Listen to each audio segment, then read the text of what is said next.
Hello. The Senate will come to order. I ask everyone present, please rise and recite the Pledge of Allegiance.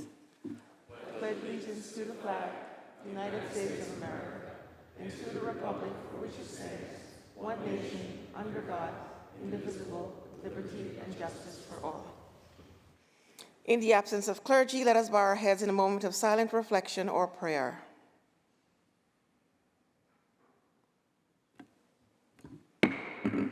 Reading of the journal. In Senate, Wednesday, June 11, 2025, the Senate met pursuant to adjournment. The Journal of Tuesday, June 10, 2025 is read and approved. On motion, the Senate adjourned. Without objection, the journal stands approved as read. Presentations of petitions, messages from the Assembly. Secretary will read. Senator Skoufis moves to discharge from the Committee on Rules Assembly Bill number 6277A. Is substituted for the identical Senate Bill 567A, third reading calendar 242. Senator Adabo moves to discharge from the Committee on Rules Assembly Bill number 5921A. Is substituted for the identical Senate Bill 2611A, third reading calendar 333. Senator Bailey moves to discharge from the Committee on Rules Assembly Bill number 2643A. Is substituted for the identical Senate Bill 5275A, third reading calendar 459. Senator Rivera moves to discharge from the Committee on Health, Assembly Bill number 2027. Is substituted for the identical Senate Bill 3361, third reading calendar 493. Senator Skoufis moves to discharge from the Committee on Veterans, Homeland Security, and Military Affairs, Assembly Bill number 291A. Is substituted for the identical Senate Bill 243A, third reading calendar 737. Senator Martinez moves to discharge from the Committee on Rules, Assembly Bill number 8485. Is substituted for the identical Senate Bill 274B, third reading calendar 738. Senator Stavisky moves to discharge from the Committee on Rules, Assembly Bill number 7613B. Is substituted for the identical Senate Bill 6891B, third reading calendar 906. Senator Bailey moves to discharge from the Committee on Insurance, Assembly Bill number 5367A. Is substituted for the identical Senate Bill 6895A, third reading calendar 925. Senator Fahey moves to discharge from the Committee on Rules, Assembly Bill number 6943B.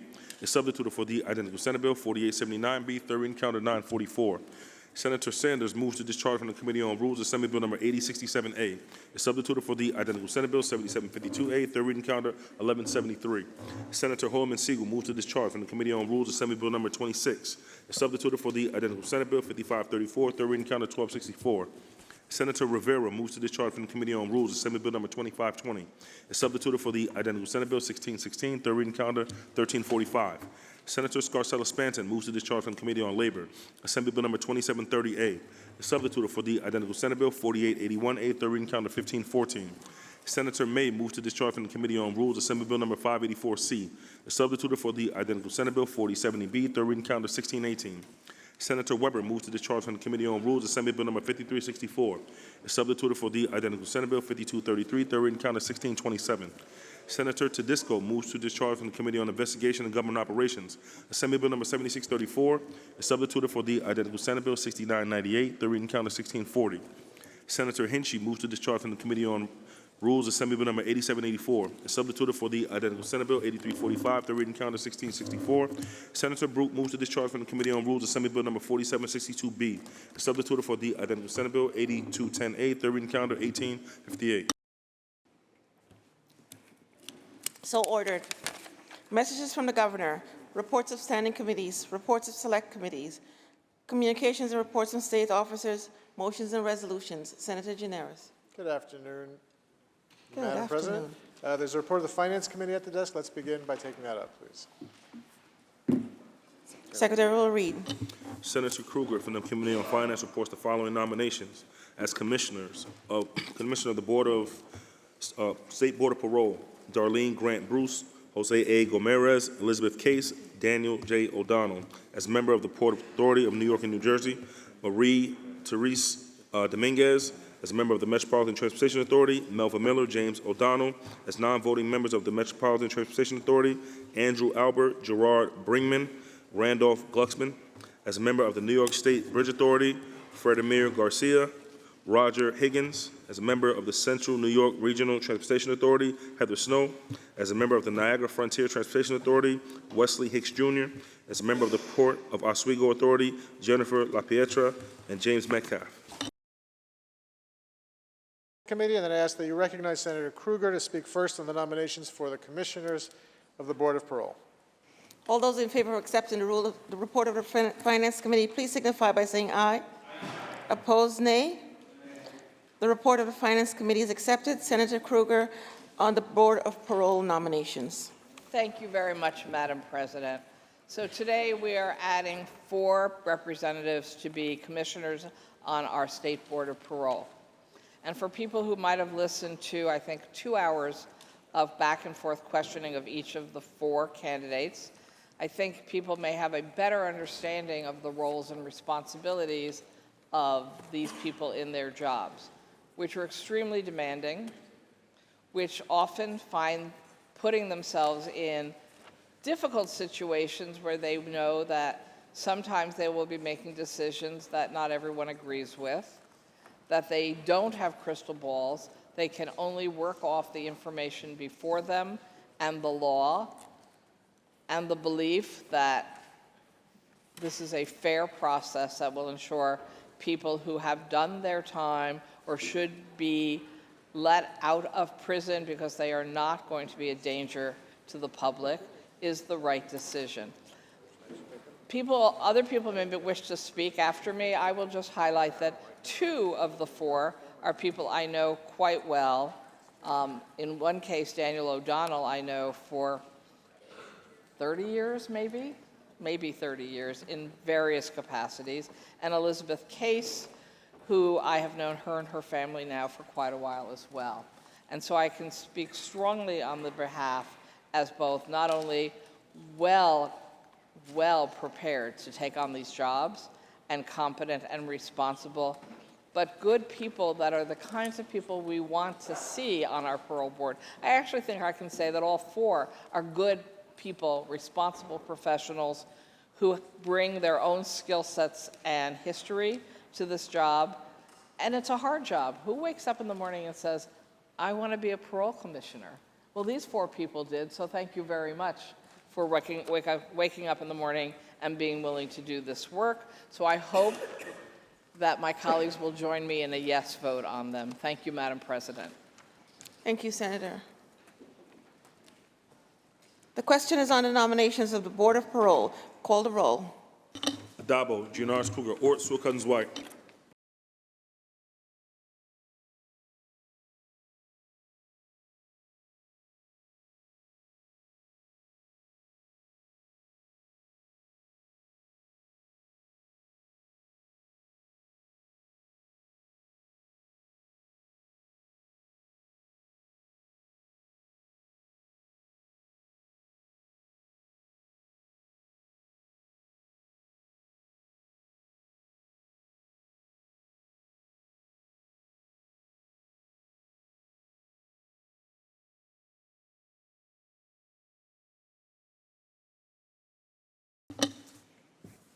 Announce the results. In relation to the nominations, those senators voted in the negative are Senators Ashby, Barello, Kanzani Fitzpatrick, Chan, Gallivan, Helmy, Lanza, Martins Matera, Oberacker, Ort, Palumbo, Rhodes, Rawson, Steck, Tedisco, Walzick, and White.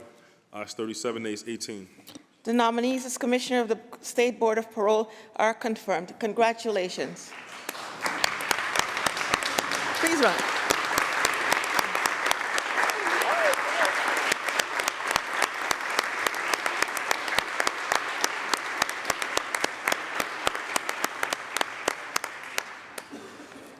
Senator Giannaris. I now recognize Senator Kruger again on the remaining nominations, please. Senator Kruger on the nominations. Thank you, Madam President. So, some of us know that we received nominations from the governor's office for a very long list of people being confirmed or reconfirmed to various positions. Basically, these are non-paid positions. Some of them we've known, some of them we've interviewed in various capacities, perhaps not for the capacity that they're being confirmed for today. But after the review of multiple committees, because it depends on which agency they're going to be confirmed to, we have multiple committees. In the case of the remainder of today's confirmation, we have overlap between the Finance Committee, the Committee on Corporations and Authorities, the Committee on Transportation. All 3 committees took votes separately And all of the people before us today have been confirmed through the 3 committees to serve on these various, frankly, very important authorities and commissions for the state of New York: the MTA, Metropolitan Transportation Authority, the New York State Bridge Authority, the Central New York Regional Transportation Authority, the Niagara Frontier Transportation Authority, and the Port of Oswego Authority. So with that, Madam President, I do hope my colleagues will join me in voting yes on these nominees. Thank you very much. The question is on the nominations. All in favor signify by saying aye. Opposed, nay. Sorry, call the roll. Addabbo, Giannaris Kruger, Ort, Stewart-Cousins, White.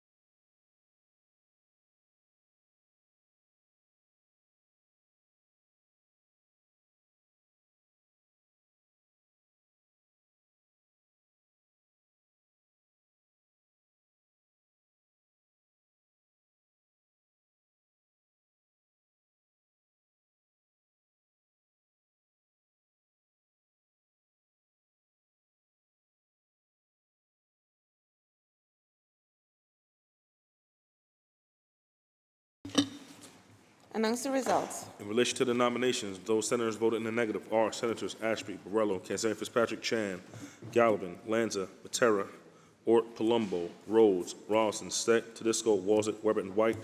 Ayes 39, nays 16. The nominees are confirmed. Senator Gianaris. Senator Canzaneri Fitzpatrick for an introduction. Senator Canzaneri Fitzpatrick for an introduction. Thank you, Madam President. On a busy day like today, it's so nice to recognize a young woman from my district who's here. Brooke Baccio from Girl Scout Troop 2570 in Lynbrook has been named the VFW New York Scout of the Year, a top honor recognizing a scout for leadership and community service. Brooke has earned the prestigious the Girl Scout Gold Award, the highest achievement in Girl Scouting, and her impactful work is raising awareness about equine-assisted therapy, especially its use in helping veterans and first responders. Her Gold Award involved over 80 hours of hands-on service, and she was one of only 11 Girl Scouts from Nassau County chosen to represent the region at the National Girl Scout Convention in Orlando, demonstrating her leadership on a national stage. Brooke's project focused on educating the public about equine-assisted therapy and a lesser-known yet highly effective treatment for mental and physical health, especially beneficial to veterans and first responders. Her work exemplifies the values of service, compassion, and innovation. She's recently graduated from Kellenberg Memorial High School and will continue her studies on equine science and management at the University of Kentucky. I'm so proud to know you, Brooke, and your family. Rob and Danielle, thank you for being here at the Capitol, and I'm so proud to represent you. Thank you, Madam President. Thank you. Brooke, congratulations, and we welcome you. Continue doing great things. We welcome you on behalf of the Senate. We extend to you the privileges and courtesies of this House. Please rise and be recognized.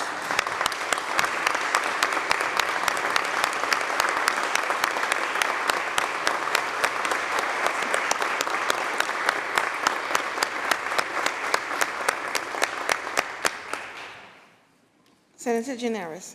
I move to adopt the resolution calendar. Oh, no, we're not. Never mind that. Okay. We're going to simultaneously take up the calendar and have an immediate meeting of the Rules Committee, so please call a meeting of the Rules Committee, room 332, and take up the calendar. There will be an immediate meeting of the Rules Committee in room 332. The Secretary will read. Calendar number 203, Senate Print 363A by Senator Gianaris, enactment of the General Business Law. Read the last section. Section 4, this action take effect on the 1st of January. Call the roll. Addabbo, Gianaris Kruger, Ort, Stewart-Cousins, White.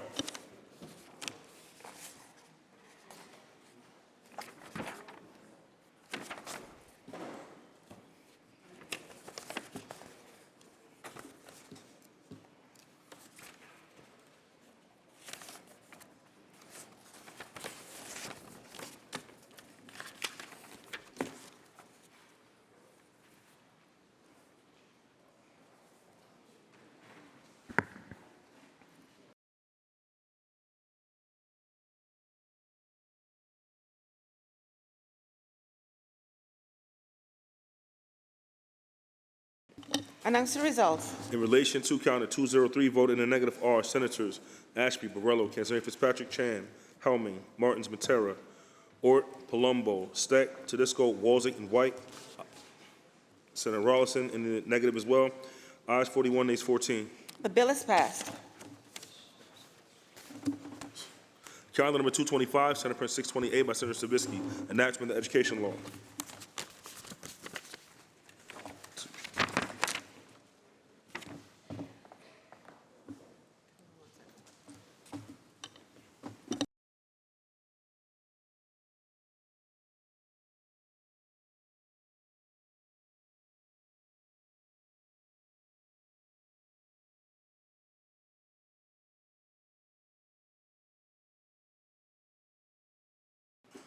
Read the last section. Section 2, this action shall take effect immediately. Call the roll. Adabo, Giannaris Kruger, Ort, Swilcuttins, White. Announce the results. Ayes 55. The bill is passed. Calendar number 242, Assembly number 6277A by Assembly Member Lupardo, enactment of the Alcoholic Beverage Control Law. Read the last section. Section 2, this action will take effect immediately. Call the roll. Adabo, Giannaris Kruger, Ort, Swilcuttins, White. Announce the results. Ayes 55. The bill is passed. Calendar number 255, Senate Print 319 by Senator Salazar, enact to amend the correction law. Laid aside. Calendar number 258, Senate Print 1050 by Senator Salazar, enact to amend the correction law. Laid aside. Calendar number 297, Senate Print 934A by Senator Gonzalez, enact to amend the general business law. Read the last section. Section 2, this action to effect on the 90th day, it shall become a law.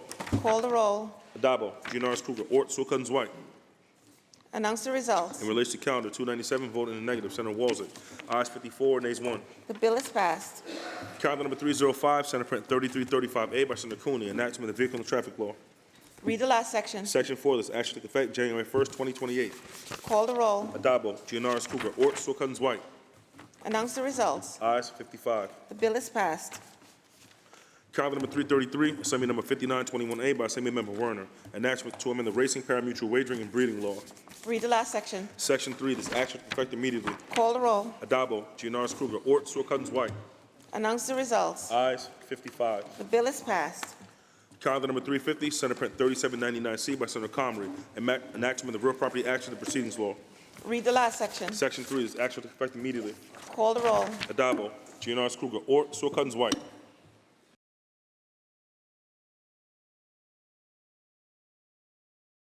Announce the results. In relation to calendar 350, vote in the negative are Senators Chan, Walzick, and White. Ayes 52, nays 3. The bill is passed. Calendar number 356, Senate Print 3393A by Senator Gurnardez, enactment of the education law. Read the last section. Section 2, this action to take effect on the 60th day, shall become a law. Call the roll. Adabo, Giannaris Kruger, Ort, Swilcuttins, White.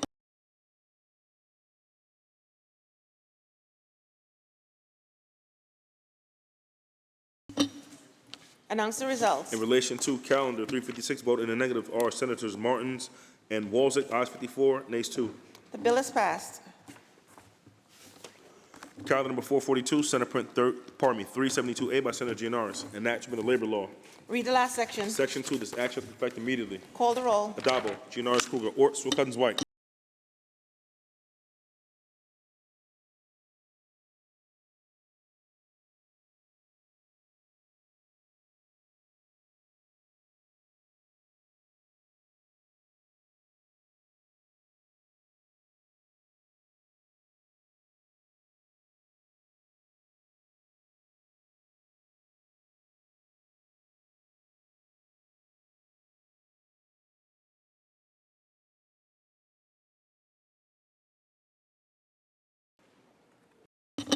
Announce the results. In relation to calendar 442, voted in the negative are Senators Ashby, Borrello, Canzeri, Fitzpatrick, Chan, Martins, Matera, Oberacker, O'Mara, Ort, Palumbo, Rhodes, Tedisco, Walzick, Weber, and White.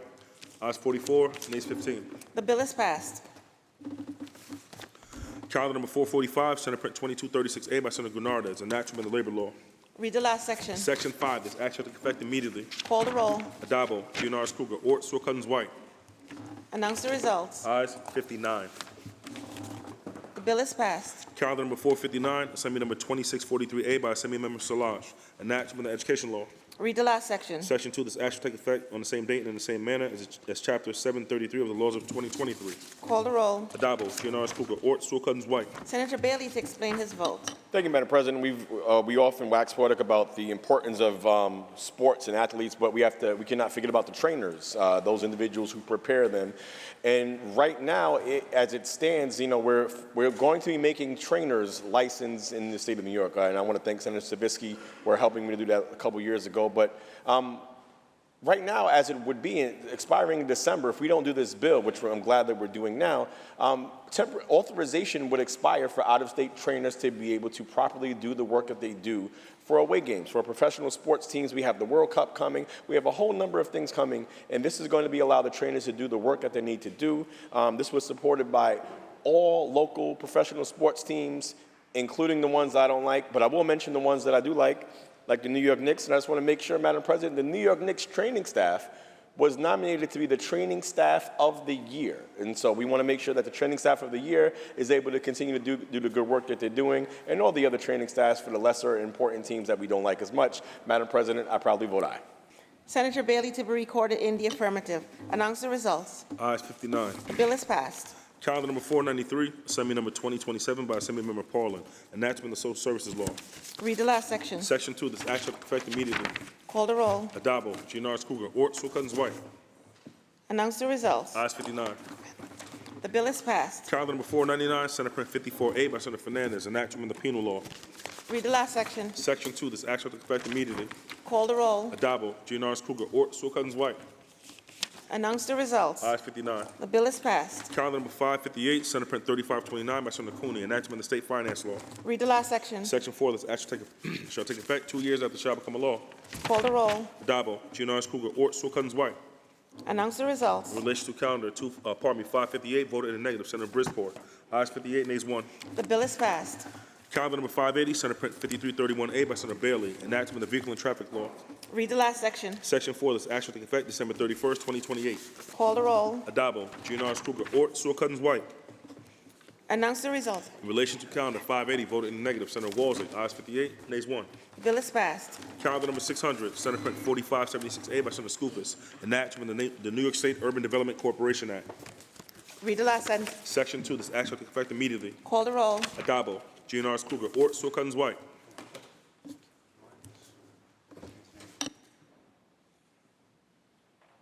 Announce the results. In relation to calendar 600, voted in the negative are Senators Kanzanite Fitzpatrick, Martins, and Palumbo. Also Senator Borrello. Ayes 55, nays 4. The bill is passed. Calendar number 621, Senate Print 2057A by Senator Webb, enactment of the Environmental Conservation Law. Read the last section. Section 6, this act shall take effect 1 year if it shall become a law. Call the roll. Adabo, Giannaris Kruger, Ort, Sewell Cousins, White. Senator Webb to explain her vote. Thank you, Madam President. I rise to explain my vote. Dangerous chemicals are in personal care products that we use every day. Soap, lotion, deodorant, makeup, and more. Exposure to these toxic chemicals begin in the womb. When chemicals are absorbed by a pregnant mother, they are transferred across the placenta and continue through infancy and into adulthood. Many personal care and cosmetic products contain harmful chemicals like formaldehyde, phthalates, parabens, lead, and PFAS that are linked to serious human health issues and risks. Madam President, these chemicals are known to cause cancer, hormone disruption, asthma, infertility, and developmental disorders.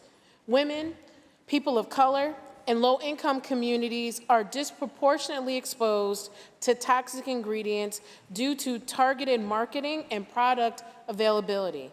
By establishing a list of restricted substances with known associated human health risks, this bill addresses a public health equity gap by reducing exposure in communities far too often overlooked in regulatory decisions.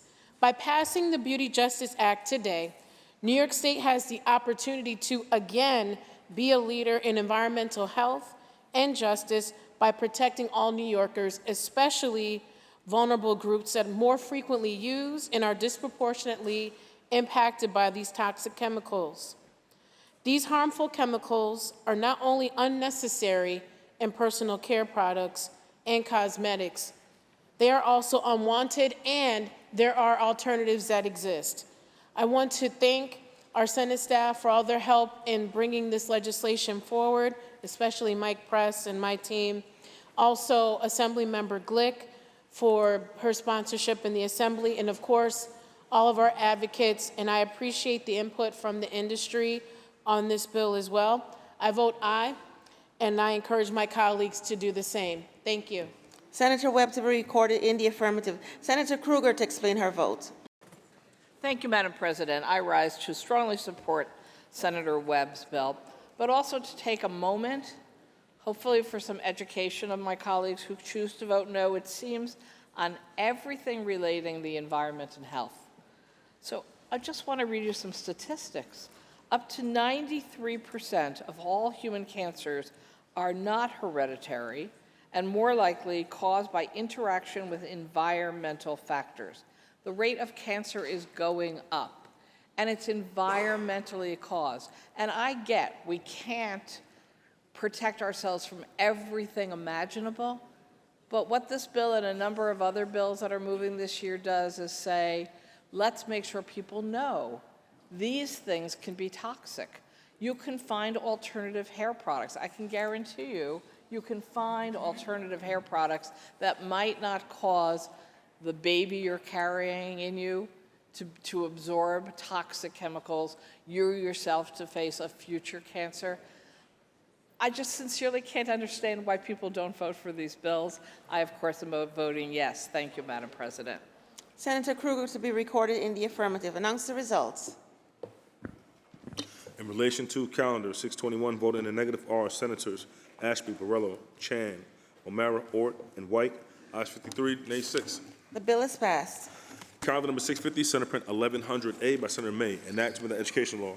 Read the last section. Section 4, this act shall take effect on the 30th day, shall become a law. Call the roll. Adabo, Giannaris Kruger, Ort, Stewart Cousins, White. Senator May to explain her vote. Sorry.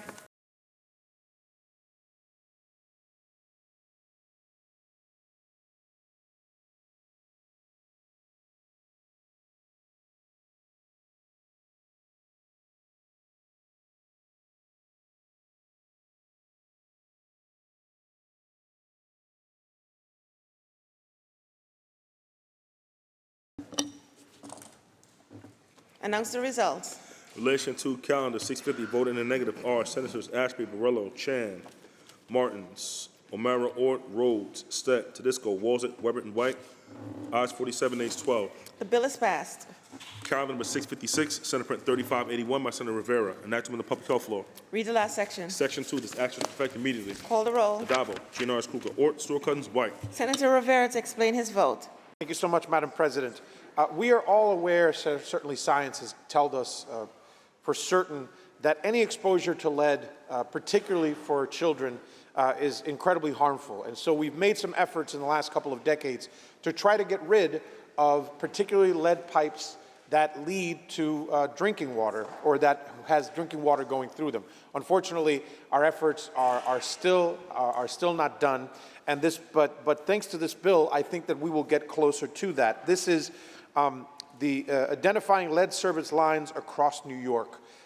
This bill would help us to identify. This would mandate the creation of an inventory of where these lines are, and it's a critical first step in getting lead pipes out of our communities and ensuring safe drinking water. I mean, as I said earlier, lead can have long-lasting effects, particularly on children, and can include including permanent brain damage or reduced cognitive function. This is something that we have to address, and this bill would lead us to be able to identify where these are, to then hopefully, considering where the federal government is and how resistant they are to the type of changes that we're trying to make here, to identify these lines and to get them out of our way, this would go a long way to being able to provide safe drinking water for every single New Yorker. So I proudly vote in the affirmative. Thank you, Madam President. Senator Rivera to be recorded in the affirmative. Announce the results. In relation to calendar 656, voted in the negative are Senators Borrello, Chan, Griffo, Oberacker, Steck, and Walzett. Ayes 53, nays 6. The bill is passed. Calendar number 668, Senate Press 6273A by Senator Bailey, an act authorizing and directing the Commissioner of Education to conduct a study on the number of children who are caregivers and how being a caregiver impacts their education. Read the last section. Section 3, this action will take effect immediately. Call the roll. Addabbo, Gianaris Kruger, Ort, Sewell Cousins, White. Announce the results. Ayes 59. The bill is passed. Calendar number 680, Senate Press 4545A by Senator Holman Siegel, an act to repeal Section 2307 of the Public Health Law. Read the last section. Section 2, this action will take effect immediately. Call the roll. Addabbo, Gianaris Kruger, Ort, Sewell Cousins, White.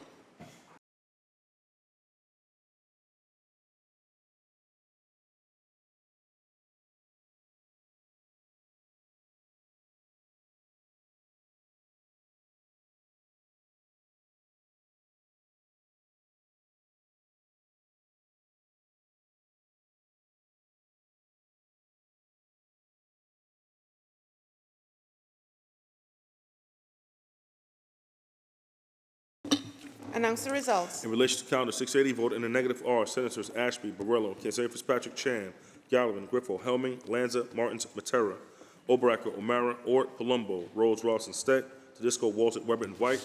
Ayes 38, nays 21. The bill is passed. Calendar number 696, Senate Print 5940 by Senator Skoufis, an act to amend the executive law. Read the last section. Section 3, this action will take effect on the 180th day, shall become a law. Call the roll. Addabbo, Gianaris Kruger, Ort, Sewell Cousins, White. Announce the results. In relation to Calendar 696, vote in the negative, Senator Chan. Ayes 58, nays 1. The bill is passed. Calendar number 698, Senate Print 6971 by Senator Kavanaugh, an act to amend the Real Property Action and Proceedings Law. The bill will be laid aside for the day. Calendar number 737, Assembly number 291A by Assemblymember Barrett, an act to amend the General Construction Law. Read the last section. Section 2, this action will take effect immediately. Call the roll. Addabbo, Gianaris Kruger, Ort, Sewell Cousins, White. Announce the results. Ayes 59. The bill is passed. Calendar number 738, Assembly number 8485 by Assemblymember Stern, an act to amend the Veteran Services Law. Read the last section. Section 3, this action will take effect on the 90th day, shall become a law. Call the roll. Addabbo, Gianaris Kruger, Ort, Sewell Cousins, White. Announce the results. Ayes 59. The bill is passed. Calendar number 752, Senate Print 2032 by Senator Harkin, an act to amend the Public Authorities Law. Read the last section. Section 2, this action will take effect immediately. Call the roll. Addabbo, Gianaris Kruger, Ort, Sewell Cousins, White.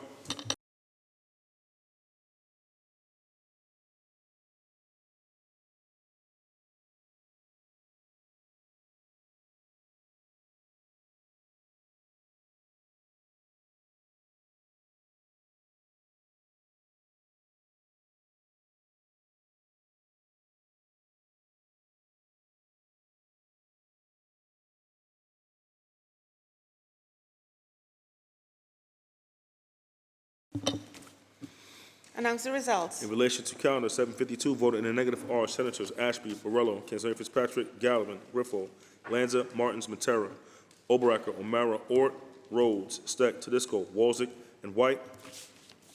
Ayes 43. Also Senator Weber. Ayes 42, nays 17. The bill is passed. Calendar number 782, Senate Print 2061 by Senator Cooney, an act to amend the Vehicle and Traffic Law. Read the last section. Section 7, this action will take effect on the 180th day, shall become a law. Call the roll. Addabbo, Gianaris Kruger, Ort, Sewell Cousins, White. Senator Palumbo to explain his vote. Thank you, Madam President. I rise to put this bill into context because it's a great idea. However, these amendments have made drastic changes to this bill. The fact that this bill originally involved reckless driving, serious physical injury or death, making that a crime and enhancing the penalty was very good, and I certainly would support that. And the laudable intent here to further deter reckless drivers is helpful, but in fact, this is watering down our penal law, because when you take this practically, reckless driving, which causes serious physical injury or death, can otherwise be vehicular assault, but when you cause someone's death through reckless driving, that's manslaughter in the second degree, recklessly causing the death of another. So that is currently a Class C felony. C is in Charlie, and this is an A misdemeanor. So I certainly appreciate the sponsor has done a lot of work in this field, but unfortunately, I'm going to vote no, because this is actually providing a lesser included offense for the exact same charge. So instead of someone who's driving recklessly on the road, causing someone else's death, being charged with a Class C felony. Here, they'll only be charged with an A misdemeanor. It conflicts with current law. So as a result, I'm going to be voting no, but I do appreciate the sponsor's intent. Thank you. Senator Palumbo to be recorded in the negative. Announce the results. In relation to calendar 782, voted in the negative are Senators Ashby, Kazan Fitzpatrick, Chan, Gallivan, Griffo, Helming, Lanza, Matera, O'Mara, Ort, Palumbo, Rhodes, Steck, Walzett, Weber, and White. Ayes 43, nays 16. The bill is passed. Calendar number 892, Senate Print 5196A by Senator Holman Siegel, enactment of the public health law. Laid aside. Thank you. Calendar number 906, Assembly number 7613B by Assembly Member People Stokes, enactment of the education law. Read the last section. Section 3, this action will take effect 12 months after it shall become a law. Call the roll. Adabo, GNRS Kruger, Ort, Sewell Cousins, White. Announce the results.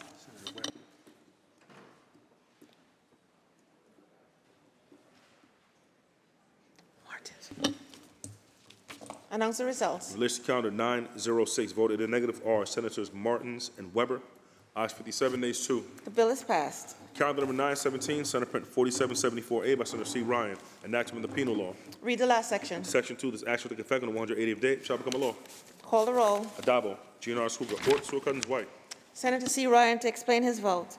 Thank you, Madam President. So I rise today in support of this bill, which will close a very dangerous and unacceptable gap in our New York law, which will ensure real accountability when reckless drivers take innocent lives.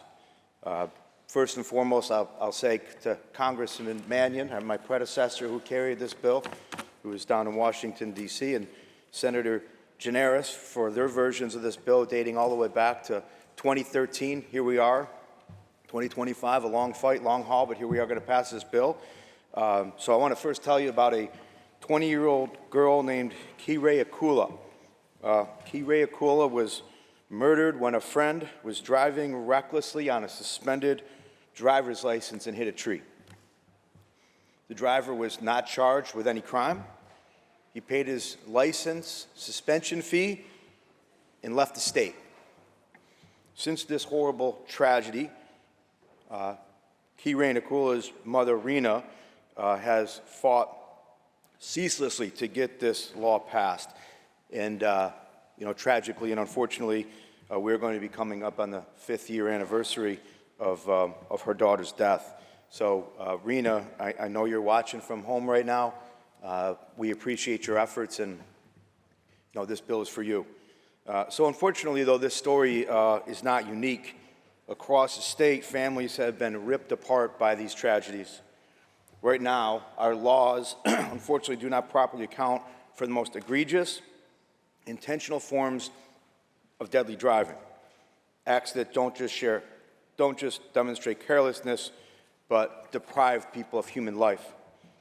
This bill isn't about, let me be very clear, this bill isn't about punishing honest mistakes. It's about stopping people who knowingly and willfully break the law, endanger others, and take lives without consequence. We're talking about drivers who operate a vehicle with suspended license, speed through crowded pedestrian zones, run red lights at dangerous intersections at full speed even, and they know all too well of their deadly consequences.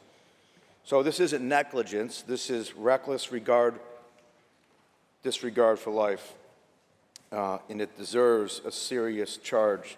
I believe that we owe it to Kirei Akula and Rena and every single family in this state who's lost loved ones in this kind of senseless tragedy. So again, to the co-sponsors, to the many advocacy groups who brought this and who have championed for this, obviously my previous senators, friends who carried this bill, and the leader for bringing this to the floor. So I vote in the aye. Thank you. Senator C. Ryan to be recorded in the affirmative. Senator Rhodes to explain his vote.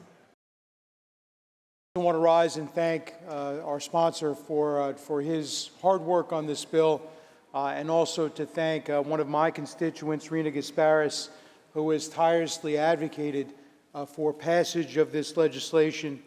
And it's incredibly important legislation as well, punishing those who intentionally drive on a suspended or revoked license is a gap in our law that needed to be closed. And again, I want to thank Senator Ryan. I do want to thank Senator Gianaris as the previous sponsor of a version of this legislation, and of course, our leader, Andrea Stewart-Cousins, for allowing the matter to come to the floor, and for our colleagues voting in favor. Madam President, vote aye. Senator Rhodes to be recorded in the affirmative. Senator Gennardis to explain his vote. Thank you, Madam President. I too rise to commend our sponsor for passing this bill. I've gotten the chance to know the Gasparis family, to hear about Kyriakoulia's life, her death, and I know how important this is to bringing closure to that family, and not just for her, but for the countless of other families that have been impacted similarly by the gap in our law. We know that 75% of people who have a suspended license continue to drive anyway, so just the threat of a suspended license is not sufficient enough in order to change illegal or reckless behavior. And this is a great example for many in the Safe Streets movement, many who have come up here time and time again for a lot of the bills that we pass through Families for Safe Streets, about turning the pain of their loss, turning the pain of their family suffering into purpose and into action. And I can think of no greater example of that than the success of this bill on this floor today. Again, I want to commend Senator Ryan for shepherding this over the finish line, and I vote in the affirmative. Thank you. Senator Gennardis to be recorded in the affirmative. Announce the results. In relation to calendar 917, voted in the negative, Senator Bridgeport. Ayes 58, nays 1. The bill is passed. Calendar number 918, Senate Print 7202A by Senator Hinchey, enactment of the penal law. Read the last section. Section 3, this act shall take effect on the 60th day, it shall become a law. Call the roll. Adabo, Gianaris Kruger, Ort, Swilkens White.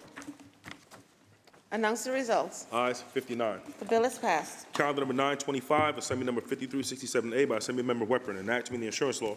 Read the last section. Section 2, this act shall take effect immediately. Call the roll. Adabo, Gianaris Kruger, Ort, Swilkens White. Announce the results. Ayes 59. The bill is passed. Calendar number 936, Senate Print 1349C by Senator Claire, enactment of the education law. Read the last section. Section 2, this act shall take effect July 1st, 2026. Call the roll. Adabo, Gianaris Kruger, Ort, Swilkens White. Announce the results. Ayes 59. The bill is passed. Calendar number 938, Senate Print 3827A by Senator Hoyman Siegel, enactment of the state technology law. Read the last section. Section 2, this act shall take effect immediately. Call the roll. Adabo, Gianaris Kruger, Ort, Swilkens White.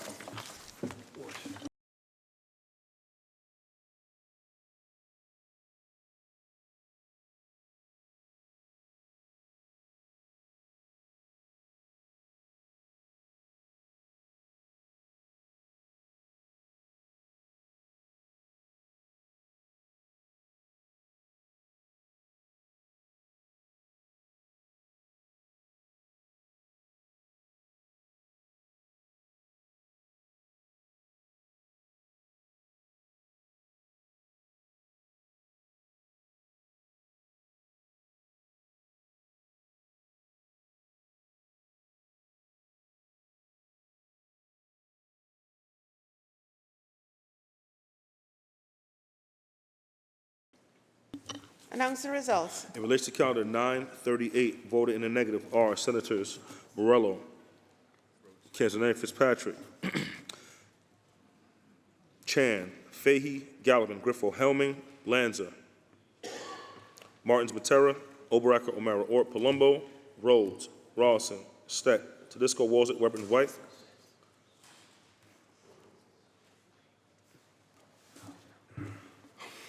Ayes 38, nays 21. The bill is passed. Calendar number 944, Assembly number 6943B by Assembly Member Hunter, enactment to amend the general business law. Read the last section. Section 2, this action will take effect immediately. Call the roll. Adabo, Gianaris Kruger, Ort, Swilkens White. Announce the In results. relation to calendar 944, voted in the negative, Senator Walzing. Ayes 58, nays 1. The bill is passed. Calendar number 945, Senate Print 5598 by Senator May, enactment of the general business law. Read the last section. Section 4, this act shall take effect on the 60th day, it shall become a law. Call the roll. Adabo, Gianaris Kruger, Ort, Swilkens White. Announce the results. In relation to calendar 945, voted in the negative are Senators Oberacker, pardon me,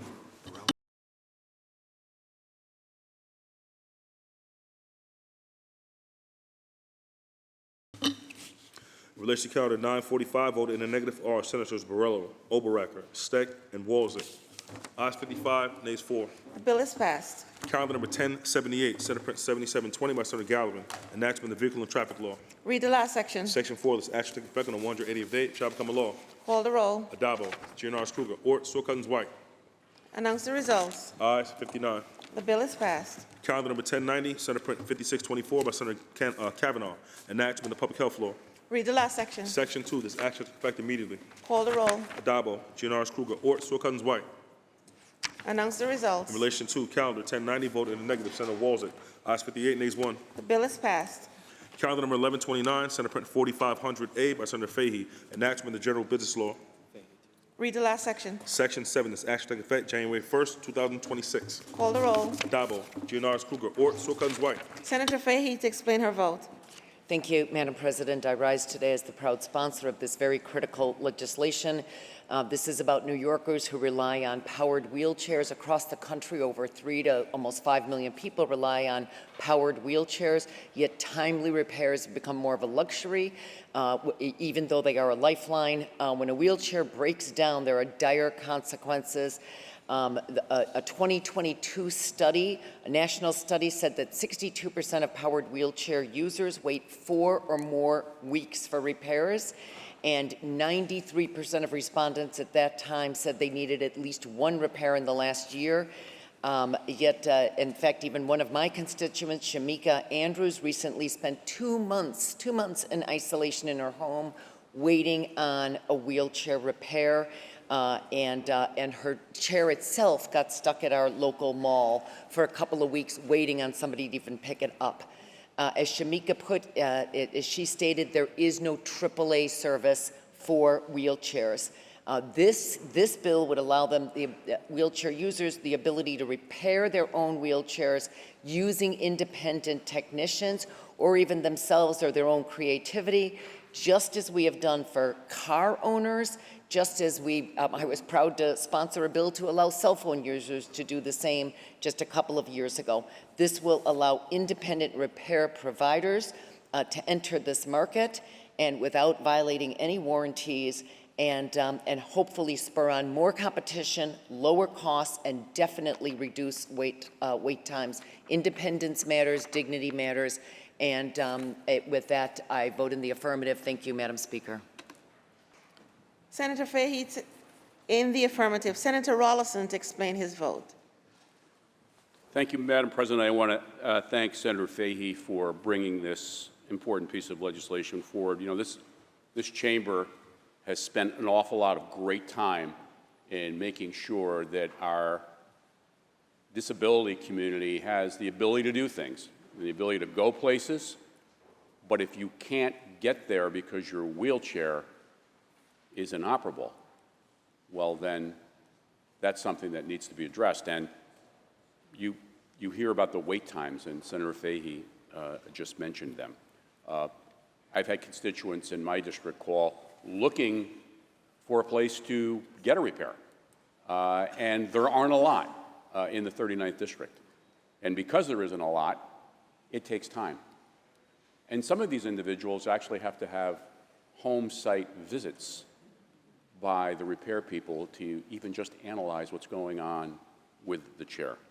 So this is a great bill. I hope the governor signs it as soon as possible, because we do a lot here, and this is important in the overall scheme of things when it comes for what we're trying to do for our communities that need this kind of support. So thank you, Senator Fahey. Senator Rollison to be recorded in the affirmative. Senator Rhodes to explain his vote. Thank you, Madam President. I rise in proud support of this legislation, and I want to thank Senator Fahey. This is such an important bill. I've had some personal experience. My dad had multiple sclerosis and was in a wheelchair, a motorized wheelchair, for the last 15 years of his life. And it literally makes the difference between having any level of independence and simply being confined to home. And oftentimes to bed. These motorized wheelchairs are able to accomplish not just the ability to get around, but the ability to rise and lower themselves, the ability to recline, which is so incredibly important. And there are so few repair facilities that are approved and authorized to be able to perform these repairs, that expanding the number of facilities and options that families have is so incredibly important, because waiting a day, much less 1 week, 2 weeks, 3 weeks, 4 weeks, 5 weeks, for these repairs to be made by authorized facilities takes away the ability for individuals to have the already limited amount of independence that they enjoy with the use of that wheelchair. And so, again, Senator Fahey, I want to thank you for bringing this legislation to the floor, and my colleagues for voting in favor. I proudly vote aye. Senator Rhodes to be recorded in the affirmative. Senator Canzoneri Fitzpatrick to explain her vote. Thank you, Madam President, and I too want to rise to thank the sponsor for this very important legislation. And I want to give a shout out to my husband, who actually coordinates the wheelchair mission for the Knights of Columbus throughout Nassau County. So he appreciates this so much, because he sees how much there are so many people in need, and I really appreciate that we're going to help these people. So thank you, Madam President. I vote aye. Senator Canzoneri Fitzpatrick to be recorded in the affirmative. Announce the results. Ayes 59. The bill is passed. Calendar number 1173, Assembly number 8067A by Assembly Member Epstein, enacted in the banking law. Read the last section. Section 2, this action takes effect immediately. Call the roll. Adabo, Giannaris Kruger, Ort, Saul Cousins White. Announce the results. Ayes 59. The bill is passed. Calendar number 1192, Senate Print 4424A by Senator Ramos, enacted in the labor law. Read the last section. Section 5, this action takes effect immediately. Call the roll. Adabo, Giannaris Kruger, Ort, Saul Cousins White.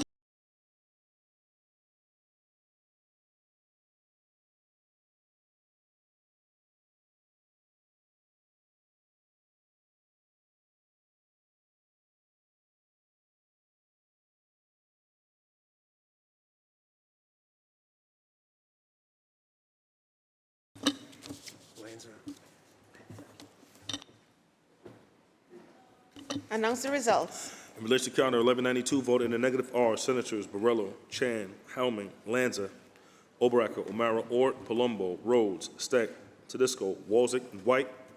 Ayes 46, nays 13. The bill is passed. Calendar number 1194, Senate Print 4473 by Senator Ramos, enacted in the labor law. Read the last section. Section 5, this action takes effect immediately. Call the roll. Adabo, Giannaris Kruger, Ort, Saul Cousins White.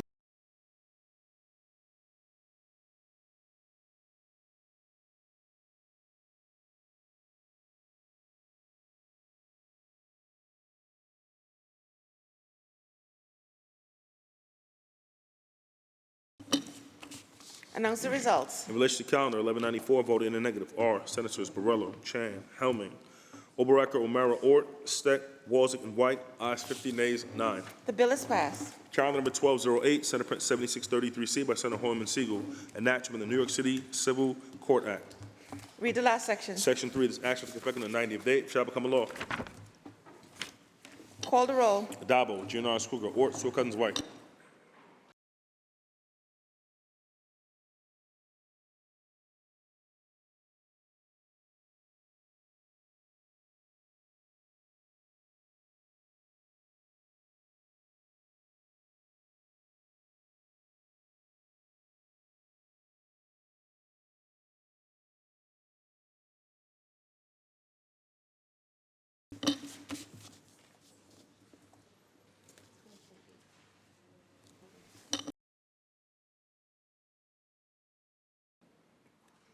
Announce the results.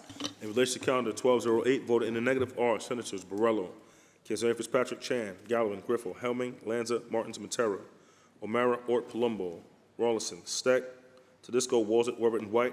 Ayes 41, nays 18. The bill is passed. Calendar number 1209, Senate Print 7860B by Senator Hoyman Siegel, an act to amend the judiciary law. Read the last section. Section 4, this action take effect on the 180th day, shall become a law. Call the roll. Adabo, Giannaris Kruger, Ort, Saul Cousins White. Senator Hoylman Siegel to explain his vote. Thank you, Madam President. We're passing this bill today in the Senate because pro bono legal service should not be part of an agreement that's made outside of the provision of legal services for underserved New Yorkers. We all have heard how major law firms were forced into agreements with the Trump administration because of the perceived enemies within those firms by Trump and his allies in the White House. Our bill would exclude pro bono moving forward that was provided as a result of an agreement between a law firm and the federal government. Once again, pro bono is for underserved New Yorkers, not part of a corrupt deal between the federal government and major law firms in the city of New York and elsewhere. I vote aye. Senator Hoylman Siegel to be recorded in the affirmative. Announce the results. In relation to counter 1209, voted in the negative are Senators Ashby, Borrello, Kanzeri Fitzpatrick, Chan, Gallivan, Griffo, Helming, Lanza, Martins, Matera, Oberacker, O'Mara, Ort, Palumbo, Rhodes, Ralston, Steck, Tedisco, Wozzett, Weber, and White. Ayes 38, nays 21. The bill is passed. Calendar number 1221, Senate Print 4358A by Senator Bailey, enactment of education law. Read the last section. Section 4, this action took effect July 1st, 2026. Call the roll. Adabo, Giannaris Cougar, Ort, Stewart Cousins, White. Announce the results. In relation to calendar 1221, voted in the negative, Senator Martins. Ayes 58, nays 1. The bill is passed. Calendar number 1229, Senate Print 14A by Senator Skoufis, enactment of the highway law. Read the last section. Section 3, this action took effect immediately. Call the roll. Adabo, Giannaris Cougar, Ort, Stewart Cousins, White. Announce the results. In relation to calendar 1229, voted in the negative, Senator Brisport. Ayes 58, nays 1. The bill is passed. Calendar number 1239, Senate Print 7699B by Senator Skoufis, enactment of the highway law. Read the last section. Section 3, this action took effect immediately. Call the roll. Adabo, Giannaris Cougar, Ort, Stewart Cousins, White. Announce the results. Ayes 59. The bill is passed. Calendar number 1244, Senate Print 7955A by Senator Cooney, enactment of the vehicle and traffic law. Read the last section. Section 2, this action took effect immediately. Call the roll. Adabo, Giannaris Cougar, Ort, Stewart Cousins, White. Senator Cooney to explain his vote. Thank you, Madam President. In 2019, this legislative body passed legislation to protect our children on our roadways. We passed a comprehensive statewide bus stop-arm camera bill, which would allow local municipalities to opt in and to hold people accountable when they go speeding past a school bus, endangering the lives of our children. Today's bill is an accountability fix to make sure that the program works as designed and to make sure that our children all across New York State are kept safe. Madam President, proud to vote and support aye for this legislation. Senator Cooney to be recorded in the affirmative. Announce the results. In relation to calendar 1244, voted in the negative, Senator Martinez. Ayes 58. Also, Senator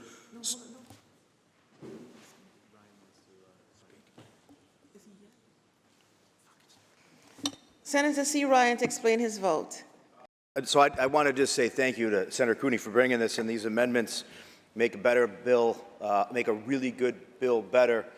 We did a lot of work with the municipalities and previously on the county legislature to try to get as many school districts, towns, and villages to cooperate. And again, this bill just gets a little bit better, and anything that we can possibly do to keep our children safe, I'll always be in favor of. So again, thank you, Senator Cooney. Senator Ryan to be recorded in the affirmative. Announce the results. In relation to calendar 1244, voted in the negative, Senator Martinez. Ayes 58, nays 1. The bill is passed. Calendar number 1249, Senate Print 1819A by Senator Fernandez, enactment of the criminal procedure law. Read the last section. Section 2, this act should take effect immediately. Call the roll. Adabo, Giannaris Cougar, Ort, Stewart Cousins, White.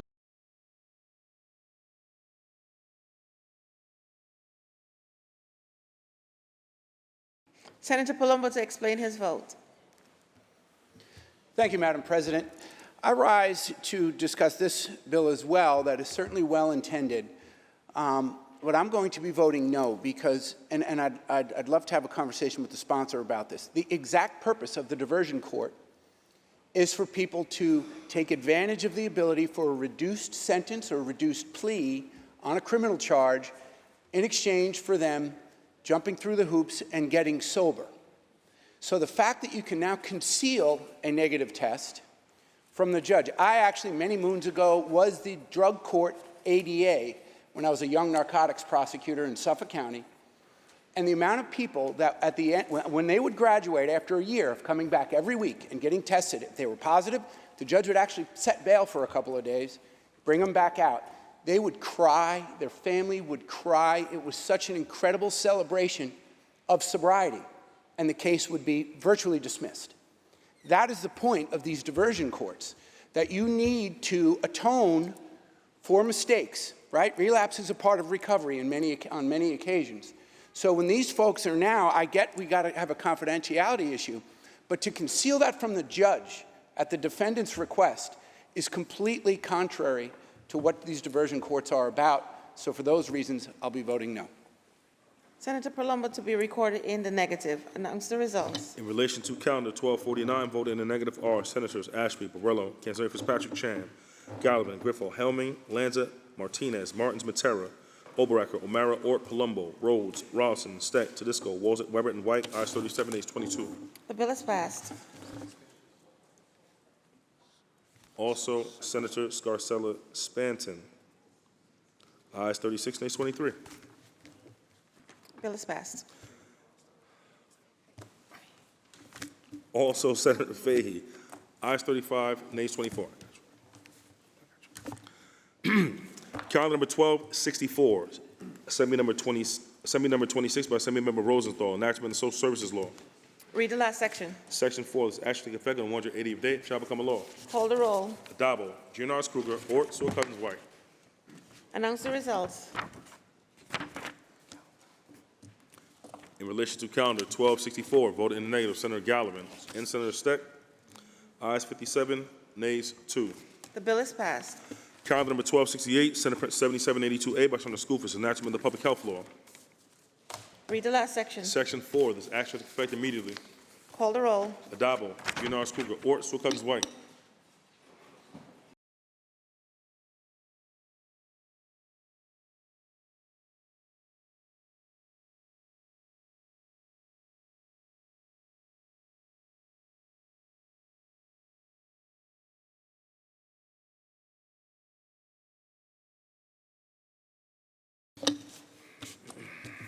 Announce the results. In relation to calendar 1268, voted in the negative are Senators Canzoni Fitzpatrick, Chan, Gallivan, Griffo, Martins, Rhodes, Steck, Tedisco, and White. Ayes 50, nays 9. The bill is passed. Calendar number 1300, Senate Print 7944A by Senator Ramos, enactment of the Labor Law. Read the last section. Section 4, this act shall take effect immediately. Call the roll. Adabo, Giannaris Kruger, Ort, Sewell Cousins White.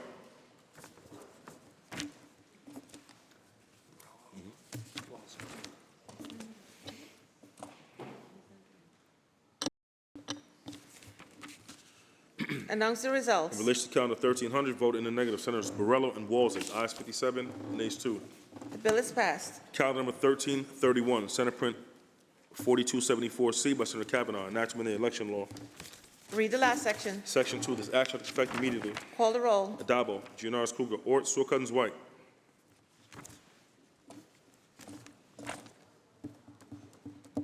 Announce the results. In relation to calendar 1331, voted in the negative, Senator Walzett. Ayes 58, nays 1.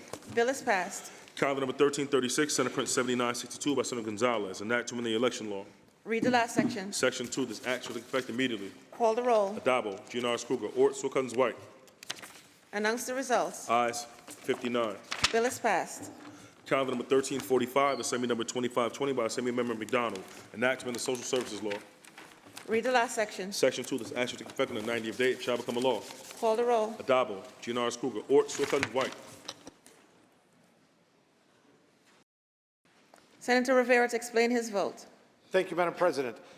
Durable medical equipment, and we all know what these are. We're talking about wheelchairs, hospital beds, oxygen machines, ventilators, prosthetics, orthotics, and many more are things that are basic to people's lives. It is something that makes sure that patients who need them can live with safety, with dignity, and with independence. But unfortunately, some of the way that we are currently paying for this, particularly Medicaid managed care organizations, unfortunately means that providers are being paid less than what they should be paid, and this bill will change that.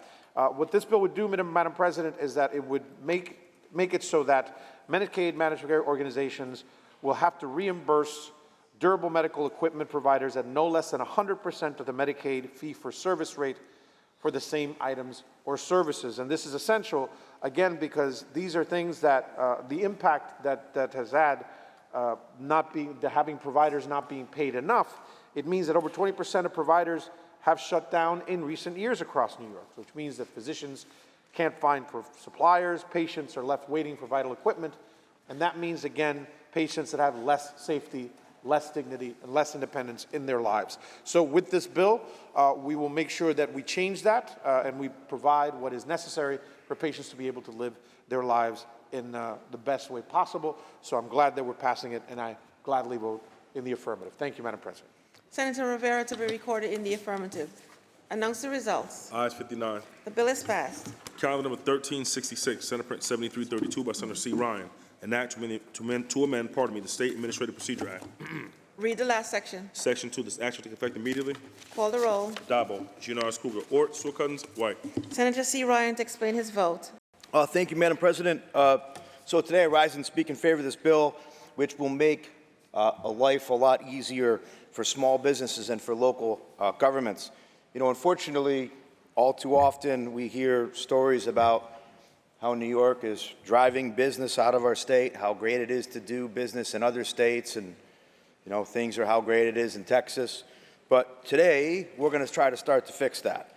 What this bill does, quite simply, sets up an online hub, a small business regulatory nexus where rules, forms, and help is needed, and they can get all the help they need and clarification in one place. So, you know, right now in this state, too many business owners waste time hunting down rules or trying to figure what laws apply to them. So this is about cutting red tape. It's about breaking down barriers, and this is about ensuring businesses' laws, the laws don't get lost in bureaucracy. So common sense for small business, long overdue, and urge my colleagues to vote yes. And Senate District 50 says New York's open for business. Thank you. Senator Ryan to be recorded in the affirmative. Announce the results. Ayes 59. The bill is passed. Calendar number 1374, Senate Print 3492A by Senator May. An act to amend the Environment and Conservation Law. Read the last section. Section 5, this act shall take effect on the 180th day. It shall become a law. Call the roll. Adabo, Giannaris Cougar, Ort, Sewell-Cuttins, White. Senator May to explain her vote. Thank you, Madam President. We all know that New York faces a housing crisis, and we need to build more housing units, but we don't need them way out in cornfields where people will have to drive farther and farther to get to work or to school or to the stores. What we need is more housing in areas where there are already employers, where there is already transit, where there are sidewalks and you can walk to school or to shopping. One of the big barriers to that, though, in New York is the state environmental quality review process, which does what it's supposed to do, tries to protect the air, the water, the soil, public health, but it also sets up a number of opportunities for people to bring lawsuits that end up dragging out the process of getting a permit for the building, and it may either just discourage the developers altogether or make it last so long that the cost just goes up and up and up and you can't build in an affordable manner.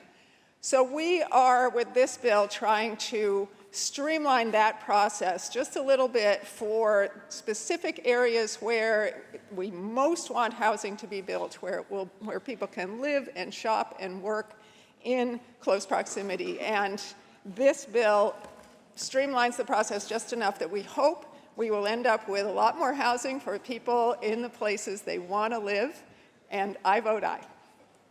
Senator May to be recorded in the affirmative. Senator Martins to explain his vote. Thank you, Madam President.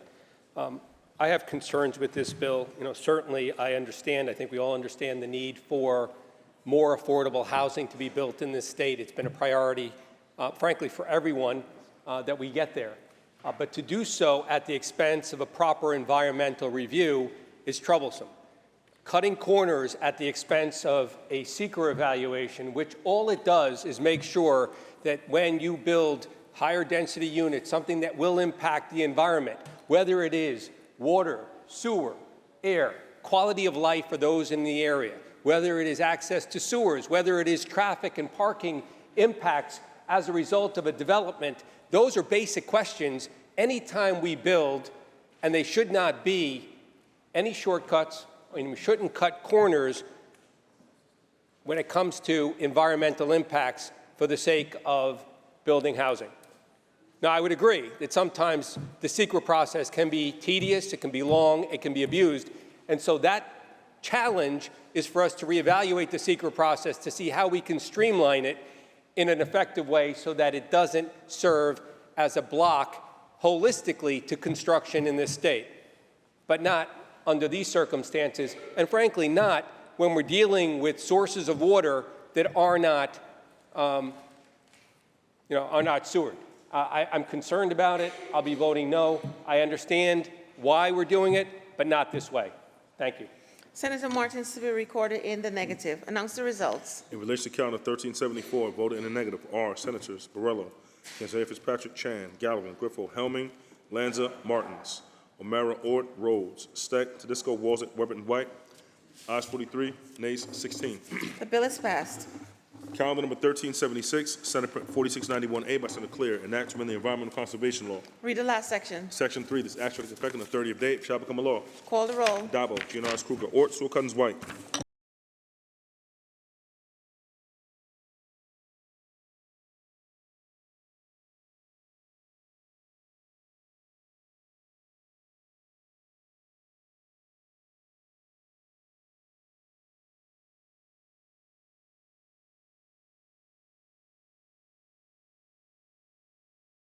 Announce the results. In relation to calendar 1376, voted in the negative are Senators Borrello, Canzeo Fitzpatrick, Chan, Gallivan, Griffo, Helming, Matera, Oberacker, O'Mara, Ort, Palumbo, Rhodes, Steck, Tedisco, Walzett, and White. Ayes 43, nays 16. Bill is passed. Calendar number 1386, Senate Print 1239E by Senator Kavanaugh, enact to amend the Agriculture and Markets Law. Read the last section. Section 8, this act shall take effect 1 year if it shall become a law. Call the roll. Adabo, Giannaris Kruger, Ort, Sewell Cousins, White. Senator Oberacker to explain his vote. Thank you, Madam President. You know, as a food scientist who built his company on finding healthy alternatives to ingredients, this bill does just that. As a father, as a grandfather, or more appropriately as a pop-pop, I am extremely grateful to Senator Kavanaugh for bringing this bill forward, and proud, Madam President, to be a co-sponsor. You know, there are alternatives to these ingredients, and I've worked with them. Madam President, and you probably know this, that lycopene could be used, which is derived from tomatoes, as a red dye. I'm going to throw a word, oleoresin. Oleoresin of paprika could be used in cases where we want to use red dye. All great alternatives. I'm going to throw a word out at you. It's called dithylopius cocos. And I know, Madam President, you know what that is, but for those that don't, that is the derivative where we get chromic acid from, which is one of the main ingredients for the red dyes that we're looking at trying to omit. It comes from a little red bug. My colleagues and those on both sides of the aisle, I will leave you with this. You are what you eat. I proudly, Madam President, proudly co-sponsor and vote aye on this bill. Thank you. Senator Oberacker to be recorded in the affirmative. Senator Kavanaugh to explain his vote. Thank you, Madam President. I'd first like to thank my colleague from the other side of the aisle for his very kind words and for his science lesson. I am not a scientist, but I just wanted to stand and say this is a tremendously important thing we're doing today. The federal food regulatory system has major gaps, and it is up to us to step in and close one of those gaps today. The biggest effect of this bill will to substantially close what's sometimes called the grass loophole. It is the notion that if a food company designates certain food ingredients as generally recognized as safe with their own science behind closed doors, they can, under federal law, include that ingredient in our food without revealing, in some cases, that they're including that ingredient, and certainly without revealing the science. Science works best when it is done in the open, when people can review the results, especially if the science that's being done in a self-interested way. We have an opportunity today in New York to make sure that anybody who's providing food to New Yorkers, who is doing it pursuant to this loophole at the federal level, will have to disclose the presence of those ingredients and the science to New Yorkers. Ag and Markets will then make that available to all of us. I am very proud to vote aye and thank my colleagues for their support. Senator Kavanaugh to be recorded in the affirmative. Announce the results. In relation to calendar 1386, voted in the negative, Senator Borrello. Ayes 58, nays 1. The bill is passed. Calendar number 1390, Senate Print 7297A by Senator Holman Siegel, enactment of the Public Health Law. The bill will be laid aside for the day.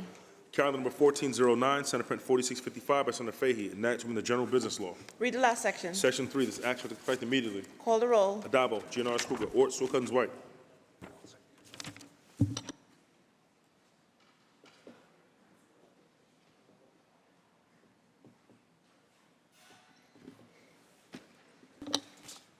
Announce the results. Announce the results. In relation to calendars 1409, voted in the negative are Senators Borrello, Helming, and Walzek. Ayes 56, nays 3. The bill is passed. Calendar number 1415, Senate Print 7494A by Senator Gianaris, enactment to amend the General Business Law. Read the last section. Section 7, this action take effect on the 90th day, it shall become a law. Call the roll. Adabo, Gianaris Kruger, Ort, Sewell Cousins, White.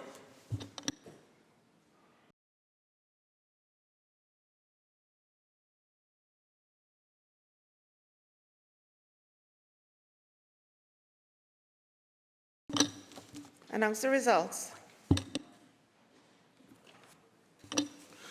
In relation to calendar 1415, voted in the negative are Senators Borrello, Chan, Griffo, Helming, Oberacker, Weber, and White. Ayes 52, nays 7. The bill is passed. Calendar number 1417, Senate Print 7821A by Senator May, enactment of the General Business Law. Read the last section. Section 2, this action take effect January 1st, 2026. Call the roll. Adabo, GNRS Kruger, Ort, Sewell Cousins, White. Announce the results. In relation to calendar 1417, voted in the negative, Senator Walzek. Ayes 58, nays 1. The bill is passed. Calendar number 1429, Senate Print 8195 by Senator Holman Siegel, enactment of the Civil Practice Law and Rules. Read the last section. Section 2, this act shall take effect immediately. Call the roll. Adabo, GNRS Kruger, Ort, Sewell Cousins, White. Announce the results. In relation to calendar 1429, voted in the negative, Senator Oberacker. Ayes 58, nays 1. Bill is passed. Calendar number 1434, Senate Print 2520B by Senator Skoufis, enactment of the Public Officers Law. Read the last section. Section 3, this act shall take effect January 1st, 2026. Call the roll. Adabo, GNRS Kruger, Ort, Sewell Cousins, White. Announce the results. Ayes 59. The bill is passed. Calendar number 1450, Senate Print 6441A by Senator Skoufis, enactment of the Insurance Law. Read the last section. Section 4, this act shall take effect immediately. Call the roll. Adabo, GNRS Kruger, Ort, Sewell Cousins, White.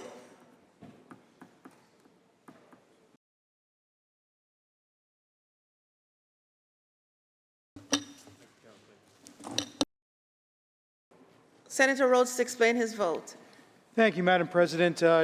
While I certainly understand the intent of the sponsors' legislation, in the state of New York, we go to great lengths to attempt to respect all faiths. The blanket inclusion of mandated coverage without there being a good faith religious exemption creates an issue for faith-based healthcare companies that might have a good faith religious exemption to the provision of contraceptives. So while I understand the purpose of the bill, the failure to exclude faith-based healthcare institutions requires me to vote no. Thank you, Madam President. Senator Rhodes to be recorded in the negative. Announce the results. In relation to, calendar 1450, voted in the negative are Senators Canzeri Fitzpatrick, Lanza, Rhodes, Walzek, and Weber. Also, Senator Borrello. Ayes 53, nays 6. The bill is passed. Calendar number 1484, Senate Print 3886 by Senator Gianaris, enactment to amend the Administrative Code of the City of New York. Read the last section. Section 3, this act shall take effect on the 90th day, it shall become a law. Call the roll. Adabo, Gianaris Kruger, Ort, Sewell Cousins, White. Announce the results. In relation to calendar 1484, voted in the negative, Senator Walzek. Ayes 58, nays 1. The bill is passed. Calendar number 1508, Senate Print 5500 by Senator Holman Siegel, enactment of the General Business Law. Read the last section. Section 4, this act shall take effect on the 180th day, it shall become a law. Call the roll. Adabo, Gianaris Kruger, Ort, Sewell Cousins, White. Announce the results. In relation to calendar 1508, voted in the negative, Senator Walzek. Ayes 58, nays 1. The bill is passed. Calendar number 1509, Senate Print 6954A by Senator Gurnardez, enactment of the general business law. Lay it aside. Calendar number 1510, Senate Print 7599C by Senator Gonzalez, enactment of the state technology law. Read the last section. Section 10, this act will take effect immediately. Call the roll. Adabo, Giannaris Kruger, Ort, Sewell Cousins White. Announce the results. In relation to calendar 1510, voted in the negative, Senator Walzek. Ayes 58, nays 1. The bill is passed. Calendar number 1514, Assembly number 2730A by Assemblymember Barrett, enactment of the labor law. Read the last section. Section 2, this act will take effect immediately. Call the roll. Adabo, Giannaris Kruger, Ort, Sewell Cousins White.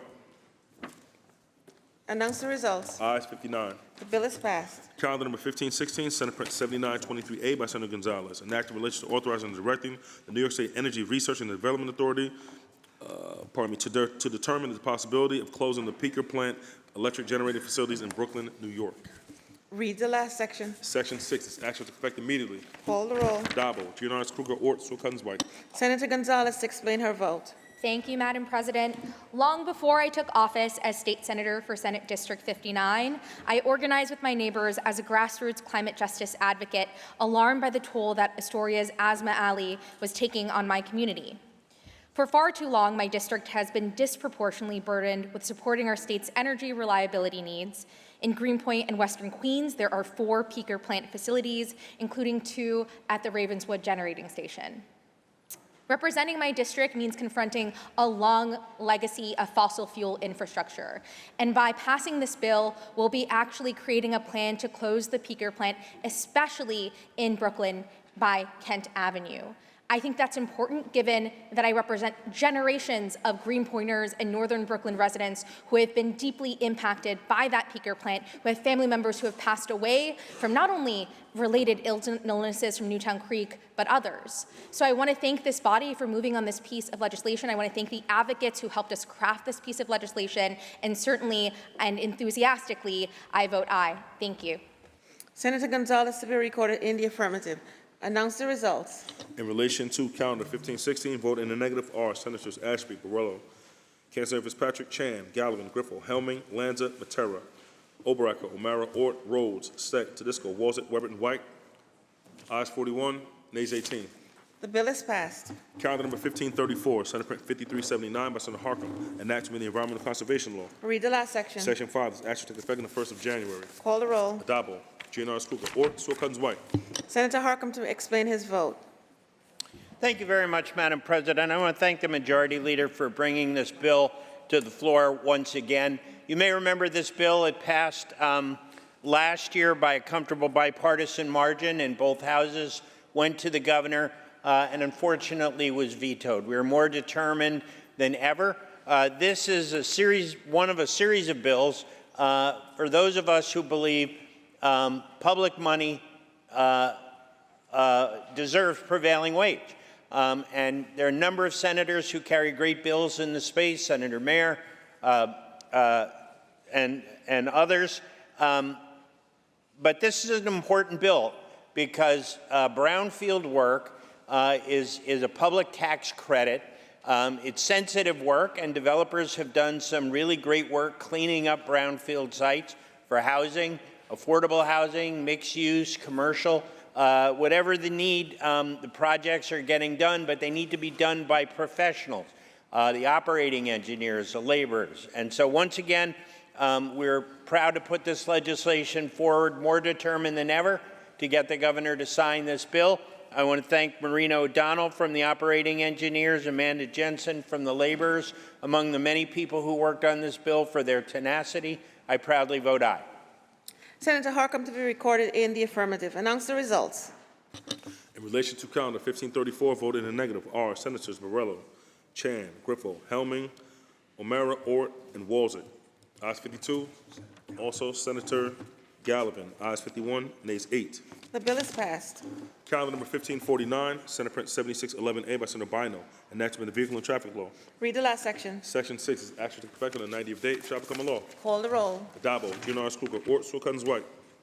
Announce the results. Ayes 59. The bill is passed. Calendar number 1568, Senate Print 8104 by Senator S. Ryan, enactment of the Alcoholic Beverage Control Law. Read the last section. Section 2, this action took effect on the 30th day, shall become a law. Call the roll. Dabo, GNR's Kruger, Ort, Saw Cousins, White.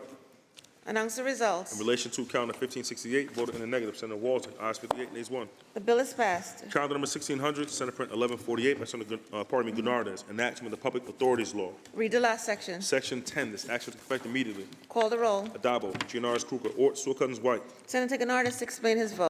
Thank you, Madam President. I rise to speak in strong support of the Rider Representation Act because in a city and a region where public transit is the backbone of our daily lives, it's time that the people who rely on transit the most have a say and a seat at the table in how their transit system is run. For far too long, our rider representatives on the MTA board have had a seat but not a voice.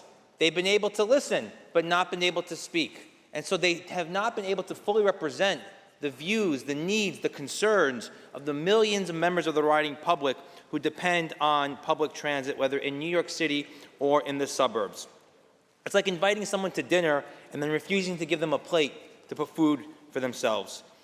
This bill gives rider representatives full voting privileges. It allows them to matter. It allows them to lead. But it also adds a new seat to the MTA board to represent specifically the disability community. And we know specifically in New York City Transit the incredible accessibility challenges that still remain. This will empower the disability community to have a real seat at the table as the MTA continues to make good on its commitments to make our system as accessible as possible. This is not just about good governance, this is about justice and good transit administration. And I'm proud to vote aye. Thank you. Senator Gurnardez to be recorded in the affirmative. Announce the results. In relation to calendar 1600, voted in the negative are Senators Ashby, Chan, Griffo, Lanza, Oberacker, and Steck. Ayes 53, nays 6. The bill is passed. Calendar number 1618, Assembly number 584C by Assembly Member Steck, enactment of the labor law. Laid aside. Calendar number 1621, Senate Print 4544B by Senator Holman Siegel, enactment of the education law. Read the last section. Section 3, this action took effect immediately. Call the roll. Adabo, GNR's Kruger, Ort, Saw Cousins, White. Senator Mayer to explain her vote. Thank you, Madam President. I rise to vote in favor of this bill, the Jack Reed Protect All Students Act. And first I want to thank Senator Holman Siegel, who really made it his work to get this over the finish line. This bill is in the memory of Jack Reed, whose parents, Elizabeth and Bill, took an incredible tragedy when their son took his own life after relentless bullying at a non-public school and made it their mission to change the law so this would not happen to another child. I personally promised them that I would do everything in my ability to get a bill over the finish line, and finally we were able to do so. We had tremendous cooperation from the non-public school community, and I appreciate that. But this bill extends many of the protections of DASA, the Dignity for All Students Act, to non-public schools, requiring them to have a written anti-bullying policy, investigate reports of bullying, and take action to stop the bullying and protect students from retaliation. This bill will require our non-public schools to work proactively to prevent bullying and protect their students without compromising their integrity as independent schools. It's a critical step forward.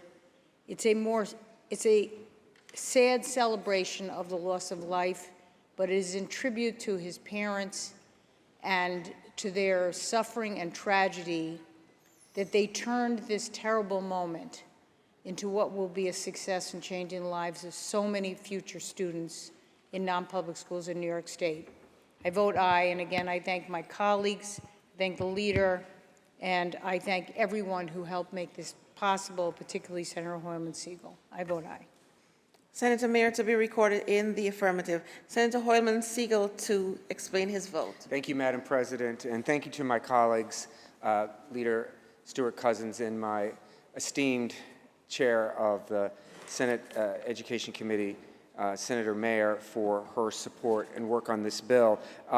This bill, the Jack Reed Protect All Students Act, is modeled after the Dignity for All Students Act, which applies only to public schools. And just earlier in this chamber today, we had the author of that bill, former Assembly Member Danny O'Donnell. That bill was passed back in 2010, but students in private schools, up until this bill will be passed and signed into law, have not been protected. The Jack Reed Protect All Students Act requires all non-public schools, like public schools, under the current law, to develop and implement policies prohibiting bullying and the harassment of students. The law also requires schools to promptly investigate all complaints and take steps reasonably calculated to protect students and stop the bullying. And it also protects students against retaliation for making any reports. As a result, students at non-public schools will be entitled to the same protections and dignity as all other students in New York State, no matter who they are. And this is so important, Madam President, because we know the rates of bullying have skyrocketed here in New York and elsewhere. The majority of LGBTQ youth, the majority, 52%, who were enrolled in middle or high school reported being bullied either in person or electronically in the last year. And of course, this is memory and a testament to the family that has pushed this legislation forward. In the memory of Jack Reed, I want to thank Elizabeth and Bill for their tireless efforts, for turning, as has been said, pain into purpose, to creating a better and safer learning environment for all students in the state of New York in the memory of their dear son, who tragically died in 2022 at just age 17. I vote aye, Madam President. Senator Hoylman Siegel to be recorded in the affirmative. Senator Tedesco to explain his vote. I want to thank the sponsors of this particular bill. You know, bullying has been, is now, and probably will be in the future a difficult problem for our schools. The Dignity for All Students Act was a good piece of legislation. And I don't think we can make anything perfect, but it's far from perfect. Moving that portion of what we can do in terms of the private and public schools and all schools, I think is an important thing to do. But I have to ask a question to everybody in this room, people in the balcony. If your child was being bullied in school, or your child was the bullying in school, just raise your hand so I could see if you would not want to be notified.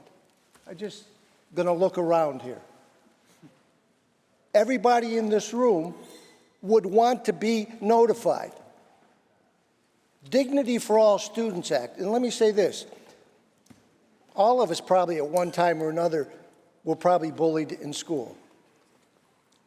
I wouldn't ask you to raise your hand about this, but how many of us ran home and told our parents what happened? We didn't, most of us probably.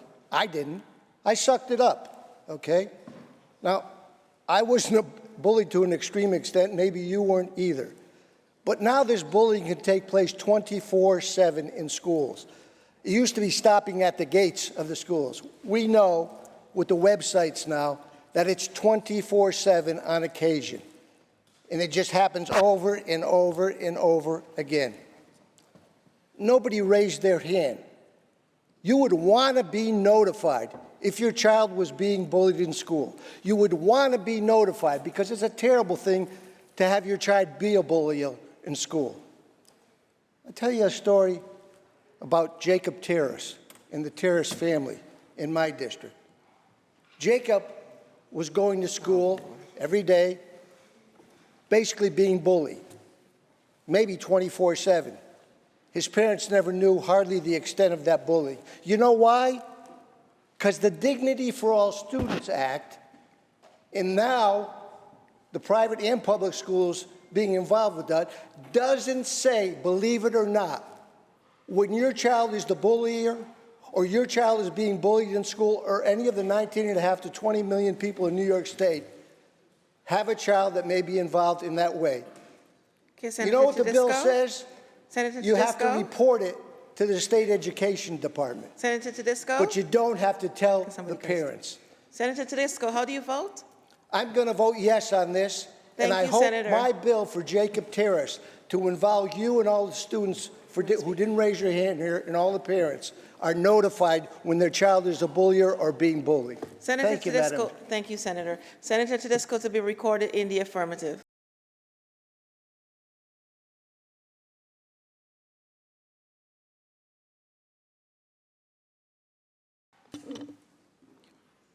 Announce the results. In relation to calendar 21, voted in the negative are Senators Cancer Fitzpatrick, Ort, Steck, and Walzek. Ayes 55, nays 4. The bill is passed. Calendar number 1627, Assembly number 5364 by Assemblymember Carroll, enactment of the real property tax law. Read the last section. Section 2, this action will effect immediately. Call the roll. Adabo, Giannaris Kruger, Ort, Sukans White. Announce the results. In relation to calendar 1627, voted in the negative, Senator Fahey. Ayes 58, nays 1. The bill is passed. Calendar number 1632, Senate Print 5713 by Senator Skoufis, enactment of the railroad law. Read the last section. Section 2, this action will take effect on the 30th day, it shall become a law. Call the roll. Adabo, Giannaris Kruger, Ort, Sukans White. Announce the results. Ayes 59. Oops, sorry. In relation to calendar 1632, voted in the negative, Senator Walzek. Ayes 58, nays 1. The bill is passed. Calendar number 1635, Senate Print 6693B by Senator Jackson, enactment of the education law. Laid aside. Calendar number 1640, Assembly number 7634 by Assemblymember McDonald, enactment of the tax law. Read the last section. Section 2, this action will take effect immediately.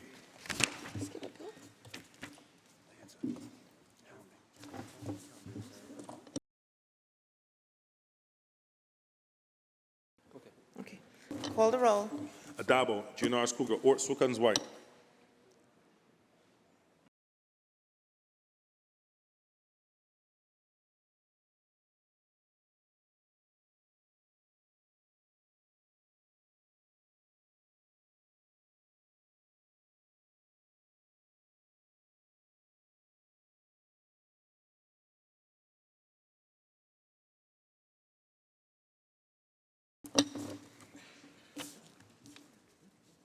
Announce the results. In relation to calendar 1640, voted in the negative are Senators Kanzani Fitzpatrick, Gallivan, Harcum, Helming, Lanza, Martinez, O'Mara, Palumbo, C. Ryan, Scarcella Stanton, Skoufis, and Senator White. Ayes 47, nays 12. The bill is passed. Calendar number 1644, Senate Print 7222A by Senator Bailey, enactment of the insurance law.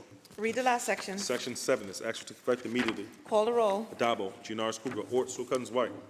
Announce the results. Ayes 59. The bill is passed. Calendar number 1653, Senate Print 8021B by Senator Henchy, enact to amend the executive law. Read the last section. Section 2, this action to take effect on the 60th day, it shall become a law. Call the roll. Adabo, Giannaris Kruger, Ort, Sukans White. Announce the results. In relation to calendar 1653, voted in the negative, Senator Brisport. Ayes 58, nays 1. The bill is passed. Calendar number 1664, Assembly number 8784 by Assemblymember Barrett, enactment chapter 465 of the laws of 2016. Read the last section. Section 3, this action will take effect immediately. Call the roll. Adabo, Giannaris Kruger, Ort, Sukans White.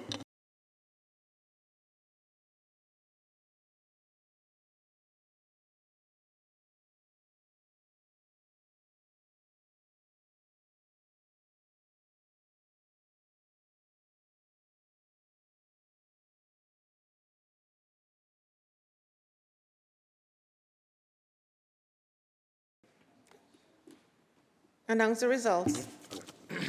In relation to calendar 1664, voted in the negative are Senators Kanzani Fitzpatrick, Harcum, Helming, Lanza, Martinez, C. Ryan, Scarcella Stanton, Skoufis, and White. Senator Helming in the affirmative. Ayes 51, nays 8. The bill is passed. Calendar number 1665, Senate Print 8346 by Senator Kanzani Fitzpatrick, enactment chapter 846 of the laws of 1970. Read the last section. Section 2, this action will take effect immediately. Call the roll. Adabo, Giannaris Kruger, Ort, Sukans White. Announce the results. In relation to calendar 1665, voted in the negative, Senator Fahey. Ayes 58, nays 1. Bill is passed. Calendar number 1679, Senate Print 1511A by Senator Liu, enactment of the Vehicle and Traffic Law. Read the last section. Section 3, this action will take effect on the 180th day, it shall become a law. Call the roll. Adabo, Giannaris Kruger, Ort, Sukans White. Announce the results. In relation to calendar 1679, voted in the negative, Senator Walzig. Ayes 58, nays 1. The bill is passed. Calendar number 1695, Senate Print 6231A by Senator Webb, enactment of the general business law. Read the last section. Section 12, this act shall take effect 1 year after it shall become a law. Call the roll. Addabbo, Giannaris Kruger, Ort, Sewell Cousins, White. Announce the results. In relation to calendar 1695, voted in the negative, Senator Walzig. Ayes 58, nays 1. Bill is passed. Calendar number 1800, Senate Print 1455A by Senator Kavanaugh, an act to amend the executive law. Read the last section. Section 4, this act shall take effect immediately. Call the roll. Addabbo, Giannaris Kruger, Ort, Sewell Cousins, White.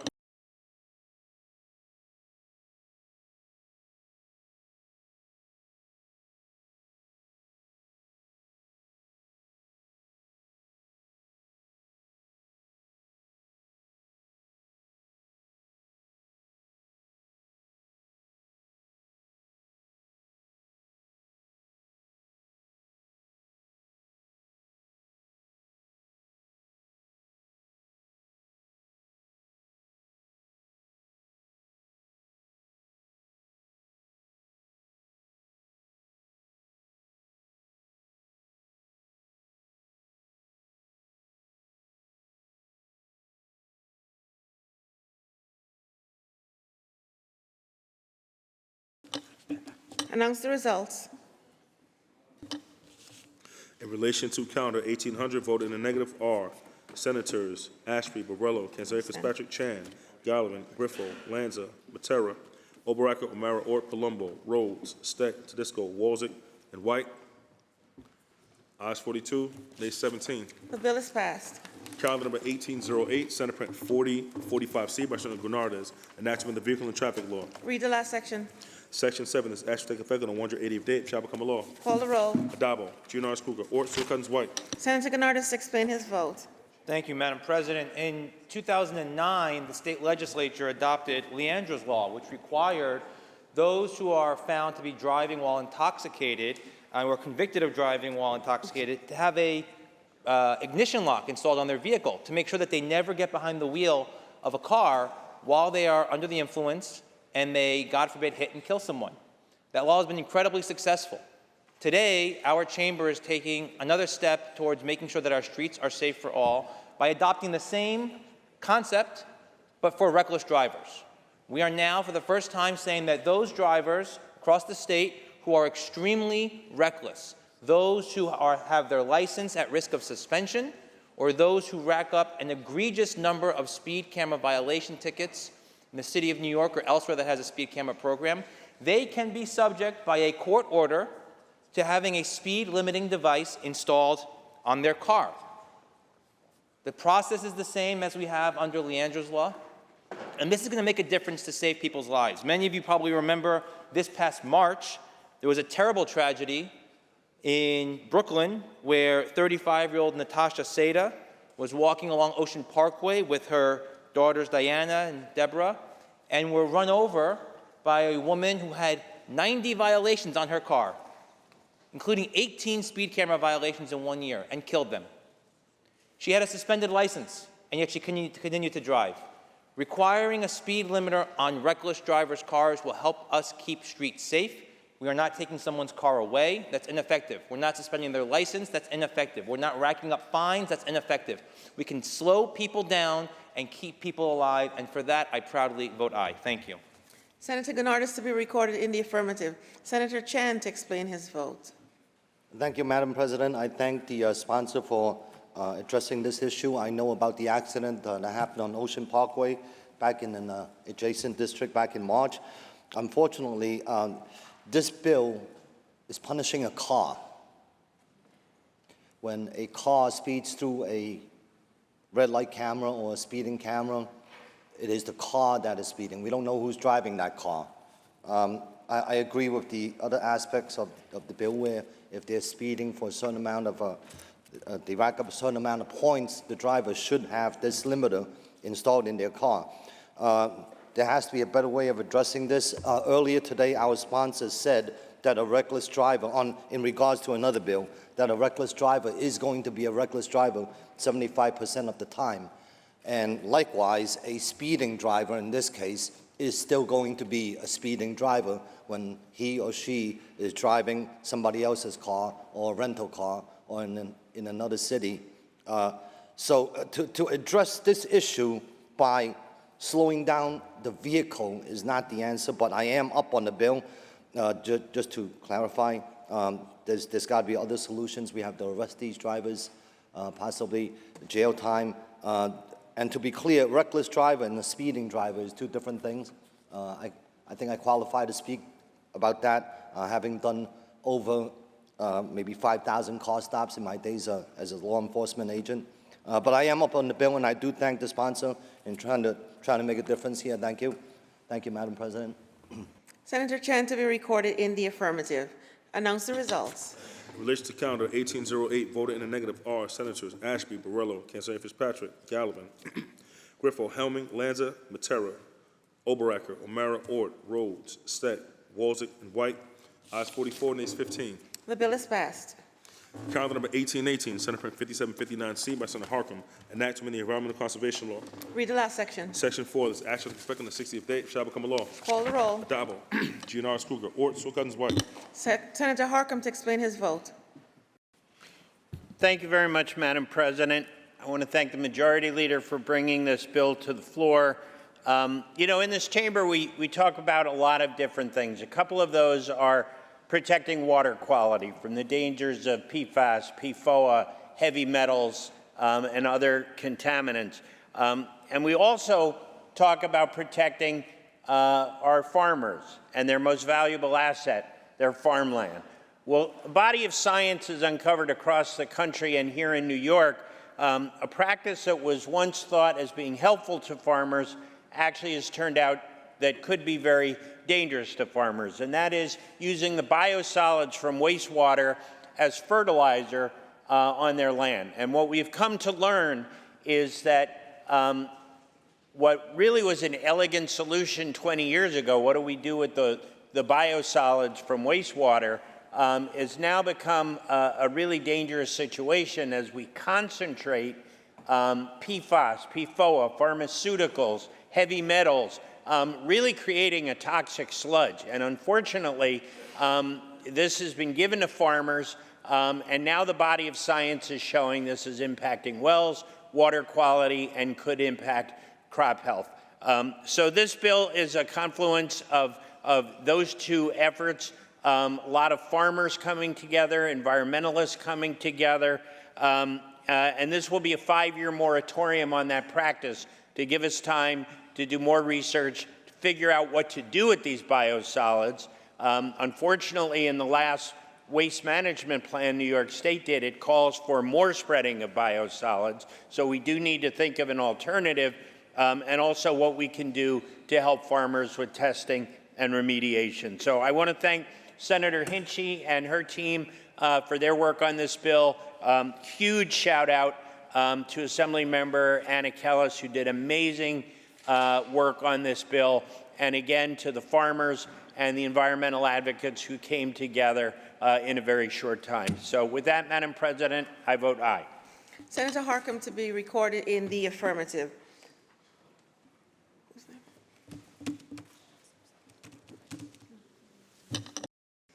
Announce the results.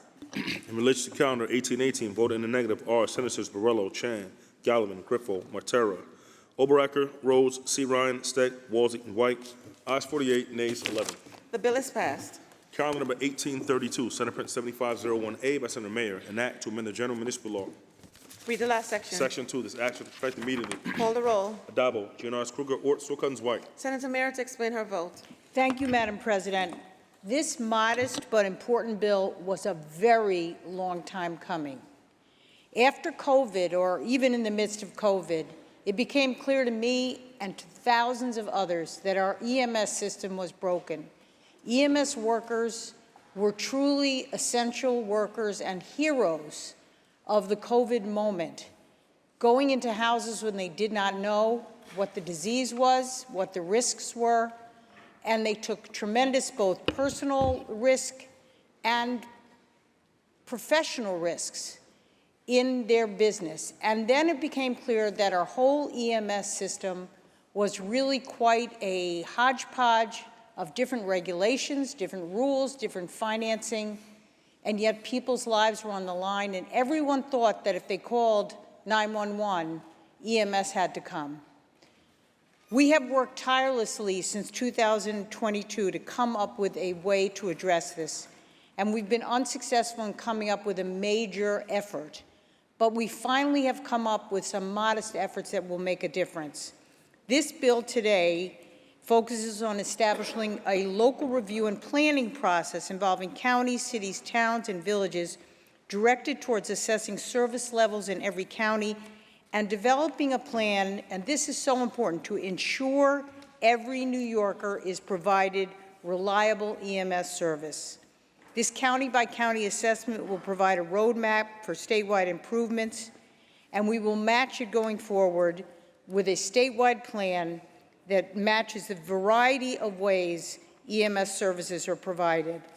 I could not have gotten this far without my colleague, Assemblymember Steve Otis, all the municipal officials, NICOM, NISAC, EMS providers, fire officials, fire unions, all across the state who have worked so hard to find a solution here. I also want to acknowledge my colleague Senator May's bill, which hopefully we will pass, which allows localities to exceed the tax cap when necessary to pay for these vital services. We can't stop here. We have to use this as a beginning to continue the work to put our EMS system on a solid footing and ensure that our EMS providers get the respect, recognition, and resources they deserve and sorely need to continue to provide this vital service to every New Yorker. I vote aye. I'm incredibly grateful to our leadership and to all my colleagues who realize that EMS is a statewide issue requiring a statewide solution, and we're finally beginning that process today. I vote aye. Senator Mayer to be recorded in the affirmative. Announce the results. Ayes 59. The bill is passed. Calendar number 1837, Senate Print 7677A by Senator Skoufis, enactment of the town law. Read the last section. Section 2, this act shall take effect immediately. Call the roll. Adabo, Giannaris Kruger, Ort, Cousins White. Announce the results. Ayes 59. The bill is passed. Calendar number 1858, Assembly number 4762B by Assemblymember Chandler Waterman, enactment to amend the executive law. Read the last section. Section 2, this act shall take effect 1 year after it shall become a law. Call the roll. Adabo, Giannaris Kruger, Ort, Cousins White.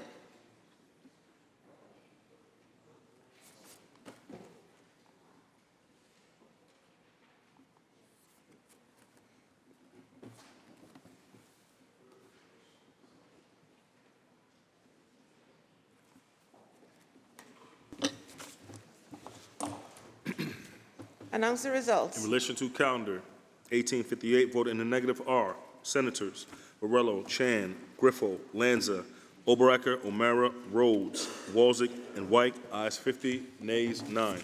The bill is passed. Senator Giannaris, that completes the reading of today's active list. There's a report of the Rules Committee at the desk. Let's take that up, please. The Secretary will read.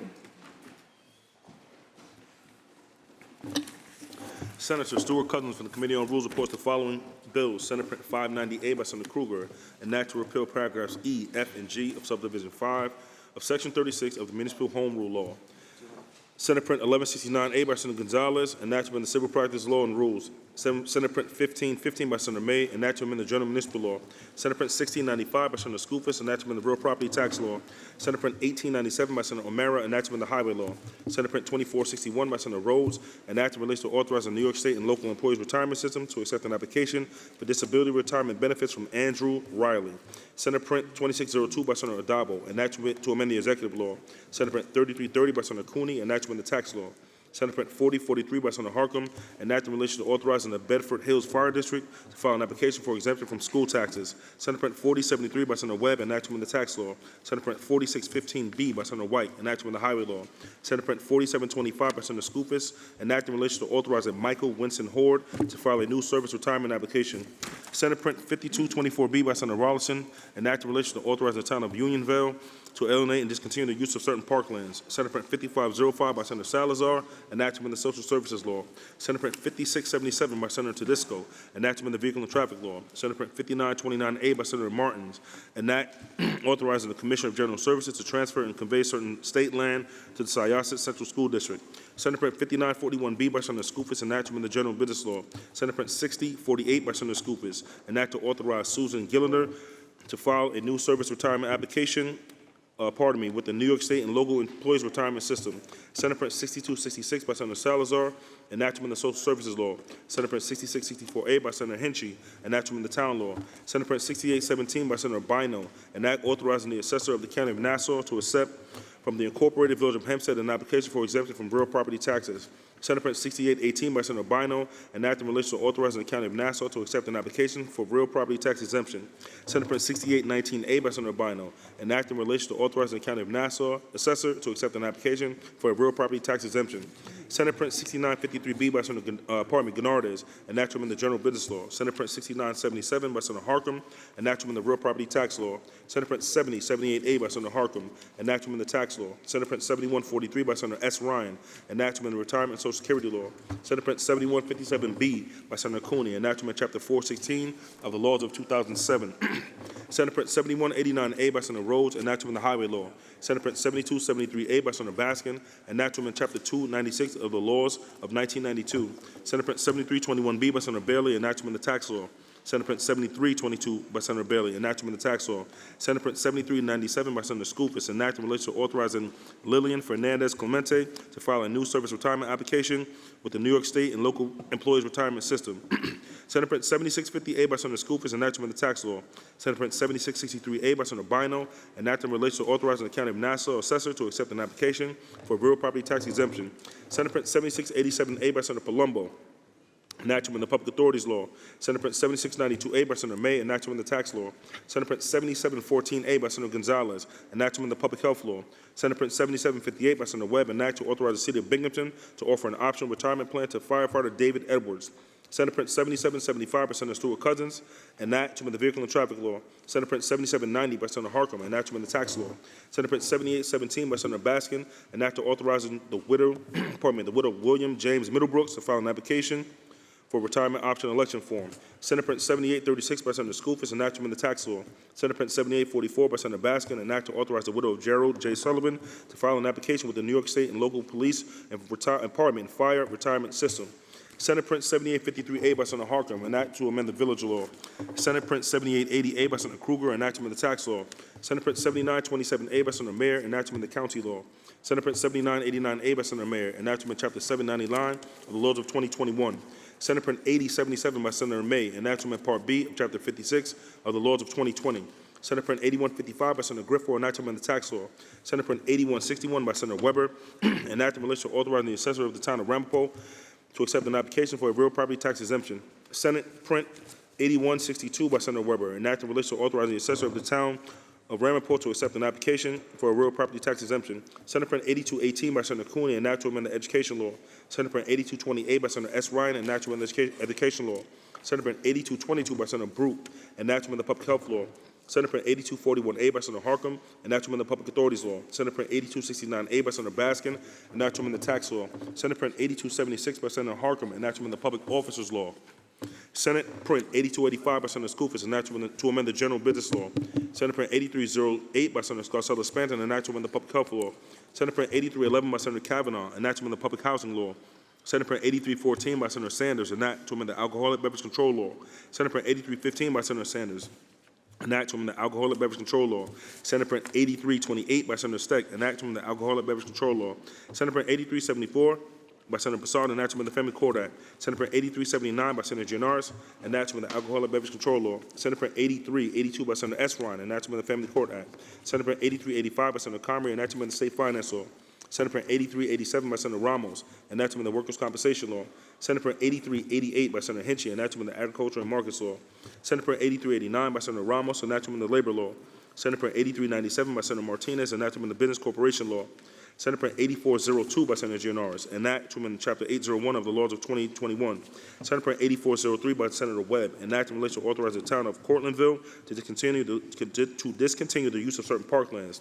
Senate Print 8404 by Senator Sepulveda, and that, to amend the Coordinated Construction Act for Lower Manhattan. Senate Print 8405 by Senator Sepulveda, and that to amend Chapter 322 of the laws of 2014. Senate Print 8406 by Senator Sanders, and that to amend the banking law. Senate Print 8407 by Senator Fahey, and that to amend the social services law. Senate Print 8408 by Senator Krueger, and that to amend the financial services law. Senate Print 8409 by Senator Martinez, and that to amend Chapter 670 of the laws of 2022. Senate Print 8411 by Senator Skoufis, and that to amend the public officers law.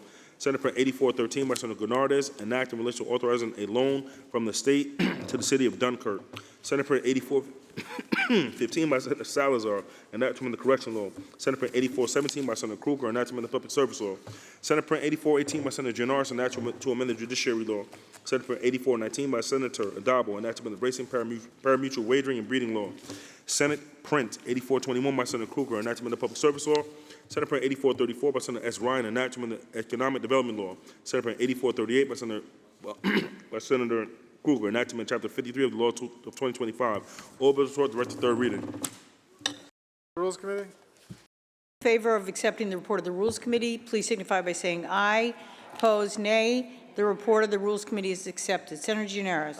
Madam President, I have a motion here. Oh, wait, this is not mine. I believe we have some messages from the Assembly.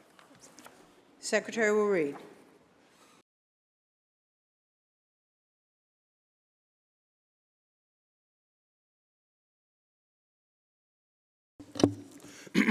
Senator Krueger moves to discharge from the Committee on Rules, Assembly Bill Number 3665A, is substituted for the identical Senate Bill 598, third reading calendar 1866. Senator May moves to discharge from the Committee on Rules, Assembly Bill Number 2177A, is substituted for the identical Senate Bill 1515, third reading calendar 1868. Senator Cooney moves to discharge from the Committee on Rules, Assembly Bill Number 3141, is substituted for the identical Senate Bill 3330, third reading calendar 1873. Senator Webb moves to discharge from the Committee on Rules, Assembly Bill Number 2328A, is substituted for the identical Senate Bill 4073, third reading calendar 1875. Senator White moves to discharge from the Committee on Rules, Assembly Bill Number 5493B, is substituted for the identical Senate Bill 4651B, third reading calendar 1876. Senator Henchy moves to discharge from the Committee on Rules, Assembly Bill Number 6918A, is substituted for the identical Senate Bill 6664A, third reading calendar 1885. Senator S. Ryan moves to discharge from the Committee on Rules, Assembly Bill Number 7861, is substituted for the identical Senate Bill 7143, third reading calendar 1892. Senator Cooney moves to discharge from the Committee on Rules, Assembly Bill Number 7385A, is substituted for the identical Senate Bill 7157B, third reading calendar 1893. Senator Baskin moves to discharge from the Committee on Rules, Assembly Bill Number 7651A, is substituted for the identical Senate Bill 7273A, third reading calendar 1895. Senator Bailey moves to discharge from the Committee on Rules, Assembly Bill Number 7341C, is substituted for the identical Senate Bill 7321B, third reading calendar 1896. Senator Bailey moves to discharge from the Committee on Investigations and Government Operations, Assembly Bill Number 7348, substituted for the identical Senate Bill 7322, third reading calendar 1897. Senator Skoufis moves to discharge from the Committee on Rules, Assembly Bill Number 1969A, substituted for the identical Senate Bill 7658, third reading calendar 1899. Senator Palumbo moves to discharge from the Committee on Rules, Assembly Bill Number 8374A, substituted for the identical Senate Bill 7687A, third reading calendar 1901. Senator Gonzalez moves to discharge from the Committee on Finance, Assembly Bill Number 778A, substituted for the identical Senate Bill 7714A, third reading calendar 1903. Senator Webb moves to discharge from the Committee on Rules, Assembly Bill Number 7915, substituted for the identical Senate Bill 7758, third reading calendar 1904. Senator Harcum moves to discharge from the Committee on Investigation and Government Operations, Assembly Bill Number 8348, substituted for the identical Senate Bill 7790, third reading calendar 1906. Senator Harcum moves to discharge from the Committee on Rules, Assembly Bill Number 8558, substituted for the identical Senate Bill 7853A, third reading calendar 1910. Senator Griffo moves to discharge from the Committee on Rules, Assembly Bill Number 8490A, substituted for the identical Senate Bill 8155, third reading calendar 1915. Senator S. Ryan moves to discharge from the Committee on Rules, Assembly Bill Number 761C, substituted for the identical Senate Bill 8228, third reading calendar 1919. Senator Skoufis moves to discharge from the Committee on Rules, Assembly Bill Number 5852A, substituted for the identical Senate Bill 8285, third reading calendar 1924. Senator Sanders moves to discharge from the Committee on Rules, Assembly Bill Number 8418, substituted for the identical Senate Bill 8314, third reading calendar 1927. Senator Sanders moves to discharge from the Committee on Rules, Assembly Bill Number 8639A, substituted for the identical Senate Bill 8315, third reading calendar 1928. Senator Steck moves to discharge from the Committee on Rules, Assembly Bill Number 8795, substituted for the identical Senate Bill 8328, third reading calendar 1929. Senator Hinchey moves to discharge from the Committee on Rules Assembly Bill number 8419, and substituted for the identical Senate Bill 8388, third reading calendar 1936. Senator Sepulveda moves to discharge from the Committee on Rules Assembly Bill number 8679, and substituted for the identical Senate Bill 8404, third reading calendar 1941. Senator Sepulveda moves to discharge from the Committee on Rules Assembly Bill number 8678, and substituted for the identical Senate Bill 8405, third reading calendar 1942.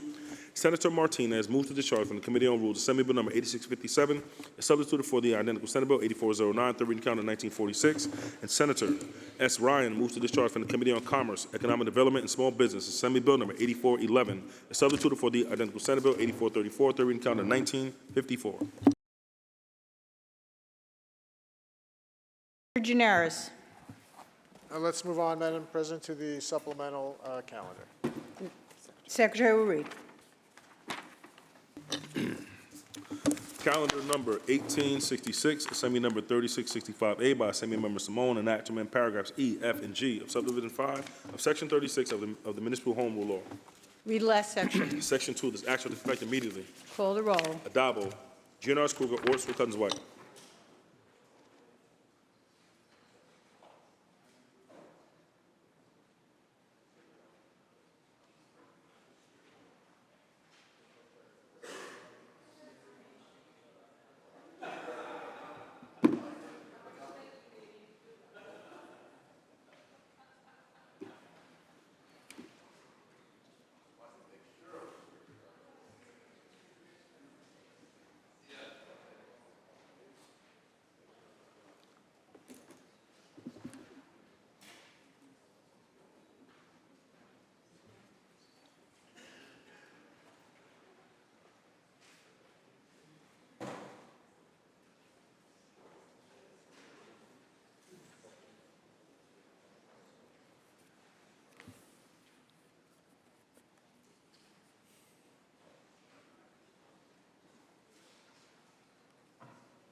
Announce the result. In relation to calendar 1866, voting in the negative are Senators Adabo, Borrello, Kenzari Fitzpatrick, Chan, Fahey, Gallivan, Griffo, Helmy, Lanza, Martinez, Martins, Oberacker, O'Mara, Ort, Rhodes, Scarcella Stanton, Stavisky, Steck, Tedisco, Walzett, Weber, and White. Ayes 37, nays 22. The bill is passed. Calendar number 1867, Senate Print 1169A by Senator Gonzalez, enactment of the Civil Rights Law. Read the last section. Section 5, this act shall take effect 1 year after it shall become a law. Call the roll. Adabo, Giannaris Kruger, Orts, Cousins White.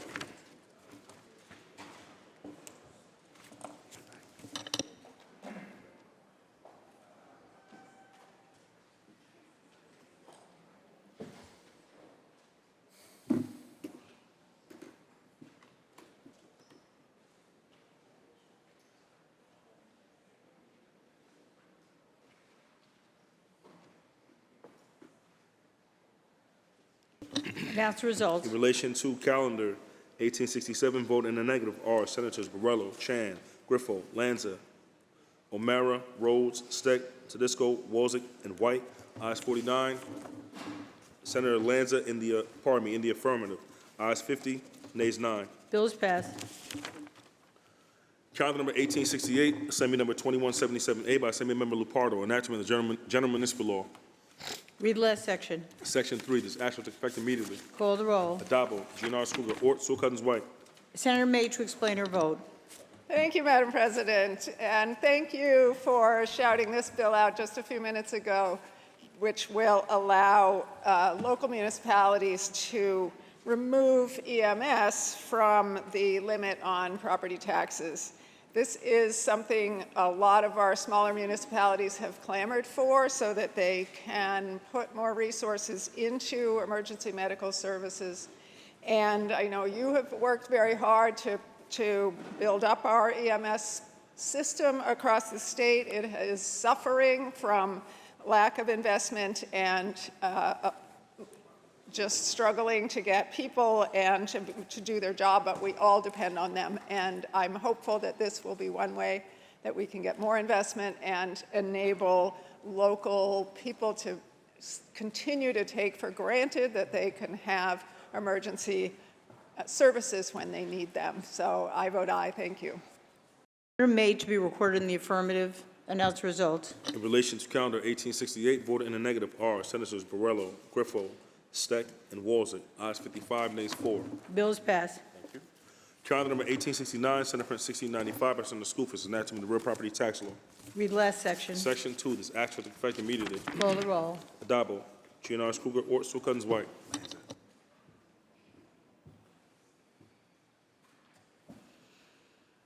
Announce the result. In relation to calendar 1869, vote in the negative are Senators Chan and Lanza. Ayes 57, nays 2. Bill is passed. Calendar number 1870, Senate Print 1897 by Senator O'Mara, enacting the highway law. Read last section. Section 2, this act shall take effect immediately. Call the roll. Adabo, Giannaris Kruger, Ort, Sukans, White. Announce the result. Ayes 59. Bill is passed. Calendar number 1871, Senate Print 2461 by Senator Rhodes, an act in relation to authorizing the New York State and local employee retirement system to accept an application for disability retirement benefits from Andrew Riley. Read last section. Section 3, this act shall take effect immediately. Call the roll. Adabo, Giannaris Kruger, Ort, Sukans, White. Announce the result. Ayes 59. Bill is passed. Calendar number 1872, Senate Print 2602 by Senator Adabo, an act to amend the executive law. Read last section. Section 2, this act shall take effect on the 180th day and shall become a law. Call the roll. Adabo, Giannaris Kruger, Ort, Sukans, White. Announce the result. Ayes 59. Bill is passed. Calendar number 1873, Assembly number 3141 by Assemblymember Lunsford, an act to amend the tax law. Read last section. Section 2, this act shall take effect immediately. Call the roll. Adabo, Giannaris Kruger, Ort, Stewart Cousins, White.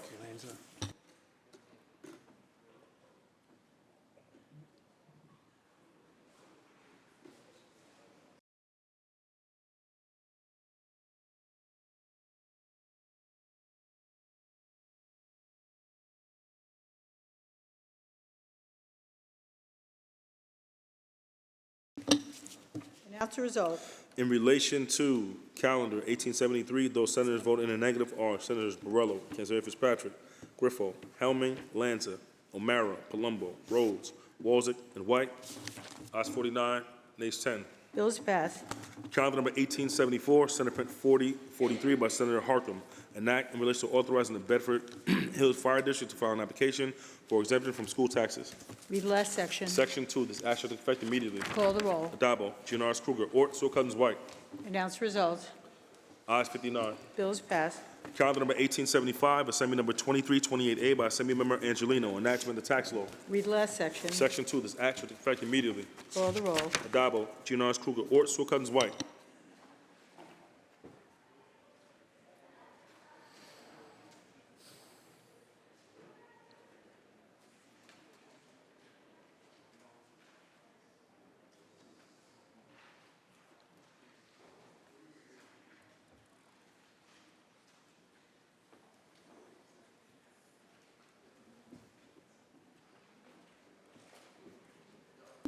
Announce the result. In relation to calendar 1875, vote in the negative are Senators Kanzeri Fitzpatrick, Gallivan, Harkam, Lanza, Martinez, Ort, Palumbo, Rhodes, C. Ryan, Scarcella Stanton, Skoufis, and White. Ayes 47, nays 12. Bill is passed. Calendar number 1876, Assembly number 5493B by Assemblymember Durso, enactment of the highway law. Read last section. Section 2, this act shall take effect immediately. Call the roll. Adabo, Giannaris Kruger, Ort, Sukans, White. Announce the result. Ayes 59. Bill is passed. Calendar number 1877, Senate Print 4725 by Senator Skoufis, an act in relation to authorizing Michael Winston Horde to file a new service retirement application. Read last section. Section 3, this act shall take effect immediately. Call the roll. Adabo, Giannaris Kruger, Ort, Sukans, White. Announce the result. Ayes 59. Bill is passed. Calendar number 1878, Senate Print 5224B by Senator Rollison, an act in relation to authorize the town of Unionville to alienate and discontinue the use of certain parklands. Read last section. Section 6, this act shall take effect immediately. Call the roll. Adabo, Giannaris Kruger, Ort, Sukans, White. Announce the result. In relation to calendar 1878, voted in the negative, Senator Fahey. Ayes 58, nays 1. Bill is passed. Calendar number 1879, Senate Print 5505 by Senator Salazar, enactment of the Social Services Law. Read last section. Section 2, this act shall take effect immediately. Call the roll. Adabo, Giannaris Kruger, Ort, Sukans, White. Announce result. Ayes 59. Bill is passed. Calendar number 1880, Senate Print 5677 by Senator Tedisco, enactment of the Vehicle and Traffic Law. Read last section. Section 4, this act shall take effect on its 30th day, shall become a law. Call the roll. Adabo, Giannaris Kruger, Ort, Sukans, White. Announce result. In relation to calendar 1880, vote in the negative are Senators Lanza and Martinez, ayes 57, nays 2. Bill is passed. Calendar number 1881, Senate Print 5929A by Senator Martins, an act authorizing the Commissioner of General Services to transfer and convey certain state land to the Syosset Central School District. Read the last section. Section 6 is action to effect immediately. Call the roll. Adabo, GNRS Kruger, Ort, Sewell-Cummings White, Announce the result. ayes 59. Bill is passed. Calendar number 1882, Senate Print 5941B by Senator Skoufis, an act to amend the general business law. Read the last section. Section 5 is action to take effect on the 180th day, it shall become a law. Call the roll. Adabo, GNRS Kruger, Ort, Sewell-Cummings White, Announce the result. ayes 59. Bill is passed. Calendar number 1883, Senate Print 6048 by Senator Skoufis, an act to authorize Susan Gillender to file a new service retirement application with the New York State and local employee retirement system. Read the last section. Section 2, this action to effect immediately. Call the roll. Adabo, GNRS Kruger, Ort, Sewell-Cummings White, Announce the result. ayes 59. Bill is passed. Calendar number 1884, Senate Print 6266 by Senator Salazar, an act to amend the social services law. Read the last section. Section 3, this action to effect immediately. Call the roll. Adabo, GNRS Kruger, Ort, Sewell-Cummings White, Announce the results. ayes 59. Bill is passed. Calendar number 1885, Assembly number 6918A by Assembly Member Barrett, an act to amend the town law. Read the last section. Section 2, this action to effect immediately. Call the roll. Adabo, GNRS Kruger, Ort, Sewell-Cummings White,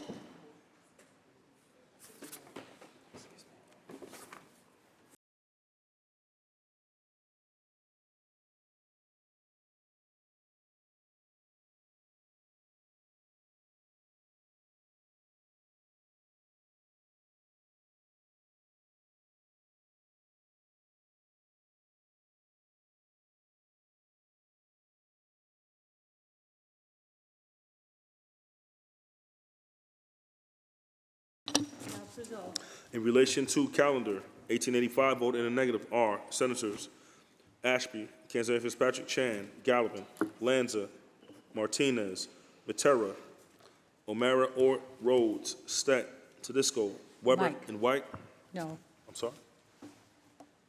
Also, Senator Scarcella Spanton, ayes 44, nays 15. The bill is passed. Also, Senator Bino as well, ayes, 43, nays 16. Bill is passed. What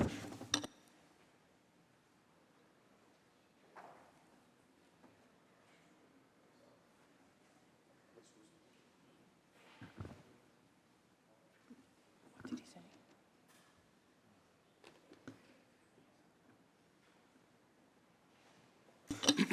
In relation to calendar 1885, vote in the negative are Senators Ashby, Bynum, Kansas Fitzpatrick, Chan, Gallivan, Helming, Lanza, Martinez, Martins, Matera, O'Mara, Ort, Rhodes, Scarcella, Spanton, Steck, Tedisco, Weber, and White. Ayes 41, nays 18. The bill is passed. Calendar number 1886, Senate Print 6817 by Senator Bino, an act authorizing the assessor of the County of Nassau to accept from the Incorporated Village of Hempstead an application for exemption from real property taxes. Read the last section. Section 2, this action to effect immediately. Call the roll. Adabo, GNRS Kruger, Ort, Sewell-Cummings White. Announce the results. Ayes 50. In relation to calendar 1886, vote in the negative, Senator O'Mara. Ayes 58, nays 1. Bill is passed. Calendar number 1887, Senate Print 6818 by Senator Bino, an act in relation to authorizing the County of Nassau assessor to accept an application for a real property tax exemption. Read the last section. Section 2, this action to effect immediately. Call the roll. Adabo, GNRS Kruger, Ort, Sewell-Cummings White. Announce the results. In relation to calendar 1887, vote in the negative, Senator O'Mara. Ayes 58, nays 1. The bill is passed. Calendar number 1888, Senate Print 6819A by Senator Bino, an act in relation to authorizing the County of Nassau assessor to accept the application for real property tax exemption. Read the last section. Section 2, this action to effect immediately. Call the roll. Dabo, GNRS Kruger, Ort, Sewell-Cummings White. Announce results. In relation to calendar 1888, voted in the negative, Senator O'Mara. Ayes 58, nays 1. Bill is passed. Calendar number 1889, Senate Print 6953B by Senator Gennardez, an act to amend the general business law. Read the last section. Section 3, this action to effect immediately. Call the roll. Adabo, GNRS Kruger, Ort, Sewell-Cummings White. Senator Gennard is to explain his vote. Thank you, Madam President. You know, artificial intelligence is an incredibly powerful tool that is changing by leaps and bounds. I'm not talking about your chatbots or using ChatGPT to get you an answer to a question or using your Gemini assistant. I'm talking about the most expensive technology being created right now at the highest level of computing power that is being developed all around the world, far beyond our ability to fully understand what this technology is fully capable of. And that's not just Andrew Gennardis saying that. That is some of the world's leading AI computer scientists saying this as well. That is some of the CEOs of these labs and of these companies that are investing hundreds of billions of dollars into developing this technology, saying this technology that we're creating that has the power to transform humanity and the planet can also create incredible harm and destruction. And so right now, there's no requirement that these companies, these platforms, these machines have a safety plan developed. The leading CEO, one of the leading CEOs for a company called Anthropic, a major AI company, just last week published an op-ed in the New York Times saying, we are creating something that we don't fully understand. We need protection. We need government to require us to have a safety plan. We need government to require us to put guardrails in place. We need government to help us have an emergency, a pull-the-plug contingency plan. And that's what we're doing with the RAISE Act today. This would require companies that are at the frontier, developing these so-called frontier models, the highest level of computational power, to develop safety plans for the creation of their models. This will, if enacted, become the first law in the country to require these safety plans. And it's the first step in what I think are many important steps we need to be taking as governments at all levels, of the federal and state level, to making sure that we are harnessing the incredible power of this technology and making sure it's being used for public good and not for the creation of chemical weapons, the creation of biological weapons, and things of that like, which this technology right now is fully capable of. There's a lot more work to be done in this space, but this is a significant first step, and I'm grateful to this chamber for passing this measure today. I vote in the affirmative. Thank you. Gennardis to be recorded in the affirmative. Announce the results. In relation to calendar 1889, voted in the negative. Senator Cooney, ayes 58, nays 1. Bill is passed. Calendar number 1890, Senate Print 6977 by Senator Harkam, and that's to amend the real property tax law. Read the last section. Section 2, this action take effect on the 1st of January. Call the roll. Adabo, Giannaris, Cooper, Ort, Sewell Cousins, White. Announce the results. Ayes 59. Bill is passed. Calendar number 1891, Senate Print 7078A by Senator Harkam, and that's to amend the tax law. Read the last section. Section 2, this action take effect immediately. Call the roll. Adabo, Giannaris, Cooper, Ort, Sewell Cousins, White.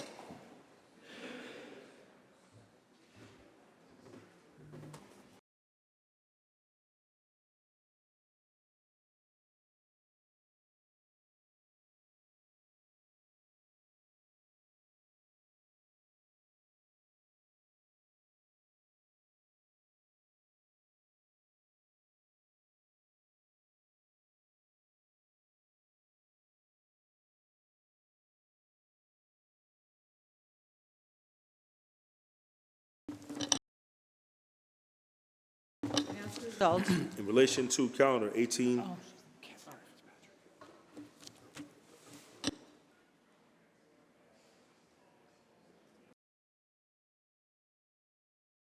In relation to calendar 1891, voted in the negative are Senators Kanzai Fitzpatrick, Gallivan, Lanza, Martinez, O'Mara Ort Palumbo, Rhodes, C. Ryan, Skoufis, and White.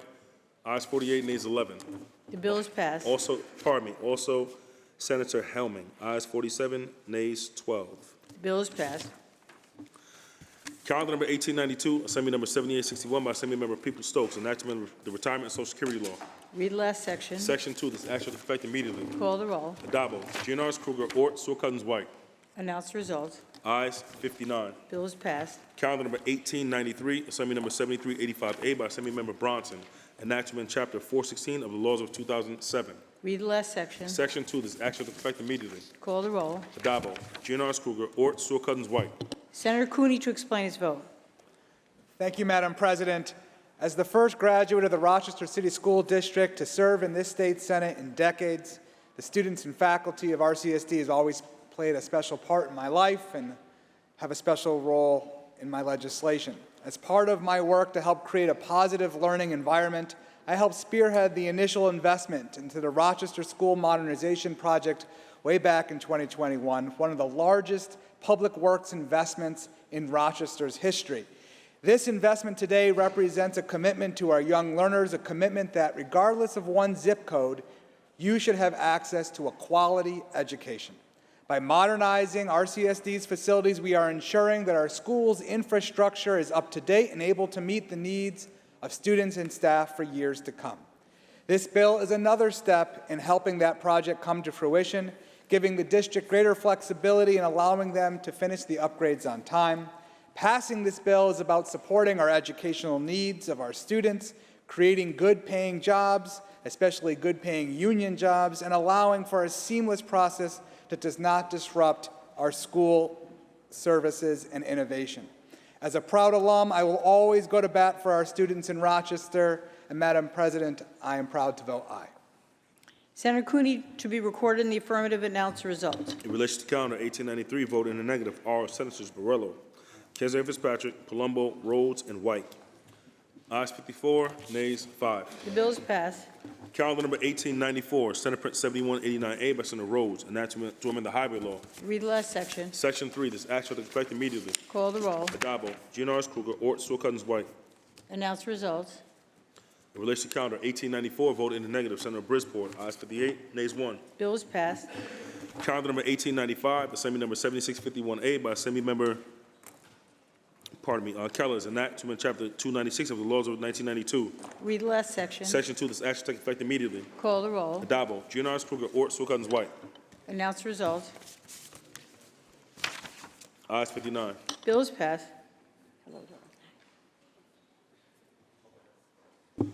Calendar number 1896, Assembly number 7341C by Assembly Member Pretlow, enactment of the tax law. Read the last section. Section 2, this act shall take effect immediately. Call the roll. Adabo, GNRS, Kruger, Ort, Sewell Cousins, White.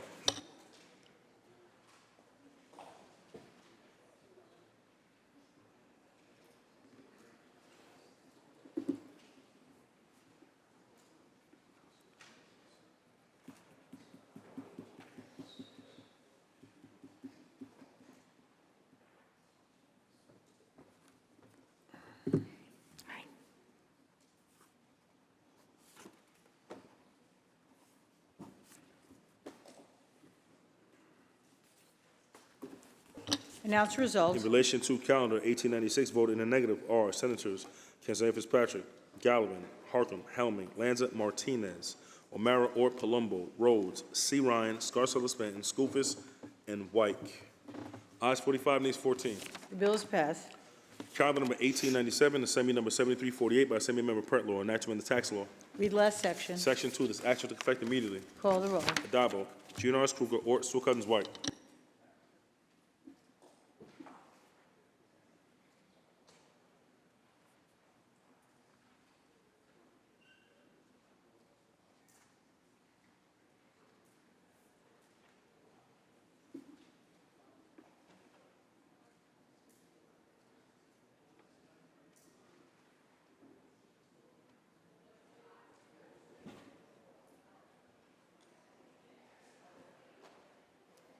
Announce the results. In relation to calendar 1897, those senators voted in the negative are Senators Kenzari Fitzpatrick, Gallivan, Harkin, Helming, Lanza, Martinez, Martins, O'Mara, Ort, Palumbo, Rhodes, C. Ryan, Scarcella Stanton, Skoufis, and White. Ayes 44, nays 15. Bills passed. Calendar number 1898, Senate Print 7397 by Senator Skoufis, an act in relation to authorizing Lillian Fernandez Clemente to file a new service retirement application. Read the last section. Section 3, this action will take effect immediately. Call the roll. Adabo, GNRS, Kruger, Ort, Sewell Cousins, White. Announce the results. Ayes 59. The bill is passed. Calendar number 1899, Assembly number 1969A by Assembly Member Mayor, an act to amend the tax law. Read the last section. Section 2, this action shall take effect immediately. Call the roll. Adabo, GNRS, Kruger, Ort, Sewell Cousins, White. Announce the results. Oops, sorry.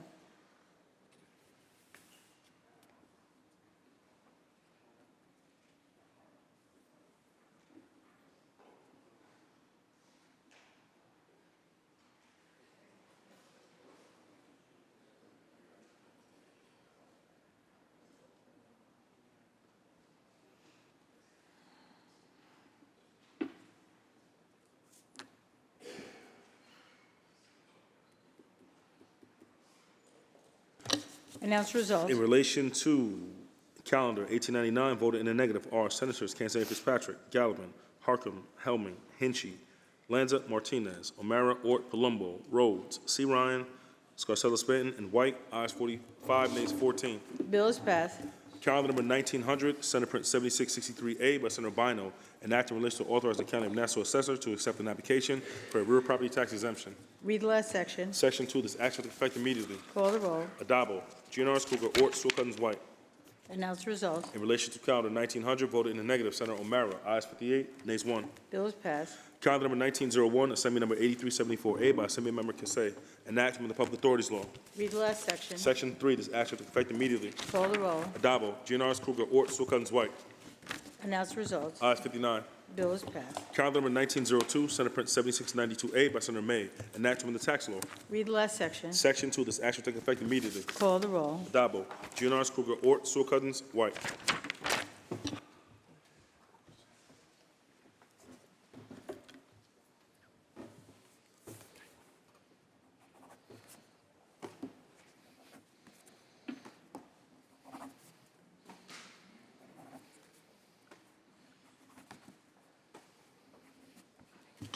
Announce the results. In relation to calendar 02, those senators voted in the negative are Senators Kansas Fitzpatrick, Chan, Gallivan, Harcum, Helming, Lanza, Martinez, O'Mara, Ort, Palumbo, Rhodes, C. Ryan, Scarcella Stanton, Skoufis, and White. Ayes 44, nays 15. Bills passed. Calendar number 1903, Assembly number 778A by Assembly Member Rosenthal, enactment of the Public Health Law. Read the last section. Section 2, this act shall take effect on the 90th day, shall become a law. Call the roll. Adabo, GNR's Kruger, Ort, Sewell Cousins, White. Announce the results. Ayes 59. Bills passed. Calendar number 1904, Assembly number 7915 by Assembly Member Lupardo, an act to authorize the City of Binghamton to offer an optional retirement plan to firefighter David Edwards. There is a home rule message at the desk. Read the last section. Section 2, this act shall take effect immediately. Call the roll. Dabo, GNR's Kruger, Ort, Sewell Cousins, White. Announce the results. Ayes 59. The bills passed. Calendar number 1905, Senate Print 7775 by Senator Stewart Cousins, an act to amend the Vehicle and Traffic Law. There is a home rule message at the desk. Read the last section. Section 3, this act shall take effect immediately. Call the roll. Dabo, GNR's Kruger, Ort, Sewell Cousins, White. Announce the results. Ayes 59. The bills passed. Calendar number 1906, Assembly number 8348 by Assembly Member Levenberg, an act to amend the tax law. Read the last section. Section 2, this act shall take effect immediately. Call the roll. Dabo, GNR's Kruger, Ort, Sewell Cousins, White.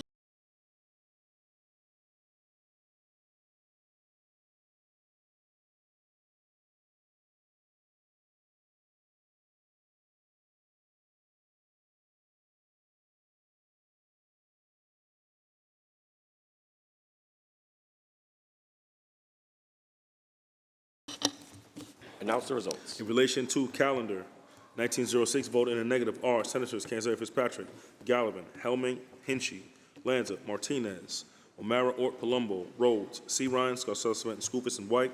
Ayes 45, nays 14. The bill is passed. Calendar number 1907, Senate Print 7817 by Senator Baskin, an act authorizing the widow of William James Middlebrooks to file a retirement option election form.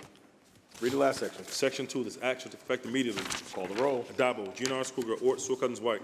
Announce the results. Ayes 59. The bill is passed. Calendar number 1908, Senate Print 7836 by Senator Skoufis, an act to amend the tax law. Read the last section. Section 2, this act shall take effect immediately. Call the roll. Adabo, GNR's Kruger, Ort, Sewell Cousins, White.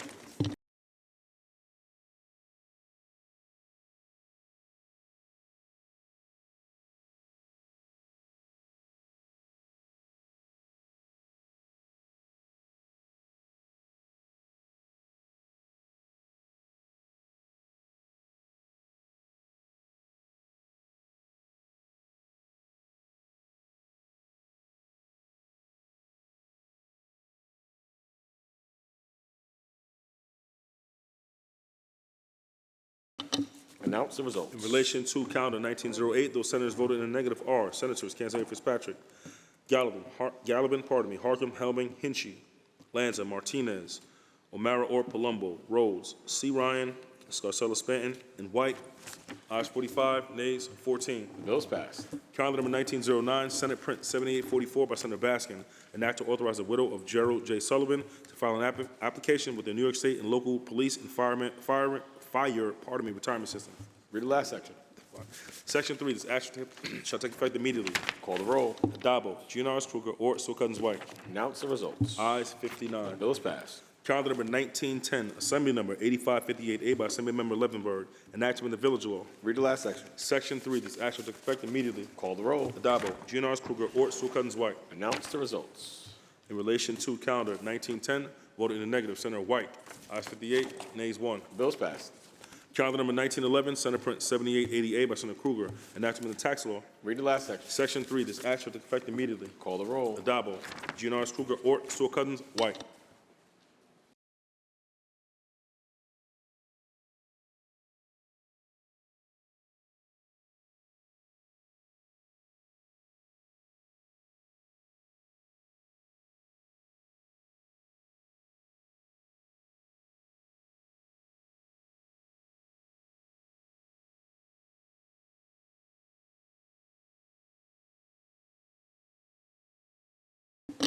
Announce the results. In relation to calendar 1911, vote in the negative are Senators Ashby, Borrello, Kenzay Fitzpatrick, Chan, Gallivan, Griffo, Helmy, Lanza, Martins, Terra, Obrecht, O'Mara, Ort, Palumbo, Rhodes, Rawson, Steck, Tedisco, Walzek, Weber, and White. Ayes 38, nays 21. The bills passed.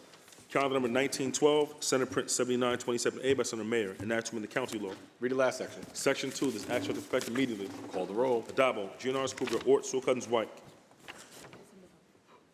Announce the results. Ayes 59. The bills passed. Calendar number 1913, Assembly number 7989A by Assembly Member Mayer, enactment Chapter 799 of the laws of 2021.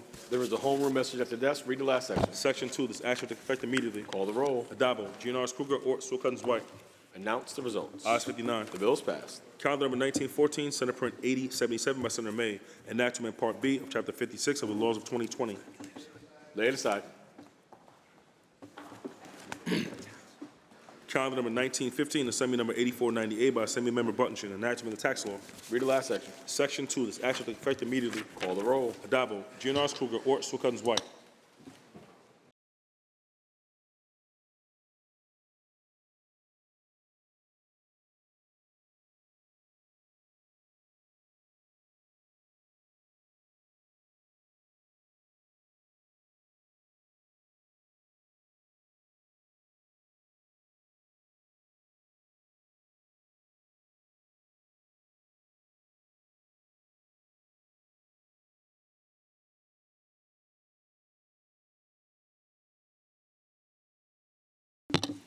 Announce the results. In relation to calendar 1915, vote in the negative are Senators Kenzay Fitzpatrick, Gallivan, Harkin, Lanza, Martinez, O'Mara, Palumbo, Rhodes, C. Ryan, Scarcella, Spenton, Skoufis, and White. Ayes 47, nays 12. Bills passed. Calendar number 1916, Senate Print 8161 by Senator Weber, an act in relation to authorizing the assessor of the town of Ramapo to accept an application for a real property tax exemption. Read the last section. Section 2, this act shall take effect immediately. Call the roll. Adabo, Giannaris Kruger, Ort, Stewart Cousins, White. Senator Skoufis to explain his vote. Thank you very much, Mr. President. On its face, this appears like an innocuous bill, the type that we take up on occasion here at the end of session to provide for a retroactive property tax exemption. But when you dig in, there are some alarming elements to this bill that I feel ought to be brought to the attention of this chamber. Up until March 24th, 2023, this property was used as a single-family home. There was a real estate transaction on March 24th, 2023, that transacted the property to Yeshiva Naklas Safrim, the applicant who is seeking a retroactive property tax exemption. Now, what is particularly concerning, putting aside the previous use as a single-family home, is that this applicant is before the planning board, the local planning board, on June 24th to convert the property to a school. And so why are we providing a retroactive property tax exemption for a building that was previously a single-family home, was then purchased by a school, a non-public school organization, a yeshiva, but the building cannot be used for a school until June 24th at the earliest if the planning board grants the conversion? I believe voting for this bill opens up the possibility, the real possibility for tax fraud, and I recommend my colleagues vote against it. If we do pass it, I recommend the governor veto it. Thank you. Senator Skoufis to be recorded in the negative. Senator Kruger to explain her vote. Thank you. I also rise to vote no. and reaffirm the points that Senator Skoufis is making. Because as I learn about this, basically, it's the legislature participating in the possibility of opening up a whole new precedent that private homes can somehow get defined differently than the use of the home and avoid school taxes. So imagine if everybody who didn't want to pay their school taxes in all of our communities decided to try to get legislation to exempt themselves by claiming they're something they're not. That would be pretty scary. So I also vote no. Thank you, Mr. President. Senator Krueger to be recorded in the negative.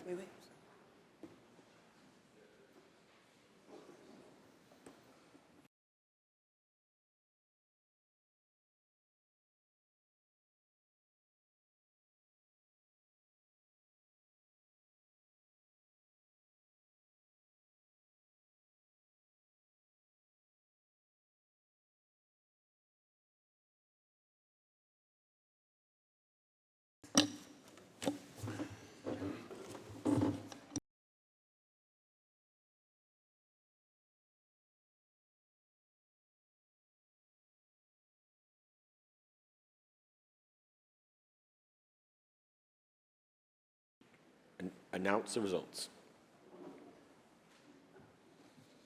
In relation to calendar 1916, voted in the negative are Senators Hoylman Siegel, Jackson, Krueger, May, O'Mara, Sanders, and Skoufis.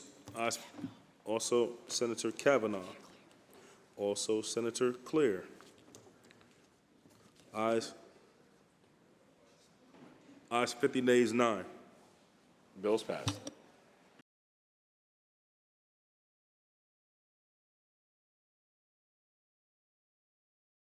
Calendar number 1917, Senate Print 8162 by Senator Weber, an act in relation to authorizing the assessor of the town of Ramapo to accept an application for a real property tax exemption. Read the last section. Section 2, this action took effect immediately. Call the roll. Addabbo, Giannaris, Krueger, Ort, Sewell Cousins, White.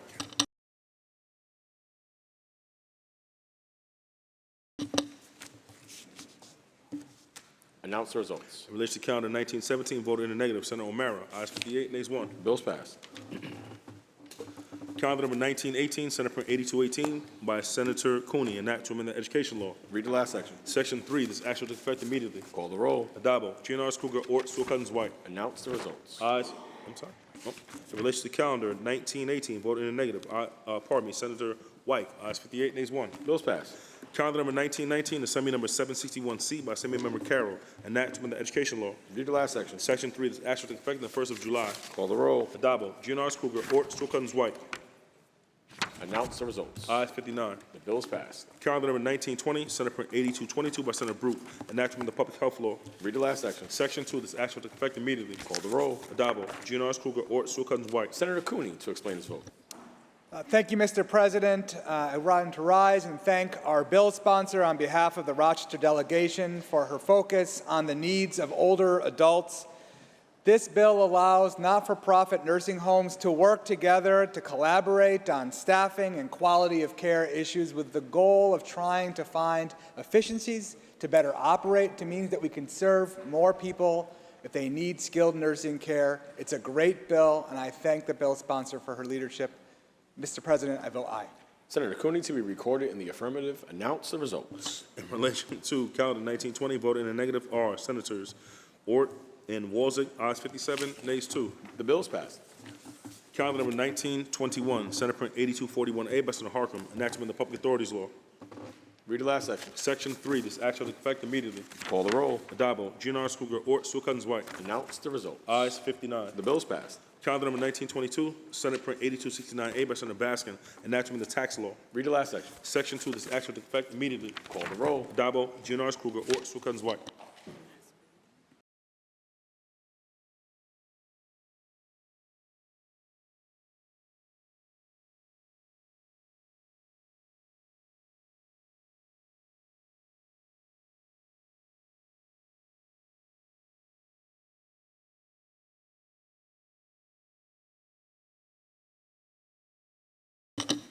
Announce the results. In relation to calendar 1922, vote in the negative are Senators Cancel Fitzpatrick, Harkam, Helming, Lanza, Martinez. O'Mara, Ort, Palumbo, Rhodes, C. Ryan, Scarcella, Stanton, Schoolfus, and White. Ayes 46, nays 13. Bills passed. Calendar number 1923, Senate Print 8276 by Senator Harkam, enactment of the Public Officers Law. Read the last section. Section 2, this act shall take effect immediately. Call the roll. Adabo, GNRs, Kruger, Ort, Sewell Cousins, White. Announce the results. In relation to calendar 1923, voted in the negative, Senator White. Ayes 58, nays 1. Bills passed. Calendar number 1924, Assembly number 5852A by, Assembly Member Steck, enactment of the General Business Law. Read the last section. Section 2, this act shall take effect 1 year, it shall become a law. Call the roll. Adabo, GNRs, Kruger, Ort, Sewell Cousins, White. Senator Skoufis to explain his vote. Mr. President, briefly, this bill, in conjunction with a companion bill by Senator Fahey, looks to finally put some guardrails around kratom, which is a relatively new substance here in the United States, becoming very popular, but comes with significant dangers to some individuals.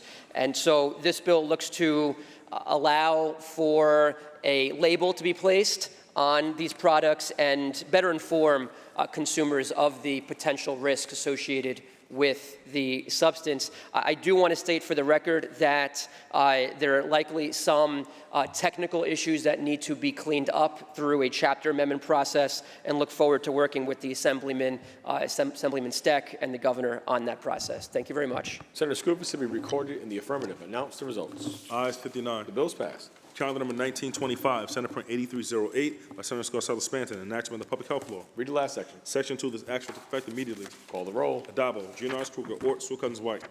Announce the results. Ayes 59. The bills passed. Calendar number 1926, Senate Print 8311A by Senator Kavanaugh, enactment of the Public Housing Law. Read the last section. Section 2, this act shall take effect immediately. Call the roll. Adabo, GNRs, Kruger, Ort, Sewell Cousins, White.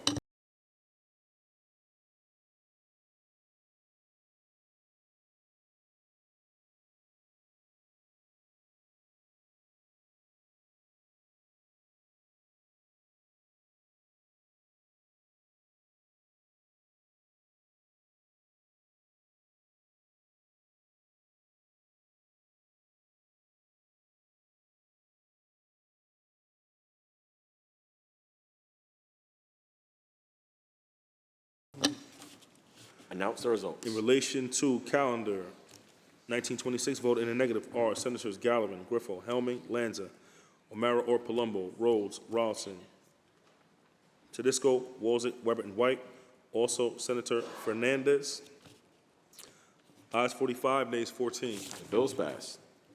Calendar number 1927, Assembly number 8418 by Assembly Member Bashar Hermelin, enactment of the Alcoholic Beverage Control Law. Read the last section. Section 2, this action to effect immediately. Call the roll. Adabo, GNRs, Kruger, Ort, Sewell Cousins, White. Announce the results. In relation to calendar 1927, vote in the negative, Senator Martinez. Ayes 58, nays 1. The bills passed. Calendar number 1928, Assembly number 8639A by Assembly Member Bashar Hermelin, enactment of the Alcoholic Beverage Control Law. Read the last section. Section 2, this action to effect immediately. Call the roll. Adabo, GNRs, Kruger, Ort, Sewell Cousins, White. Announce the results. In relation to calendar 1928, voted in the negative, Senator Martinez. Ayes 58, nays 1. The bills passed. Calendar number 1929, Assembly number 8795 by Assembly Member Werner, enactment of the Alcoholic Beverage Control Law. Read the last section. Section 2, this action to effect immediately. Call the roll. Adabo, GNRs, Kruger, Ort, Sewell Cousins, White. Announce the results. In relation to calendar 1929, voted in the negative, Senator Martinez. Ayes 58, nays 1. The bills passed.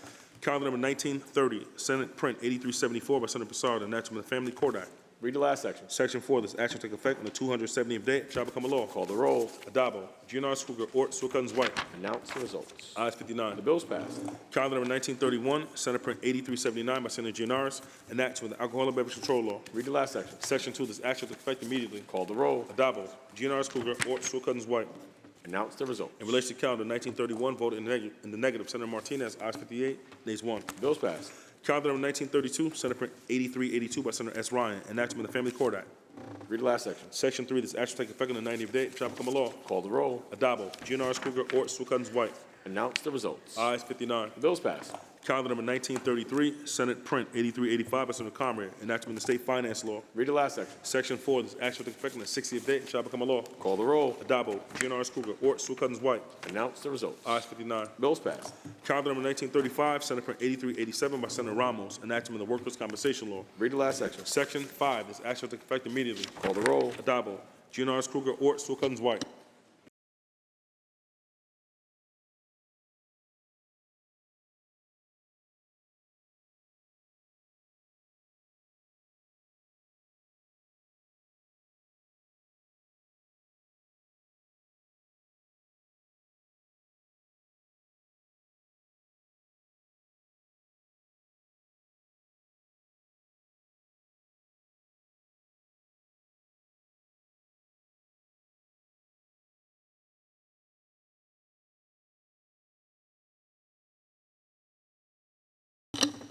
Announce the results. In relation to calendar 1935, voted in the negative are Senators Borrello, Chan, Gallivan, Griffo, Helming, Lanza, Oberacker, O'Mara, Ort, Palumbo, Rollison, Tedisco, Walzick, and White.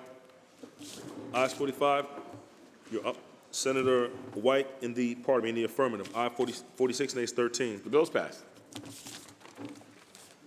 Calendar number 1936, Assembly number 8419 by Assembly Member Conrad, enactment of the Agriculture and Markets Law. Read the last section. Section 4, the act shall take effect on the 120th day, shall become a law. Call the roll. Adabo, GNR's Kruger, Ort, Sewell Cousins, White. Announce the results. In relation to calendar, what's the calendar number?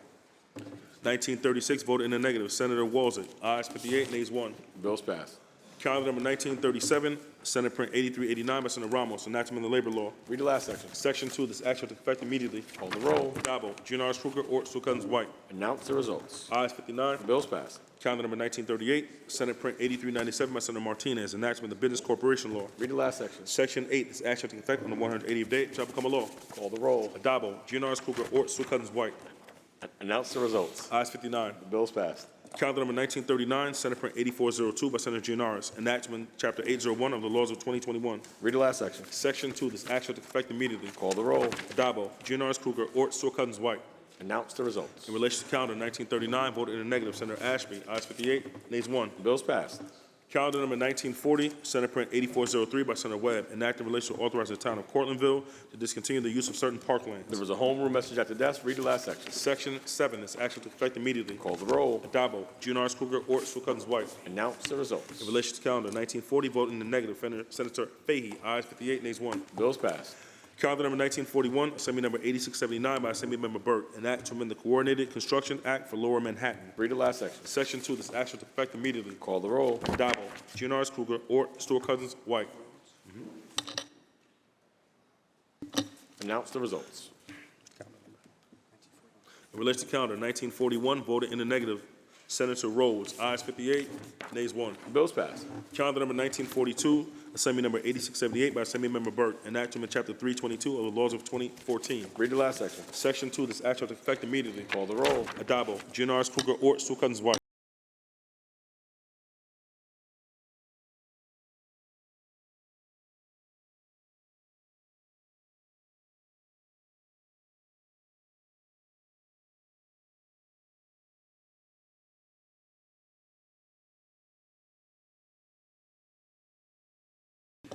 Announce the results. In relation to calendar 1942, voted in the negative are Senators Ashby, Borrello, Kanzeri Fitzpatrick, Chan, Lanza, Martins, O'Mara, Ort, Palumbo, Rhodes, Steck, Tedisco, Walzick, Weber, and White. Also Senator Rollison. Also Senator Matera, ayes 42, nays 17. Bills passed. Calendar number 1943, Senate Print 8406 by Senator Sanders, enactment of the banking law. Read the last section. Section 2, this action took effect immediately. Call the roll. Adabo, GNR's Kruger, Ort, Sewell Cousins, White. Announce the results. In relation to calendar 1943, voted in the negative. Voted in negative, Senator Walzick, ayes 58, nays 1. The bill is passed. Calendar number 1944, Senate Print 8407 by Senator Fahey, enactment of the Social Services Law. Read the last section. Section 2, this action took effect immediately. Call the roll. Adabo, GNR's Kruger, Ort, Sewell Cousins, White. Announce the results. Ayes 59. The bill is passed. Calendar number 1945, Senate Print 8408 by Senator Kruger, enactment of the Financial Services Law. Read the last section. Section 6, this action took effect immediately. Call the roll. Adabo, GNR's Kruger, Ort, Sewell Cousins, White. Announce the results. Ayes 59. The bill is passed. Calendar number 1946, Assembly number 8657 by Assembly Member Otis, enactment Chapter 670 of the laws of 2022. Read the last section. Section 2, this action took effect immediately. Call the roll. Adabo, GNR's Kruger, Ort, Sewell Cousins, White. Announce the results. Ayes 59. The bill is passed. Calendar number 1947, Senate Print 8411 by Senator Scoofus, enactment of the Public Officers Law. Read the last section. Section 11, this action took effect immediately. Call the roll. Adabo, GNR's Kruger, Ort, Sewell Cousins, White.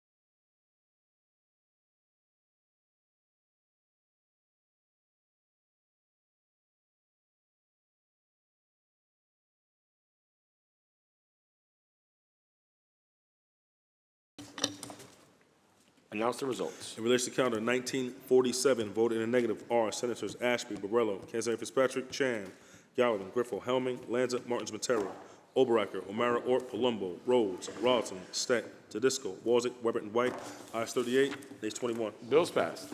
Calendar number 1948, Senate Print 8413 by Senator Granardes, enacting in relation to authorize a loan from the state to the city of Dunkirk. Laid aside. Calendar number 1949, Senate Print 8415 by Senator Salazar, enact to amend the correction law. Laid aside. Calendar number 1950, Senate Print 8417 by Senator Kruger, enact to amend the public service law. Laid aside.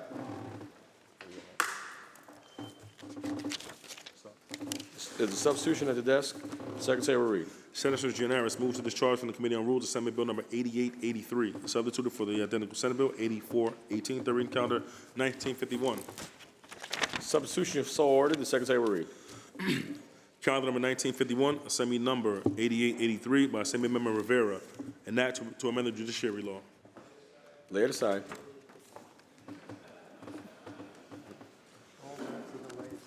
Calendar number 1952, Senate Print 8419 by Senator Adabo, enactment of the racing, parimutuel wagering, and breeding law. Read the last section. Section 2, this action will take effect immediately. Call the roll. Adabo, Gianaris Kruger, Ort, Strickland's White.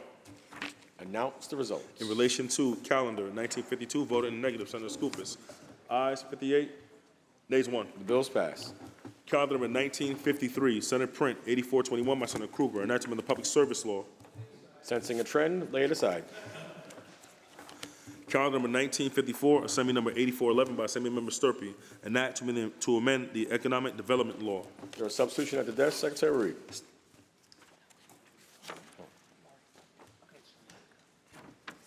Secretary will read. Section 2, this action will take effect immediately. Call the roll. Adabo, Gianaris Kruger, Ort, Strickland's White. Announce the results. Ayes 59. The bills pass. Calendar number 19. Calendar number 1555 will be temporarily laid aside. Senator Gianaris, that completes the reading of the supplemental calendar. Thank you, Mr. President. Let's move on to the controversial calendar. We're going to do these a little bit out of order. So let's begin with, where is it? Calendar number 1951. Secretary will ring the bell. Secretary will read. Come on, man. Don't worry about it. Calendar number 1951, Assembly number 8883 by Assembly Member Rivera, enact to amend the judiciary law. Senator Palumbo, why do you rise? Thank you, Mr. President. I wonder if the sponsor would yield for a few questions. The Will the actual sponsor yield? sponsor of this bill. I am the sponsor of this bill, and I will gladly yield. The sponsor of the bill will yield. Thank you, Senator Gianaris. Could you please just explain to us what this bill does? Yes, this bill deals with decades of underrepresentation that various communities in the western part of the state particularly have faced in terms of their judiciary, whose makeup in the Fourth Department particularly does not reflect the communities that live in those parts of the state. The sponsor continue to yield. Will the sponsor yield? Yes. Sponsor yields. So just, I guess, to speed things up a little for our colleagues, it currently takes the 13 judicial districts in New York State and carves out 2 new ones. Is that accurate? Correct. The sponsor continue to yield. Sponsor yield? Yes. Sponsor yields. Now, we've just had this bill filed and indexing just for a few days, I believe. And so were there any public hearings held with respect to the creation of new judicial districts in New York State? Allow me to also save some time, because I think I know where you're going. This is the result of legislation that's been around for quite some time. Senator Sean Ryan had a bill that dealt solely with Erie County in this regard. There was a bill, I think it was in the Assembly originally, that dealt with Monroe County. And rather than consider these piecemeal, we came up with a comprehensive approach that dealt with all the regions of the state that were being considered. But the individual proposals have been around for quite some time. The sponsor continue to yield. Will the sponsor yield? Yes. Sponsor yields. Has the Office of Court Administration weighed in on the creation of these new districts at all? I believe they have. But we've talked to them at various points throughout this week. They have expressed their support for the goals of this legislation, and they probably said some other things. Will the sponsor continue to yield? Sponsor yield? Yes. Sponsor yields. And with regard to the actual geographic maps themselves, has there been any input from the Office of Court Administration or any other administrative bodies that you can think of? I don't- Expressing support or not on the supporting it? specific ways we've divided up the districts? Yes, that's correct. No, there was no specific The comment sponsor on that. continued to But yield. again, they did express. I'm sorry. They did express support for what we're trying to do by carving it up the way we did. The sponsor continued to Will the yield. sponsor yield? Sponsor yields. Well, as we sit here today, there are elections coming up in November, and I saw in the bill text that each of these specific judges were now reapportioned into these essentially 4 new districts. And I have the map in front of me, and just to be clear, maybe it'll help my colleagues to understand that essentially the 8th Judicial District, which includes Erie County, Allegheny, Wyoming, Genesee, Niagara, Orleans, Chautauqua, and Cattaraugus, basically from Geneseo west. That's now being reapportioned so that Erie County is its own judicial district, and then all around it, those counties I just mentioned, plus Livingston and Steuben. Is that accurate? Take your word for it. I don't have the map in front of me what you do, but that sounds right. Okay. Thank you. Will the sponsor continue to yield? Sponsor yield? Yes. Sponsor yields. And I believe they pronounce it Steuben out that way, not Steuben. But That's the counties, Senator. yes. So that essentially carves out into 2 districts, the 8th, and then we slice up the others, so that Erie is its own judicial district, and Onondaga, which includes Syracuse, is its own judicial district. Is that correct? Correct. And Monroe is also its own. Correct. And Monroe, I apologize. Yes. Correct. The sponsor continue to Will yield. the sponsor yield? Yes. The sponsor yields. Can you tell me if there's been any consultation, or if you could explain to us how this affects our regents? Because the regents are, of course, sliced up by judicial districts. So that's something that I assume was contemplated when this map was drawn. That's a really good question, and in fact, this will increase representation for this part of the state in the regions. There will be 2 new regents because the regents are apportioned by judicial district, and since we're adding 2 new judicial districts, there will be 2 new regents that will be appointed from the western part of the state. Will the sponsor continue to Will yield? the sponsor yield? Yes. The sponsor yields. Thank you, Senator. Through you, Mr. President, we now have a bunch of judges who are on the ballot in all of these judicial districts, the new ones and the current ones. So have we apportioned where they will end up, since now these districts are completely moved around geographically and they're not contained within the bill because we haven't had an election yet? That's in November still. Yeah, well, let me just clarify something, because you keep referring to the election that's coming up this November. This bill does not take effect until the 2026 elections, and then the new districts would be in place as of January 2027. So if anyone's on the ballot this year, they would be unaffected. Understood. Will the sponsor continue to yield? Will the sponsor yield? Yes. Sponsor yield. So then I have the same question for the 2026 election. This will also be mystery judges until we know who's elected. Yes, and the way, I should mention that we modeled this based on the last time this was done, that split off Staten Island from Brooklyn, I believe. Senator Lanza was the sponsor of that legislation in 2007. And it specifically identifies all of the judges who are currently in that district and where they would be assigned, so that there's no confusion about where everybody is. What we did, because this may be your next question, what we did in terms of how we went about doing that is we attempted to place the various judges in the districts in which they reside, and to the extent the apportionment required some movement, we allowed the most senior judges to remain in the districts they reside in and apportion the less senior members. Sponsor continue to yield. Will the sponsor yield? Yes. The sponsor yields. Thank you, Senator. So when drawing these districts, was there any consideration with regard to voter enrollment?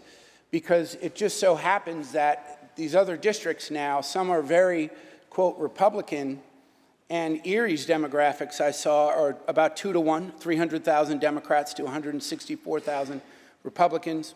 Onondaga I did not look up, but I do know that that also is a blue area, and all the others seem to be quite Republican. Was that a factor when considering the maps that are currently drawn? No, I guess it says more about you than me that you figured that out, because we did not take that into consideration. What we did, however, was look at the racial makeup of the judges in this part of the state, and frankly, I was aghast to see what the numbers were.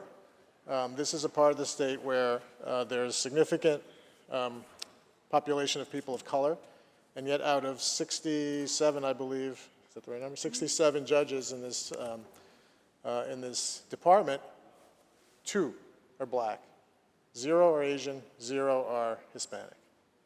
That's what we're trying to solve for. That we looked at. And frankly, we were shocked to find out that you have a very homogeneous, almost all-white judiciary from this part of the state. Sponsor continue to yield. Will the sponsor yield? Yes. Sponsor yields. Through you, Mr. President, so when I looked at some of those demographics as well, because I thought that was a concern, my understanding is in now the soon-to-be 8th Judicial District that just includes Erie County has 1 person of color on the bench countywide, and that is an African-American family court judge who is actually a Republican. So despite that being a very blue area, do you know of, did your investigation reveal any reason why the Erie County Democratic Party didn't seem to be running any individuals of color, just the Republicans? No, and you know, we could have a whole other debate on another bill about how to select judges in this state, which I would be in favor of having, but I did not investigate how Erie County has chosen its family court judges, no. Will the sponsor continue to yield? Will sponsor yield? Yes. Sponsor yields. Thank you. Senator Gianaris, you indicated that you also evaluated these districts statewide. Are you aware of, in the 1st Judicial District, New York County, they have had 1 elected Latina judge ever, Mayor Rosado, and currently on the bench in New York County, which has an enrollment last year, 779,000 registered Democrats, 86,000 registered Republicans. New York County has 1 Asian American judge and 2 Latino judges in the progressive county of New York.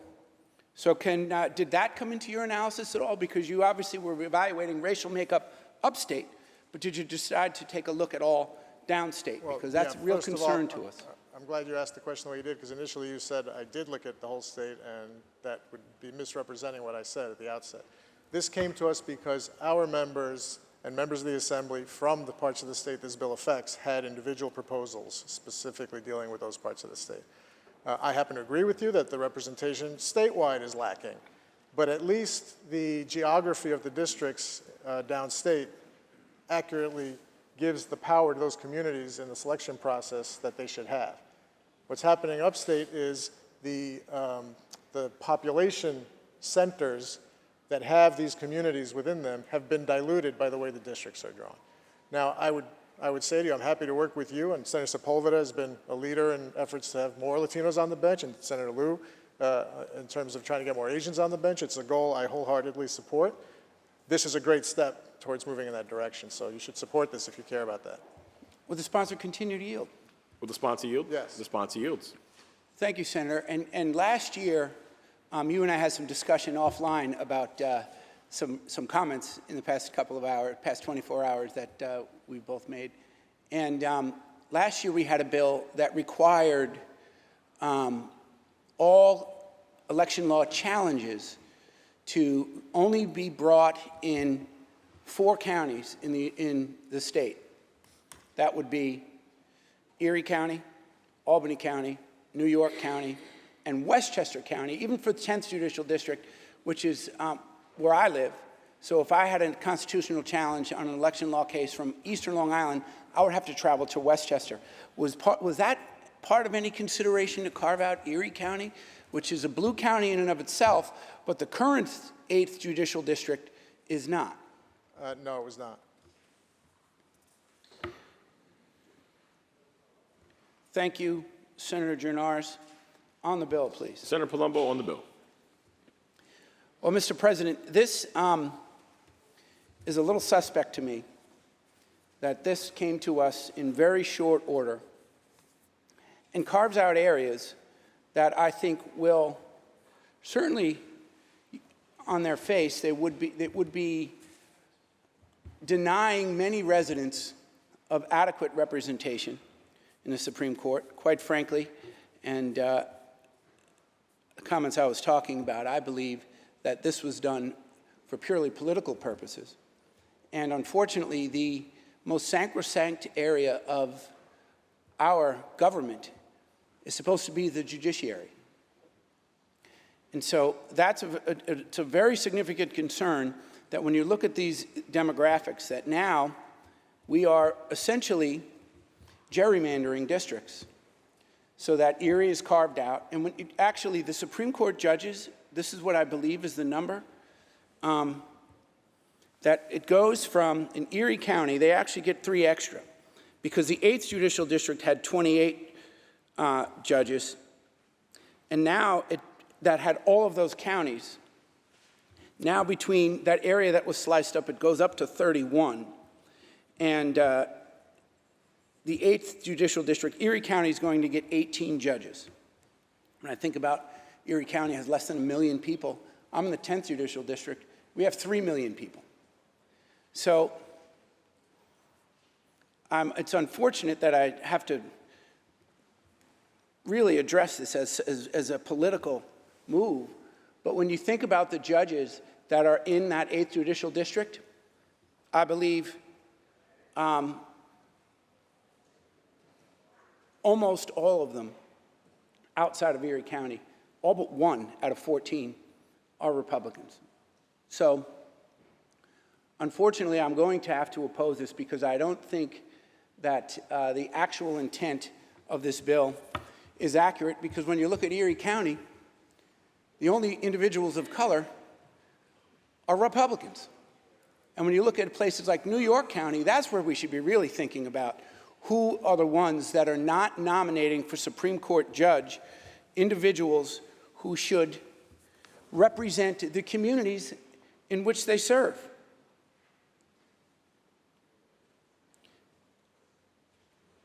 I mean, I've looked up a little more information. Albany County has never elected an Asian American to the Supreme Court. So this is a problem. I certainly agree with that. We need to have an accurate reflection of this. This is something that's a little bit near and dear to my heart. As a little refresher, about 1.5 years ago, I sued some of my colleagues because we had an historic nominee for Chief Judge in Hector LaSalle that was rejected by that side of the room. So we do need to do more on this, but this is politically motivated. For those reasons, Mr. President, I'll be voting no. Are there any other senators wishing to be? Senator Walczak, why do you rise? Thank you, Mr. President. Would the sponsor yield? It is not Walczak Wednesdays. It is Walczak Thursdays. The sponsor yields. A day late, Senator Walczak. We'll take it. Mr. President, Senator Gianaris is more excited about it than I am, for sure. Through you, Mr. President, has the population increased, shifted? Have demographics changed significantly in the areas of central and western New York?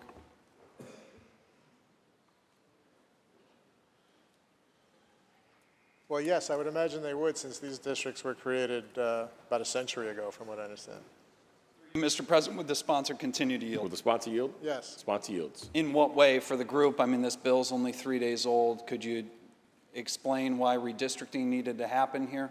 What demographics shifted or what populations changed? I believe I already explained it, but I'm happy to do it again. And in fact, it's not so much about the shifting, which I'm certain has occurred. I didn't go back and look at the census data for the last 100 years, but what I do know is that the judges who represent this part of the state are grossly misrepresentative of the demographics of the people who live in this part of the state. So whether that has changed and gotten worse over time, or it was just bad to begin with when they were first drawn and has never been remedied, I don't know.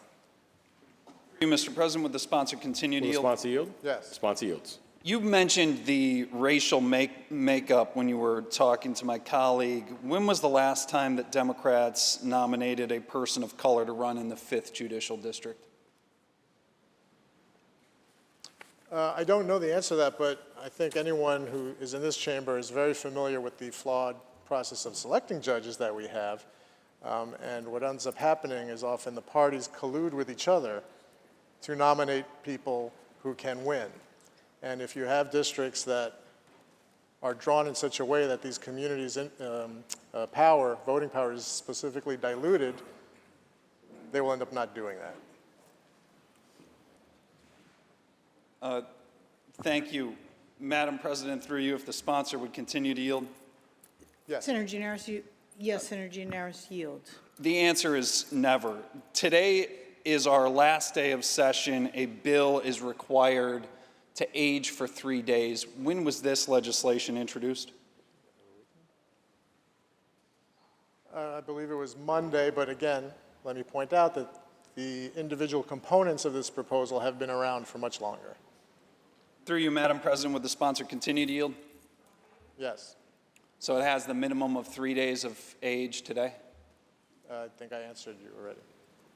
Through you, Madam President, would the sponsor continue to yield? You continue to yield? Yes. Sponsor yields. Sticking to threes, we have 3 co-equal branches of government in New York and in the United States. Was the OCA consulted on this bill?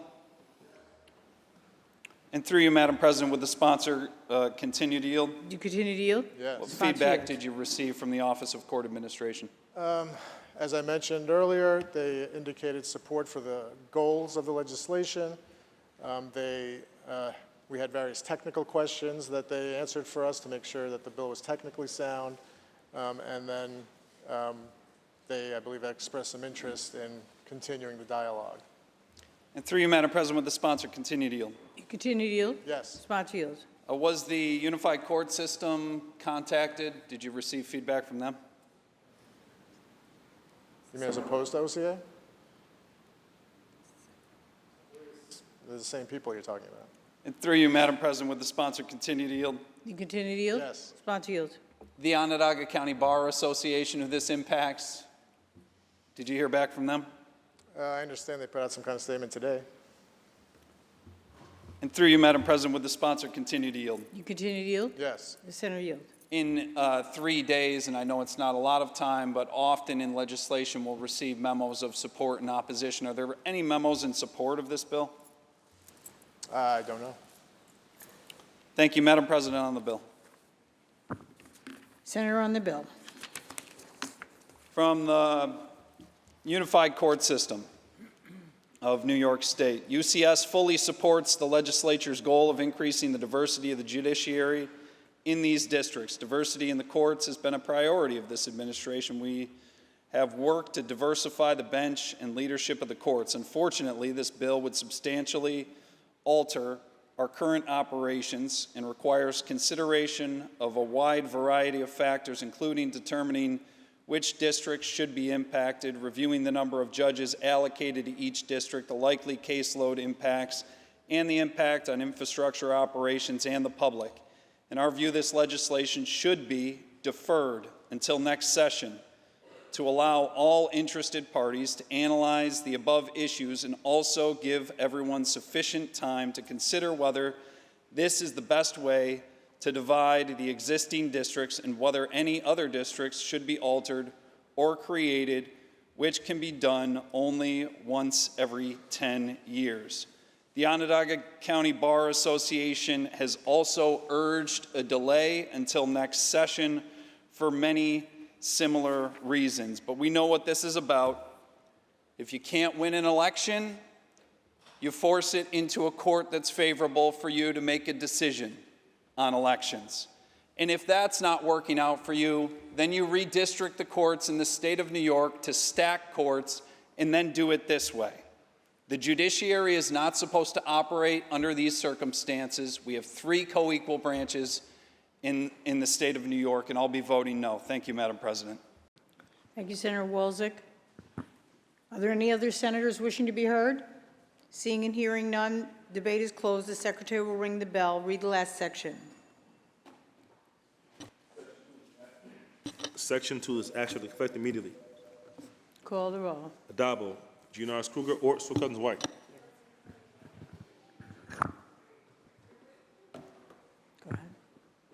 Senator Bailey to explain his vote.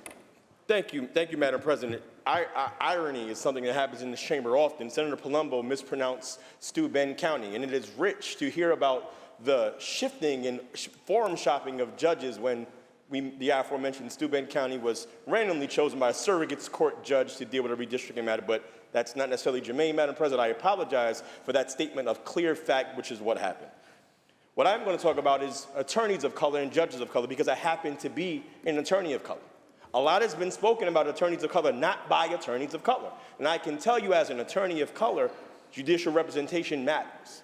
When you walk into courtrooms and you don't see judges that look like you, that have similar experiences to you, that matters. I am proud that in the Bronx, we have the most diverse bench in the entire state, but cannot be limited to just to the borough of the Bronx. The rest of the state deserves that opportunity. Young law students, young lawyers, young people of color who are practicing attorneys deserve the opportunity to have the option for more judges of color to be able to do that. In the OCA memo that was read, the statement of diversity was the first thing that happened, and that rings true. Senator Gianaris, thank you for introducing this important legislation. To the people of Western New York, while I do not reside there, this is a matter of statewide importance. And I am proud to vote on this matter of statewide importance, and I cast my vote in the affirmative. Senator Bailey to be recorded in the affirmative. Senator May to explain her vote. Thank you, Madam President, and I want to thank Senator Bailey for that insight. I was thinking about the residents of my city of Syracuse who might have to appear in court and never have had the opportunity to appear before a Supreme Court justice who looked like them. So I am very grateful to Senator Gianaris and my colleagues for putting this plan together and bringing it to the floor. I also am interested to hear my colleagues across the aisle talk about these new districts as gerrymandered, when clearly what exists now is something that has created an enormous imbalance in terms of who sits on the bench, and at least in my district, who runs for these offices. Over and over again, we have seen judicial races where there was only one candidate on the ballot because people just took themselves out of the running knowing that they had no chance of getting elected. So I'm hopeful that we may have more competitive races in the future and more opportunity for the voters to choose the justices rather than the justices choosing themselves. I vote aye. Senator May to be recorded in the affirmative. Senator Palumbo to explain his vote. Thank you, Madam President. And just to make one more point, and I have a lot of respect for my colleagues talking about forum shopping and judge shopping. Well, there's no need to judge shop now, particularly on election law cases, because it was done by legislation. This is the ultimate judge shopping. The other shoe has dropped. If we had done this in inverted manner, if we had changed the judicial districts last year, and then today we were passing an election law bill where you can only bring your challenges in overwhelmingly Democrat small areas in those different counties, then it might be a different story. But now we have, and particularly, I mean, I pointed out the Erie County Democrat and Republican parties. The Republican Party seems to be the only ones who are running people of color. But let's talk about New York County as well. Every lever of government is controlled by Democrats. And most of those judges, I believe, are appointed in New York County. And we have 2 Latino and 1 Asian. And even if they're not all of them, it's up to the party chairs to run people and select candidates who fit the demographic of their communities. So, Madam President, shame on them. I vote no. Senator Palumbo to be recorded in the negative. Senator Gianaris to close. Madam President, just a couple of closing remarks. Let me be clear, because I heard a couple of things that struck me as funny from my colleagues. This matter is quite specifically left to the legislature to decide. The court system does not get to draw the lines for the judicial districts. The Constitution does not contemplate that. So we are exercising our constitutional duty to decide how the judicial districts are drawn. I heard one of my colleagues say, if you can't win an election, do it some other way. We won the elections. Here we are. Some of our members sit on that side of the aisle because we have so many, which means we get to decide what passes in this chamber. The Assembly's already passed this, I understand, a little while ago. So this is actually democracy showing itself. If you don't like the outcome, I'm sorry for you. But if you can't win an election, as you said, that's too bad for you. We're sitting here now because there is a gross misrepresentation of people in a part of this state. It's funny to hear one of my colleagues talk about forum shopping. He's been doing that himself for a couple of years, picking his preferred judges to bring suits against this body. So I'm sorry if you're not going to get to do that as much, if you can't cheat the system as much as you have been for all these decades that it's been taking place. But this Senate changed hands in the last decade because the people wanted it to. And we're passing laws that we are constitutionally empowered to pass. You just don't like the outcome. I do want to say one last thing, because one thing that was lost in this conversation we didn't talk about is the benefit that this will provide to the rural counties upstate, because they are even underrepresented at the hands of the larger population centers. So if you compare the populations of some of these counties to what their proportional number of judges should be, I'm going to tell you who benefits. Allegheny County would gain judges if that was the case. Cattaraugus, Cayuga, Chautauqua, Genesee, Livingston, Niagara, Oneida, Ontario, Orleans, Seneca, Steuben, Wayne, and Wyoming all have more percentage of population of these judicial districts than judges they have on the bench. So by creating districts that would focus on those counties, they should also see greater representation. This is good in so many ways, Madam President. Most importantly, it's good for the people of Western New York who will have a more accurate judiciary that represents the populations of that part of the state. Thank you. I vote yes.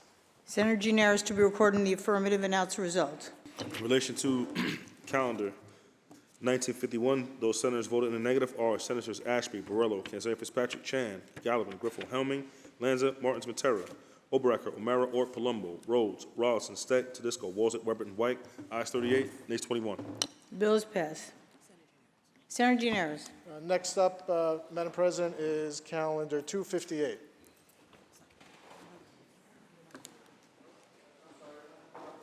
That's calendar 1949.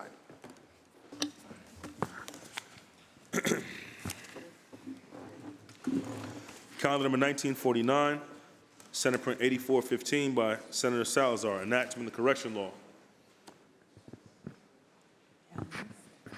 Steck. Who is going for? Senator Steck, why do you rise? Thank you, Madam President. If the sponsor would yield for a few questions. The sponsor yield? Yes. The sponsor yields. Thank you.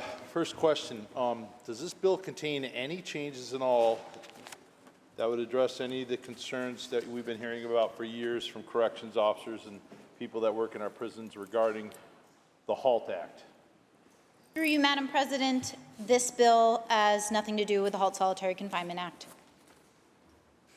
Sponsor, continue to yield. Oh, do you continue to yield? Yes. Sponsor yield.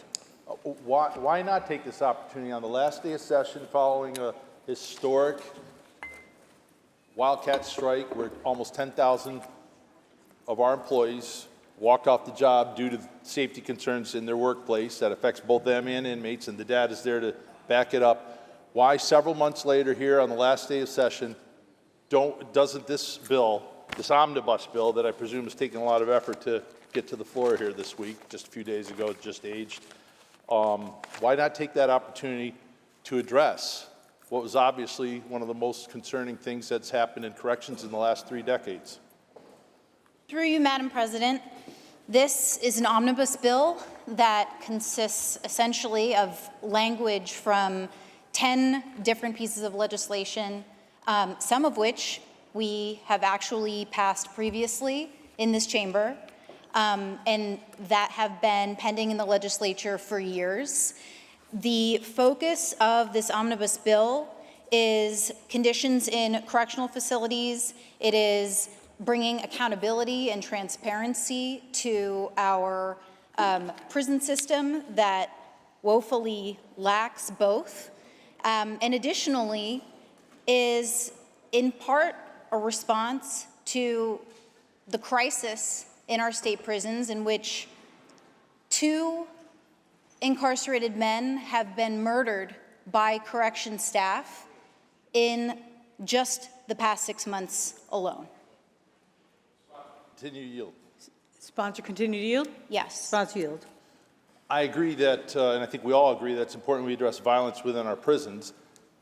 And the death of the 2 people that you're referring to is certainly unfortunate, certainly outrageous, and the criminal justice system should do what I think the side of the aisle expects it to do. But does this bill do anything to target the well-documented inmate-on-inmate violence that's occurring in our prisons? Through you, Madam President, I would say that the bills contained within this omnibus bill do seek to improve safety for everyone in our state prisons, including staff, incarcerated individuals, visitors, anyone who finds themselves in a state correctional facility. Sponsor, continue to yield. You continue to yield? Yes. Sponsor yields. So you referred to the deaths of the 2 inmates previously. However, and you've heard me talk about this before, last year, there were 4 inmates that died due to overdoses in our prisons. Does this bill do anything to address the contraband that is causing these overdoses? Madam President, there is a part of this bill that includes expanding fixed cameras and ensuring comprehensive coverage of audio and video footage in state correctional facilities. I would argue that that increases security in facilities and may play a role in reducing contraband. Continue to yield. You continue to yield? Yes. Sponsor yield. Does this bill address in any way the use of body scanners to combat contraband? President, body scanners are not addressed in this legislation. This body has previously taken action to ensure that body scanners are one of the ways in which security is implemented in our correctional facilities for visitors, for incarcerated individuals, and not necessarily for staff, but certainly for other people who are entering correctional facilities. Sponsor, continue to yield. You continue to yield? Yes. Sponsor yields. Does this legislation in any way address contraband getting into the prisons through the mail and legal mail that goes into these prisons that is soaked in contraband chemicals and drugs? President, that is not addressed in this legislation, although I do know that DOCS has relatively recently implemented a stricter policy with regard to screening legal mail. Sponsor, continue to yield. You continue to yield? Yes. Sponsor yield.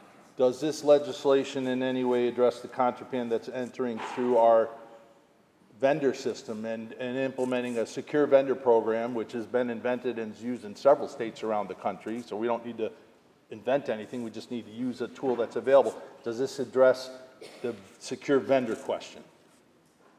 Through you, Madam President, there's already an existing secure vendor program in DOCS, and that's not addressed in this legislation. Sponsor, continue to yield. You continue to yield? Yes. Sponsor yields. So there's no question, and the DOCS's own data will show inmate on staff and inmate on inmate violence has skyrocketed since HALT went into effect.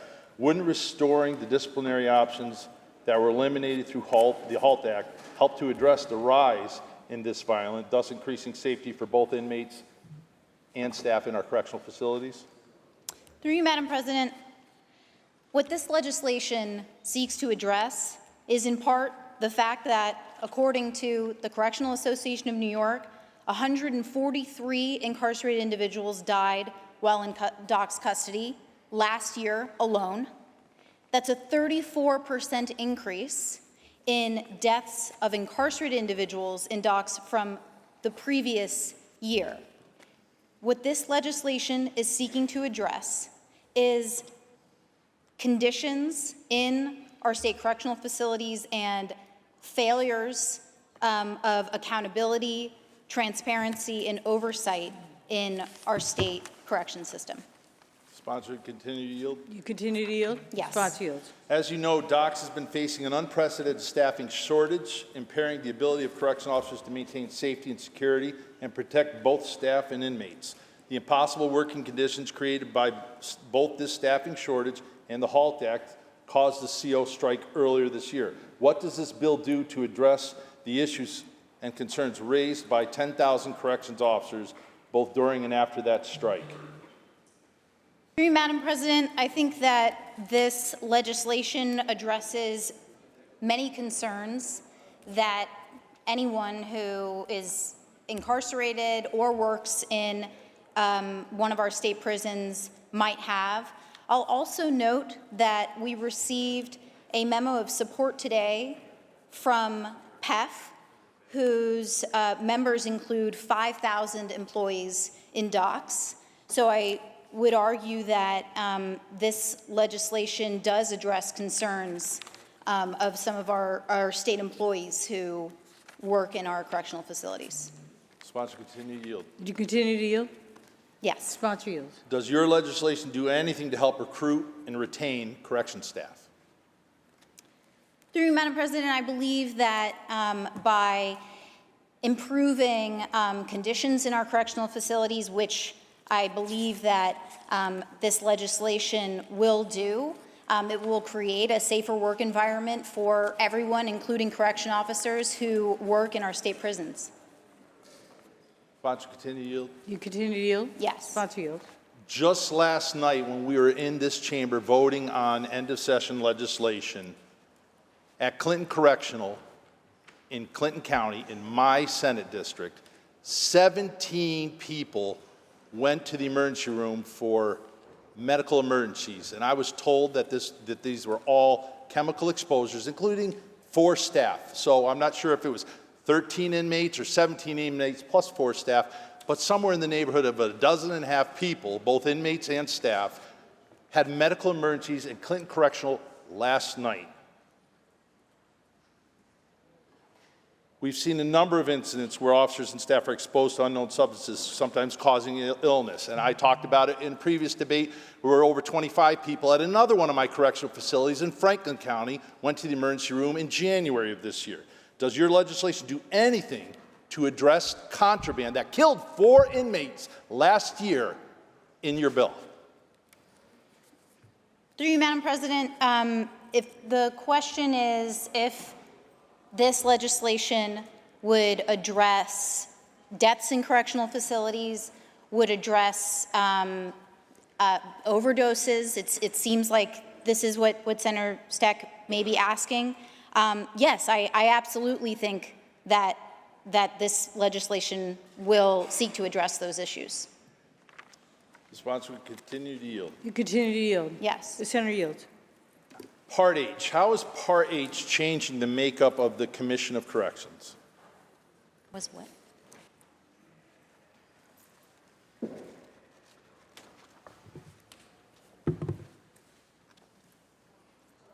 I'm sorry, Madam President.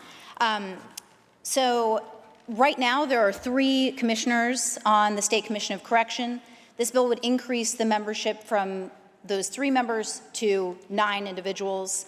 It also will ensure that the governor appoints 3 of those individuals, that the Speaker of the Assembly appoints 2, and that the Majority Leader, the temporary President of the Senate, would appoint 2 individuals as well. Additionally, that the Correctional Association of New York would appoint 2 of those 9 commissioners. Sponsor, continue to yield. Yes. Sponsor yields. All right, just so we're all clear, under current law, the governor appoints 3 members, and the Senate must confirm these members. Is that correct? Yes, that is correct. It also demonstrates that the State Commission of Correction is really a very small agency relative to their responsibility in statute. They are responsible for conducting oversight and accountability for both state and local correctional facilities in statute, and that is something that I don't believe they are able to adequately do with the number of commissioners and staff size that they currently have. Sponsor continue to yield. You continue to yield? Yes. Sponsor yields. So the 6 additional members, just to be clear again, 2 would be appointed by the Assembly, 2 by the Senate, and 2 would be appointed by the Correctional Association of New York. Is that correct? Thank you. The sponsor will continue to yield. Yield? Yes. Sponsor yields. Is there any requirement in your bill that the members, those 6 new members, be approved by the Senate? Yes. Through you, Madam President, of the new members, they would not need to be confirmed by the Senate. Sponsor continue to yield. Yes. Sponsor yields. Thank you. Article 5, Section 4 of the state constitution reads, "The members of all boards and commissions excepting temporary commissions for special purposes shall be appointed by the governor by and with the advice and consent of the Senate," end quote. The Commission of Correction is not a temporary commission for special purposes, is it? Through you, Madam President, there are other exceptions in state law to this. It's not just the State Commission of Correction in this case. Sponsor continue to yield. You continue to yield? Yes. Sponsor yields. Thank you. In fact, the Commission of Corrections is a constitutionally created commission, correct?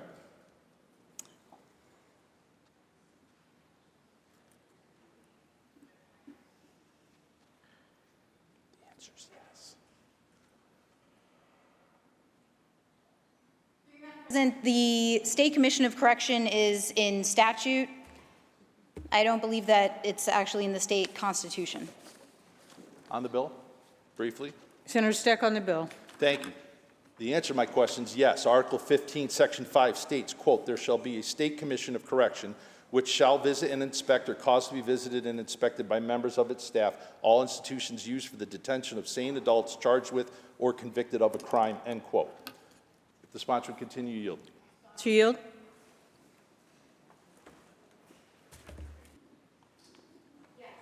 Sponsor yields. Thank you. How do the provisions of this legislation comply with the constitutional requirement that members of the State Commission must be appointed by the governor, no one else, with the advice and consent of the Senate?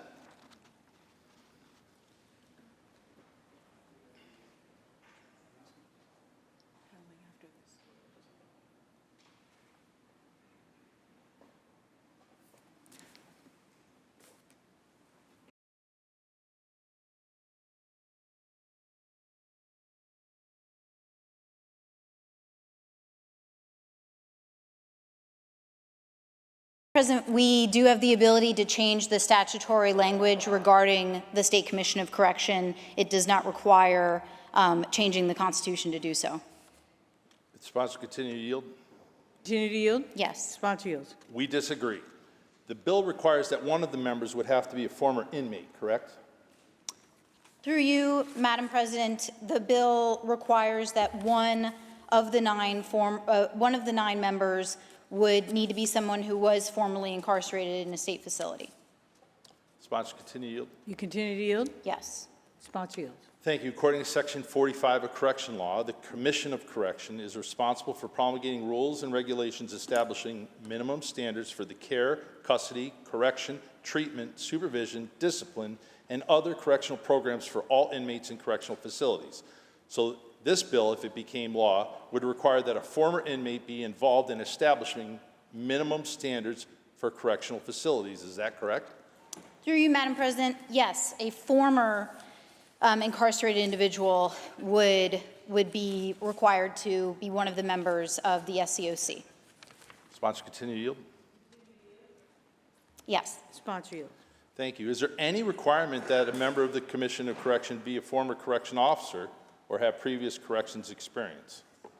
Madam President, while that is not required, there is nothing in this legislation or statute that precludes a person who has formerly been a correction officer from serving on the SCOC.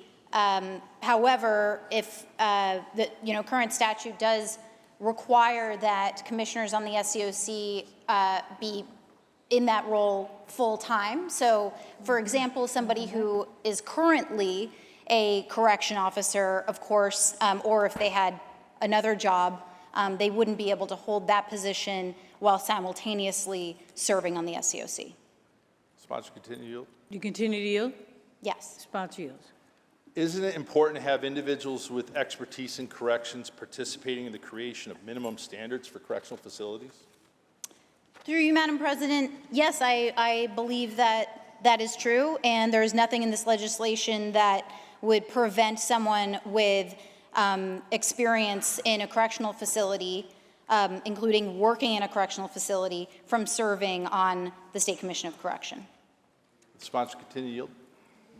Yes. Sponsor yields. Thank you. I'll pivot to Part I, just a few questions there. Part I requires docs to provide a significant amount of information to the Correctional Association of New York on a quarterly basis. Have you spoken with docs regarding their ability to comply with that requirement?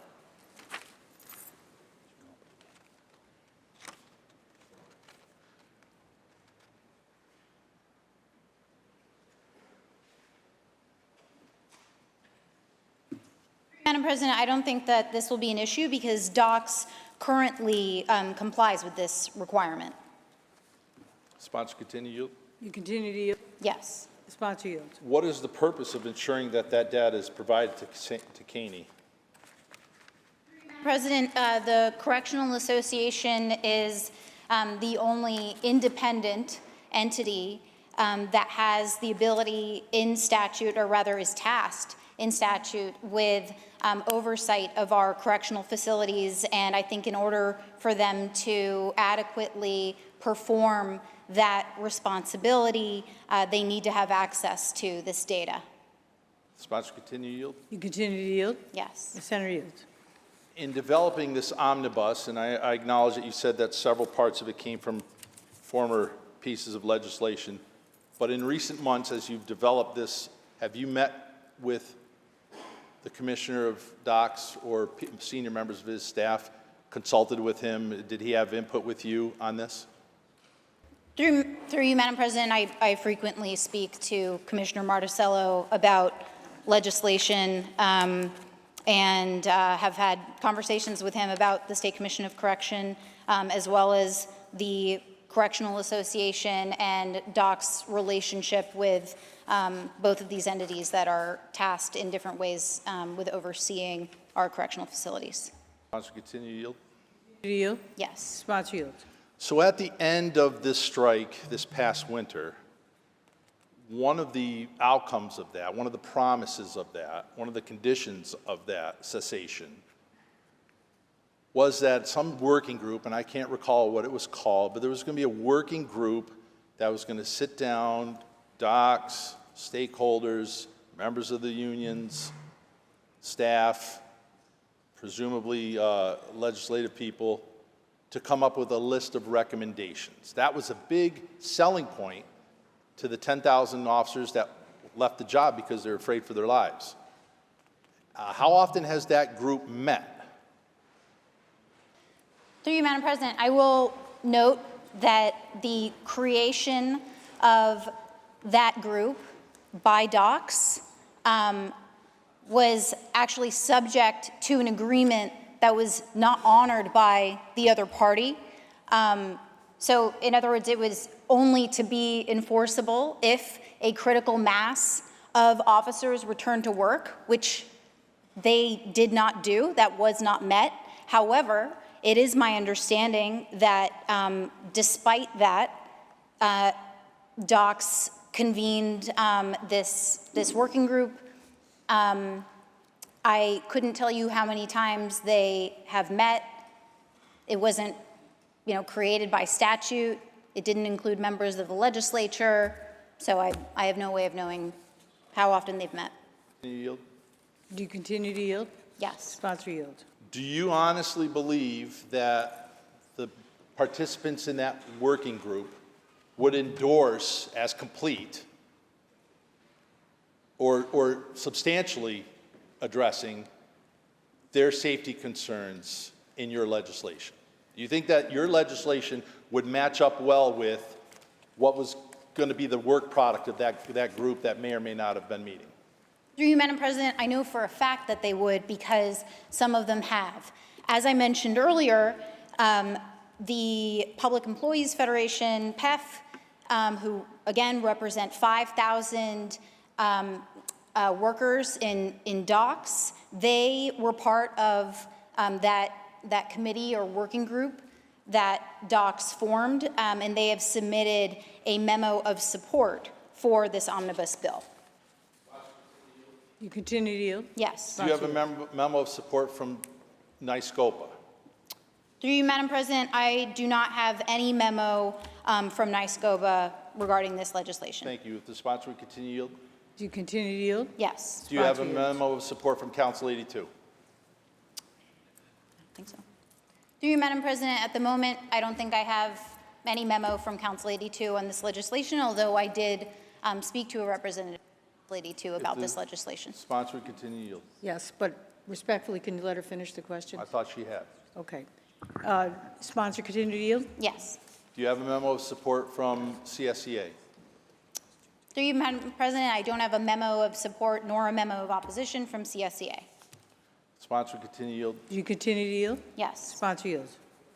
In the 13 years that I've been in the legislature, in the months leading up to the strike, many, many times during the strike and many times since the strike, I have visited all 7 of my corrections facilities. I used to have 10.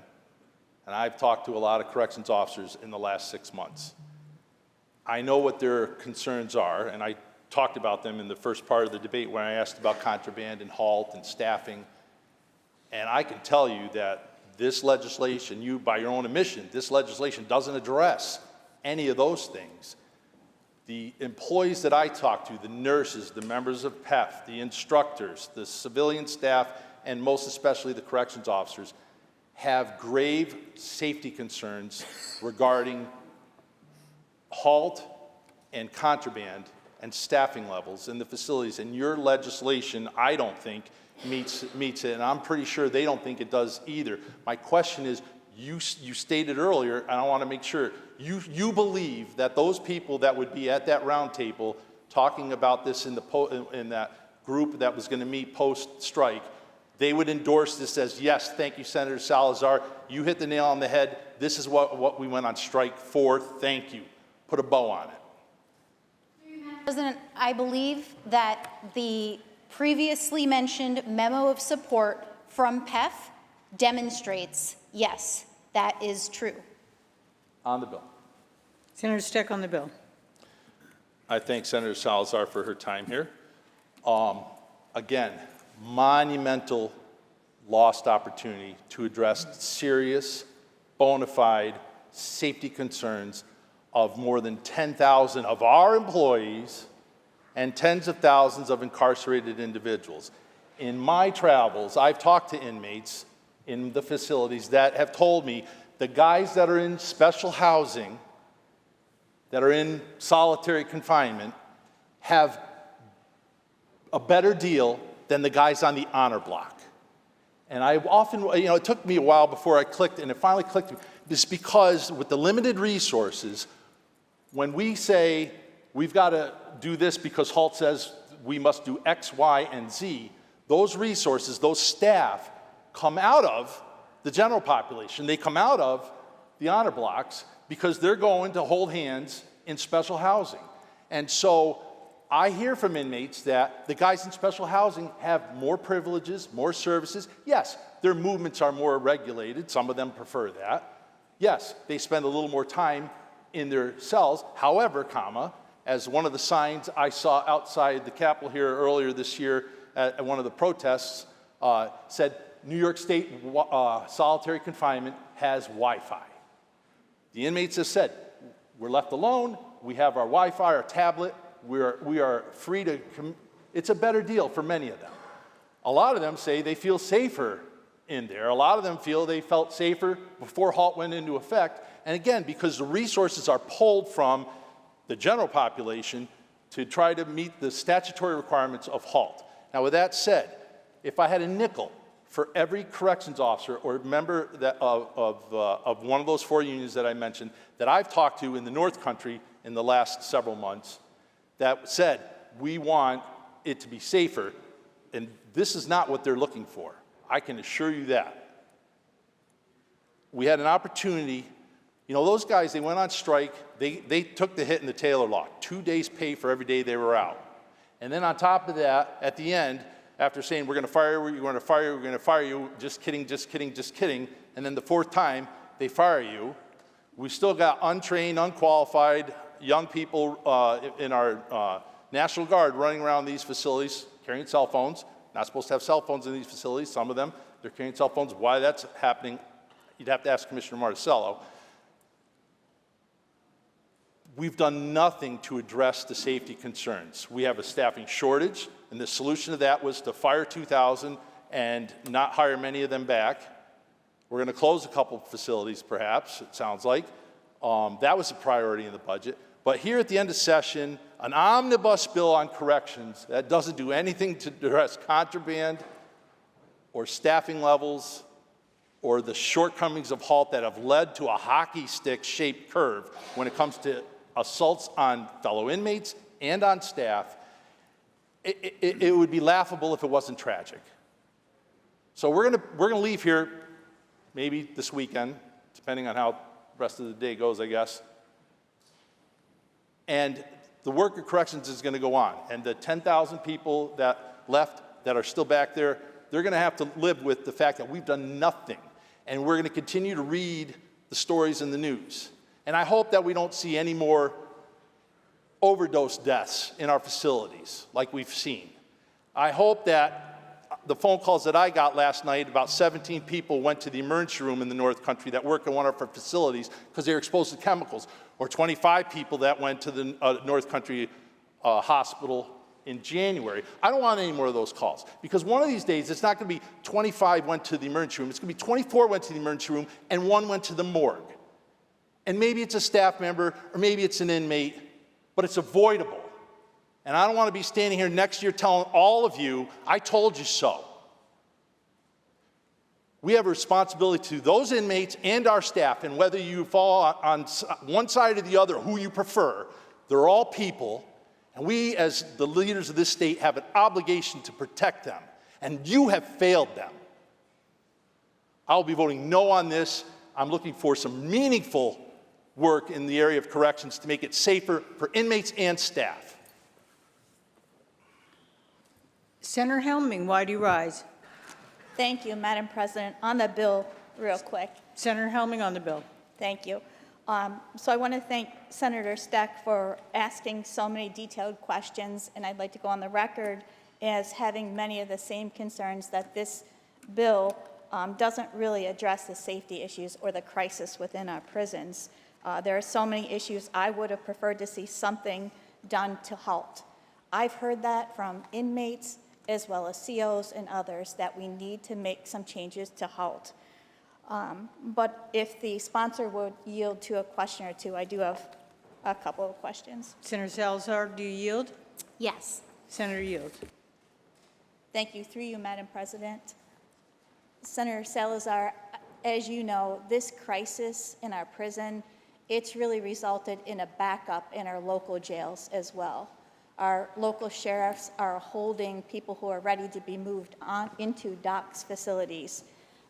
57 out of 58 sheriffs have expressed concern that they've not been compensated for holding state-ready incarcerated individuals. They are expending a lot of money on medications, the MAP programming, and so much more. Does this bill do anything to address that situation?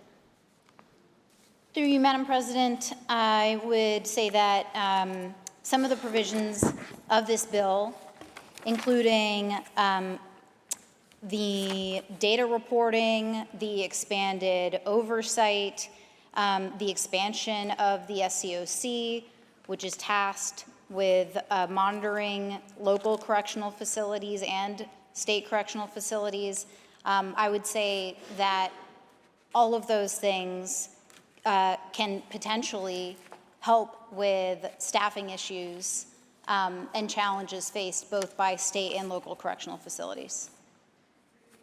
President, the sponsor will continue to yield. You continue to yield? Yes. Sponsor I guess to drill down and be a little more specific, is there anything in this bill that directs resources to our local sheriffs to compensate them for the state's problems? Through you, Madam President, no, that's not the purpose of this legislation. Through you, Madam President, the sponsor will continue to yield.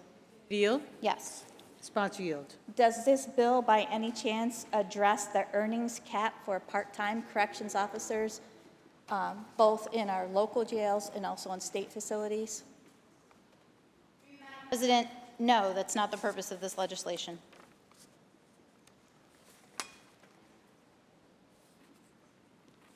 Through you, Madam President, the sponsor will continue to yield. You continue to yield? Yes. Sponsor yield. Senator Salazar, I would argue that that is a concern that's being driven by the legislation that is being passed or the actions taken by this body. If these issues are not addressed in this bill, do you have any plans to address the situation before we have the same sort of issues in our local jails that we've had at the prisons, where people say enough is enough and just walk? It creates unsafe conditions, as you mentioned. Through you, Madam President, there is a lot in this omnibus bill that can be used to improve conditions in our state correctional facilities. And I think that there is still more to be done beyond just passing this omnibus bill, which focuses on accountability and transparency. And I certainly think that we can continue to take action to address the concerns that Senator Helming is raising. Thank you. On the bill, real quick. Senator Helming on the bill.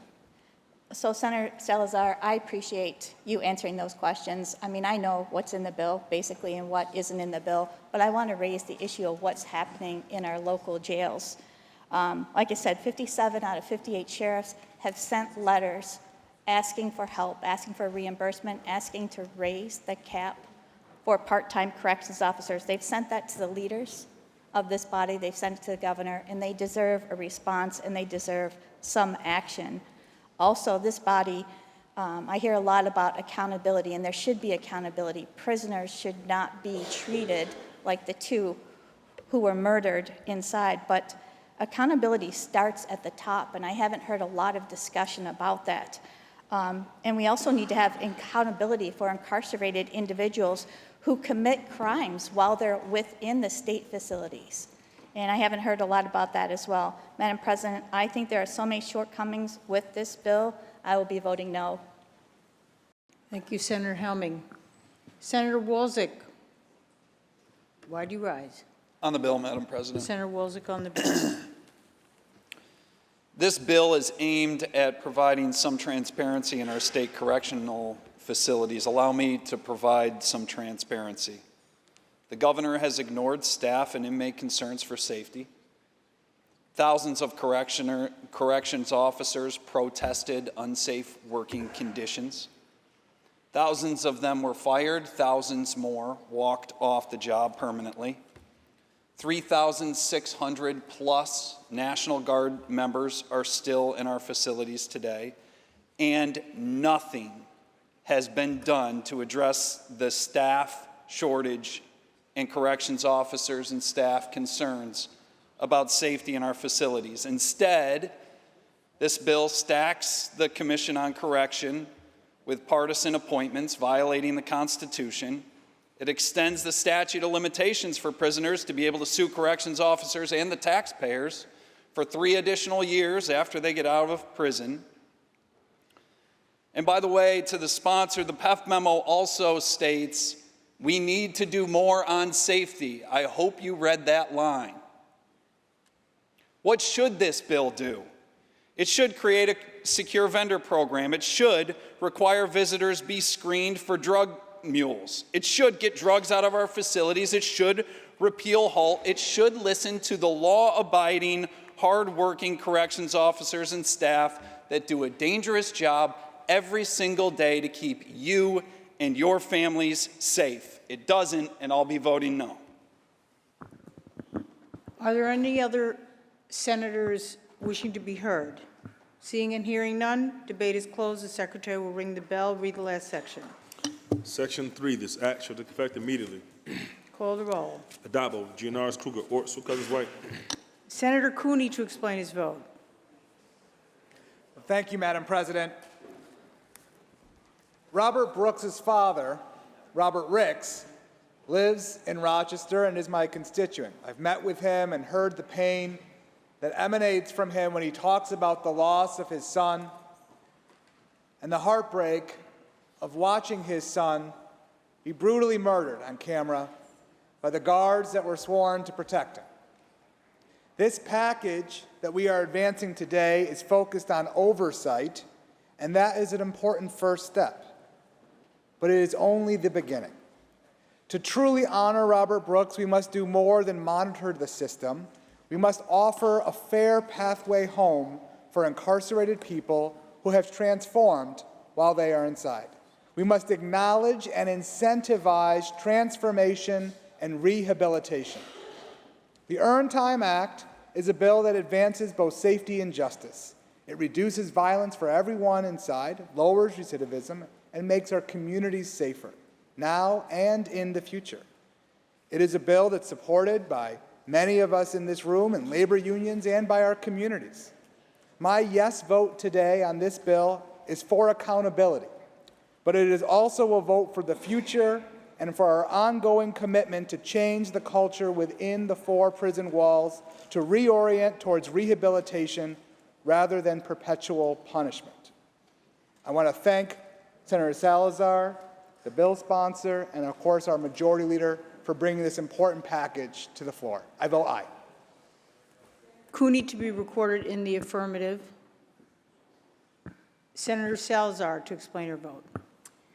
Thank you, Madam President. This omnibus bill is the minimum action we must take in seeking justice for the murders of Robert Brooks, Messiah Nantwi, and others, such as Terry Cooper, who have been killed while in state custody, including others whose names we may never even know. I want to thank the father of Robert Brooks, Robert Ricks, for his advocacy, which played a critical role in this legislation, in ensuring that we actually pass this bill today, and I'm sure will continue to advocate for more change to our state correction system. I mentioned Terry Cooper. Clinton Correctional Facility was mentioned on the floor, and so I want to talk briefly about Terry Cooper. In May of 2016, Terry Cooper, who had just turned 25 years old, was brutally assaulted by DOC's correction officers at Clinton Correctional Facility. He died that day. Mr. Cooper weighed about 115 pounds and was about 5'5". He was about my size. But he was assaulted by several correctional officers. They ultimately killed him. His official cause of death was determined to be from asthma.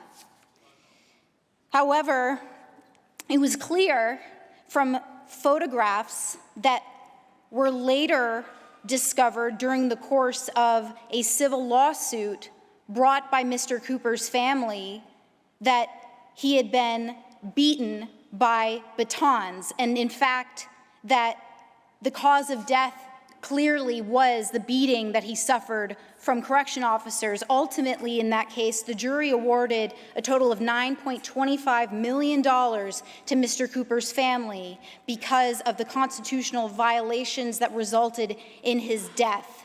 The jury also decided that 2 of the COs would have to pay punitive damages. That civil settlement was the largest civil rights verdict in the Northern District's history.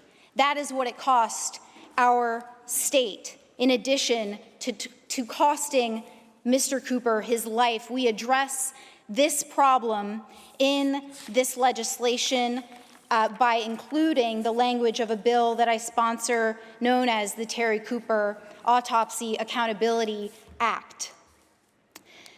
There is a lot in this bill. I won't go through all of it, I don't have time, but there is much in this bill to address the woefully inadequate oversight in our state correctional facilities. But there is more work to do, including expanding pathways for release through sentencing reform, bringing fairness to our state's parole system, and much more.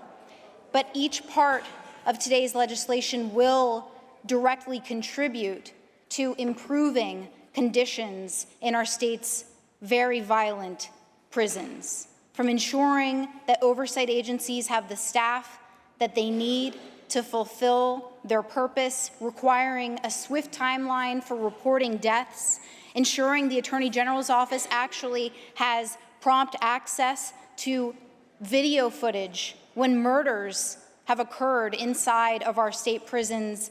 The passage of this legislation is a very important step forward, and I'm proud to vote aye. Thank you. Senator Salazar to be recorded in the affirmative. Announce the results. In relation to calendar 1949, voted in the negative are Senators Adabo, Ashby, Borrello, Councilor Fitzpatrick, Chan, Gallivan, Griffo, Helming, Lanza, Martinez, Martins, Matera, Oberacker, O'Mara, Ort, Palumbo, Rhodes, Rawson, Steck, Tedisco, Walzett, Weber, and White. Ayes 36, nays 23. The bill is passed. Senator Gianaris. Let's move on to calendar 1948, please. Secretary will read. Calendar number 1948, Senate Print 8413 by Senator Granardis, an act in relation to authorizing a loan from the state to the city of Dunkirk. Senator Borrello, why do you rise? Madam President, let me start off by going on the bill, please. Senator Borrello on the bill. Thank you, Madam President. So this is actually a loan to the city of Dunkirk, which is in my district in Western New York. Now, Dunkirk is not just a city in my district. It is a place that I really have called home. I grew up in the Dunkirk-Fredonia area. In fact, I live just 10 miles down the road. My friends own businesses there. In fact, in our businesses, we employ right now, currently, today, 8 people that live in the city of Dunkirk. So this is a very personal issue for me to watch the city of Dunkirk, which has gone into a horrible financial crisis. After years and years and years of neglect, and quite frankly, I would say malfeasance, the city of Dunkirk is in dire financial straits. Now, myself and former Assemblyman Andy Goodell passed a Fiscal Rescue Act last year. But unfortunately, the city of Dunkirk wasn't able to complete any of the steps. So now we have this bill before us. So with that, would the sponsor yield for a question? Will the sponsor yield? Yes, Madam President. The sponsor yields. Through you, Madam President. Senator Granardis, have you spent any time in the city of Dunkirk? No, but I look forward to accepting your invitation to visit in the future. Madam President, the sponsor continue to yield. Does the sponsor yield? I do. Okay, sponsor so you yields. haven't been to the city of Dunkirk. Have you spoken to any citizens of the city of Dunkirk about this loan? Through you, Madam President, no, I have not had any direct conversations with residents from Dunkirk, though they have been calling my office at Senator Borrello's urging for the last couple of days. So my staff have spoken to residents of the city of Dunkirk. Madam President, the sponsor continue to yield. I do. The sponsor yields. So you haven't spoken to anyone there? You haven't spoken to any elected officials in the city of Dunkirk? Through you, Madam President, I have not had any direct conversations with elected officials from the city of Dunkirk. Madam President, the sponsor continue to yield. Does the sponsor yield? I do The indeed. sponsor yields. So you haven't been there, you haven't spoken to any elected officials there, so why are you carrying this bill? Madam President, this bill is meant to avoid the potential catastrophic default of the city of Dunkirk, which I do know is the westernmost state in the state of New York, city in the state of New York, so did a little bit of homework. Around the lake. To prevent the first municipal default of any municipality in the state of New York's history, which will happen in about 3 weeks' time because the city of Dunkirk does not have the $12 million in change that it needs to pay off an existing debt that it owes. And so it has asked, and the governor this bill is being introduced at the governor's request, has asked for assistance to make sure they can meet their obligations so that we don't have the city of Dunkirk and the first city in New York's history go into default. The sponsor continue to yield. Does the sponsor yield? I do. The sponsor yields. Are you familiar with the tax levy in the city of Dunkirk? Through you, Madam President, I would ask a clarifying question. Do you mean the dollar amount of the tax levy, Senator Borrello? Madam President, yes. Through you, Madam President, I'm not sure what the existing tax levy for the city of Dunkirk is. I know they're currently in a deficit. They just recently, 6 months ago, raised their property taxes quite significantly to pay for some of the debt that they owe because of their financial troubles, but I don't know the dollar amount of this tax levy. Madam President, sponsor continue to yield. Sponsor yield? Yes. The sponsor yields. Through you, Madam President, do you know how much they raised the taxes this year? I'm sorry, Do you know how much they raised the taxes in the city of Dunkirk this year? Through you, Madam President, just to clarify the property taxes? Yeah, property yes, taxes. It's my understanding that in December, the City Council approved an 84% property tax increase for the residents of Dunkirk, again, to cover their debt and to keep the lights on in the city while they're going through this financial crisis. Madam President, sponsor continue to yield. The sponsor yield? Yes, I do. Sponsor yields. So 84% tax increase, that's pretty stiff. A lot of people are really struggling to pay their taxes now in the city of Dunkirk. Do you happen to know, has there been any investigation by the Attorney General's office into what's happened in the city of Dunkirk that caused this financial crisis?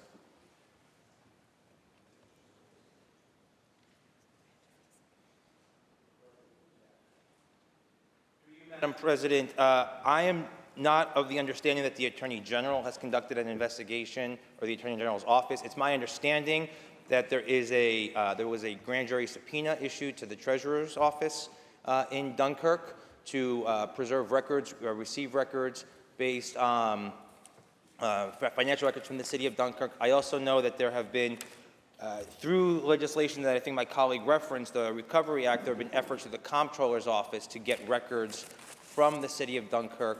It's also my understanding that many of these records are not digitized. There are paper receipts, paper records. Not all of them are properly maintained, and so there's been some difficulty in being able to do any type of review, let alone an investigation by the AG's office. Madam President, on the bill briefly. Senator Burrell on the bill.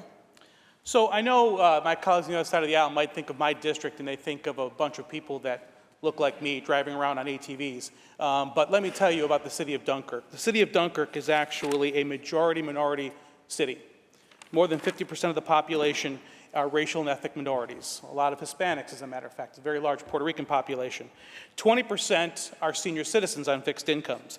The average household income in the city of Dunkirk, the family income, is $49,000 a year. That means everybody in this room makes about at least double, if not triple, what an entire family lives off of in the city of Dunkirk.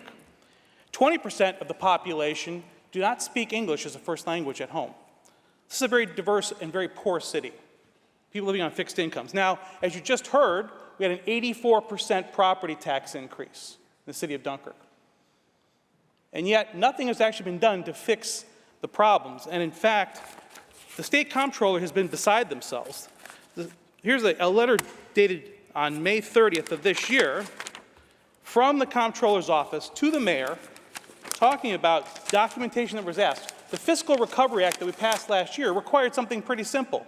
Please certify the debt that you have. Please ensure that if we're going to issue bonds, that you actually can issue bonds. And according to this letter from May 30th of this year, it says, unfortunately, to date, the city has been unable to provide the documentation needed by our office to certify the deficits and adequately monitor the city's financial condition. On multiple occasions, including a letter dated September 5th, 2024, October 5th, 2024, we conveyed to the mayor, treasurer, fiscal affairs officer, members of the city council are concerned of the accuracy and reliability of the city's financial records, and we requested that the city officials keep us apprised of their progress in correcting these deficiencies. However, we have not been informed of what progress has been made and have not been asked for additional guidance. They have not asked the comptroller's office for any guidance on how they can get themselves through this. So that's the problem. They cannot actually issue the bonds they need, which they agreed to do a year ago. We passed that bill a year ago, and they have not met, they haven't even answered the phone calls, quite frankly, and spoken with the comptroller's office to ensure they can actually do this. So the solution that we're given now is, well, we're just going to go ahead and turn this into a payday loan scheme for the city of Dunkirk, for the poor folks that live in the city of Dunkirk. Madam President, with that, will the sponsor continue to yield? The sponsor yield. I do, Madam The President. sponsor yields. So this loan, this rescue plan that you have, could you tell me what the terms of this loan are? Through you, Madam President, this loan would authorize, we extended it to be about $13.8 million, I believe it was. 13.7, excuse me, $13.7 million, which would cover the principal and interest on a loan that is due to be paid on July 24th.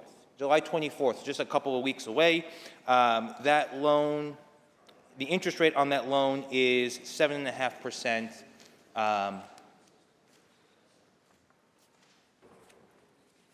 Yes. Anything else? No? Madam President, sponsor, continue to I'll yield. also say, Madam President, that it's under the terms of this legislation, that interest rate can be lowered by I believe it can be lowered by the budget director, so that as the city is able to make its payments, there's flexibility and discretion to bring that interest rate lower. It's my understanding that the state is not trying to profit off of the backs of the residents of Dunkirk in any way. They're just trying to make sure that they do not experience the first municipal bankruptcy in the state's history, which would have catastrophic impacts, not just to Dunkirk, not just to the county, but to the entire region and perhaps the state. It'll make borrowing more expensive for other municipalities. Right now, it's my understanding that the city of Dunkirk does not even have a bond rating, so they can't even go and issue their own bonds, even if they had met all of the paperwork requirements from the comptroller's office, which I agree with my colleague is concerning. So right now, we're in a situation where the city of Dunkirk is on fire, and I don't believe that they are in a position to be haggling over the price of the water when the fire department is showing up. Continue to yield. Sponsor yield? Yes, I do. The sponsor yields. We are right about one thing. They're not in a position to haggle on anything, which is why the governor has assigned a 7.5% interest rate. You think 7.5% maybe is a little excessive for the city of Dunkirk? Madam President, right now, if the city of Dunkirk had a bond rating, which they don't because their finances are in such disarray, they would not be able to get a 7.5% rate. They would get one much higher because no private lender would give the city of Dunkirk money to cover their deficits, to allow deficit financing, given the state of their finances. And so 7.5% is actually a competitive rate for the market. It is a good offer for the residents to take in order to meet their obligations, which are due on July 24th. Madam President, sponsor, continue to yield. The sponsor yield? I do. Sponsor yields. Are you familiar with my bill to institute a control board for the city of Dunkirk? Madam President, yes, I am.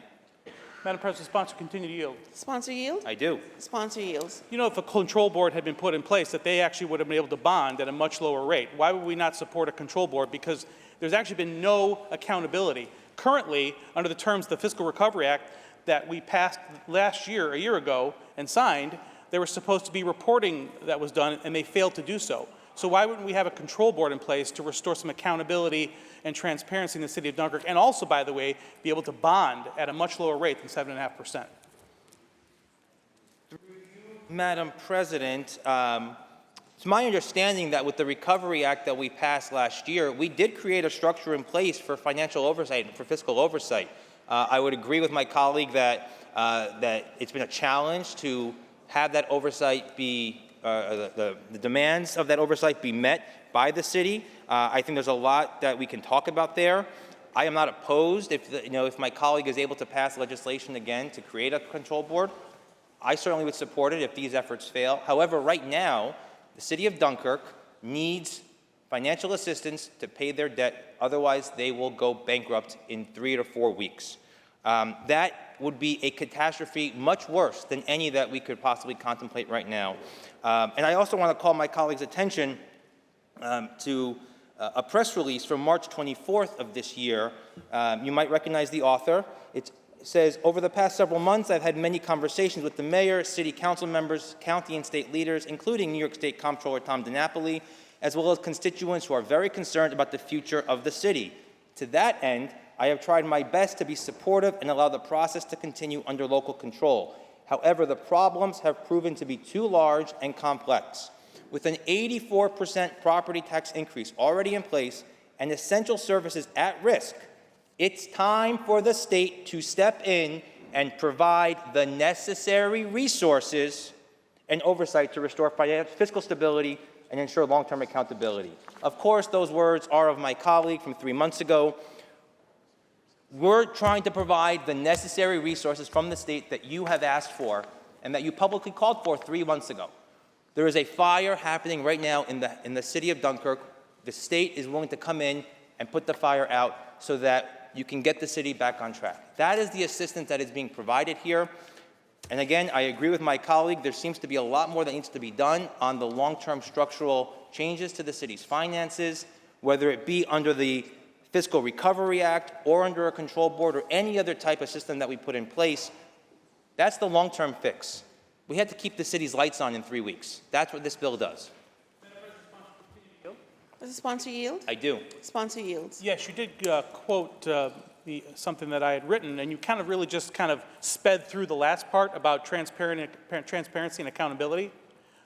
What transparency and what accountability is in this loan document? What kind of accountability to the City of Dunkirk will be built into this loan?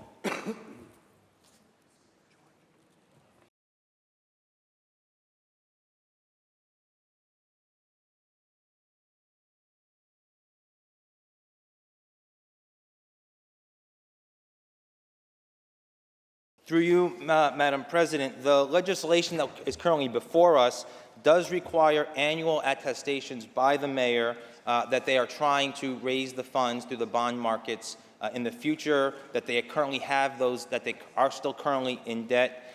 It does also require that the city maintain compliance and reporting requirements that are in place from the Fiscal Recovery Act that was previously referenced in response to the comptroller's recommendations each year. So there are requirements that reference the Fiscal Recovery Act requirements and the system of fiscal oversight that was put in place by last year's legislation.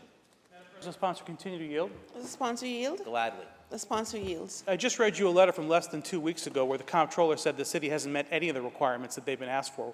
What is going to make this situation different?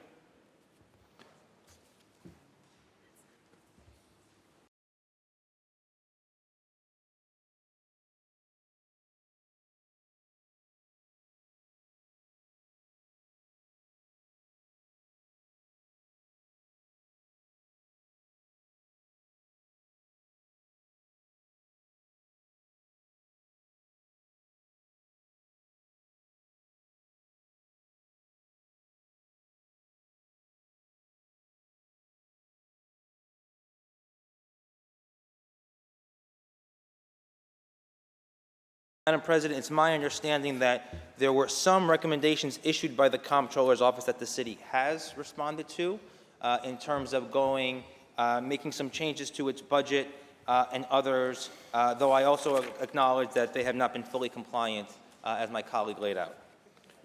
Madam President, sponsor, continue to yield. I do. The sponsor yields. Yeah. Can you explain to me what the state is requiring in this in order to secure this loan? Obviously, you know, the city of Dunkirk is being given a high interest loan. It's going to cost them about $1 million a year just in interest alone. So what is the state going to require of the city in order to ensure that this loan is paid back?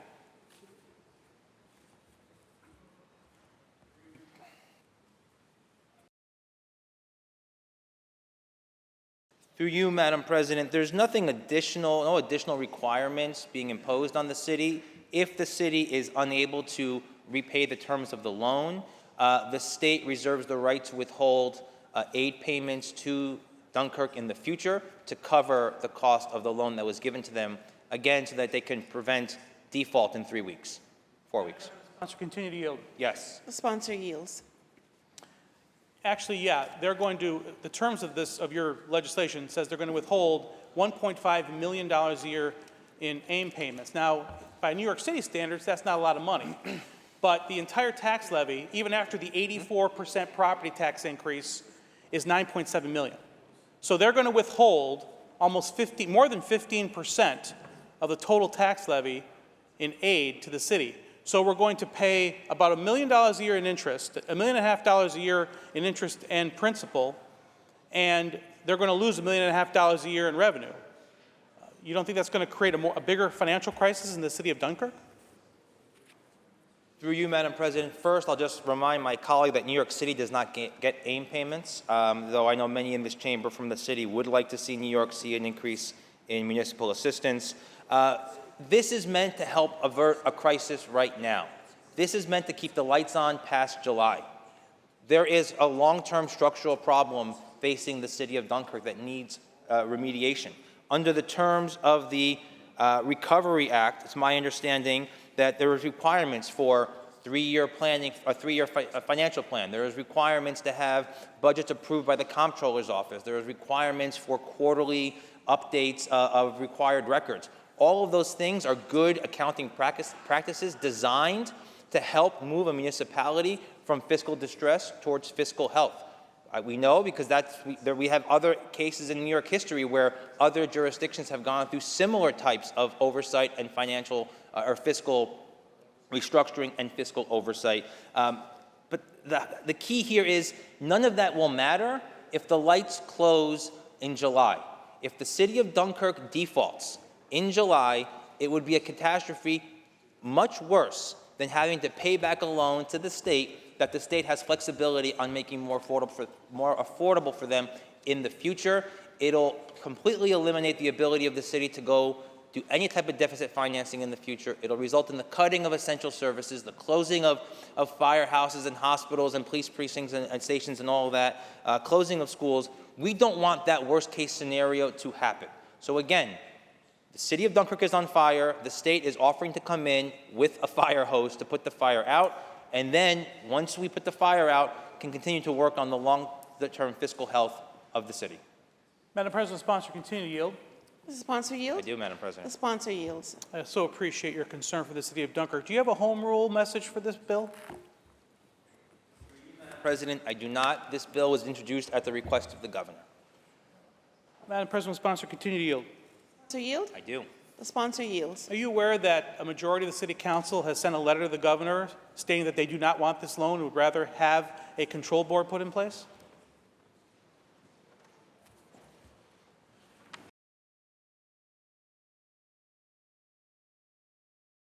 Madam President, I was not aware of that, but that's really immaterial because even with the control board, if they default on their debt, show's over, go home. So we still need to solve the immediate problem in front of us right now, which is keeping the lights on in the city of Dunkirk.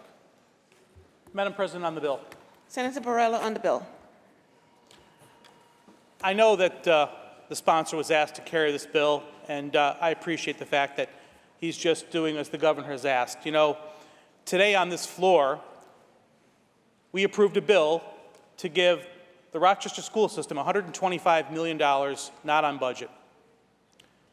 We've given away countless millions of dollars. But when it comes to the city of Dunkirk, we're going to have the Kathy Hochul loan shark bill passed here today, because that's what this is. Kathy Hochul is going to lend the city of Dunkirk at usury rates for a municipality at least, $13 million over 15 years. That's going to create an obligation of $1.5 million a year for a city that only takes in less than $10 million in taxes. And who are these people in the city of Dunkirk? As I mentioned before, it is a majority-minority community where 1 in 5 households don't speak English as their first language, where the average income is $49,000 a year, where they just suffered an 84% property tax increase, where they have totally ignored the requests of the Fiscal Recovery Act that we passed a year ago, and where the comptroller himself is beside himself because they can't even get basic accounting answers from Dunkirk. So what is the solution? Well, the solution that I provided and that my colleague Suleiman Molitor provided was to create a control board which could actually bond at a reasonable rate. A bridge loan could have been given to the city of Dunkirk. I would expect it 0% until the control board was up and running, because God knows we can give away $100 million to the Rochester School District, but we can't give $13 million to the city of Dunkirk to stop that municipal bankruptcy that you're very concerned about. So what's this about?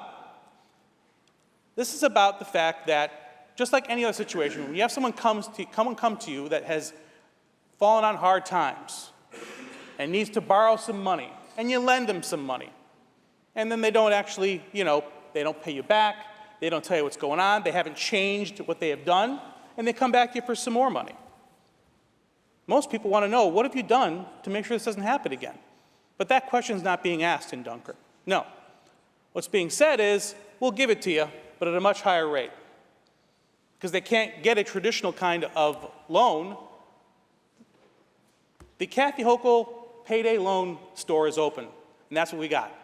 A payday loan from Governor Kathy Hochul to the city of Dunkirk, at a high rate that's going to reduce their annual revenues by $1.5 million and increase the chances that they're actually probably going to default with no changes whatsoever. They can't even get an answer to the question of, can you certify the debt that you have? Do I want to see the city of Dunkirk go bankrupt? Absolutely not. But I do want to see some accountability and some transparency, and that's currently not happening. And who is it hurting? The 12,000 residents, a quarter of which live in poverty, that just saw their taxes double. That's who this is hurting. And what's Kathy Hochul's solution? Here's a high-rate loan that's guaranteed by money that you can't afford to lose, your AIM funding. That's what this is going to do. If this was a good deal for Dunkirk, I would have carried it. If this was a good deal for Dunkirk, the city council would have supported it. If this is a good deal for Dunkirk, hundreds of people would not have called the sponsor's office to tell them don't do it. And by the way, no other members of the Western New York delegation within 100 miles of the city of Dunkirk would carry this bill. That should tell you something as well. The governor has a lot of resources at her disposal. She's used none of them for the city of Dunkirk.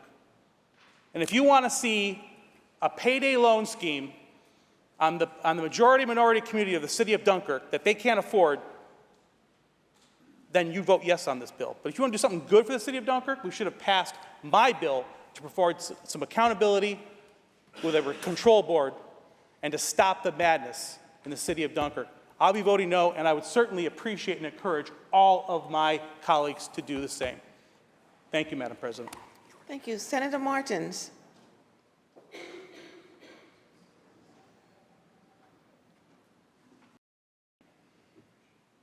Senator Martins?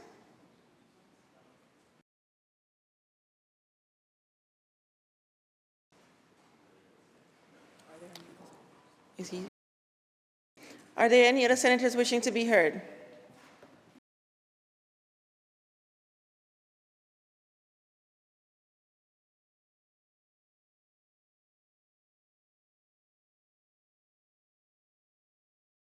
I know. Are there any other senators wishing to be heard? Seeing and hearing none, debate is closed. Secretary will ring the bell. Read the last section. Section 3, this act shall take effect immediately. Call the roll. Adabo, Giannaris Kruger, Ort, Sewell Cousins White.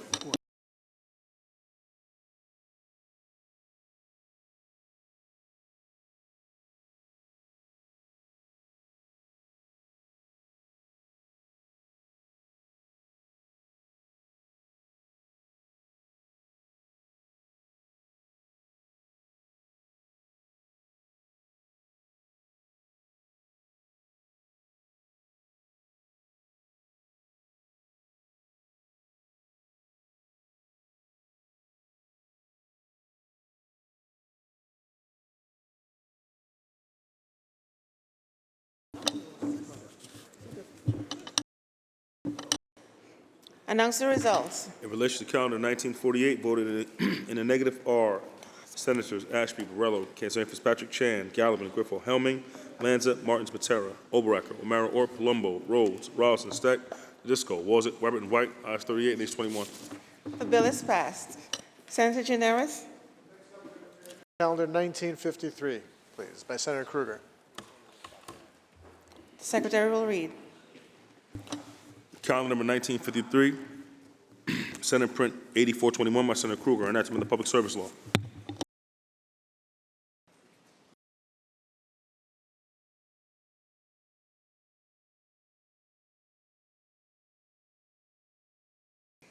Senator Matera, why do you rise? Madam President, it's great to see you up there. Great to see you. And Senator Kruger, I guess we're going to have another round doing this again. I thought I was going to hear some really good news that we weren't going to see this this year.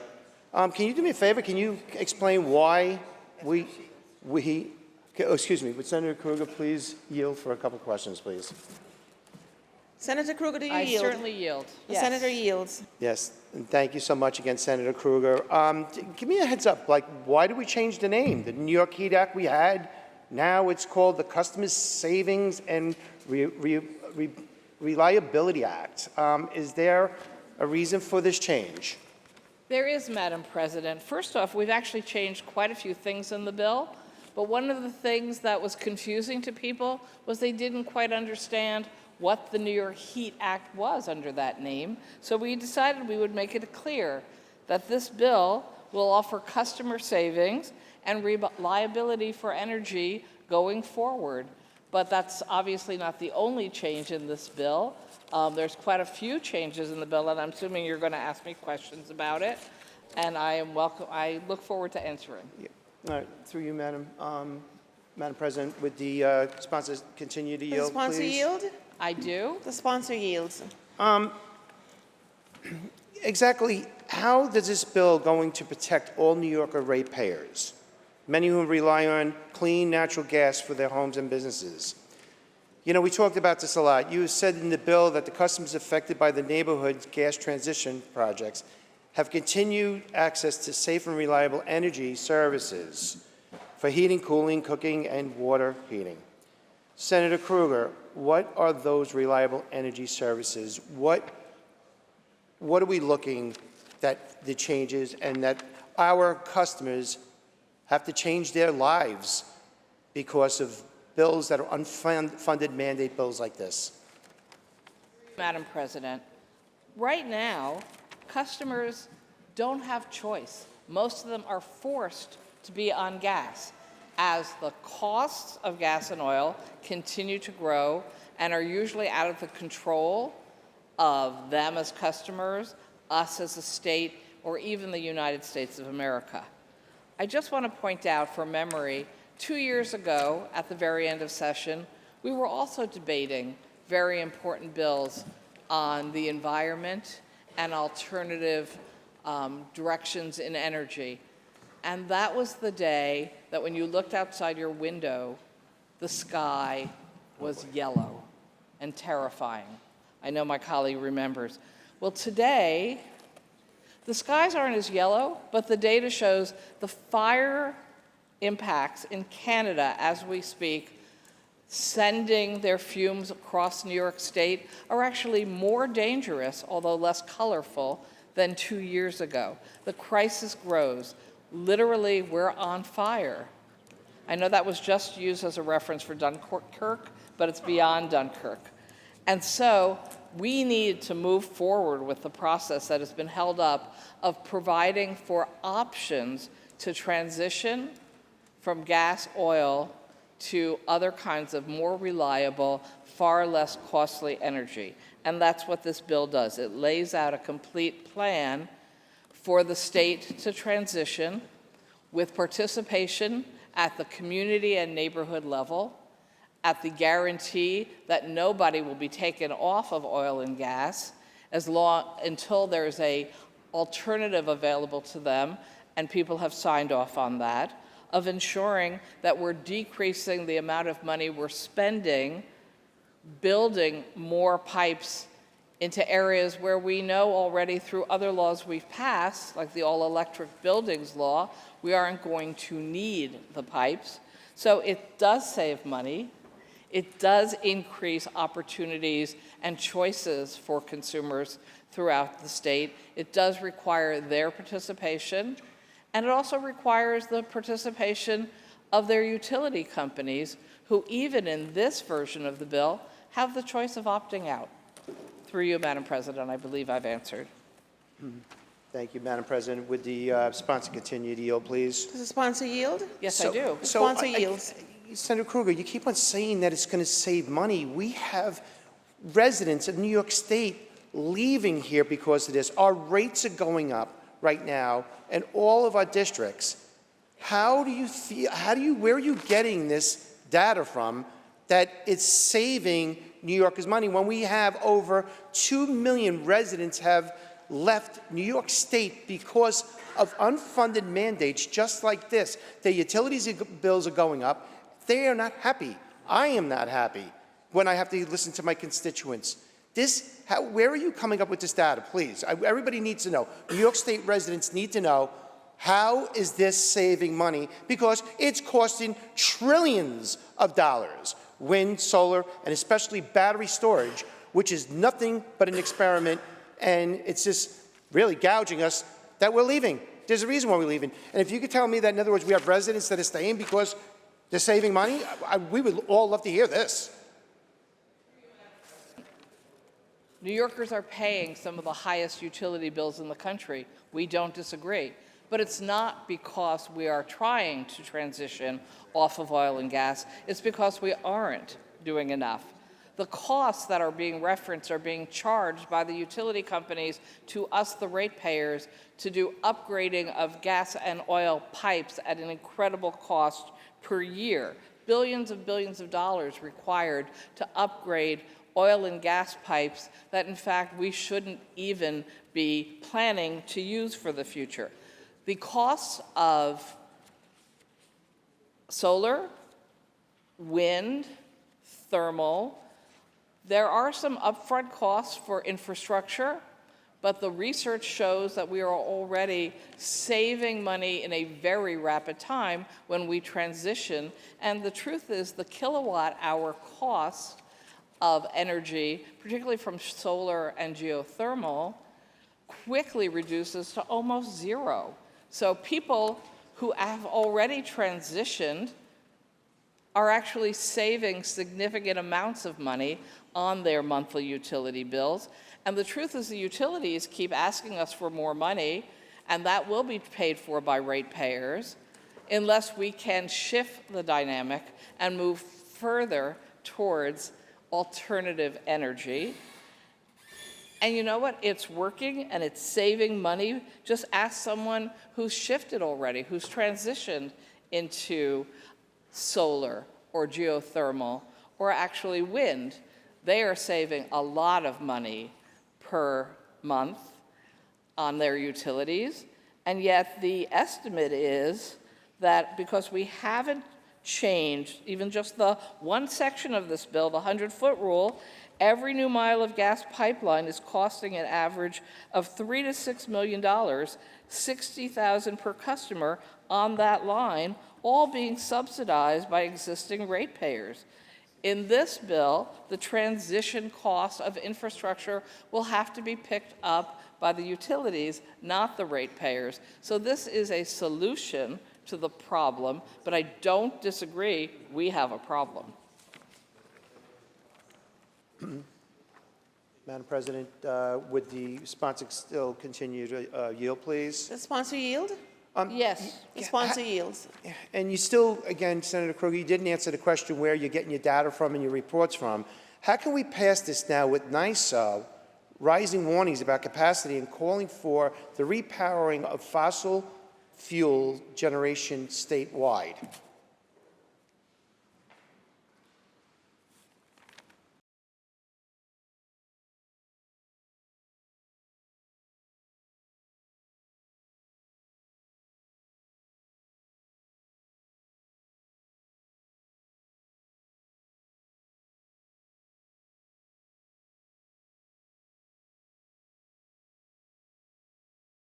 The question is, how are we going to do it if we don't have the capacity on the grid?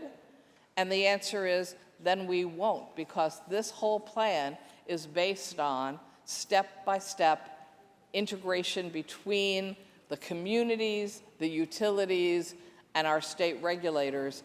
This is not an overnight plan. This is literally a multi-year process. So no one's going to be forced into a situation where we don't have the transmission grid that's necessary and the reliability built in. Madam President, would the sponsor continue to yield? Does the sponsor yield? Yes. The sponsor yields. So then, Senator Krueger, are you talking about then we're going to do a pause after 2030, the year 2030, because we have a mandate right now to do away with natural gas? So are you saying right now that we're going to be having a pause in any way? Since it's CLC. Madam President, I just want a clarification. I believe Senator Matera is referencing the all-electric building requirements by 2030. This is not that bill. It does not actually affect that law. So I just want a clarification. Madam President, would the sponsor continue to yield? Does the sponsor yield? Yes. The sponsor yields. The CLCPA mandates, obviously, after 2030 to eliminate pretty much all natural gas. That is in the mandate with the CLCPA. So right now with the CLCPA, it shows right here with the PSC, excuse me, that in other words, since the inception of the CLCPA, that through 2023, that the bills have increased, residential customers' bills have increased close to 10% more since the CLCPA's inception because of the CLCPA. The CLCPA is a law that then had a scoping plan and target dates. Implementation, we are at the very beginning, so there's nothing in CLCPA that is actually causing rates to go up. In fact, it's the opposite. The rates are going up because we're not taking the actions to get off of oil and gas as quickly as possible. And I don't believe the CLCPA mandates no gas by 2030. I don't think that is correct. In fact, the CLCPA is very explicit that there's a requirement for reliability before there's any step-by-step transition off of oil and gas, although that is our target goal. And the good news is our agencies don't even need to come back to us, the legislature, if we're running behind. It's within their purview and authority to say our target dates have to be extended, but that is not, again, that particularly relevant to the legislation before us. Madam President, would the sponsor continue to yield, please? Does the sponsor yield? Yes. The sponsor yields. So, Senator, do you feel that the PSC report from 2003 is wrong? It's not correct? 2023. Did he say 2003? 23 report. You said 23. I'm so sorry. Oh, what did I And which report are you referencing? To the PSC? The PSC report? Well, they put out a lot of reports, so give me a little more. Sorry, through you, Madam President. Which PSC report are we talking about, and what is it saying?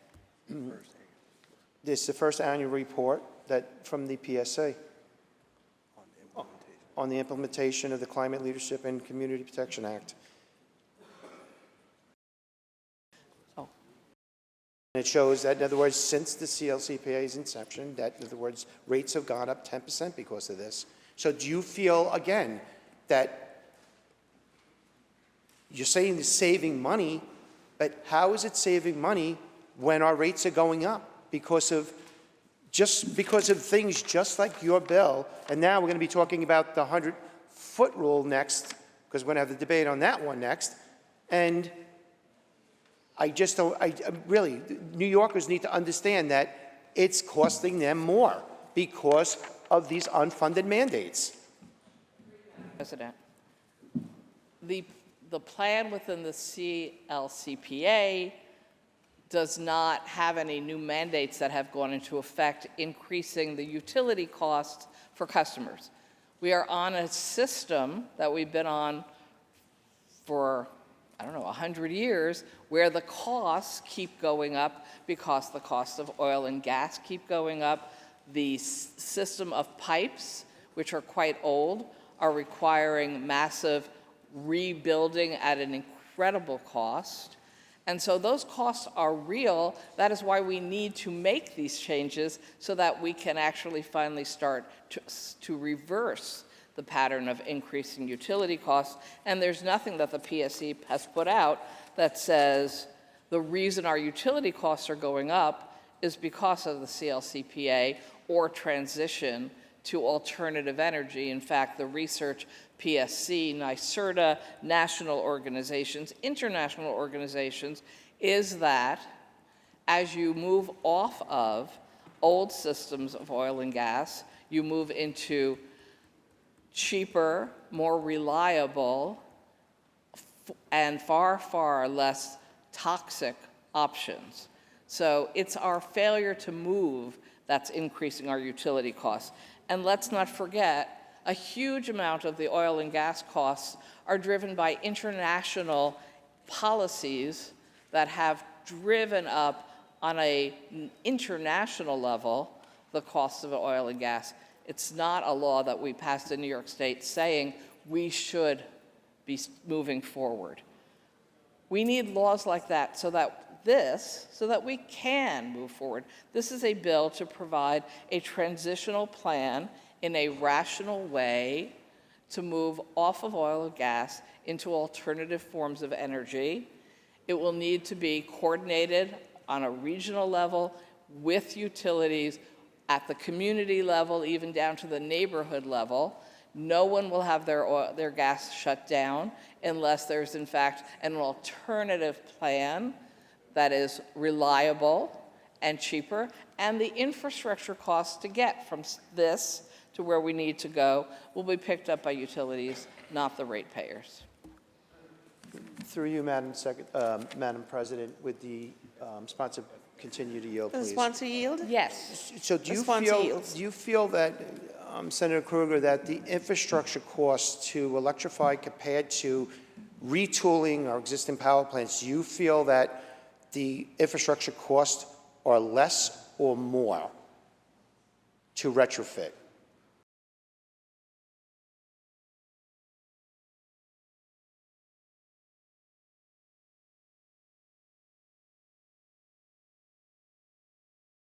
So this bill, Madam President, actually requires cost efficiencies. So in order to transition in any specific area, that would actually have to be proved that it is more cost efficient. What we do know right now is that the utilities keep coming to us for rate increases at very disturbing numbers because of their claim that they need to retrofit and upgrade the existing system, which again, is at mind-bogglingly expensive costs. This bill requires that as we transition, there will have to be a basis to show that the costs of the transition are cost-efficient and justified based on the demand in the area, the other alternatives in the area, and the participation at the community level with the cooperation of the utilities. Through you, Madam President, would the sponsor continue to yield, please? Does the sponsor yield? Yes. The sponsor yields. You know, and I will get you that, by the way, that PSC, would you, if you would like to see that report, because it is a true report. I am not just making that up, by the way. I do have a bill that's out, and I was just wondering if you, as a Climate Action Cost Council, that would be a board that will show all of our residents the cost that it would cost them to transition from natural gas to electric. Is that something that you'd be interested in looking at? President, I'm always happy to look at any bill that any member submits. I suspect we're not going to get to that this year, given the hour and the day. But the fact is, and I just want to clarify, you're referencing PSC reports. Anything that happens when this bill passes has to meet PSC approval. So we're not taking PSC or their knowledge base or their research out of the formula. They are front and center of having to agree to any steps that are taken within this law.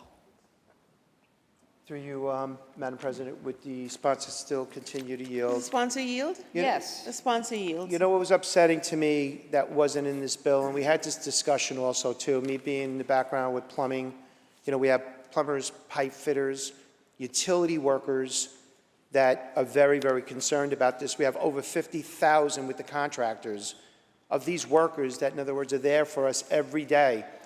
And next thing you know, there's nothing that, and I thought I was going to see something about, there was going to be something there for educating these workers, because now their careers are in jeopardy and they really want to know. And I got actually a text message from a union delegate at a local one and saying that, please, ask Senator Krueger, what are we doing about these jobs? We thought that you were going to maybe put something in this bill that was going to educate all these workers and their families that are going to be losing their jobs.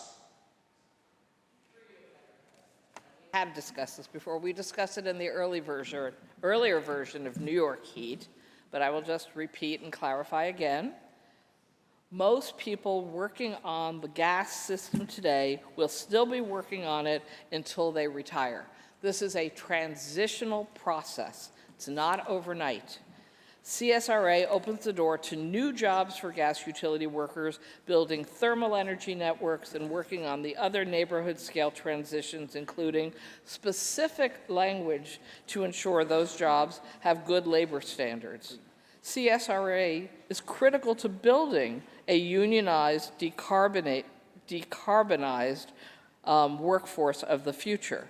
And there has been much research about the increased number of jobs that will be available in building a green infrastructure and working it into the future.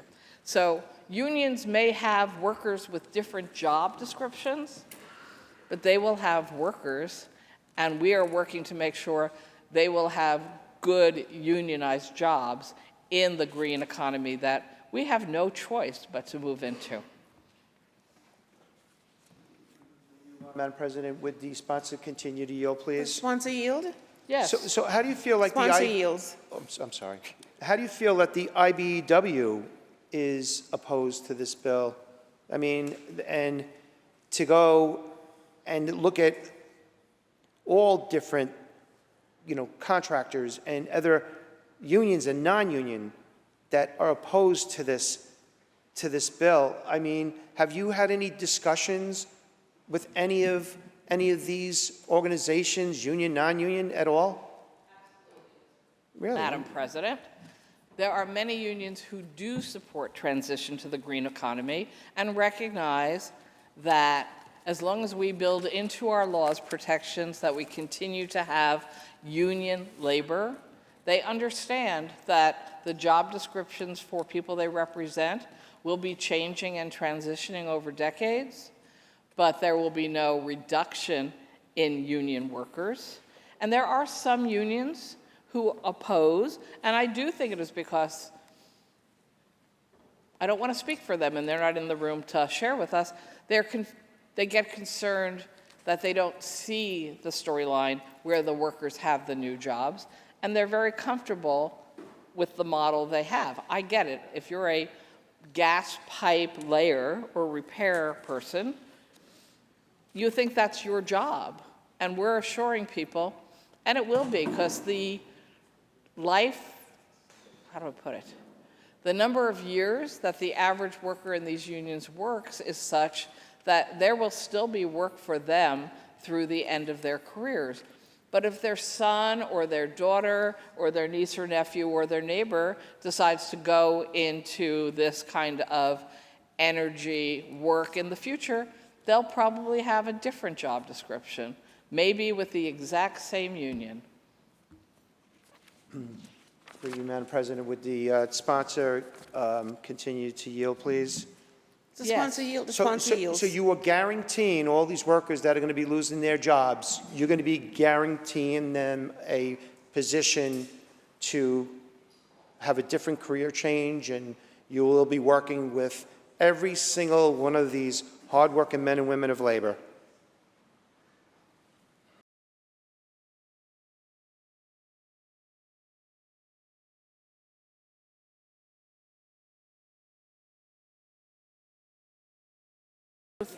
Through you, Madam President, just to give an example. No, before I give the example, again, nobody's coming and taking your jobs away now.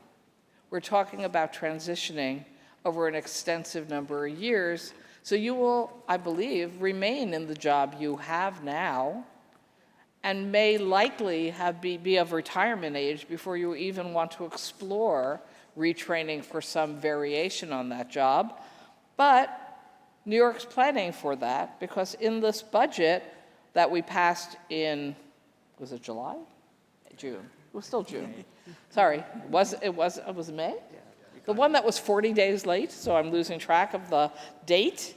We actually put funds in for the New York State pipe trades industry to establish solar thermal technology training, $344,000 reappropriated for exactly that purpose. So New York State not only is aware that we're going to need to help invest in making sure that some people will need retraining and that they can get it, we're already ahead of this legislation by putting money in the budget to do that. The Just one more question. Through you, Madam President, would the sponsor continue to yield? Does the sponsor yield? Yes, I do. The sponsor yields. Senator Krueger, do you have any kind of a number to retrofit to the grid, to the infrastructure? The grid is antiquated on Long Island and all of New York State. There was a number that was out there. And who would that cost actually go to? I was told at a committee meeting, because I had to finally get it out at an energy committee meeting, that the cost is finally going to go to the ratepayer. The ratepayer will be paying for this. And to retrofit,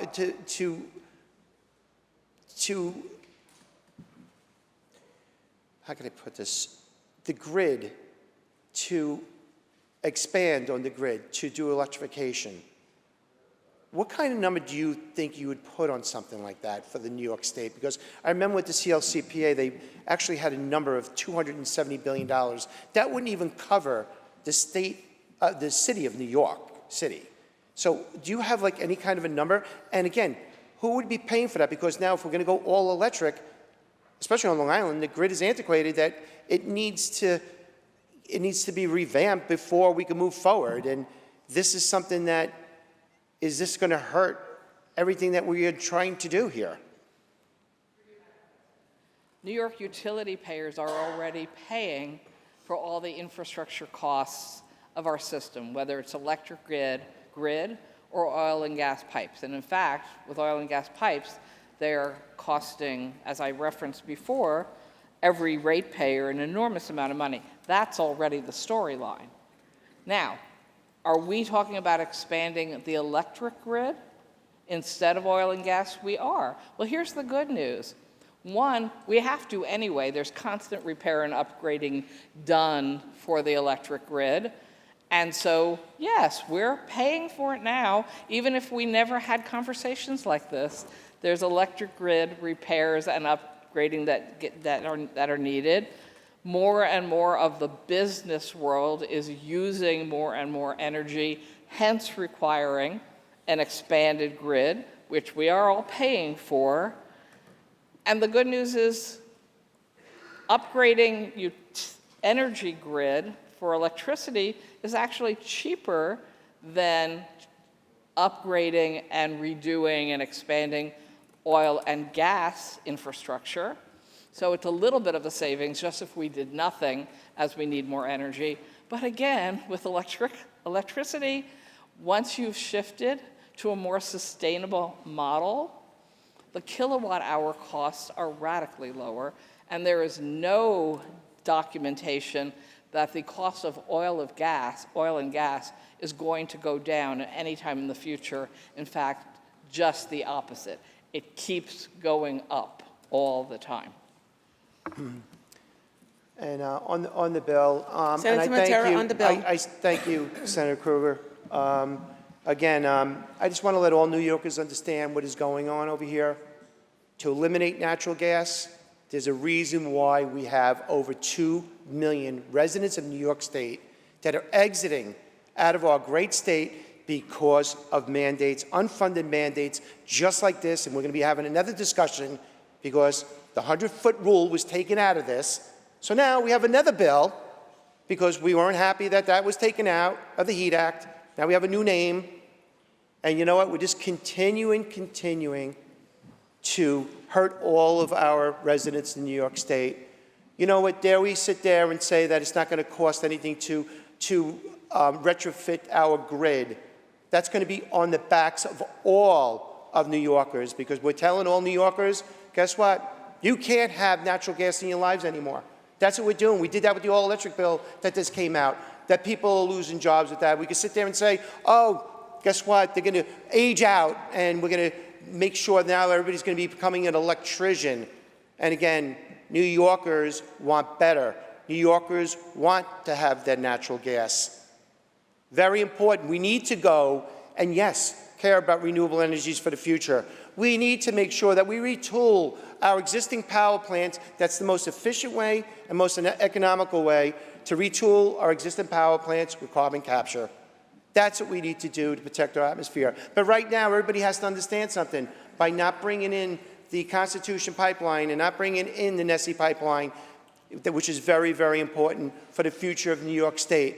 But it's okay that we have frozen natural gas on our roadways, and I had to go to the governor and I had to explain that to her, to say, do you realize that we have natural gas, frozen natural gas, up and down our roadways? Guess what? Where in our roadways? Guess what? Carbon going up into the atmosphere. Using energy to liquefy so we have to pump it into the system. Because we are trying to do whatever we have to do to eliminate natural gas, which 70% of New Yorkers want. And I hope Senator Krueger talked to those 70% of these people because they want natural gas in our lives.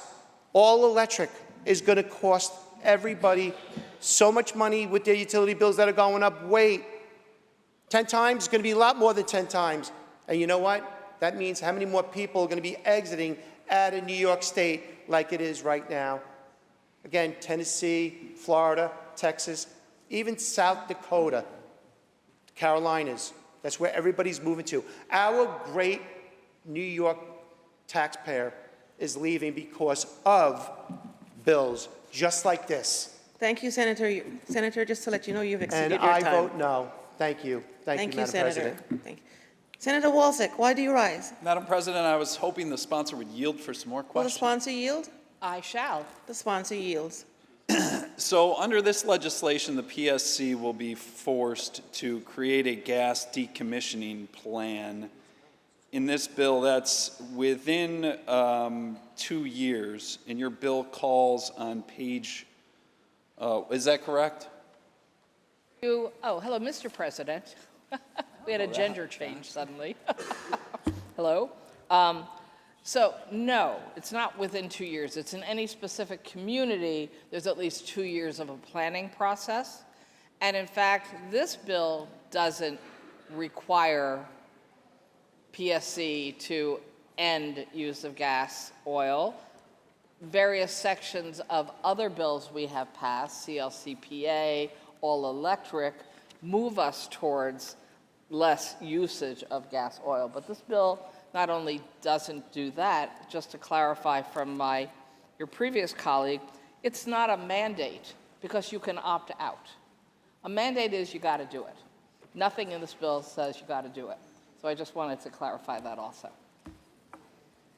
Through you, Mr. President, if the sponsor would Does continue the to yield. sponsor yield? Yes. Sponsor yields. I think we'll probably circle around to the mandate and the opt-out in a minute, but first I want to focus on the decommissioning plan. On page 1, line 10, your bill says it has to remain orderly, affordable, and equitable when we're right-sizing our gas utilities. What is the definition of affordable for purposes of this section? Madam, oh, so sorry. I was so used to the Madam President. Through you, Mr. President. Affordable is always an interesting question, but PSC in existing regulation clarifies that no household should have to be paying more than 6% of their income towards utilities, so that is the PSC target. When you're asking the question, can we meet that target through reforms and transition of the CSRA, I believe that the PSC will probably use that as the measurement, but we don't require them to define for us what the measurement is. That is up to them. President, would the sponsor continue to yield? The sponsor Yes. yields. Sponsor yields. So that definition won't be in statute. There's not a definition of affordable in this bill? No, we decided that we should leave that up to PSC and that there was already language in PSC regulation. And through you, Mr. President, would the sponsor continue to yield? Sponsor Yes. yields. Sponsor yields. What do you mean by the word equitable in this section? Page 1, line 10. That's on.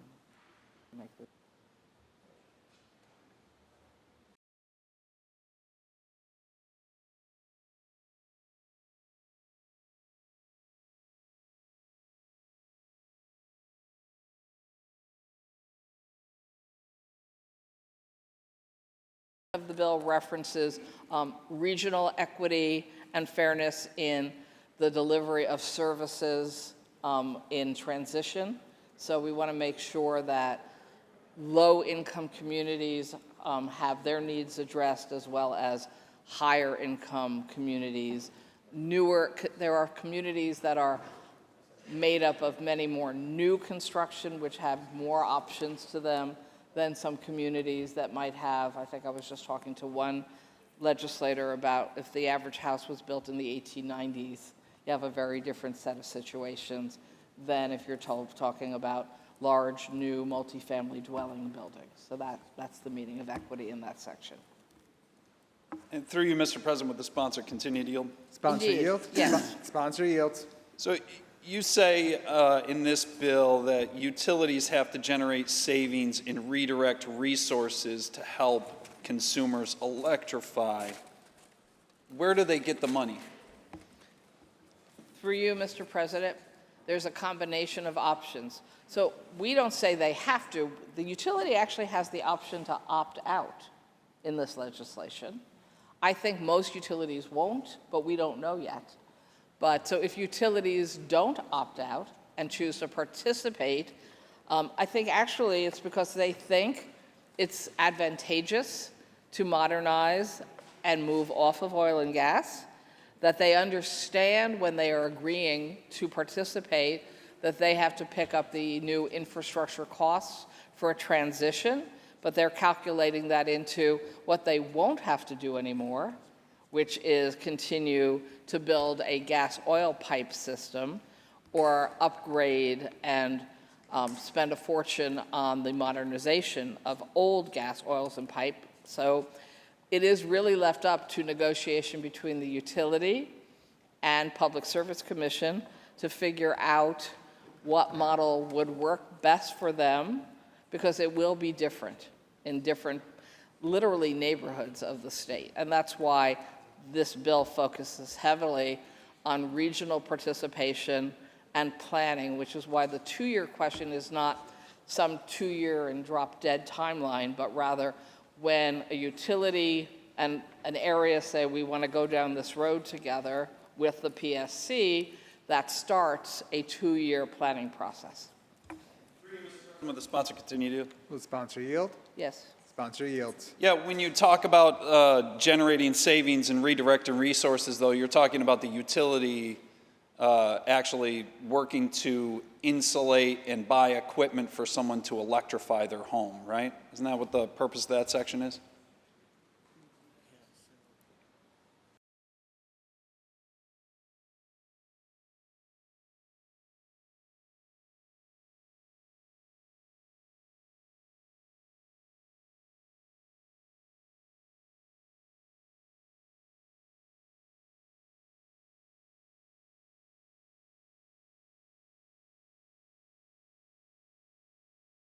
Through you, Mr. President. So when the utility decides they're going to go down this path and they're going to participate in a shifting and a transition, let's say of a group of homes in a community from being on oil, gas to alternatives, yes, they have to work to make sure that they are covering the costs of bringing that energy into the home, and then with coordination with PSC, NYSERDA, other state programs, making sure that the home owner or building owner, if it's a multifamily dwelling, have the resources to potentially upgrade the internal system in the building, upgrade appliances, transition from gas appliances to non-gas appliances, et cetera. Will the sponsor continue to yield? Will the sponsor yield? Yes. Sponsor yields. So same question, where do they get the money for that? The utilities get the money primarily from the same way they get it now, us as ratepayers, but they're making the decision to shift not paying for the old system and paying for the new system instead. And again, if it's not cost efficient for them to do this, they probably won't be agreeing to do this in that specific area. Thank you. Through you, Mr. President, with the sponsor continue to yield. Will sponsor yield? Indeed. Sponsor yields. Yep, ratepayers was the answer that I was looking for there. On neighborhoods or areas, you mentioned that they're going to actually vote on whether they would transition as a neighborhood or as an area. How would that election run?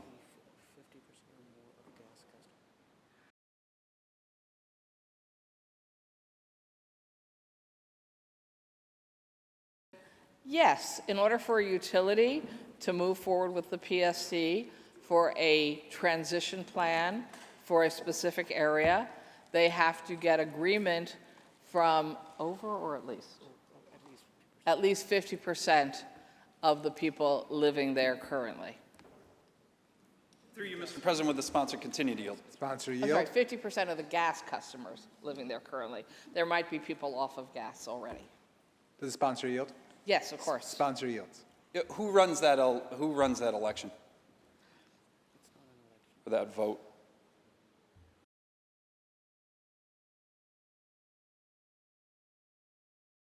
Utility and Public Service Commission will go together to make sure that they have confirmation.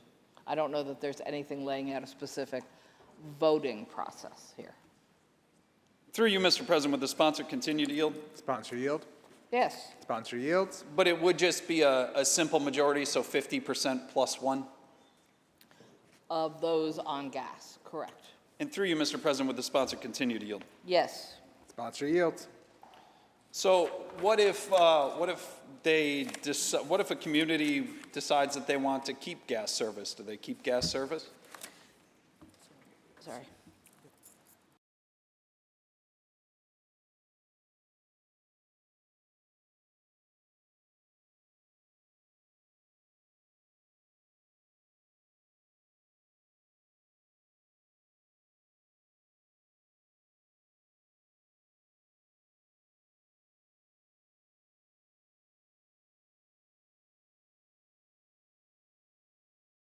Through you, Mr. President. So before 2030, absolutely, everyone can keep their gas if they wish to. After 2030, if the neighborhood and the community is going through this process and they agree to transition, even then, nobody's coming to take away your gas, but the utility very likely wouldn't agree to do new gas into that community. Mr. President, would the sponsor continue to yield? Sponsor yield. Yes. Sponsor yields. What if a community decides that they want to discontinue gas service by 50% plus one, but there's no electric capacity in order to do so? What would happen in those instances? This only works if there is reliability in alternatives. So if there isn't adequate electric or alternatives to gas, then PSC and the utility won't go forward. Now, again, it really varies on the part of the state you live in, because some parts of the state, very few people are actually on oil and gas right now.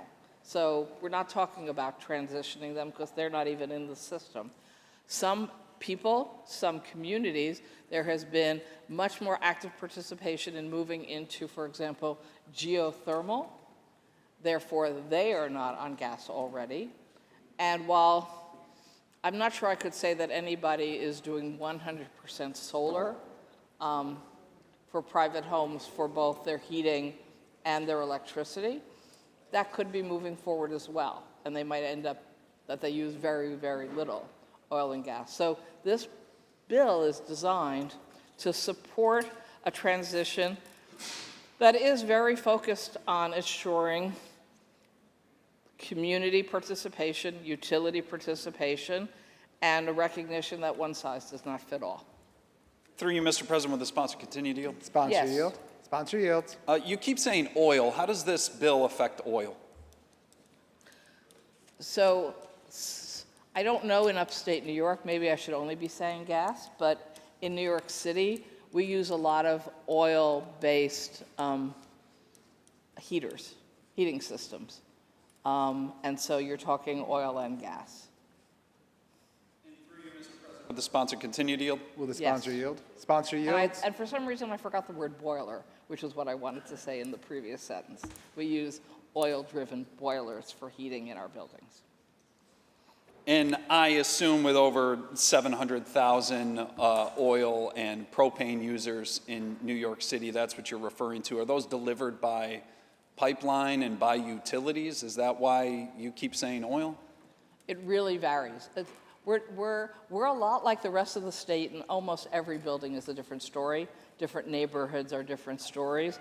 We actually, in Manhattan, that I represent, we have a large steam heat system through pipes underground. So it's neither oil or gas, but rather steam. So I would never say that there was one answer, even for my own community. And through you, Mr. President, would the sponsor continue to yield? Sponsor yield. I do. Sponsor yields. As we speak, and it's nice that you can get these live updates. 514 New York customers are experiencing a power outage. During blackouts, we know that mortality rates increase by 28%. And at peak outage last year, over 600,000 New Yorkers lost electric service. Do you know how many New Yorkers died because they lost gas service last year?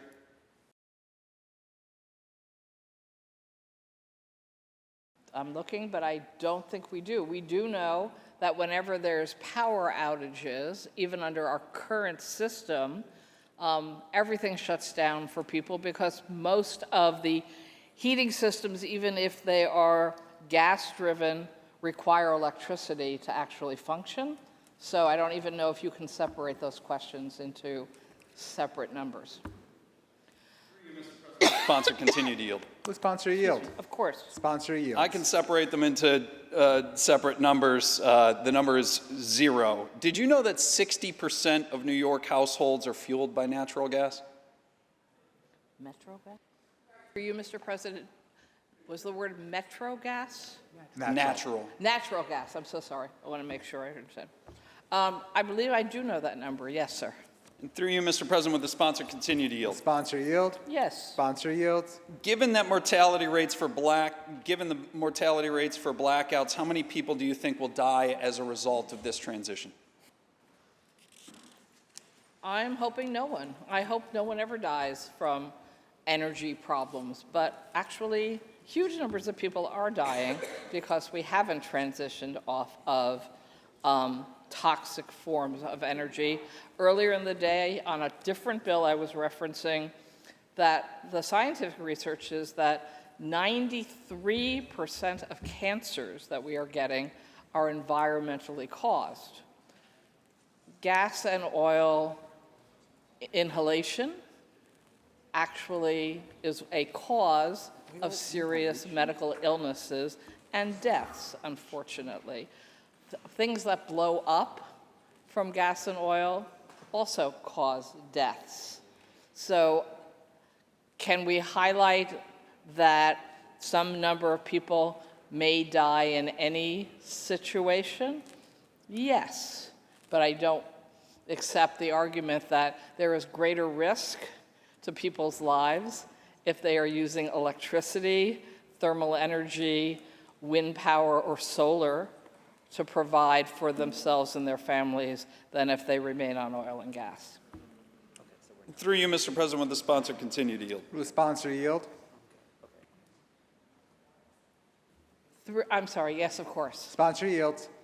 Yeah, it's really an issue of reliability when you're talking about natural gas service versus electric service. The point is that electric service often causes mass blackouts, not as reliable as gas service, which does not black out.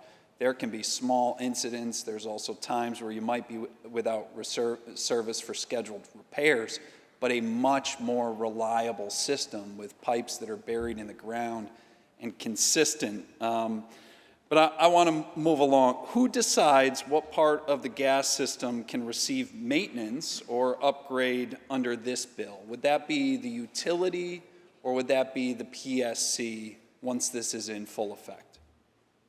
Through you, Mr. President, I had another answer to the previous question, so I'll answer that first and then follow up. So while I still don't know exactly how many people might ever die from a blackout, we do have data that 2,000 New Yorkers per year die prematurely because of oil and gas incidents. That's a lot of death. I'm not sure we would see that much from blackouts. In the answer to the question of who is responsible for, did you say continuation or repair on an oil gas?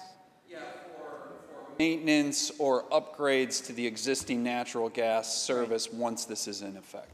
The utility of that region, whoever is the utility provider, continues to be responsibility. Through you, Mr. President, would the sponsor continue to yield? Yes. Sponsor yields.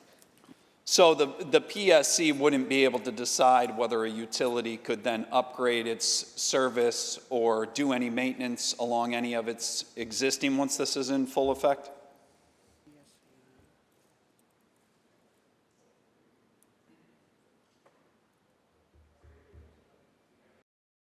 PSC basically works with the utility and the community to set up the program and the model, and it is then the utility's responsibility to make sure that whatever deal has been set up for that area, it's maintained and kept in good functioning order.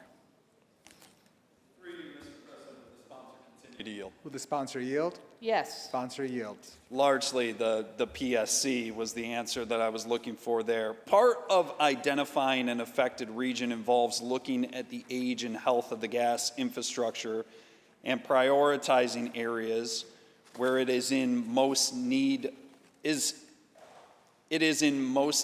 replacement. If the community in the affected region votes not to cut off gas service, could those gas lines still be replaced under this bill?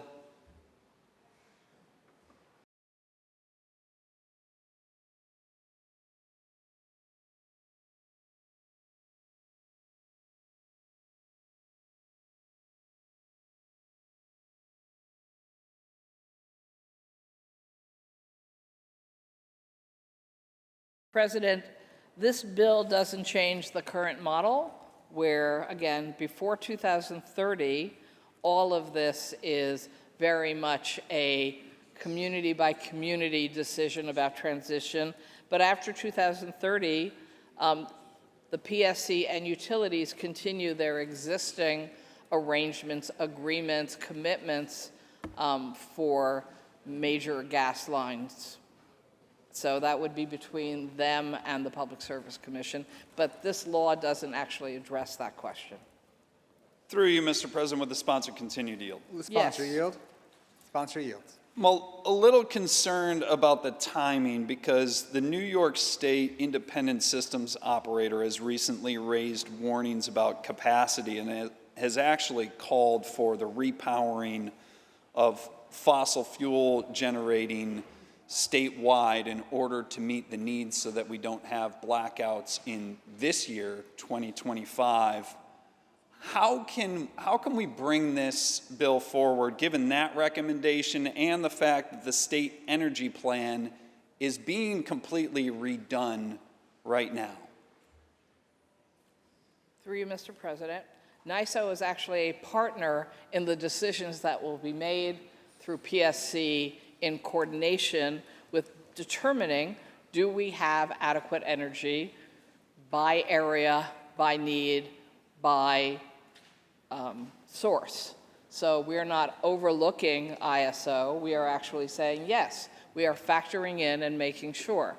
Now, states who have actually moved forward faster than us have also learned the advantages of having multiple options. I know Texas was referenced in an earlier question and answer. Texas, let's face it, it's an oil state, right? Texas actually is on record as saying the reason we are not having brownouts and blackouts, the reason we are controlling our utility costs better than some other states is because we have such an effective combination of alternative electricity, better electric transmission systems, and we strongly support the moving forward with geothermal, solar, and wind. So the great oil state of Texas, and I'm very rarely complimenting Texas, by the way, recently, but the great oil state of Texas is actually saying, you all should be doing what we're doing. It's working. President, would the sponsor continue to yield? The sponsor yield? Yes. Sponsor yields. Yeah, I'll just go back to mortality for a brief second. Not a fun topic, but since you brought up Texas, didn't almost 500 people die when they had a blackout in Texas because their electricity went out because of frozen windmills and such?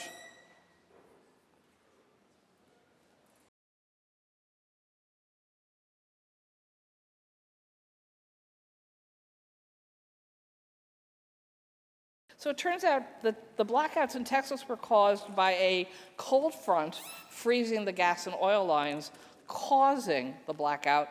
So I think, again, it also highlights the dangers of gas and oil. And through you, Mr. President, would the sponsor continue to yield? Sponsor yield. Yes. Sponsor Whatever the cause, it was an electrical blackout, and there were close to 500 people dead at the end of that blackout in Texas. Would you agree? Yes, and apparently it was caused by gas and oil lines freezing. Hence, if their system hadn't been dependent on the gas oil lines, I don't know what actually would have happened instead. And through you, Mr. President, would the sponsor continue to yield? Sponsor Yes. yield. Sponsor yields. I do. The Public Service Commission is supposed to be the expert regulatory authority overseeing this program. They are very familiar with the operation of the utilities they regulate. If a utility wants to opt out, as you were talking about earlier, and the PSC says no, which I think is probably likely, if they're issuing the initial order, why is there not a third party to appeal the order to provided in this bill? In this bill, PSC does not have the power to tell a utility you can't opt out. So I don't know what the appeal would be needed for.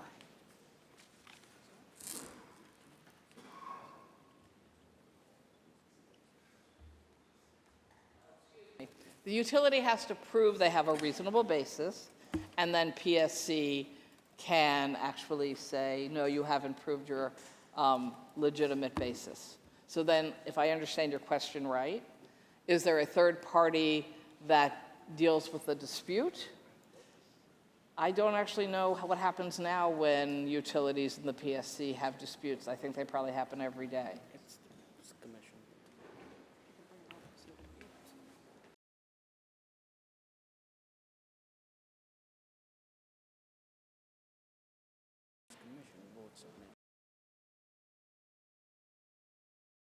Right, so the staff make the original decision within PSC, but then the actual Public Service Commission, which are commissioners, bipartisan, oil, gas involvement, utility involvement, then would make that final decision if there was a dispute.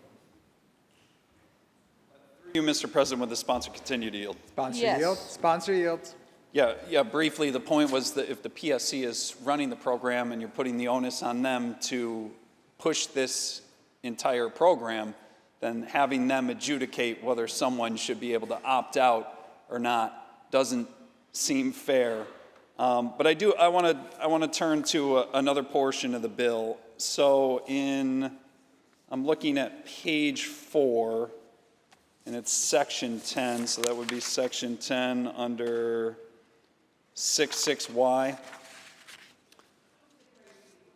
Give me a minute. Sure. Thanks. Earlier you said that the cost would be paid by the utility, but section 10 here, starting on line 23, says programs approved pursuant to this section shall not compromise the ability of the gas corporation to seek to recover prudent, commission-approved investments in infrastructure that was used and useful. What does that mean?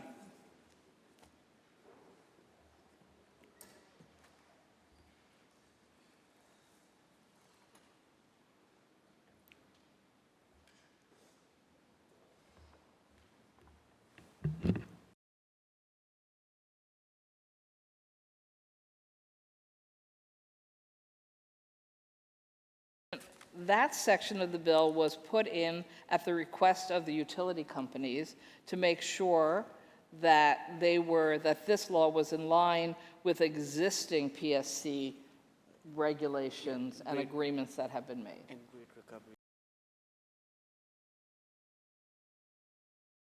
And it's standard in all these deals that they are allowed to recover reasonable and standard amounts for investments. Mr. President, would the sponsor continue to yield? Sponsor yields. Sponsor yields. So in short, when the utility is recovering their costs, that means the ratepayer will be the one that pays? Mr. President, as we discussed, I think several times, pretty much the ratepayer pays for infrastructure for utilities now under the existing system, and ultimately in the big picture, no matter what system we're using, we'll also have a share of the cost.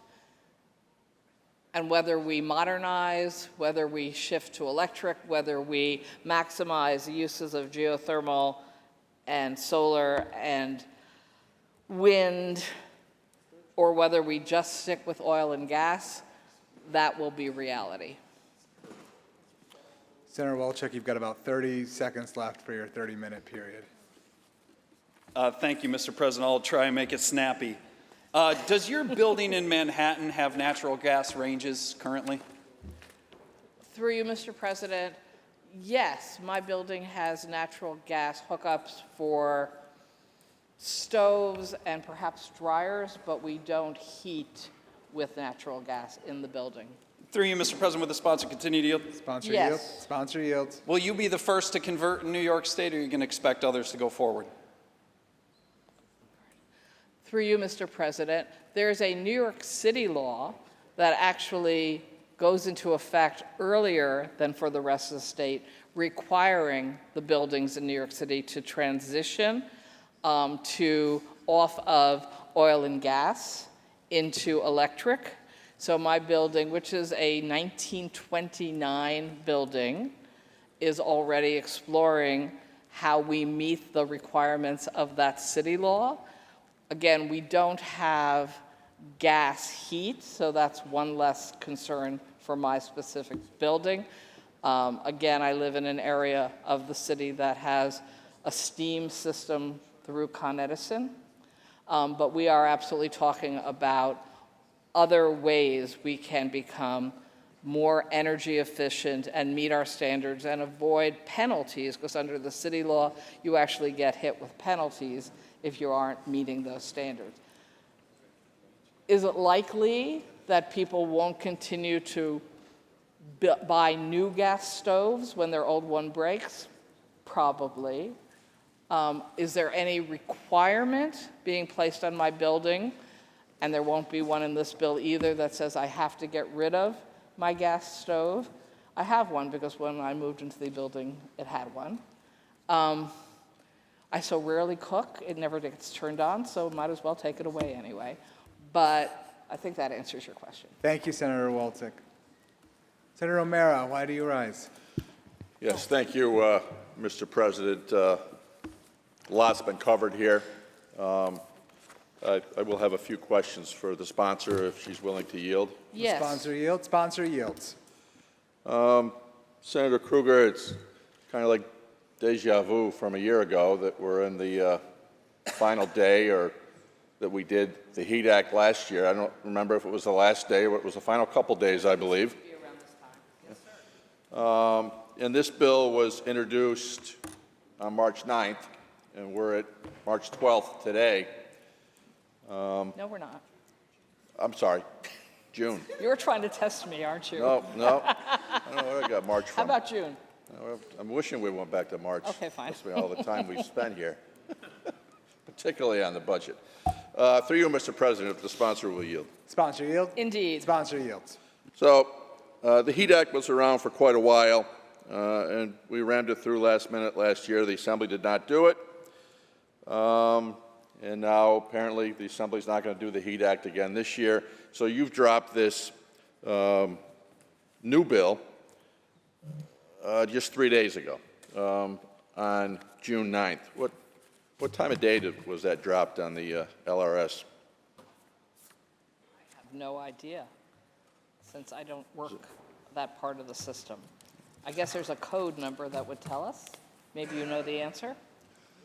Do I know the answer for sure? No. And I'm sure there is a code that says something, but around here, clocks sometimes stop around deadlines, and to get under the 3-day window, I'm somewhat surmising that this might have missed that midnight deadline on the 9th. No, I'm quite sure it did not miss the deadline. And the Assembly and the Senate were in continuing discussions about this revamped New York Heat Act, because we were meeting with all kinds of stakeholders, members of the legislature who had voiced concern more in the Assembly than the Senate. And to be quite honest, we were hoping that the Assembly would introduce it before us for some reasons. So that's why there were drafts being worked on for quite a while, but it did get introduced fairly late in session. You're correct. Thank you, Mr. President. The senator will continue to yield. The sponsor Yes. yields. The sponsor yields. Can you, we've been here a long time on this already, and I'm sorry to ask this, but Sure. can you, what's the difference between your HEAT Act for many years has been pending to this one that just dropped 3 days ago? Thank you for asking. I was hoping somebody would.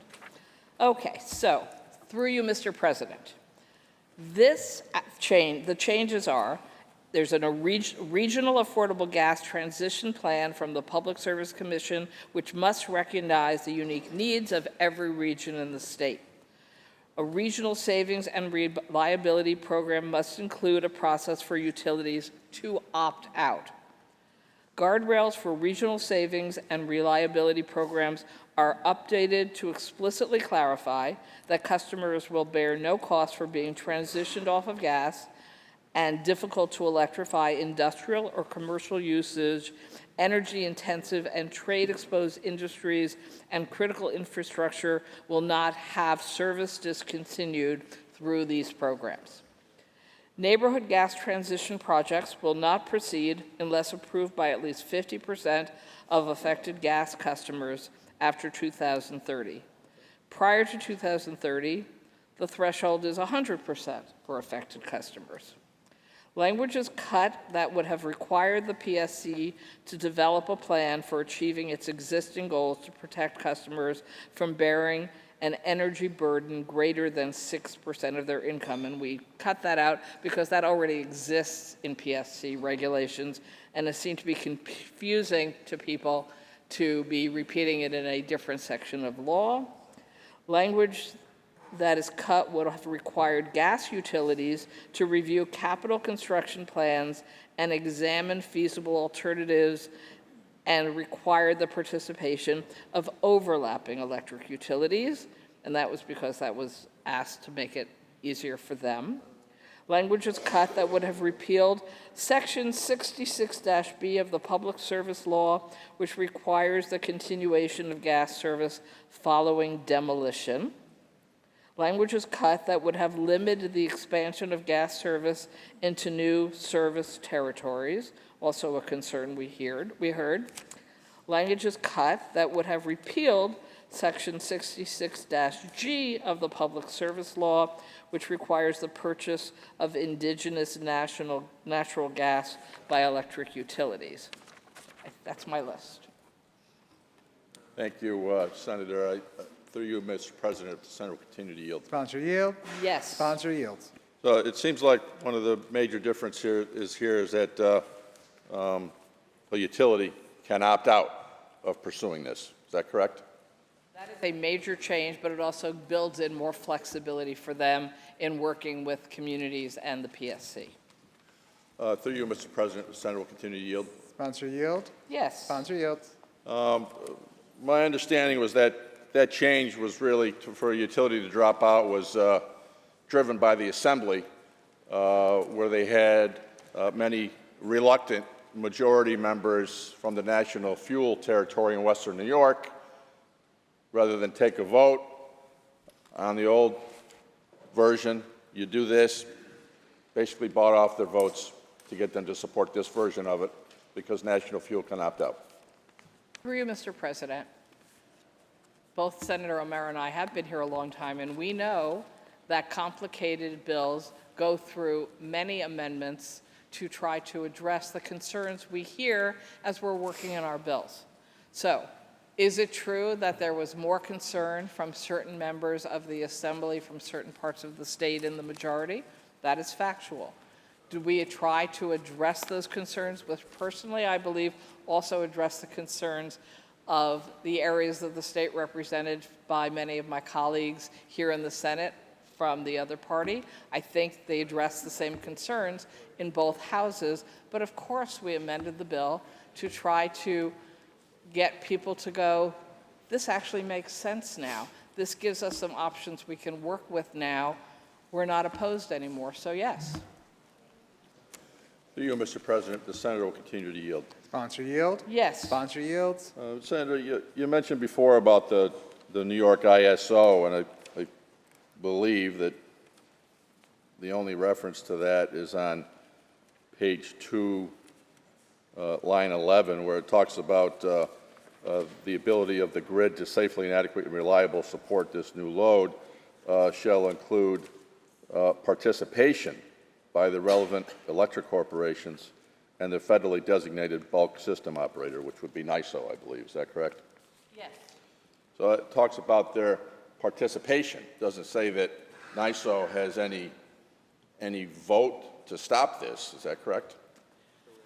Through you, Mr. President, I don't know exactly what powers NISO has currently for anything that happens with utilities in this state, but I know that we aren't changing any of those powers. Oh, sorry.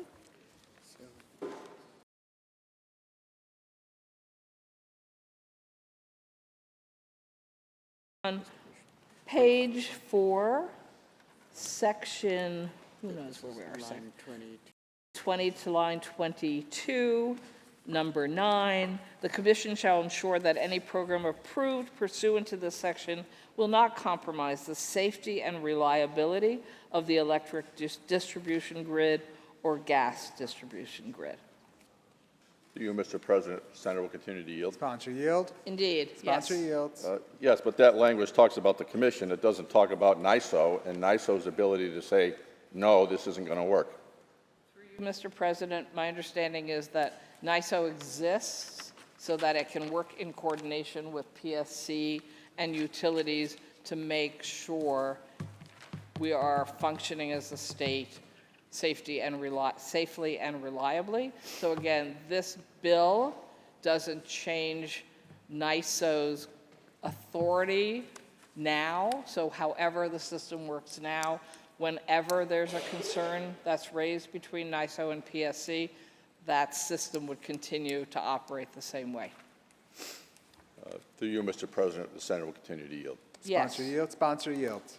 Well, we've heard for several years now, since the passage of the CLCPA in NISO's annual reports about future reliability, and they're raising the alarm and concerns in the last several years at least, and their most recent one just came out a few weeks ago, saying they're very concerned about the adequacy of electricity to meet the rising demands, and we're creating even more demand with a program like this.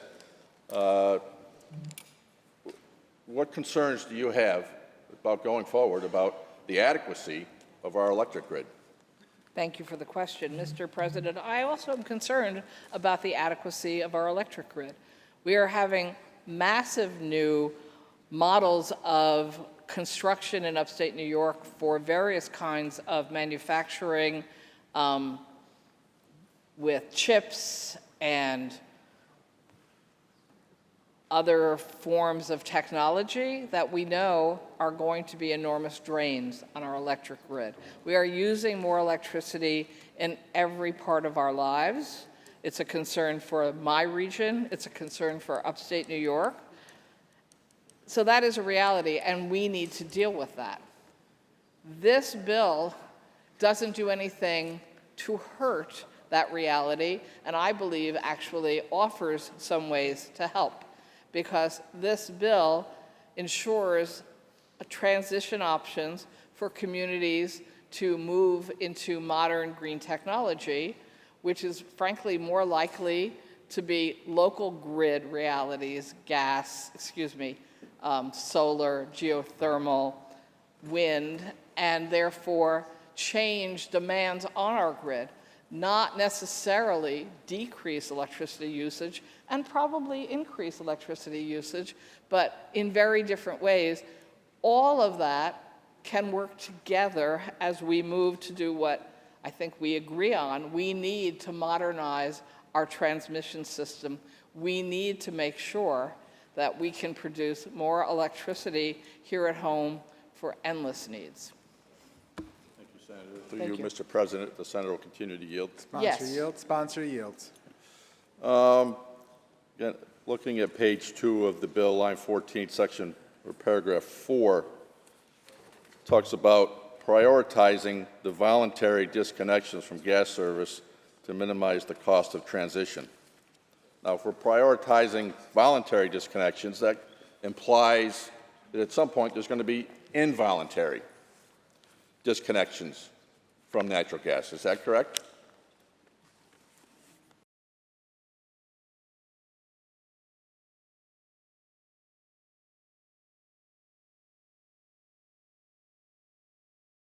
Only if it's after 2030, if the neighborhood has actually decided that they want to move forward and the PSC has approved that there is adequate alternatives. So it's voluntary, it's spelled out right there, but involuntary is a multi-step storyline into the future.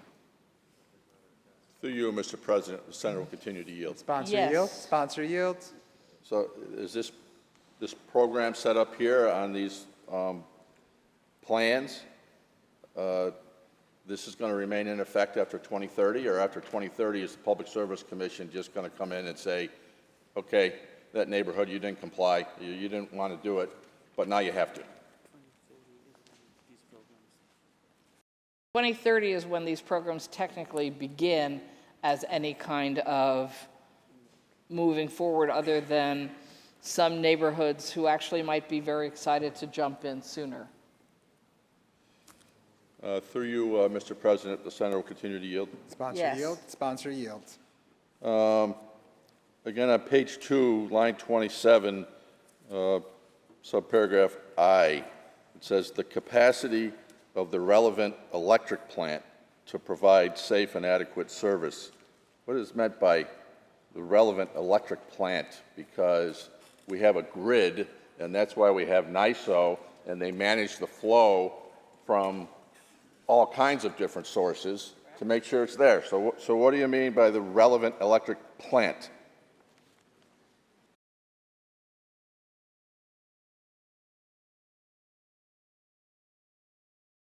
It's written that way because that's consistent with the definitions of how electricity is talked about in other sections of law. So that includes the plant that they may be connected to, the overall grid, the regional availability of electricity. So it's not, I would agree, it's confusing because you think I'm talking about some box somewhere that's producing. No, but apparently the reason we wrote it this way because it's consistent with how they talk about this in other sections of energy law.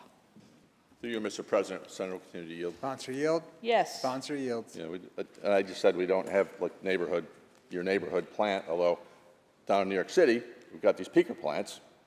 They're kind of in neighborhoods, and they're problematic. And really our lack of an energy plan in this state was exacerbated by the premature closure of Indian Point, which has resulted in an over 40% increase of emissions in that metropolitan New York area that was served by Indian Point, requiring the increased use of these peaker plants. So I don't believe that we have a thought-out plan here when such a glaring mistake like that was made.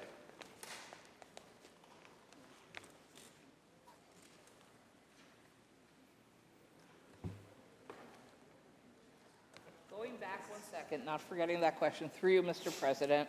So the reason that we use this language on page 2 is because it matches the definition. The term electric plant, when used in this chapter of energy law, includes all real estate fixtures, personal property, operated, owned, used, or to be used for, or in connection with, or to facilitate the generation, transmission, distribution, sale, or furnishing of electricity for light, heat, or power, and it goes on and on and on. We can get you that. But to answer the question you got to, you were talking about closing nuclear plants and the issue of peakers. None of that is actually part of this piece of legislation. I personally feel very good about the decision to close the nuclear power plant in Westchester County. It was leaking dangerous radioactive chemicals into the groundwater, into the Hudson River. And I know the people of those communities are feeling much better about that not continuing at the rate it was happening before. That was a power plant that was way beyond its intended lifespan. And I suppose most disturbingly, since I live down water from that plant, it was built on a fault in the earth. Under today's laws, you would never be allowed to build a nuclear power plant on top of a fault line because you are increasing the risk from any kind of earthquake or shifting experience to completely blow the place up. So did we have other alternatives to produce more energy sooner once we made the decision to close that nuclear plant? I actually think this legislature and my conference has been urging the state to move more rapidly, to expand options, to improve our grid, increase the sources of energy. So I don't disagree with my colleague. The peakers are not a great option for New York City. We were supposed to close them years ago also. I don't think we should be reopening old nuclear power plants, but I think we should be moving forward with exactly the kind of legislation we're talking about tonight. Through you, Mr. President, the Senator will continue to yield. Sponsor Yes. yields. Sponsor yields. With regards to those peaker plants, you know, they could certainly be replaced with more efficient, lower emitting peaker plants, albeit still using fossil fuel, but much more efficiently and lower output now, because I think the residents in those neighborhoods where they're operating doesn't really agree that it's been a great idea to close Indian Point and all those extra emissions coming from these. So, and there isn't any account that I've heard of going forward based on all renewables that we're not going to need backup power, and we're going to need fossil fuel powered plants, natural gas preferably, cleaner burning, for quite a period of time. So during this whole transition, doesn't it make sense to maybe make those plants more efficient, lower emitting? Through you, Mr. President. I'm not aware of people in New York City saying they wish we didn't close that nuclear power plant. I actually have never had anybody come to me to say that. Two, we had the peaker plants while we had the nuclear plant, so we didn't trade a closed nuclear power plant for the 10 peakers in New York City. They were there, they were a problem, they're still there, they're still a problem. We just also don't have Indian Point open. And if the question is, shouldn't we also be doing something to either expand or modernize existing natural gas facilities? There's nothing in this bill that stops that. I personally don't think that's a great idea, and I suppose I'd be happy to debate a bill like that if it was before us, but I just want to make clear there's nothing in this bill that changes that question for New York State. Well, through you, Mr. President, the Senator will continue to yield. Sponsor yield. I will. Sponsor yield. Another section to move on to, but before that, I think that the closure of Indian Point was not well timed out, because it has caused a significant increase in emissions by the extra use of these peaker plants that have had to be ramped up from that. Oh, I'm sorry, just for reference? Sure. just a fact. Indian Point was agreed to be closed in 2017 when my colleagues on the Republican side of the aisle were the majority, so they agreed to close Indian Point. Just a historical fact. Sorry, please keep going. Thank you, Senator. Senator O'Meara. Mr. President, the senator will continue to yield. Will sponsor yield? Indeed. Sponsor yields. Can you clarify for me, because I really don't see any definitions in here. We talk about nice things like regional plan, community plan, neighborhood plan. What is a region, what is a community, and what is a neighborhood?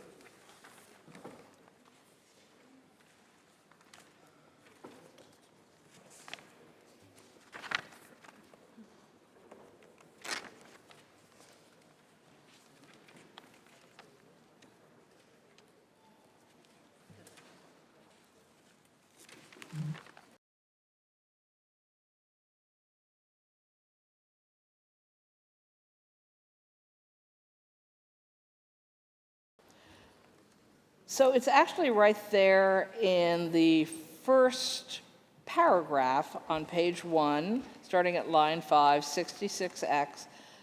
The regional affordable gas transition plans, the commission shall divide the state into gas transition planning regions, giving consideration to utility service territories and in consultation with local governments and gas pub corporations to establish, and it goes on and on about. We're saying we're even letting the utilities and the communities decide the definitions of how these territories will be divvied up, so to speak.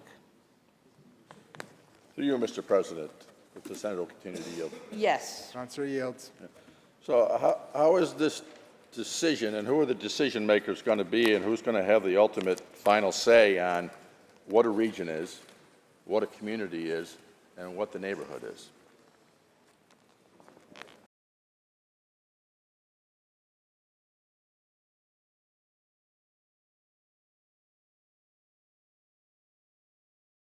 Service Commission currently makes those decisions about utility territory, regions, and communities, so they would continue to do that. For you, Mr. President, the senator will continue to yield. Sponsor yield? Yes. Sponsor yields. Moving on to upgrades that may be needed to convert homes from natural gas to fully electric. It says in here in a couple different places that there'll be no cost to that property owner for this. How is that cost going to be borne? The CSRA requires utilities ensure that any transitioning customer has access to safe, reliable energy services for heating, cooling, cooking, water heating prior to any cessation of gas service, with funding and technical support, including for the purchase and installation of customer-owned equipment at no cost. Some utilities are already doing this, providing customers with non-gas appliances as part of gas transitions.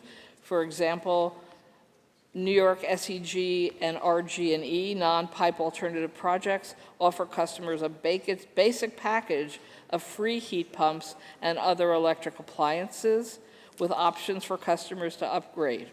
National Grid is offering customers more than $10,000 to $20,000 to electrify in areas where electrification would help avoid costly gas line replacements. Con Ed is developing a package for customers with old service lines to electrify that will provide customers free gas appliances, or non-gas appliances that complement the company's existing heat pump incentives. So interestingly, while we're here debating tonight, this is actually already happening without our setting up a statewide plan, which is why I know the vast majority of utilities are going to participate and aren't going to opt out, because they already know this saves money and is the right way to go, because that's what they're doing already. Through you, Mr. President. Through you, Mr. President, the senator will continue to yield. Sponsor Yes. yields. Sponsor yields. Thank you, but that doesn't really answer my question. Who's ultimately paying for those upgrades, the equipment, what have you? As we said, this bill requires it's the utilities' responsibility. Through you, Mr. President, Senator will yield. Sponsor Yes. yields. Sponsor yields. Does the utility get to build that cost into their rate case?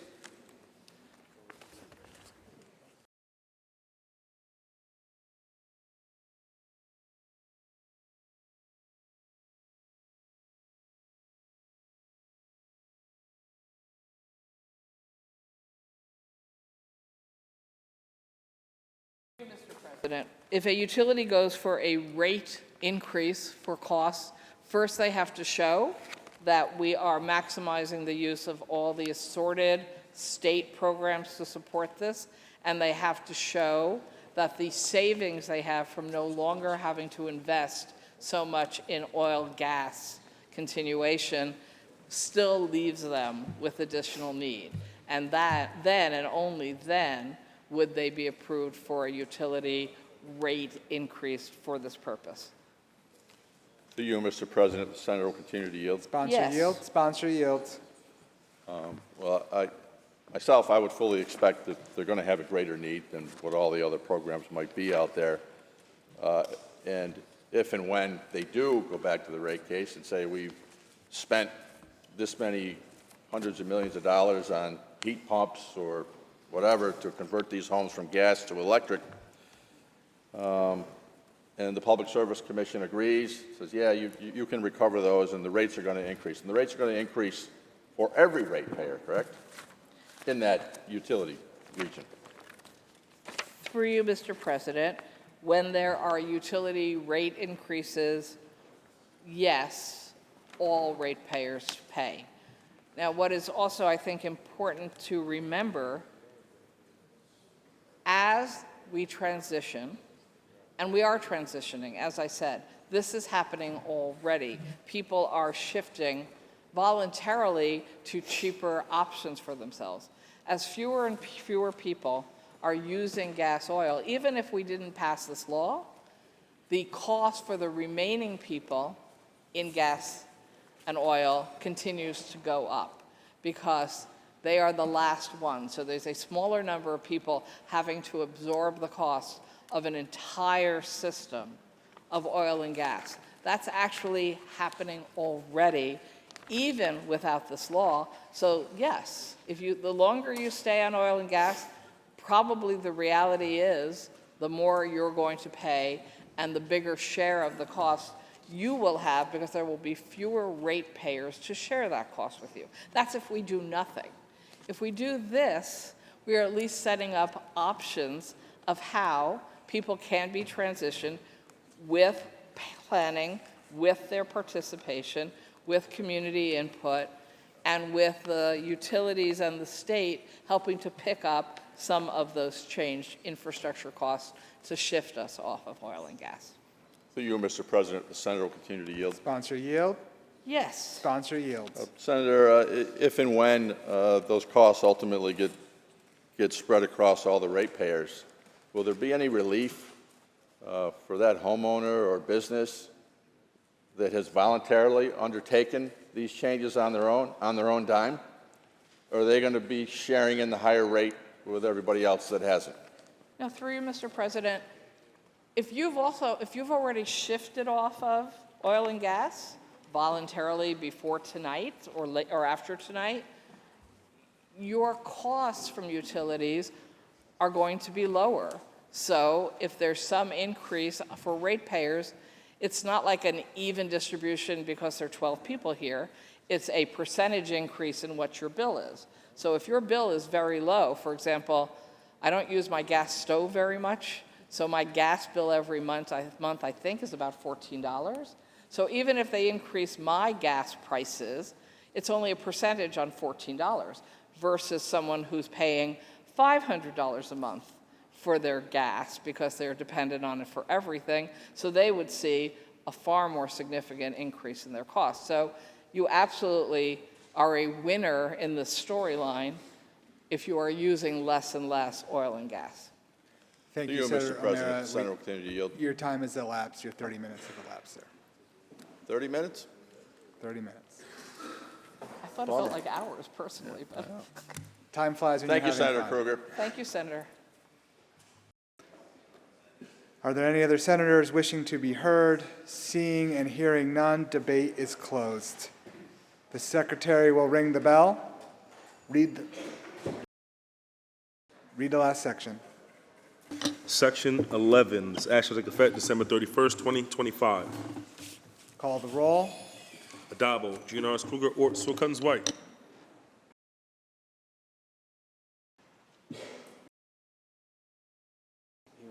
Senator Harkam to explain his vote.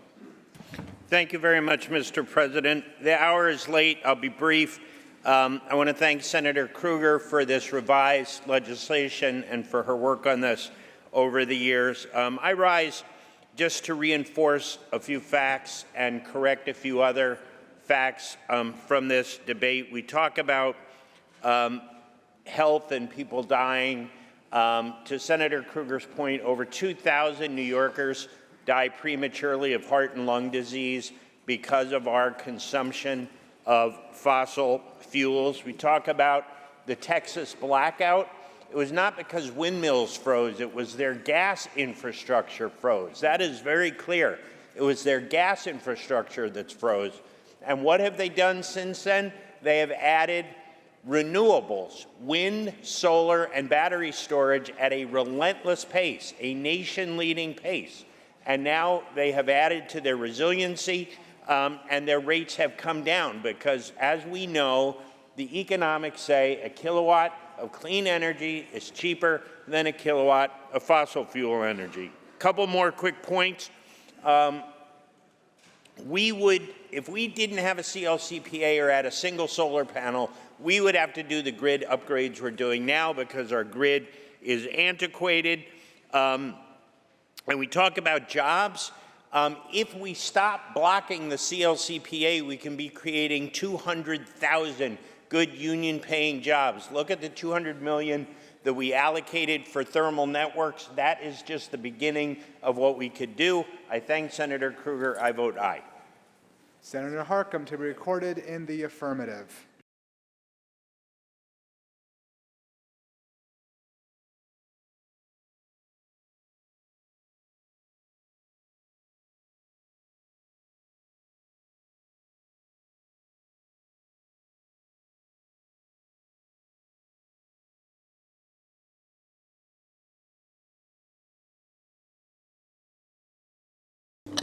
Announce the results. In relation to calendar 1953, vote in the negative are Senators Ashby, Baskin, Borrello, Canzeri Fitzpatrick, Chan, Gallivan, Griffo, Helming, Lanza, Martins, Matera, Obaracker, O'Mara, Ort, Palumbo, Rhodes, Rawlson, C. Ryan, Steck, Disco, Walzett, Webbert, and White. Ayes 36, nays 23. The bill is passed. Senator Gianaris. Calendar 1950. Secretary will read.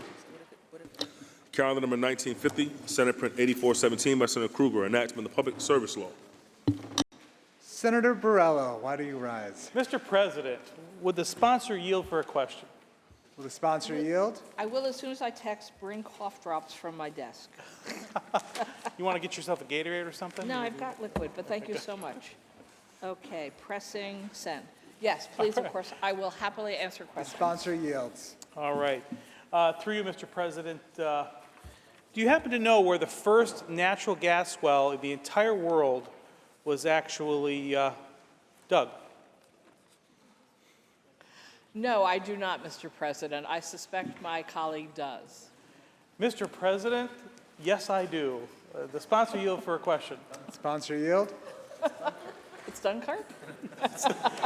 Close. It's actually Dunkirk's next door neighbor, Fredonia, is where the first natural gas well in America was drilled. So, Mr. President, sponsor, continue to yield. Sponsor yield. Yes. Sponsor yields. Yes, so we'll just call it the greater Dunkirk-Fredonia area, which I am from, which is where the first natural gas well was dug. And I bring it up because do you know that Western New York relies very heavily on natural gas for heating? That's just a yes or no question. Through you, Mr. President, I will accept that New York uses quite a bit of natural gas. I will also point out that once upon a time, people used arsenic on their face, except that we learned it was poisonous, so then we didn't anymore. Mr. President, will sponsor continue to yield? Sponsor yield. Yes. Sponsor yields. Don't knock the whole arsenic on the face thing. It's making my face nice and smooth. So in December of 2022, there was a massive snowstorm in the city of Buffalo. It really, unfortunately, 40 lives were lost in that snowstorm. Do you happen to know how many electrical outages there were during that massive snowstorm in Christmas week of December 2022? Through you, Mr. President, I don't, my colleague does, but again, to repeat myself from an earlier discussion, when there are electric blackouts, the natural gas systems don't work either, so it's not a solution or an alternative because it's still using electricity, which is why it is so important that we have a functioning transmission grid for the state. Mr. President, the sponsor continue to yield. Sponsor yield. I will. Sponsor yields. I didn't hear an answer to my question. I just want to know if you happen to know how many electrical outages there were in Buffalo in December Said, 2022. no, I did not know Okay, the number. okay. I was simply pointing out that an electric blackout means the gas heating system doesn't work either. Mr. President, sponsor continue to yield. Sponsor yield. Yes. Sponsor yields. Did you say you have a natural gas stove, or are you familiar with natural gas stove? You know what one works, like how it works? Natural gas stove. Oh. Beyond knowing that a small amount of gas comes into the stove, with a pilot light, you turn the gas on or you turn it into flame. Beyond that, probably not. Okay. Mr. President, on the bill briefly. Senator Borrello on the bill. You are correct. In fact, where I live in Western New York, you have natural gas that's either a continuous pilot light, which doesn't require electrical ignition. So if the power goes out, you can still turn your gas stove on. You can still turn your gas fireplace on. You can still, and even in cases where you do have electric ignition, if it fails, you can simply light it with one of those little handy-dandy butane lighters. So people in Buffalo survived for multiple days without electricity because they were able to turn their gas stoves on and keep themselves warm. So in the number of electrical outages in Buffalo, just in Buffalo, during that storm over the course of 3 days was about 150,000. And I know you know that I already have the answer to this question, but do you know how many natural gas outages were in that same period of time? I'm sorry, Mr. President, I didn't hear the end of the Yes, question. sorry for that word How salad. Do you many? know how many natural gas outages there were during that same period of time? Through you, Mr. President, I don't have the same research as my colleagues, so I don't know about natural gas outages in that same area, that same time. I do know that people are strongly, strongly recommended not to use their gas stoves to heat themselves or their homes because there is enormous health risk and likelihood of things blowing up and failed ventilation. So I understand in an emergency situation, like a blackout, people might have to, but I certainly hope that none of us are urging our families and friends and constituents to start heating their homes through their gas stoves. Okay, Mr. President, will sponsor continue to yield? Sponsor yield. Yes. Sponsor yields.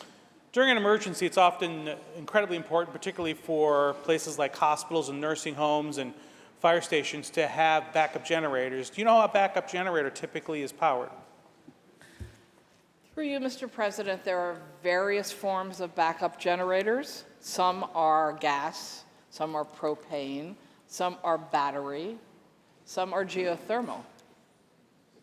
Mr. President, sponsor continue to yield? Sponsor yield. Yes. Sponsor yields. You know, you kind of dovetailed into something that I want to talk about anyway. I've heard you talk about geothermal in the past. Could you explain to me how a geothermal system works? Through you, Mr. President, you dig down into the ground and you connect to naturally occurring heat and steam from underneath the ground, and you connect it to your home or your building. In New York City, we have a number of pilots that are being, actually have come on to, are working, where they're digging down into Manhattan Island, which has some of the toughest rock formations in the world, and we are doing geothermal energy and heat in my own district. In fact, some of us are hoping to be at St. Patrick's Cathedral tomorrow morning for a funeral. St. Patrick's Cathedral is heated by geothermal energy. Rockefeller Center, directly across the street, is in the process of moving to geothermal. Mr. President, on the bill. Senator Borrello on the bill, but before you begin, Senator, we have some order in the chamber. Thank you. I would Senator appreciate Borrello, that the also. floor is Thank yours. you. So I've heard a lot about geothermal from my colleagues on this side of the aisle, and I think that you have this misconception that we're digging down to the center of the earth and bringing hot magma up to heat our homes with. That's actually not how geothermal works. Here's how geothermal works. You dig down a couple hundred feet to access a consistent 50-degree temperature, and then you have to then bring that air up, and you have to either heat it to the 60, 70 degrees that you want to keep your home, or you have to cool it. Either way, you need a source of energy. Geothermal heat is nothing but a consistent temperature that comes up from digging down a couple hundred feet. So when you get that 50-degree air up to your furnace, you still need natural gas or electric to actually heat it. So I want to dispel that rumor, because I have this feeling that when everybody talks about geothermal, they think there's some kind of magical process where we're bringing heat up from the center of the earth. We're not. You still need natural gas or electricity to operate a geothermal system. That's how it works. So with that, will the sponsor continue to yield? Sponsor yield. I'm sorry, we're back. I was hoping we'd get to the 100-foot rule question. Yes, please. So this bill would essentially tell natural gas companies they are no longer allowed to provide a free connection to their system to someone that's building a home. When have we ever told any company that they can no longer provide something complementary to their customers? Through you, Mr. President, it's not free. All of us are paying for it. All of the utility ratepayers are paying for that last 100-foot cost into the building. We have, as a state, passed a law saying we're going to all-electric new buildings. There isn't a reason that we should still have on our books a law that says utilities must put in gas pipes for the last 100 feet and have utility ratepayers pay it. We, the people, are paying a minimum of $200 million a year for this law that isn't even justified under existing rules that this state has put into effect. Mr. President, will sponsor continue to yield? Sponsor yield. Yes. Sponsor yields. I've heard you throw around this number before. Is there some kind of a line item on our gas bills that we should be looking for that shows what it's costing us for that 100-foot rule? Through you, Mr. President, I don't think that we line item many of the costs for our utilities from on our individual electric bills, but there have been multiple research projects, yes.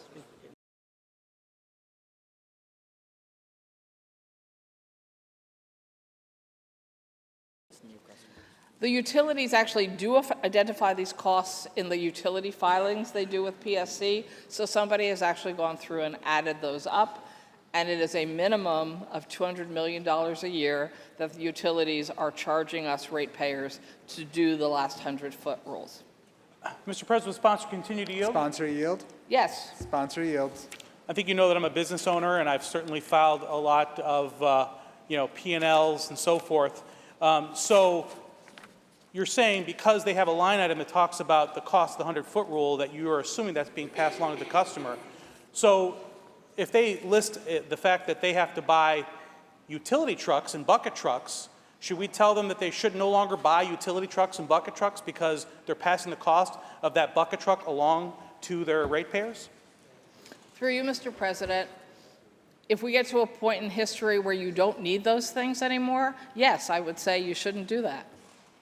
Mr. President, sponsor, continue to yield. Sponsor yield. Yes. Sponsor yields. Let's talk about property taxes, because the interesting thing about all of these green energy projects is that they're not paying very little. They're paying very little in property taxes, and in most cases, pennies on the dollar for the true assessed value of the wind and solar installations that are going up. Yet natural gas lines are taxed pretty much fully. So what are we going to do about the hundreds of millions, if not billions of dollars in lost property tax revenues from the decommissioning of all these gas lines? Through you, Mr. President, this bill does not address that. The 100-foot rule is specific to the building last 100 foot of pipe into buildings, pretty much new buildings, because the others already have gas. Well, I suppose you could have an old building that you want to run up a gas pipeline in. So as to the question of how property taxes are scheduled by any specific locality and what percentage come from what kind of business, I think that's up to the property tax reform crowd, not specific to this legislation. Mr. President, will sponsor continue to yield? Will the sponsor yield? Indeed. Sponsor yields. Well, it may not be specific to this legislation, but it is going to be a side effect. Essentially, you're making no bones about it. You want to eliminate natural gas in New York State, right? We want to no longer use natural gas, and natural gas companies pay probably over $1 billion in property taxes a year, if not more. So what are we going to do to make up that when the wind and solar project that you've commissioned is paying pennies, in some cases zero in property taxes? Well, how are we going to make up that loss of revenue for every municipality, particularly in upstate New York, that is hosting a green energy project that's paying nothing versus the gas lines that are paying a pretty substantial percentage of the property taxes? Through you, Mr. President, this bill doesn't say that gas pipes can't be built in the last 100 feet. It says if you want one, you should pay it instead of all of us having to pay it. If my colleague's broader question is, we should stay with a system that is destroying our environment, causing serious illness, putting us at risk, and increasing our costs that are beyond comprehension to some of us, so that somebody will still pay a property tax, I don't think that's a very good argument. President, sponsor, continue to yield. Sponsor yield. Yes. Sponsor yields. So you're saying that the problem is that the emissions from natural gas are having a negative impact on climate change. So my question to you is, if that's the case, then why are we importing power for New York from coal and natural gas-fired power plants outside of New York? If it's global climate change, why aren't we shutting that stuff off right now? Because New York is having such a high demand because we've shut down things like Indian Point Nuclear Power Plant, and we've not expanded things like hydroelectric power. Why are we still firing up dirty coal plants and natural gas plants in states like in Ohio and Pennsylvania to power New York if this is such an emergency that we need to shut down our natural gas system? Through you, Mr. President, we in New York don't have the authority to shut down other states' dirty coal plants. But the faster we don't need the dirty, polluting forms of energy, the less that will be a problem for us. And to answer the earlier question about what about the property taxes not being paid by the utilities if they have less gas lines? Who pays the cost now? Consumers, our utility ratepayers. So the imagination that it's the companies paying property taxes, not the people who pay rates paying the property taxes, guess what? We're paying them now. So it's not somebody else or us. It's already us. Through you, Mr. President. Mr. President, the sponsor continue to yield. Sponsor yield. The sponsor yield. Of course, I'm Sponsor sorry. yields. Okay, so we're not worried about who's going to pay the property taxes. Let's talk about the jobs. Do you have any idea what the average salary of a gas utility worker is in New York State? Through you, Mr. President, I do not. Again, we are not going to be laying off existing workers. They are going to continue the work they do, probably until retirement age, and then there will be other workers coming along to work in alternative forms of energy. Some of them may still be in gas, and we are requiring the same labor standards and practices for the new kinds of jobs. So I suspect probably approximately the same adjusted for inflation. Mr. President, will sponsor continue to yield? Sponsor yield? Yes. Sponsor yields. Well, I don't know if that's going to be the case. It's hard to take a guy that's making $120,000 a year working on the natural gas infrastructure in New York State and tell him he should go to China to make solar panels and make the same amount of money. That's probably not going to happen.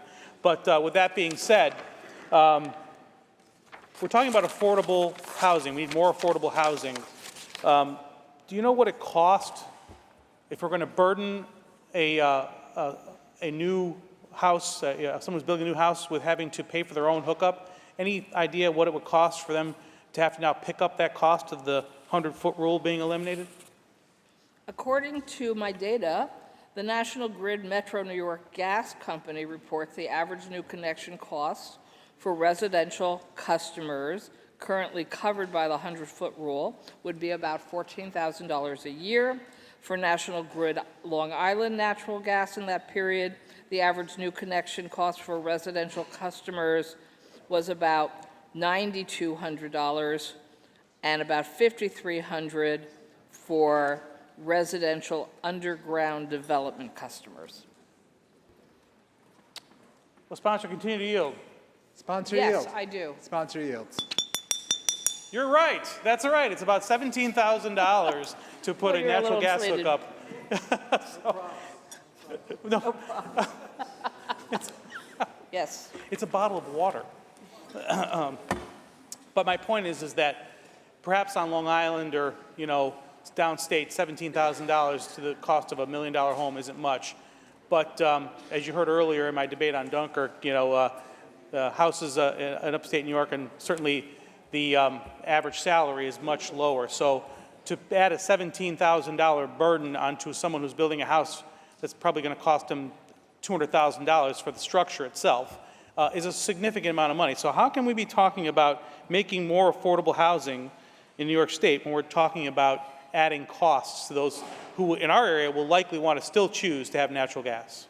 Through you, Mr. President, just for the record, nobody has to pay for the cost of a new gas hookup because nobody building a new house needs to have a new gas hookup. They can actually start out with alternatives. Therefore, they would never have to pay that cost or the high cost of heating with natural gas once they get into their new house. Oh, other Mr. President. It's still Mr. President, sir. That's right, that's right. Mr. President, on the bill. Senator Borrello on the bill. Thank you again, Senator Krueger. You've had, once again, shown amazing stamina here with all these questions. So, New York State is a state that is rich in natural gas. As I said, the first natural gas well in the world was dug in my hometown of Fredonia. Natural gas is affordable. It's cleaner, much cleaner than other forms of fossil fuels. But it's also consistent. It's reliable. It's something that we can actually continue to use while we figure out what the next steps are. But one thing we know for sure is we do not have the electrical grid capacity in New York State, not even close, to meet the needs of a fully electrified New York State. Then you add into it all of the businesses that rely on natural gas to keep those jobs here. We just opened up state-of-the-art cheese-making plant in Farmersville, New York, that is heavily reliant on natural gas.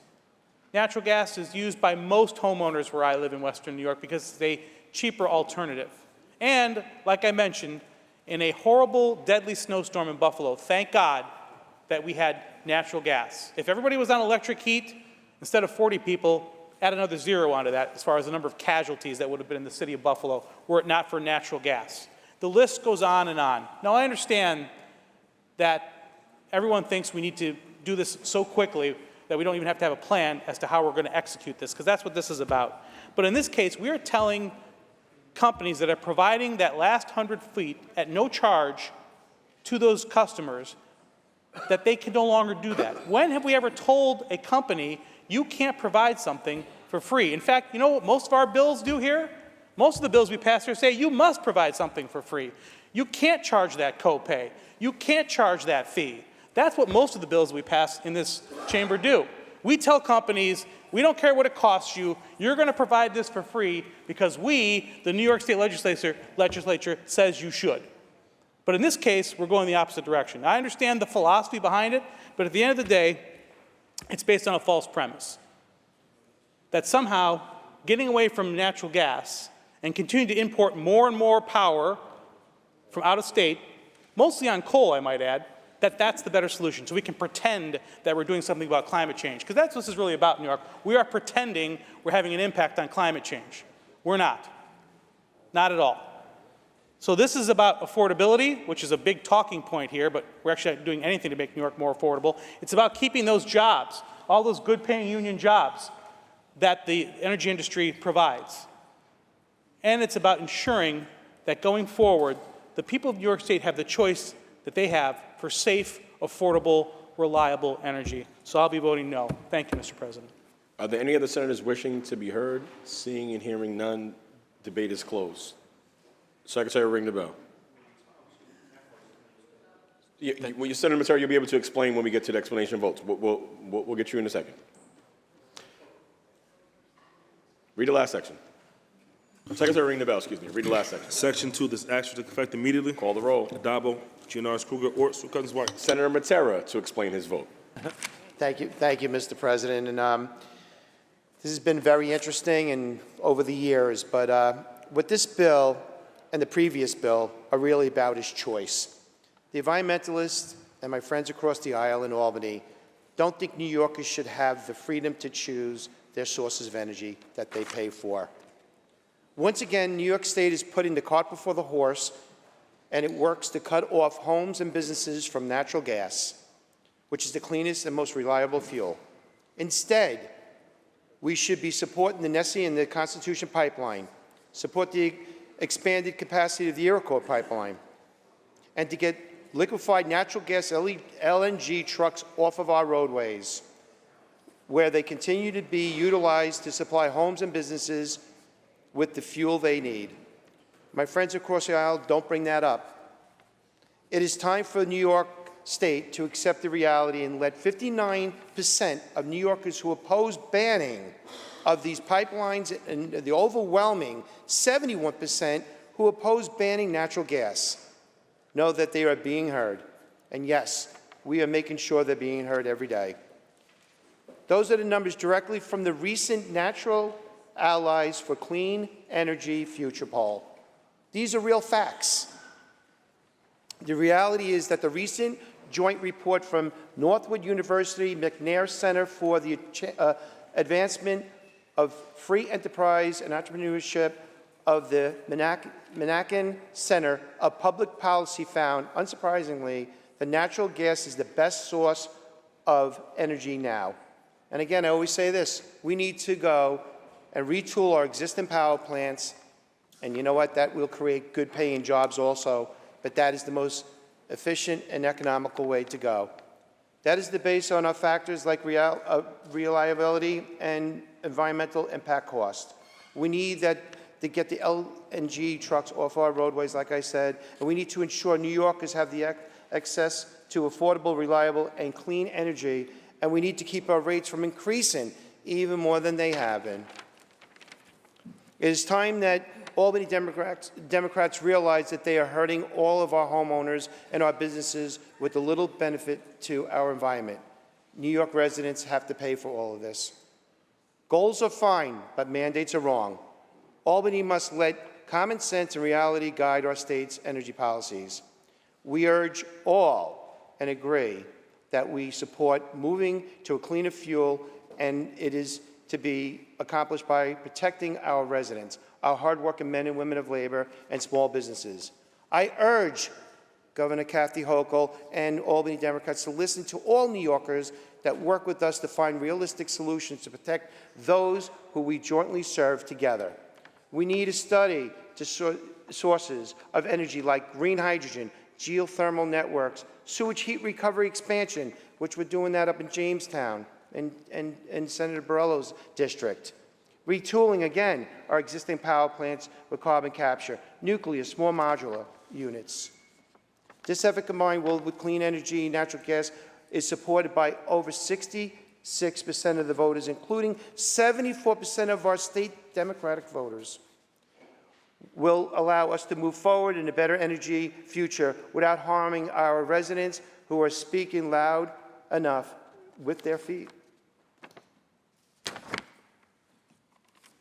We urge NYSERDA and the PSC, the Democrats in the legislature, and Governor Hochul to listen to them and to protect our ratepayers. That is what we all are here to do. We need a realistic plan and not an unrealistic, costly bans.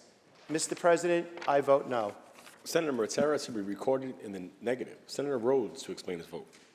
Mr. President, clean, safe, affordable, dependable energy. That should be your right as a New Yorker. And what we're seeing by the bill we just considered, and what we're seeing by this latest 100-foot ban on your being able to connect to gas service, is the steady erosion of those rights by this legislature. They're telling you you'll be able to keep your electric stove. You won't. You'll be able to keep gas service to your house. You won't. Nothing's preventing utilities from providing the 100 feet to your house for free. Well, this bill is. Because what will happen over time is not that they will ban gas, though they might, but they will make it so unaffordable for you to choose that option, or make it so impossible for the utility that provides that service to your house to stay in business that gas will no longer be an option for you. That's the path that we're going down. And what are we getting in its place? We're getting hope. We're getting talk. But hope and talk is not a plan. We're getting promises with no hope of there being actual solutions.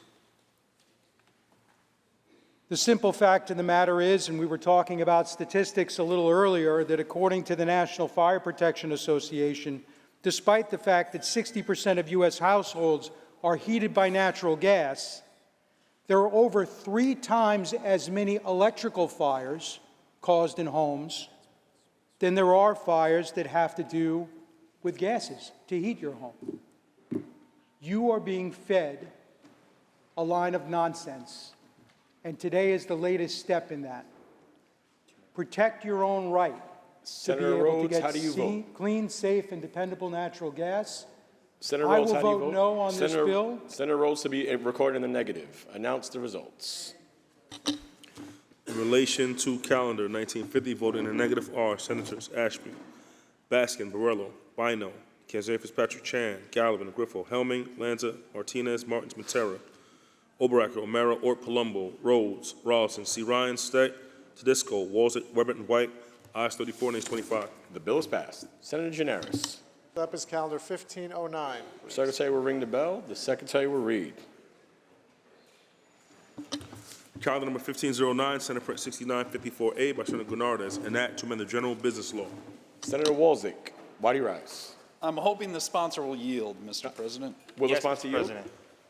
Yes. The sponsor yields. So, artificial intelligence and emerging technology, we've ventured to become a hub for AI development here in New York State. How does this bill compare to other states we're competing with to become that AI hub?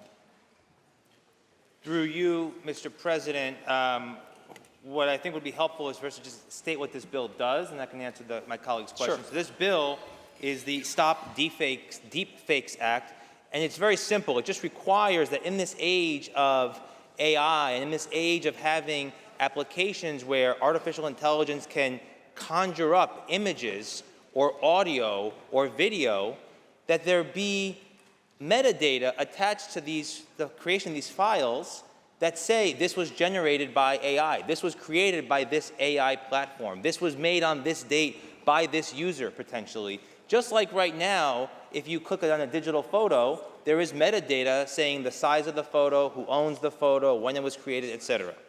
And so by adopting this standard, we are joining California, which also passed a nearly identical standard. And the standard that we are adopting here is one that is, I believe I can say, used across the globe, and is quickly becoming the industry standard internationally. So I don't think that this has any impact on still making New York a competitive place where companies want to come and invest and develop future AI capabilities. Thank you. Through you, Mr. President, will the sponsor yield? Will the sponsor Yes. yield? The sponsor yields. Thank you, and that answered a few of the questions off the list, so I'm glad you gave a thorough explanation. On page 3, so this is under section 1511, subsection 4 of your bill. Subsection 4 says the provisions of this section shall only apply to synthetic content creation systems that were created or modified after the effective date of this article. Won't that discourage new AI from businesses from locating in New York State if it only applies to them and not pre-existing AI?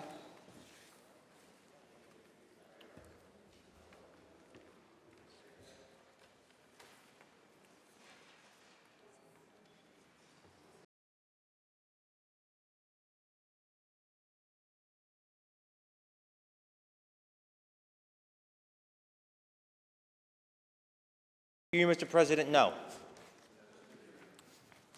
Through you, Mr. President, would the sponsor continue to Yes. yield? Does the sponsor yield? The sponsor yields. Would this apply to both 2D and 3D media videos? Just clarify, you said 2D? Yeah, two-dimensional and three-dimensional to include videos? Through you, Mr. President, yes, as long as the content is either fully or fully synthetic creation or substantially or materially synthetically modified, yes. And through you, Mr. President, would the sponsor continue to yield? I do, Mr. The President. sponsor yields. So this is called the Stop Deep Fakes Act, which I think is a laudable goal and title. Will this apply to 3D media which isn't a deep fake? Through you, Mr. President, the intent of this is to make sure that there is transparency in the creation of digital media through the use of AI platforms like DALL-E or Facebook or Instagram or Midjourney and others. We know that we are living in a moment where images can be created or videos can be created or audio clips can be created that are deep fake, that are not real. There can be a video created using this technology right now of Senator Borrello thanking me for sponsoring the Save Dunkirk Act. And it would be a fraudulent video, but no one would know. And I could post that video to my Facebook page and say that Senator Borrello is thankful for what I did. And so the intent here is to make sure that with all of the creation of this data and all of these images and all of these media, that there is a way to track and trace who created it, how it was created, when it was created, and what platform was used to create it. By shining a light on those features, that is how we are able to stop deepfakes like the video that I know Senator Borrello wants me to make, but I won't. Through you, Mr. President, would the sponsor continue to Does the yield? sponsor yield? I will, yes. Sponsor yields. But this bill wouldn't just apply to deep fakes. It would be anything that's created by AI in the state of New York. Is that correct? Through you, Mr. President, yes, but the whole intention here is that deepfake is a type of digital media that is being used in a malicious or fraudulent way that is not what that picture is meant to convey or does not represent a fact or a reality. So this applies to all digital medias created, and the reason why we call it the Stop Deepfake Act is because you might create a photo or an image or a video or an audio clip that is not malevolent or with malicious intent or misleading or has disinformation. those types of files are deepfake. We call those deepfakes because they're not real, and not that they're artificial, in that they are not purporting to be what is based in reality. So this applies to all digital media that's created using these tools.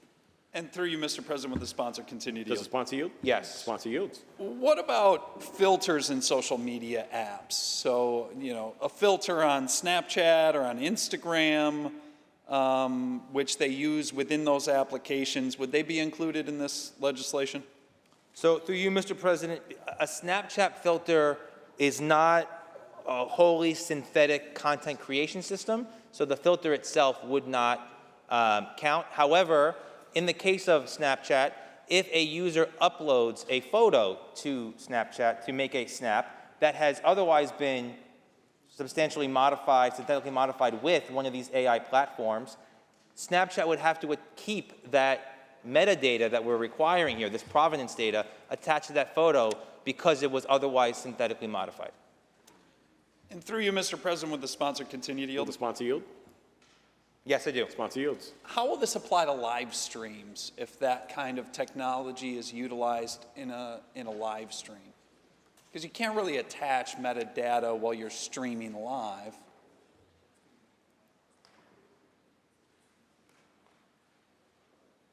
So through you, Mr. President, it's our understanding that there is no technology that applies to live streams in real time. However, if content is otherwise synthetically modified or created, the requirements of this act would apply. Through you, Mr. President, the sponsor continue to yield. Will the sponsor yield? Sponsor yields. So you could create, in a sense, a deep fake as long as it's live streaming and the content creation is happening live. There wouldn't be anything attached to it. Am I understanding that correctly? Through you, Mr. President, that would be correct. I'll also say that as technology, as AI is changing, as the standards are constantly changing, this is meant to be a flexible and evolving standard. Right now, in this moment in time, the international tech community has coalesced around these core principles using this level of provenance transparency. That'll continue to evolve, and it's our expectation that based on how we have structured this bill, that as those standards change, as those newer ways of ensuring transparency come online, that there will be opportunities to include that data in the future. And through you, Mr. President, would the sponsor continue to yield? Will the sponsor yield? The sponsor yields. What about the application for small businesses? Have you heard from the small business community? I mean, many times they're using AI to create either 2D, mostly 2D images.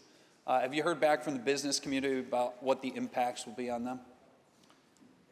Through you, Mr. President, we have not, but we don't expect this to be any burden on small businesses or individual creators. Really, this responsibility attaches to the software or to the tool itself. And so as it creates the image, I can go in there and say, to the app, create a video of George Borello saying Andrew Gennardis is great, right? And then the app, as it makes that video, will have to attach that metadata explaining how it was made, which software was used, the date, et cetera. That's on the content creation side. So it's not on the individual user who's inputting the request to generate the image, the audio clip, or the video. So we don't anticipate this being any burden on either a small business trying to use AI to create images for their business or individuals. Mr. President, would the sponsor yield? Does the sponsor yield? The sponsor yields. What are the penalties for noncompliance look like if a social media platform doesn't have the data that's required under this legislation? I see that you've given some permissions to the Attorney General here. What's the biggest penalty that somebody could face? Through you, Mr. President, the penalties that we empower the Attorney General to enforce are civil penalties of no more than $25,000 for each violation. Thank you, Mr. President. Are there any of the senators wishing to be heard? Seeing and hearing none, debate is closed. Secretary will ring the bell. Read the last section. Section 2, this action to effect, on the 180th day shall become a law. Call the roll. Addabbo, Giannaris Kruger, Ort, Stewart-Cousins, White.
Announce the results. In relation to calendar 1509, vote in the negative. Senator Walzek.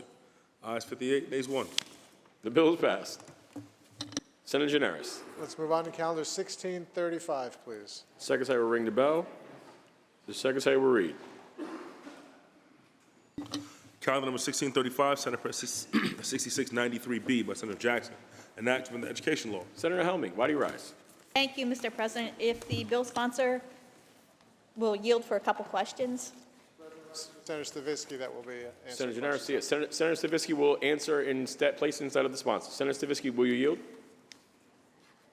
Yes, The senator yields. Thank you, Mr. President. Through you, Senator Stavisky, it's my understanding the bill before us is a scope of practice expansion for a podiatrist. Does this bill allow podiatrists to undertake or to complete total ankle replacement? Yes. Through you, Mr. President, if the sponsor will continue to Will yield. the senator yield? Senator Yes. Yes. The senator yields. Senator Stavisky, are podiatrists considered a physician under New York state law? There's a separate licensure for podiatry, and let me expand on that very quickly. Podiatrists go to college for 4 years of podiatry school, 3 years of a hospital residency, and many continue to do it with a fellowship of 1 to 2 or 3 years. However, there are only 11 podiatry schools in the entire country, 1 in New York State, and the one in New York State in Harlem graduates approximately 90 podiatrists a year. And of the 90 podiatrists, 85%, they buy a one-way ticket for their residency. They leave New York, they don't come back. The reason they do this is because they are trained to do various procedures, including ankle replacements and ankle implants. And New York State does not allow them to do that. So as a result, we are losing our podiatrists who are well-trained, well-educated, and leave New York for other places where in 40-some-odd states they are allowed to do ankle replacements and more. And of the residency slots available in New York, about half are unfilled. Through you, Mr. President, the sponsor will continue to Will yield. the senator yield? Yes. The senator yields. Thank you, Senator. I have received a number of pieces of correspondence from a long list of organizations who are opposed to this, citing concerns about patient safety. These organizations include the Medical Society of the State of New York, the New York chapter of the American College of Surgeons, the New York State Academy of Family Physicians, the New York State Society of Dermatology and Dermatological Surgery, New York State Neurologic Society, New York State Society of Anesthesiologists, the New York State Society of Orthopedic Surgeons, the New York State Society of Plastic Surgeons, the New York State Ophthalmological Society, the New York State Society of Otolaryngology, and the New York State Radiological Society. And again, they're all concerned, it seems primarily about the public safety associated with and the lack of training that podiatrists have in order to do the ankle surgeries. It's my understanding that there were several meetings held where you had like the orthopedics, the podiatrist, SED, and other interested parties meeting together to discuss the bill and what should and shouldn't be included. Were the considerations of the orthopedics and the organizations I just read considered in this B print? That's a two-part question. The first part, you're reading a list of organizations that say that they don't support the bill, but they're not permitted to do this, so how can they know it's dangerous when they're not permitted to do it in New York State at all, or even though they're trained? Secondly, the second part of the question was, what was it? Senator Helming, could you restate the second part of the question? President, through you. Sorry, that was a meeting. I was not there, so I cannot testify what took place. It took place the end of April in Westchester County. Through you, Mr. President. Senator Stavisky, Well, first of all, Senator Through Stavisky, you, Mr. President. will the sponsor yield? Senator Yes. yields. Thank you, Mr. President. Senator, are you aware that there is another bill, I believe it's a Senator Cooney bill, that calls for a study to determine the need for podiatrists to have an expanded scope? And the study would then make recommendations. Wouldn't it be more reasonable to wait until we have those results before passing this legislation?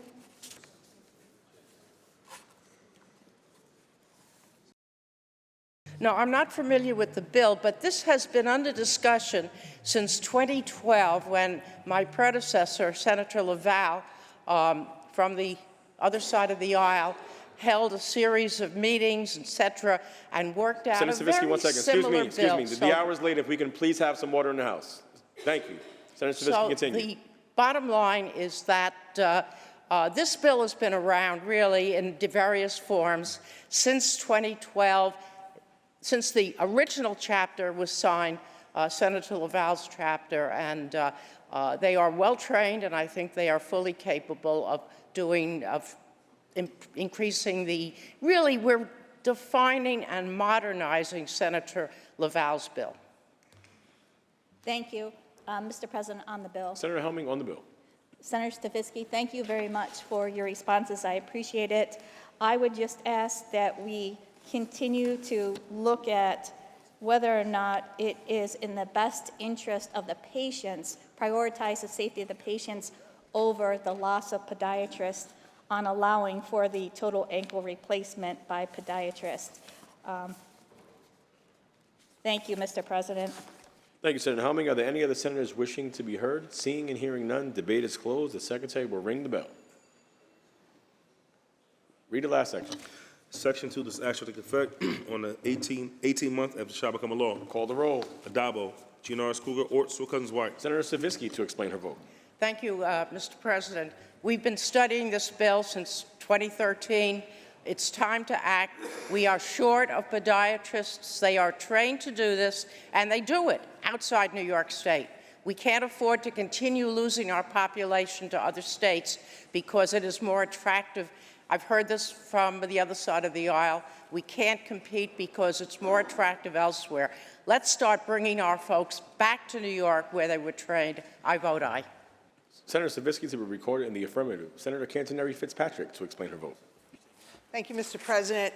While I understand the concept that we need to make, we need more professionals to providers of medical care, my concern is that we are expanding our scope of practice when people are not properly trained, and we are putting people at risk that they are not going to get the proper care. For those reasons, I'm voting no. Thank you, Mr. President. Senator Cantoneri Fitzpatrick to be recorded in the negative. Announce the results. In relation to calendar 1635, voted in the negative are Senators Borrello, Cantoneri Fitzpatrick, Cooney, Helming, Kruger, Martins, O'Mara, Rhodes, Scarcella-Stanton, Tedisco, and Walzett. Ayes.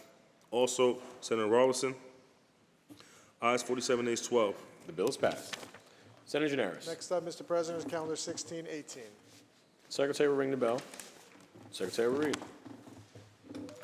Calendar number 1618, Assembly number 584C by Assembly Member Steck, an act to amend the labor law. Senator Borrello, why do you rise? Mr. President, would the sponsor yield for a question? Will the sponsor yield? I would. Senator May yields. Through you, Mr. President, so your bill talks about if an employer decides that they want to pay for the training for an employee, that they are not allowed to essentially have an agreement that you have to pay it back before you leave employment. Is that correct? Through you, Mr. President, this is about what are known as training reimbursement agreement provisions, and typically they don't specify an amount that the person would need to pay back. They're much more vague than that. And this is saying you can't just stick somebody with a charge for leaving your employment in that way. Okay. Mr. President, sponsor, continue to yield. Will the sponsor yield? I would. Sponsor yields. So I understand what you're saying. Like if they've come up with this charge of what it costs them to train somebody and then they're sticking with, I can understand that. But let's just say, let's take a real example. Let's say I need people to drive trucks and we're going to pay for the CDL license, which is an expensive training. It takes a few months, $2,500 to $5,000.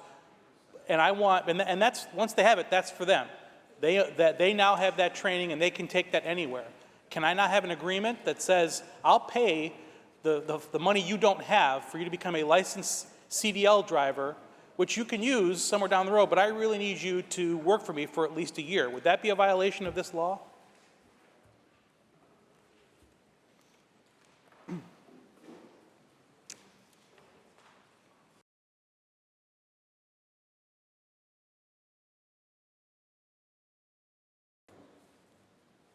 So technically, yes, this would disallow that, but it's really about them clawing back a certain amount of money if the employee wishes to leave. And the way this is playing out most of the time is much more vague than that. It's future profits or it's administrative costs plus some previously undisclosed amount that the employer decides after the fact to charge the people in order for them to leave their employment. Mr. President, sponsor continue to Will yield? the sponsor yield? Yes. The sponsor yields. The business that we are in, we employ lifeguards and security guards. Both have to be trained and certified.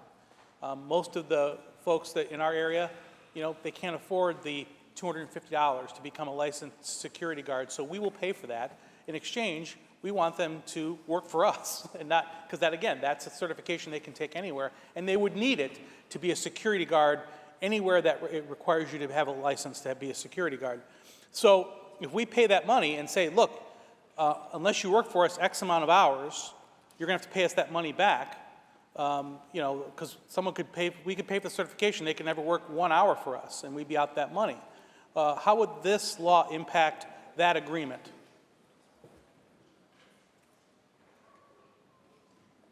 So this doesn't interfere with agreements to repay advance. Like if you have paid for that in advance of their coming to work for you, you can have an agreement like that. But if they, or you could just require that they have got the CDL or life-saving before you would employ them at all.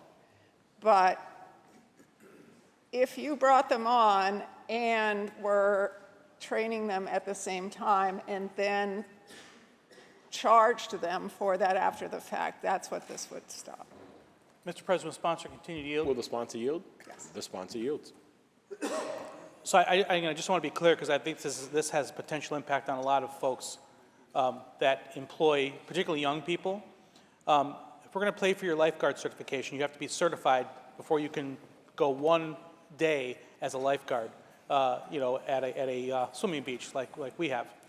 So if we pay for that lifeguard certification and they never actually work for us, we never ask them for the money back. We don't ask them to repay the money. We just say, please work for us for an extended period of time in order to justify the investment that we made in that training. Is that disallowed by this? I hate you.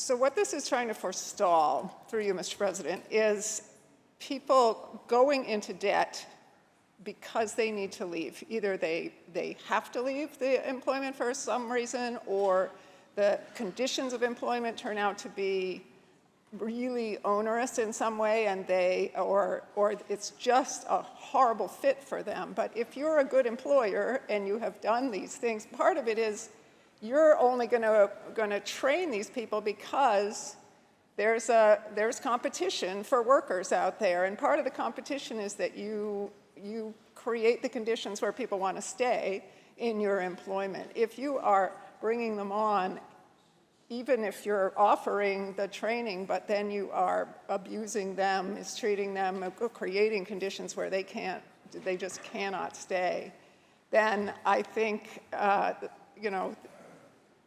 that's a risk that the employer takes on. Mr. President, on the bill. Senator Borrello on the bill. Thank you, Senator May. I understand what you're trying to accomplish with this bill, but my concern is this. There are people out there that just simply can't afford to pay for the training. We have 16-year-old kids that are lifeguards, and we pay for them to become lifeguards because they can't afford the $250 for the training. Same thing with the security licenses. So on a higher scale, a CDL license. Anybody that has some kind of a truck driving company needs truck drivers, and they're willing to pay $2,500 or more to train that person. So the problem I see with this bill is we're basically saying you aren't really allowed to set a condition for you to pay for that, and that's my concern with this bill. So I think I understand what you're saying. If someone's being abused at work, we have laws for that. If someone is in a situation where their employer is taking advantage of them, we have labor laws for that. What this bill could possibly do is just eliminate the opportunity for people to get the training that they otherwise could not get because an employer is willing to front that money. Not because they're training them in-house and charging them, which I understand was probably what this bill is supposed to do, stop somebody from, setting up some kind of a scheme where they're training people and profiting off of it. I get that. But I think the wording of this bill is vague enough that it will have a negative impact on those of us that genuinely are willing to invest in people, give them something that they'll have, in some cases for life, that they can take to their future employment. And all we're asking in return is that, please at least give us a return on our investment in you by working for us. So for that reason, I'll be voting no, and I'm hoping that there's a way to clarify this perhaps in the bill. Thank you. Thank you, Senator Borrello. Are there any other senators wishing to be heard? Senator Rhodes. Thank you so much, Mr. President. Just want to speak on the bill. I'm not going to ask Senator May any additional questions. Senator Rhodes on the bill. Thank you so much. Even worse, and Senator Borrello made some terrific points, this extends far beyond employers. Because with experience in the volunteer fire service, when you want to train somebody as an EMT or an AMT, because this bill very clearly states that it applies to volunteers as well. When you want to train somebody as an EMT or an AMT, the fire department will pay for that training. That training can cost $3,000, $4,000, $5,000, depending on how far you go. Generally, the department will pay for that in exchange for a written agreement that you will actually stay as a volunteer for some period of time, a year, 2 years, 3 years. That's not uncommon. In fact, that's, I would say, the rule more than the exception. And even though Senator May had indicated that there is some wiggle room in her interpretation of what the statute means, the statute says what the statute says. There is no wiggle room in the statute. Those what she terms as employment promising notes or promissory notes, she's talking about a contract. She's talking about a contract just like the employer who's willing to pay for the CDL class, which has a defined cost, which you can quantify in an agreement, and you're agreeing to stay with that company for 6 months, for a year, whatever it is, in exchange for being provided that free training that you can now take with you anywhere that you go.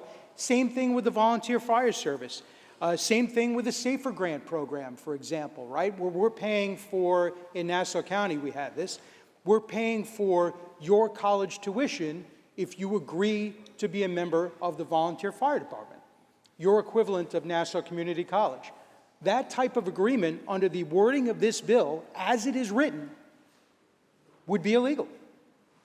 Our Excelsior grant program, a New York State program, theoretically, where we're agreeing to provide you tuition to be able to go to college in exchange for your requirement to stay and work in the state of New York, under the wording of this bill, that might very well be illegal. So while I understand the concept and the principle that you don't want someone taking advantage of an employee in a difficult situation with an expense that was never quantified in advance. This bill specifically deals with the contracts that would spell that out in advance. That's the language of the bill. And so I would strongly encourage my colleagues, even if you agree with the concept, the way this bill is worded is so vague and is so easily misinterpreted to prohibit so many things that are essential to our emergency services, to our volunteer fire departments, to employers who rely upon qualified individuals and are willing to provide the training to get them the qualifications that they need, that would impact so many of them that would really cause a tremendous hindrance to those organizations and, quite frankly, to the employees who cannot afford that training and want to receive it in exchange for employment. We're talking about agreements between employers and employees. You're talking about arm's-length transactions where all of the facts and information are out there in the open. Those would be prohibited by this agreement. So I would strongly urge my colleagues to vote against this bill. Let's come back next year with something that's a little better drafted, that truly accomplishes the objectives that Senator May attempted to explain, and let's do this the right way. But for now, this is a bad bill that's going to cause more harm than good. Thank you, Senator Rhodes. Are there any other senators wishing to be heard?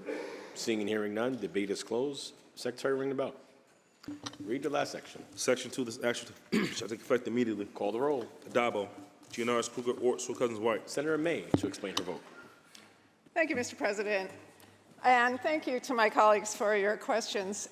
This bill is designed to deal with some really serious entrapment situations for employees who find themselves, for example, nurses who are qualified, they receive a job and then they are required to go through a training program, and if they leave that job, they are then charged for the cost of the training program plus interest plus administrative costs, and they leave the job with seriously in debt. And it works out sort of like the old company store, where if you lived in the town where your coal mine was and you had to shop at the store that was owned by the company, you could end up further and further and further in debt to the company. This is a real problem.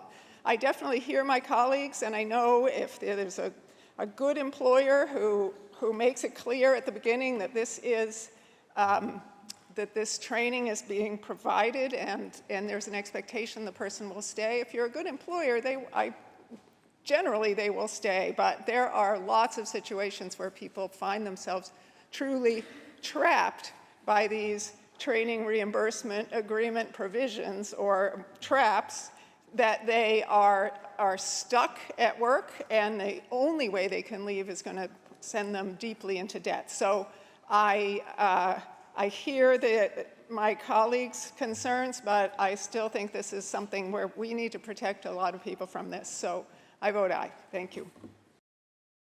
Senator May to be recorded in the affirmative. Announce the results.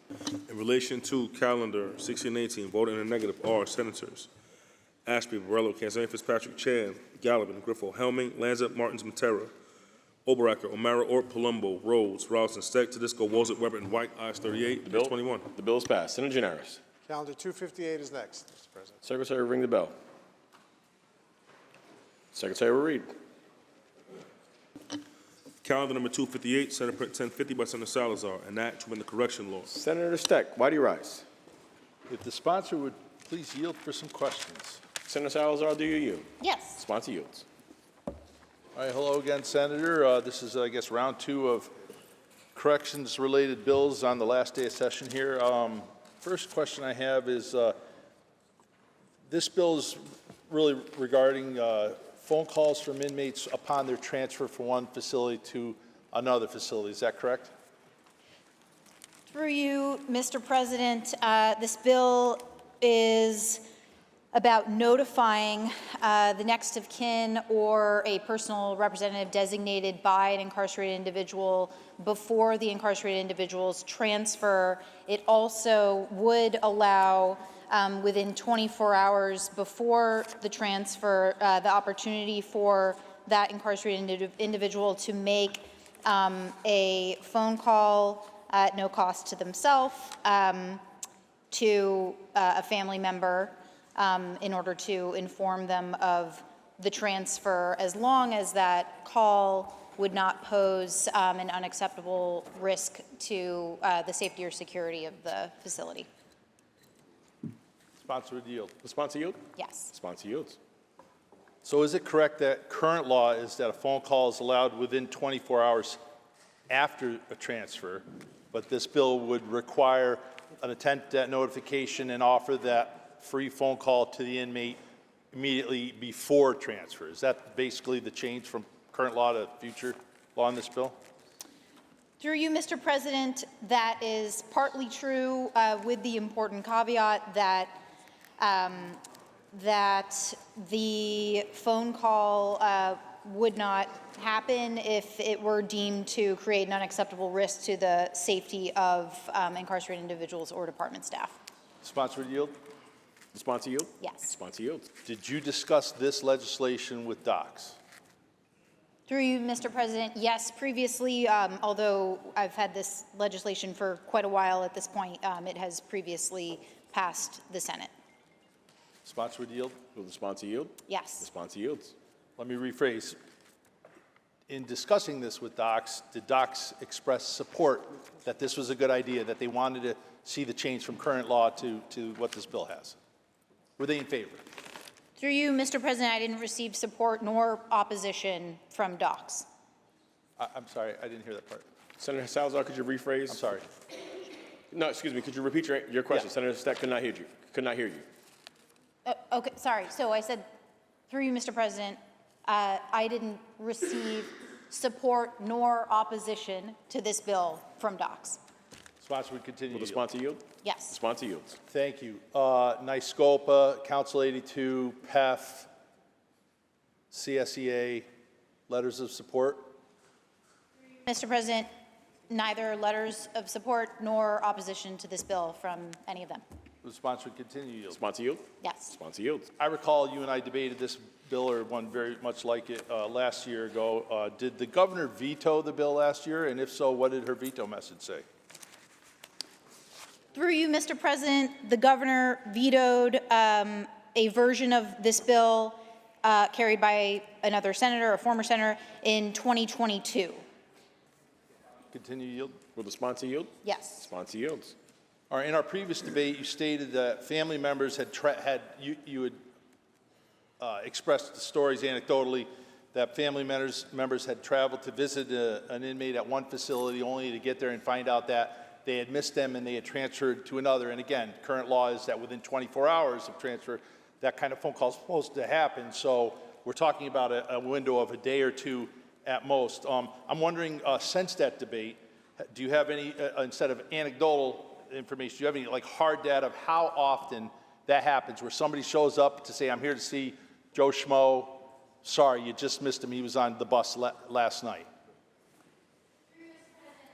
Well, I couldn't possibly know how often exactly it happens. I have heard on multiple occasions from loved ones of incarcerated individuals that they spend a lot of time traveling to see their loved one, or alternatively, they seek to contact their loved one at the facility that they were last supposed to be housed at. The family and loved ones were not notified of that there even was going to be a transfer, let alone where their loved one is in the state. And as a result, they were either unable to visit their loved one after traveling to the facility where their loved one had previously been housed, or they were unable to reach their loved one, causing them a lot of unnecessary distress. Sponsor continue to yield. Will the sponsor yield? Yes. The sponsor yields. So if Docs didn't ask for this legislation and you don't have memos of support, and I'm sure that CSEA, PEF, NYSCOPA, and Council 82 did not ask for this, I'm wondering who's asking for this legislation? Through you, Mr. President, I know that this legislation is really important to many of the loved ones of incarcerated individuals, and I think it's important for us to consider that, especially because what we do know is that, and what there's abundant evidence of, is that when incarcerated individuals maintain close ties and relationships to their family, to their support system, while they're incarcerated and throughout the period of incarceration, they are less likely to recidivize after they have completed their prison sentence. So I think it's important for those relationships to be maintained, and this legislation would contribute positively to that. If the sponsor continue, Will the sponsor yield? Yes. The sponsor yields. Thank you. Do you understand the very real concerns that Docs has with this proposal? I've talked to people at Docs, I've talked to people that work in facilities, and they all, when this subject comes up, that requiring an advance notice of inmate movement from one facility to another promotes an escape attempt where there's help from the outside. Now, we've talked a lot in this chamber in the past about solitary confinement, and again, everyone's conception of what solitary confinement is comes from the movies. Well, we've all seen movies where, hey, you know, they're moving this prisoner and they hit the bus. We've all seen those movies. That is a very real concern that Docs has, and that can happen. Are you aware of that concern? Do you share that concern? Through you, Mr. President, I've visited more than half of the state prisons. I take great care in conducting official visits in my capacity as chair of the committee. My ideas about the reality in state prisons do not come from films. They come from these experiences, and taking my role as the chair of the committee very seriously. I have not, once again, heard from anyone in Docs, from central office, from Docs staff, from anyone, concerns about this legislation.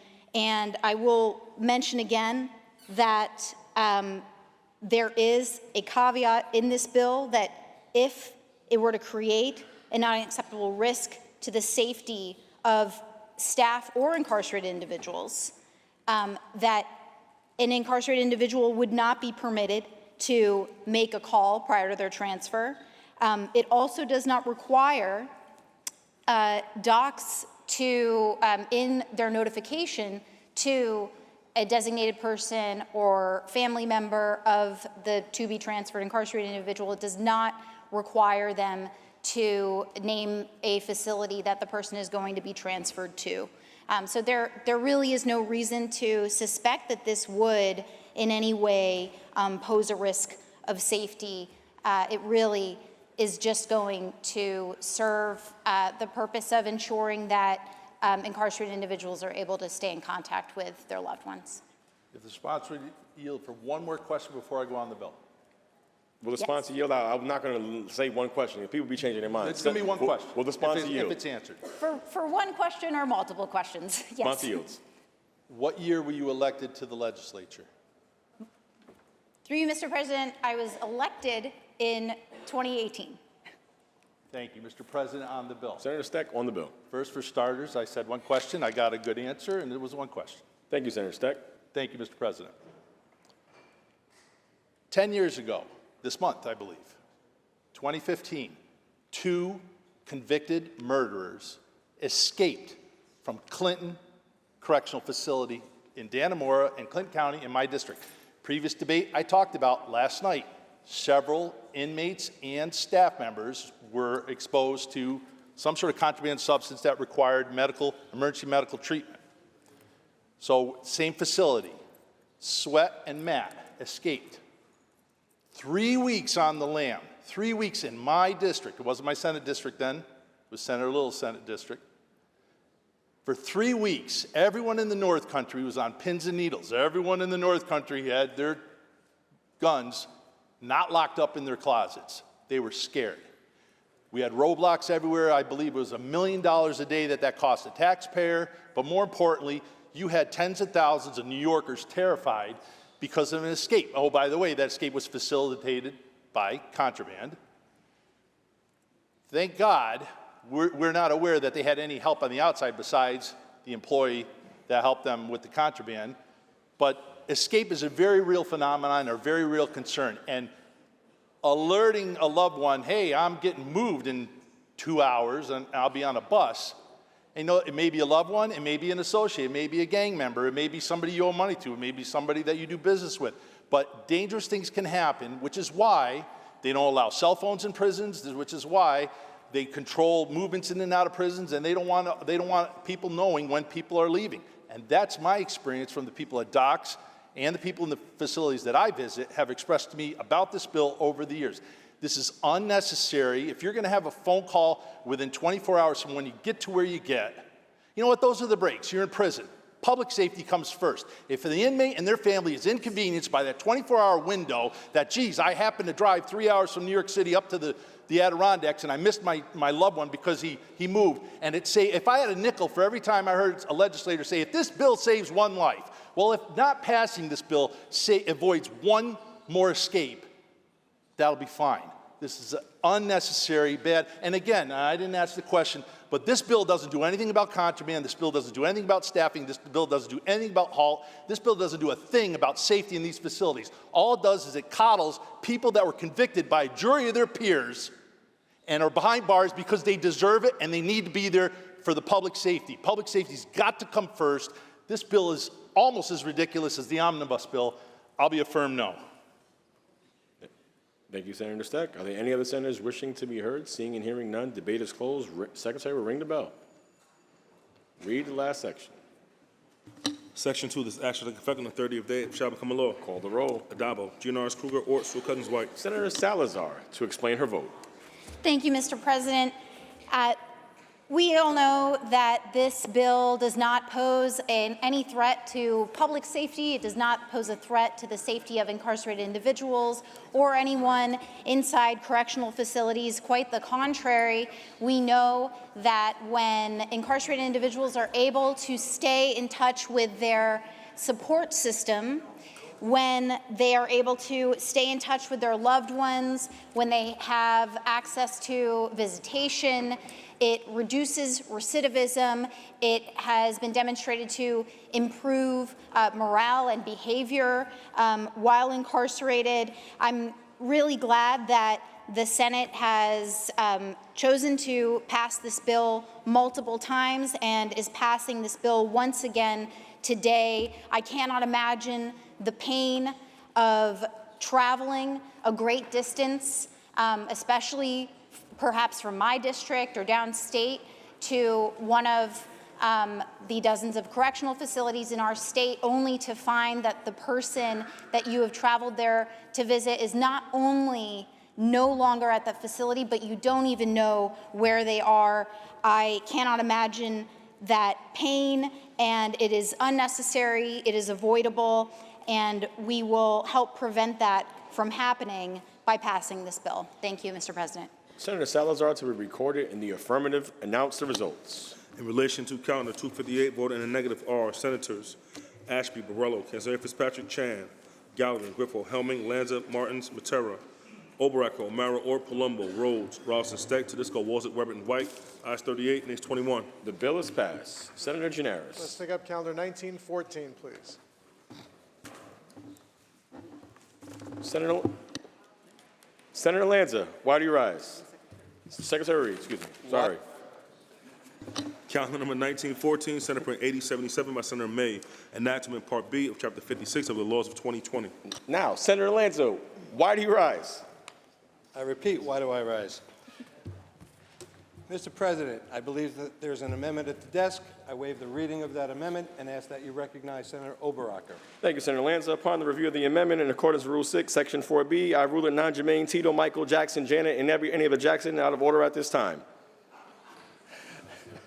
Accordingly, Mr. President, I appeal the ruling of all those folks and you, the chair, and ask that you recognize Senator Oberacker to be heard on that appeal. The appeal has been made and recognized, and in addition to the Jackson 5, Senator Oberacker may be heard. Thank you, Mr. President. Due to the lateness of the hour, I won't try to sing any of my Jackson 5 tunes. Mr. President, I rise to appeal the ruling of the chair. The proposed amendment is germane to the bill, as both deal with the eligibility of certain students to participate in athletic activities. So I rise today to offer a hostile amendment to this bill because we have a glaring inconsistency in New York State, one that discriminates against a group of children simply because of how they are educated. Right now in New York, if you're homeschooled, you can participate in the chess club, you can audition for the school play, you can join the math team or the band. But if you want to try out for a sports team, forget it. You're locked out, you're denied. Not because you're unqualified, not because you're a danger, but because of an outdated policy that treats homeschoolers like second-class citizens. Now, let me be clear. These are not unvaccinated children. To participate in extracurricular activity through the local public schools, homeschool students must meet the same vaccination requirements as their public school peers. And here's the kicker. Sports, kicker, got it. These same homeschooled kids are playing alongside public school students right now on travel teams across the state. They're on the field together, the court together, the ice together. They are teammates on Saturday. But what come Monday? The homeschoolers can't try out for the school team. Mr. President, we are denying these students the opportunity to compete, to grow, and to represent their communities. Athletics teaches us discipline, teamwork, resilience. And so what are we really saying to those values? Should they only be available to certain children? At a time when we talk so much about equity, inclusion, and opportunity, why are we actively choosing to exclude kids who want to be part of something bigger than themselves? This is not just a bad policy, it's shameful. So let's stop punishing families for choosing a different educational path. Let's support all children, all children. Let's pass this amendment, Mr. President, and give homeschool students the chance to play. So for these reasons, Mr. President, I strongly urge you to reconsider your ruling. Thank you. Thank you, Senator Obaracker. I want to remind the House that this vote is on the procedures of the House and the ruling of the chair. Those in favor of overruling the chair, please signify by saying aye. A show of hands has been requested and so ordered. Announce the results. Ayes 21. The ruling of the chair stands and the bill in chief is before the House. Read the last section. Section 2, this action to effect immediately. Call the roll. Adabo, Gianaris Kruger, Ort, Sukans White. Announce the results. Ayes 59. The bill is passed. Senator Gianaris. Do we pass the bill? Okay. Just want to make sure. Okay, Mr. President, we're going to lay aside for the day calendar 255 and calendar 892. Those bills will be laid aside for the day. I move to adopt the resolution calendar. All those in favor of adopting the resolution calendar, please signify by saying aye.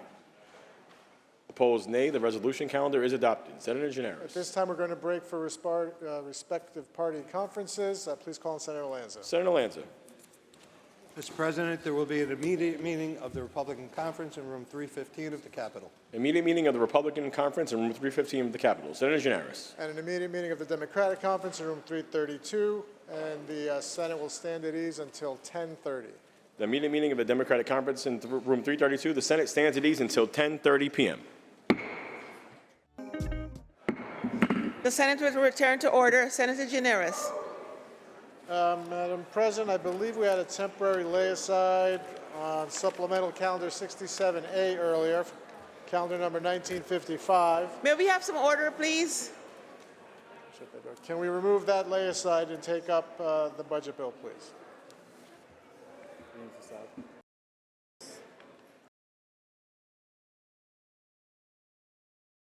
(1955) off of supplemental calendar 67A. It was earlier temporarily laid aside. Remove the lay aside and take up the bill, please.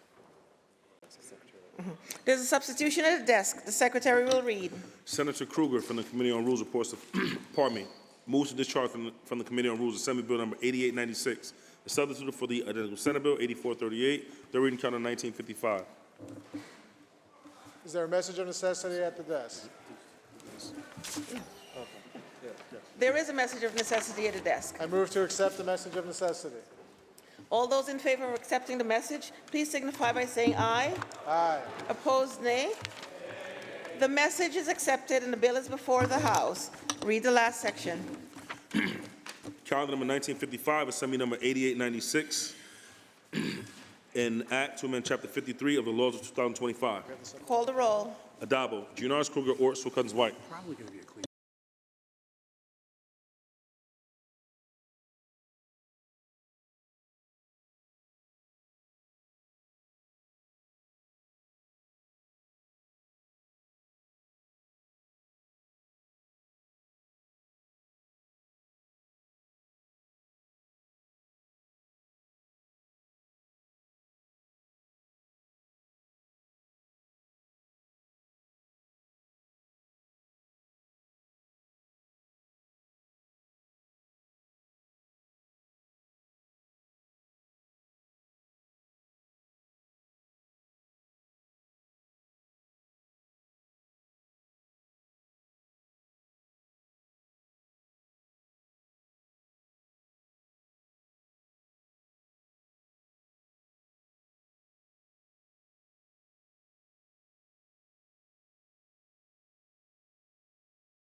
Ready?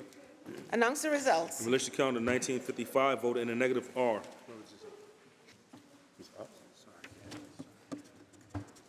Senators, excuse me, Borrello, Kanzani Fitzpatrick, Chan, Gallivan, Helming, Lanza, Matera, Oberacker, O'Mara, Ort, Steck, Tedisco, Walzick, and White.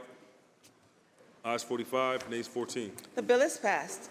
Senator Giannaris, that completes the reading of the calendar.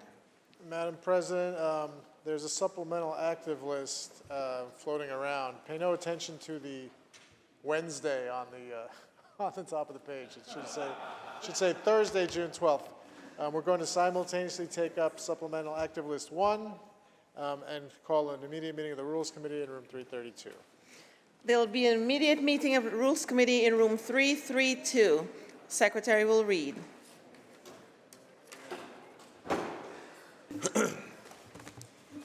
Calendar number 392, Senate Print 73A by Senator Kavanaugh, enactment of the Environmental Conservation Law. Read the last section. Section 11, this action will take effect immediately. Call the roll. Adabo, Giannaris Kruger, Ort, Sewell Cousins, White. Announce the results. In relation to calendar 392, voted in the negative, Senator Scarcella Stanton. Ayes 58, nays 1. The bill is passed.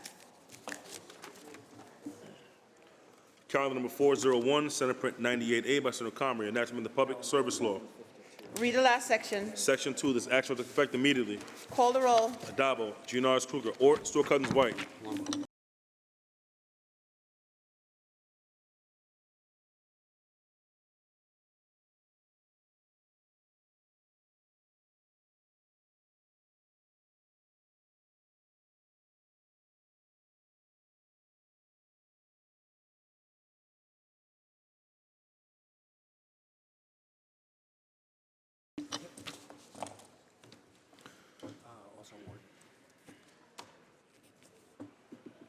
Announce the results. In relation to calendar 401, voted in the negative are Senators Ashby, Borello, Kanzeri Fitzpatrick, Chan, Helming, Lanza, Martins, Matera, Oberacker, Ort, Palumbo, Rhodes, Ross and Steck, Tedisco, Walzett, Weber, and White. Also Senator C. Ryan. Ayes 40, nays 19. The bill is passed. Calendar number 409, Senate Print 3734A by Senator Mayer, enactment of the Public Service Law. Read the last section. Section 2, this action take effect on the 180th day and shall become a law. Call the roll. Adabo, GNRS Kruger, Ort, Saw Cousins White.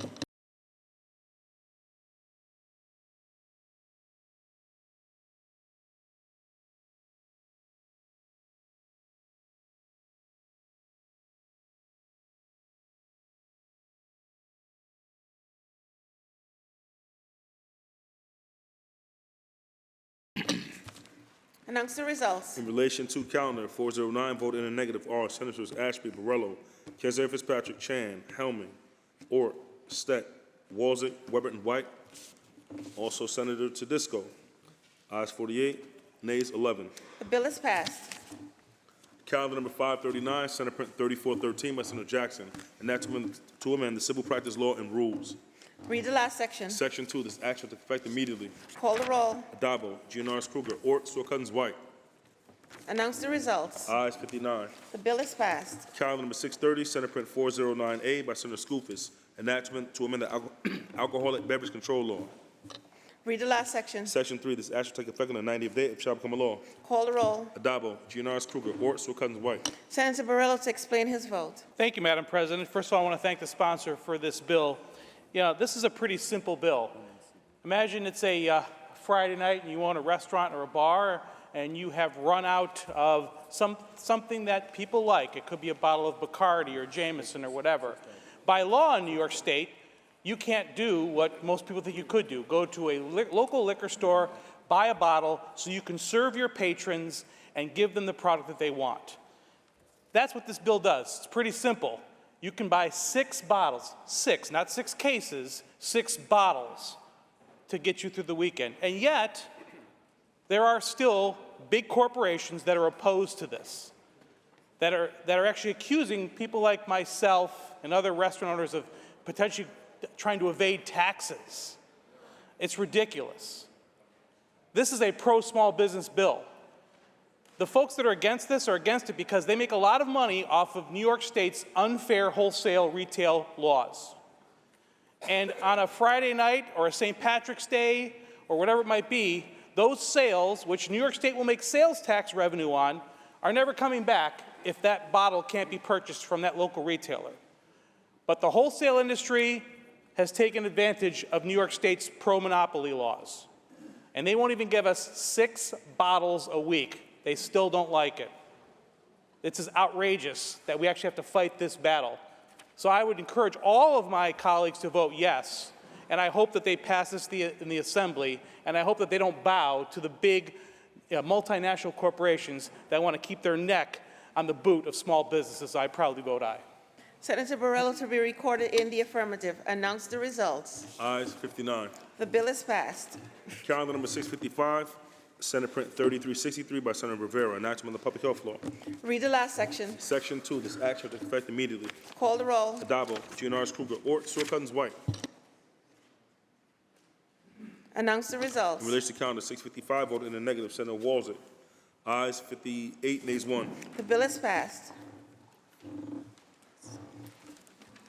There's a substitution at the desk. The secretary will read. Senator Bailey moves to discharge from the Committee on Insurance, Assembly Bill number 7038A, and substituted for the identical Senate Bill 6897A, third reading calendar 926. Read the last section. Calendar number 926, Assembly number 7038A by Assembly Member Weber, an enactment of the insurance law. Call the roll. Adabo, GNRS Kruger, Ort, Saw Cousins White. Announce the results. Ayes 59. The bill is passed. Calendar number 1000, Senate Print 7160 by Senator Claire, enactment of the elder law. Read the last section. Section 2, this action will take effect immediately. Call the roll. Adabo, GNRS Kruger, Ort, Saw Cousins White. Announce the results. Ayes 59. There's a substitution at the desk. The secretary will read. Senator Claire moves to discharge from the Committee on Aging, Assembly Bill number 8090, substituted for the identical Senate Bill 7671, third reading calendar 1001. Read the last section.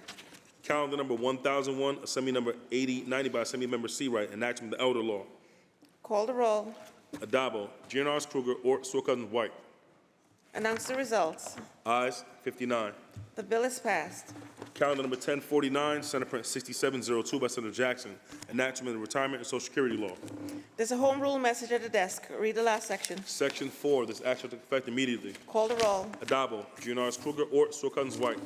Announce the results. Ayes 59. The bill is passed. Calendar number 1073, Senate Print 6815 by Senator Comrie, enactment of the Vehicle and Traffic Law. Read the last section. Section 2, this act shall take effect immediately. Call the roll. Adabo, Giannaris Kruger, Ort, Sewell Cousins, White.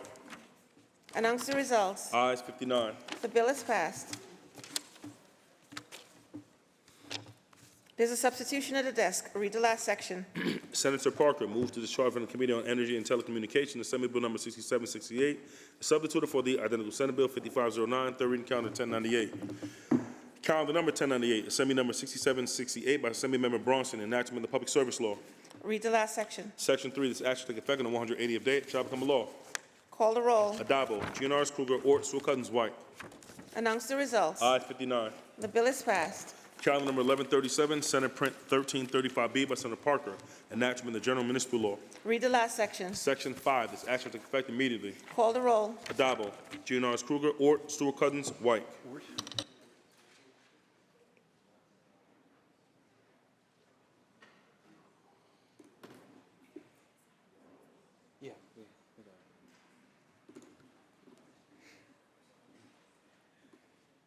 You know that we have to lay aside.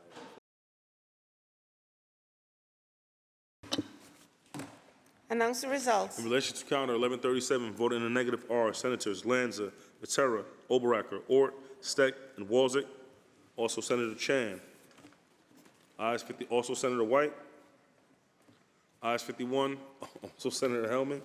Ayes 50, nays 9. The bill is passed. Calendar number 1152, Senate Print 5932 by Senator Matera, enacted in relation to... Bill will be laid aside for the day.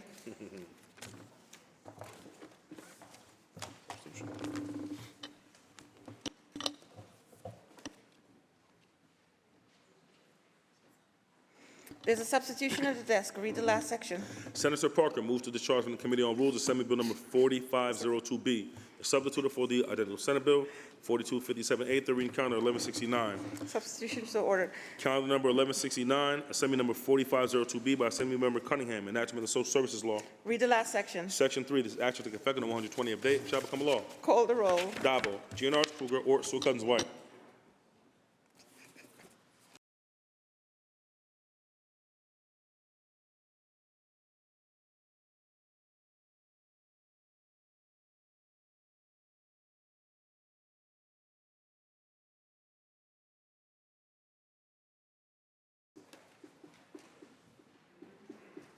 Announce the results. In relation to calendar 1169, voted in the negative are Senators Borrello, Chan, Helming, Lanza, Oberacker, Ort, Steck, Walzek, and White. Also Senator Tedisco. Ayes 49, nays 10. The bill is passed. There's a substitution at the desk. Secretary will read. Senator Claire moves to discharge from the Committee on Higher Education Assembly Bill number 7053A, is substituted for the identical Senate Bill 7588, third reading calendar 1180. Substitution so ordered. The secretary will read. Calendar number 1180, Assembly number 7053A by Assembly Member Bishop Hermelin, enactment of the Education Law. Read the last section. Section 2, this act shall take effect July 1st, 2026. Call the roll. Adabo, Giannaris Kruger, Ort, Sewell Cousins, White.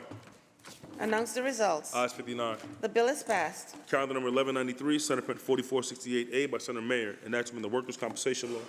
Read the last section. Section 2, this act shall take effect on the 90th day, it shall become a law. Call the roll. Adabo, Giannaris Kruger, Ort, Sewell Cousins, White. Senator Mayer to explain her vote. Thank you, Madam President. Unfortunately, 1 in 4 families know the pain of child loss. In New York, 3,000 families experience a stillbirth each year, 3,000.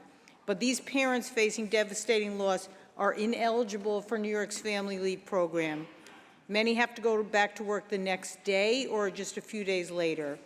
I've spoken with many of these mothers who have chosen to share their stories of stillbirth and their disappointment and frustration about the lack of support New York provides during the toughest moments of their families' lives.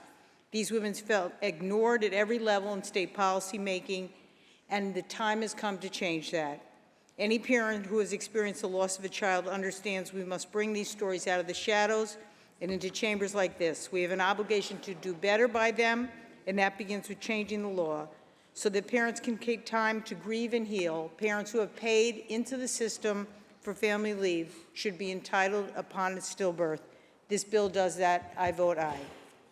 Senator Mayer to be recorded in the affirmative. Announce the results. Ayes 59. The bill is passed. Calendar number 1215, Senate Print 1457A by Senator Kavanaugh, enacting the real property tax law. Read the last section. Section 7, this action will take effect immediately. Call the roll. Adabo, Giannaris Kruger, Ort, Sewell Cousins White. Announce the results. Ayes 59. The bill is passed. Calendar number 1304, Senate Print 1325C by Senator Holman Siegel, enacting the education law.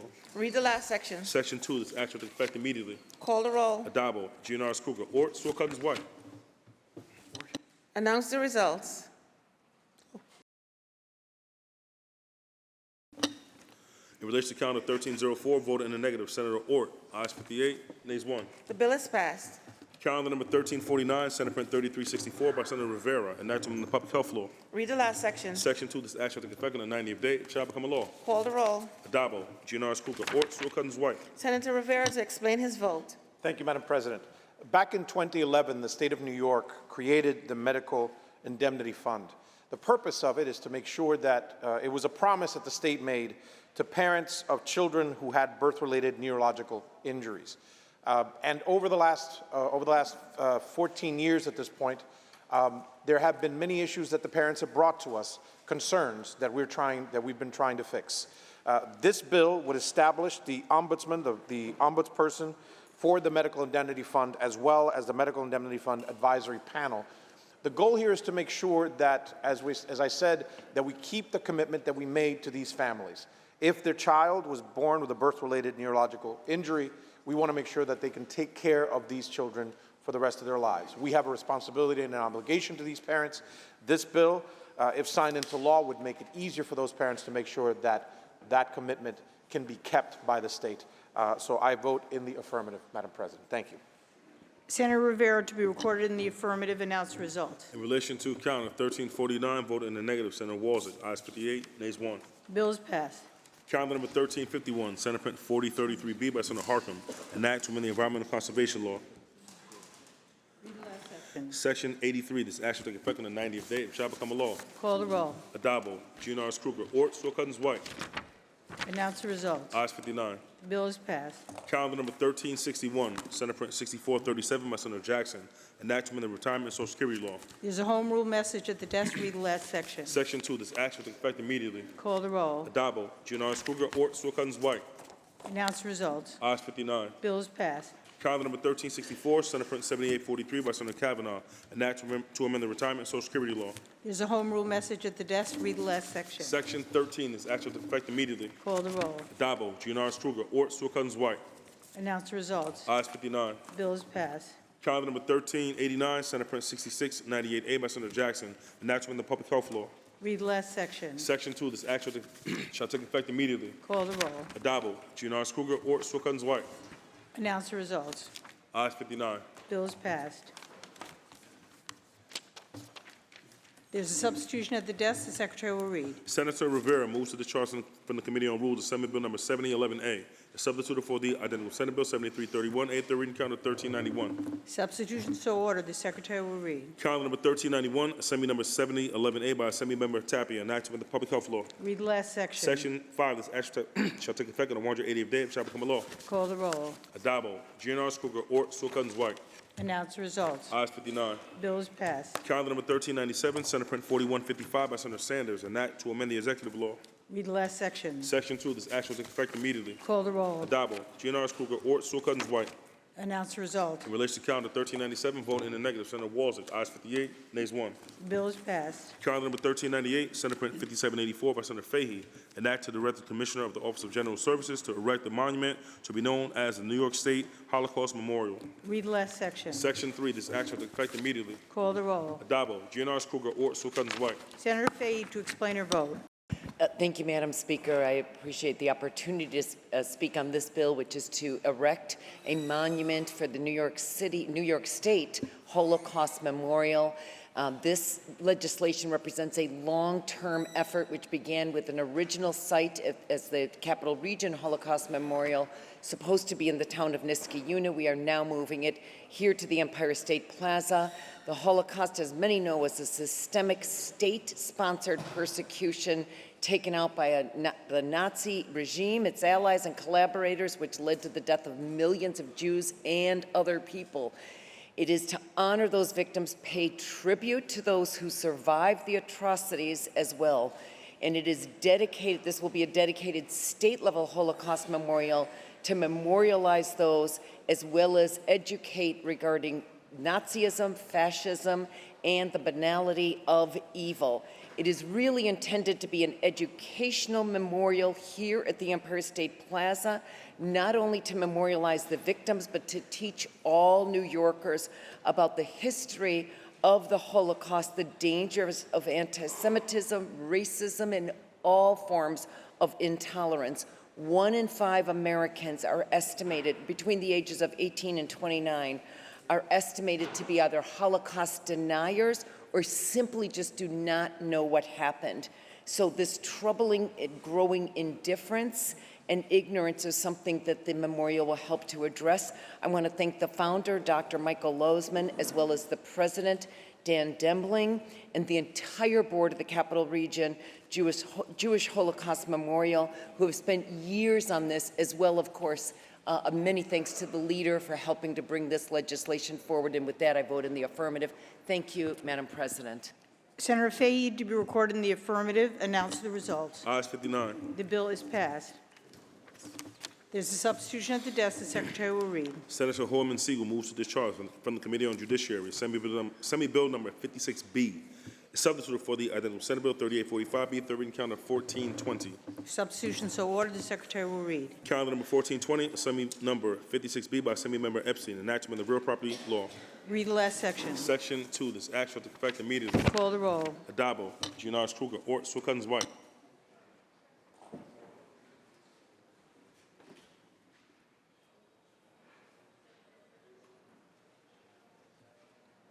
Is Hoylman going to be doing his Pride Month liaison?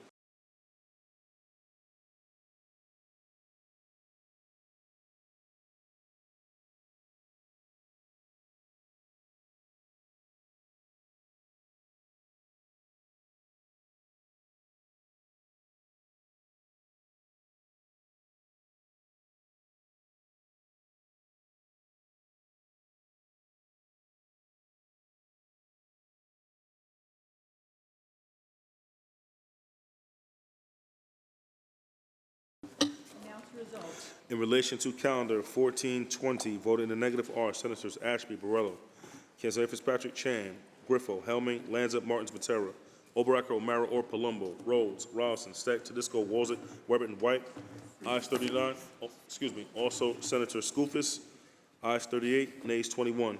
The bill is passed. There's a substitution at the desk. The Secretary will read. Senator Comrie moves to discharge from the Committee on Rules Assembly Bill number 5600A, is substituted for the identical Senate Bill 5347A, third reading calendar 1449. Substitution so ordered. The Secretary will read. Calendar number 1449, Assembly number 5600A by Assembly Member Hunter, enact to amend the insurance law. Read the last section. Section 2, this act shall take effect immediately. Call the roll. Adabo, Giannaris Kruger, Ort, Sewell-Cousins, White. Announce the results. In relation to calendar 1449, voted in the negative, Senator Kruger. Ayes 58, nays 1. The bill is passed. Calendar number 1507, Senate Print 4505 by Senator Gurnardes, enactment of the General Business Law. Read the last section. Section 5, this act shall take effect on the 180th day, shall become a law. Call the roll. Adabo, Giannaris Kruger, Ort, Sewell-Cousins, White. Announce the results. Ayes 59. The bill is passed. Calendar number 1532, Senate Print 4830A by Senator C. Ryan, enactment of the Public Authorities Law. Read the last section. Section 2, this act shall take effect on the 120th day, shall become a law. Call the roll. Adabo, Giannaris Kruger, Ort, Sewell-Cousins, White.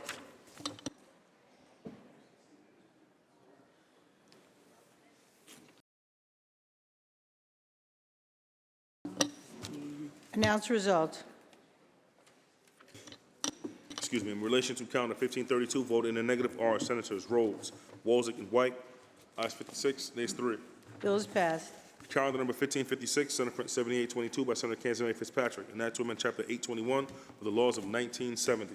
There's a home rule message at the desk. Read the last section. Section 2, this act shall take effect immediately. Call the roll. Adabo, GNRS Kruger, Ort, Stewart-Cousins, White.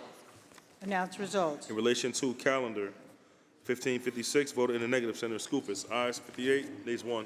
Bill is passed. Calendar number 1559, Senate Print 7885 by Senator Matera, an act to amend Chapter 431 of the laws of 2018. There's a home rule message at the desk. Read the last section. Section 2, this act shall take effect immediately. Call the roll. Adabo, GNRS Kruger, Ort, Stewart-Cousins, White. Announce results. Ayes 59. Bill is passed. Calendar number 1572, Senate Print 8180 by Senator Sepulveda, an act to amend Chapter 548 of the laws of 2010. There's a home rule message at the desk. Read the last section. Section 2, this act shall take effect immediately. Call the roll. Adabo, GNRS Kruger, Ort, Stewart-Cousins, White. Announce results. Ayes 59. Bill is passed.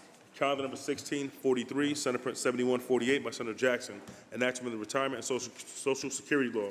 There's a home rule message at the desk. Read the last section. Section 4, this act shall take effect immediately. Call the roll. Adabo, GNRS Kruger, Ort, Stewart-Cousins, White.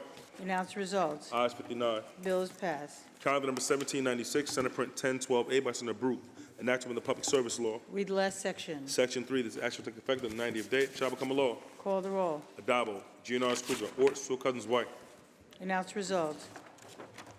Ayes 59. The bill is passed. Calendar number 1797, Senate Print 1162A by Senator Kruger, an act to amend the General Business Law. Read the last section. Section 3, this act shall take effect on the 180th day, shall become a law. Call the roll. Adabo, GNRS Kruger, Ort, Stewart-Cousins, White.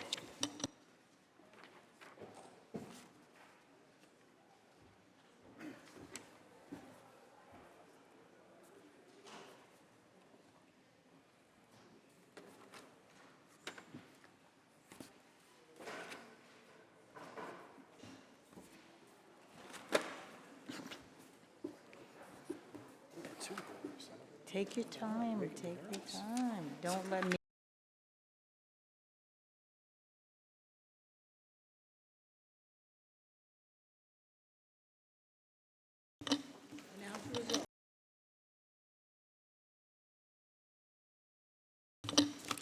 In relation to calendar 1797, voted in the negative are Senators Morello, Kanzeri Fitzpatrick, Chan, Helmy, Matera, Obrecht, O'Mara, Ort, Tedisco, Walzig, and Weber. Also Senators Gallivan and Griffo. Also Senator Steck. Ayes 45, nays 14.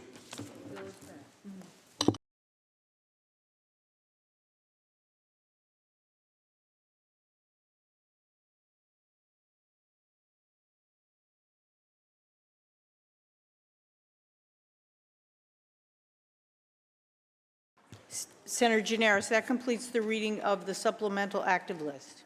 Madam President, we're going to stand at ease briefly while we await the bill jackets from the Rules meeting that just took Senate place. will stand at ease briefly. Senate will come to session. Senator Gianaris. President, there are several privileged resolutions at the desk. Can we take those up, please? There are several privileged resolutions at the desk. Secretary will read. Resolution 1231 by Senator Stewart-Cousins, establishing a plan setting forth an itemized list of grantees for certain appropriations for the 2019-20 state fiscal year. Resolution 1232 by Senator Stewart-Cousins. The question is on the resolution. Call the roll. Adabo, GNRS Kruger, Ort, Stewart-Cousins, White. Announce the results.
Announce the results. In relation to the resolution, voting in the negatives are Senators Kazari Fitzpatrick, Chan, Gallivan, Griffo, Helming, Lanza, Matera, Obaracker, O'Mara, Ort, Stack, Tedisco, Walzig, and White.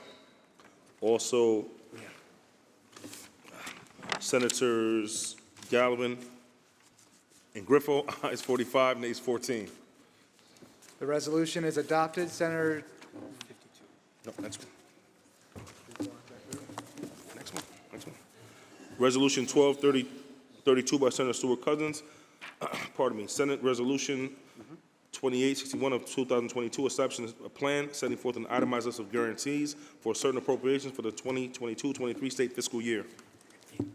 question is on the resolution. Call the roll. Adabo, Giannaris Kruger, Ort, Stewart Cousins, White.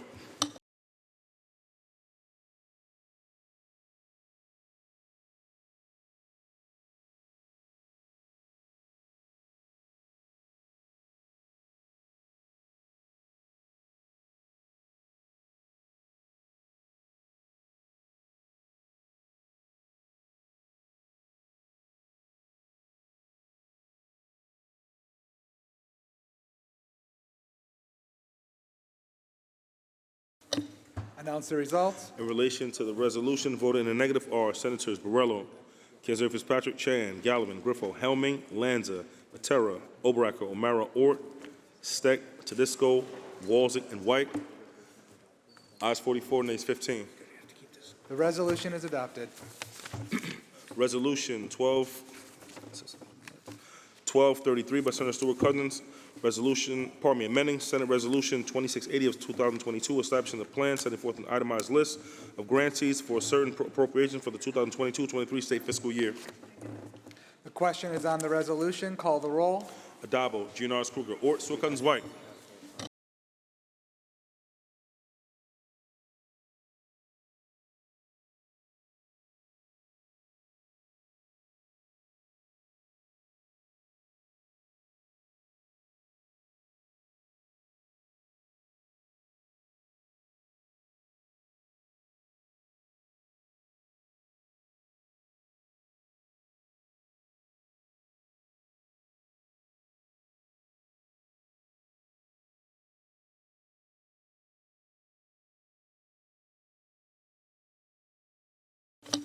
Announce the result. In relation to the resolution, voted in the negative are Senators Borrello, Kazari Fitzpatrick, Chan, Gallivan, Griffo, Helming, Lanza, Matera, Obaracker, O'Mara, Ort, Steck, Tedisco, Walzig, and White. Ayes 44, nays 15. The resolution is adopted. Resolution 1234 by Senator Stewart Cousins, Resolution 1397 of 2023, establishing a plan setting forth an itemized list of grantees for certain appropriations for the 2023-24 state fiscal year. Question is on the resolution. Call the roll. Adabo, Giannaris Kruger, Ort, Stewart Cousins, White.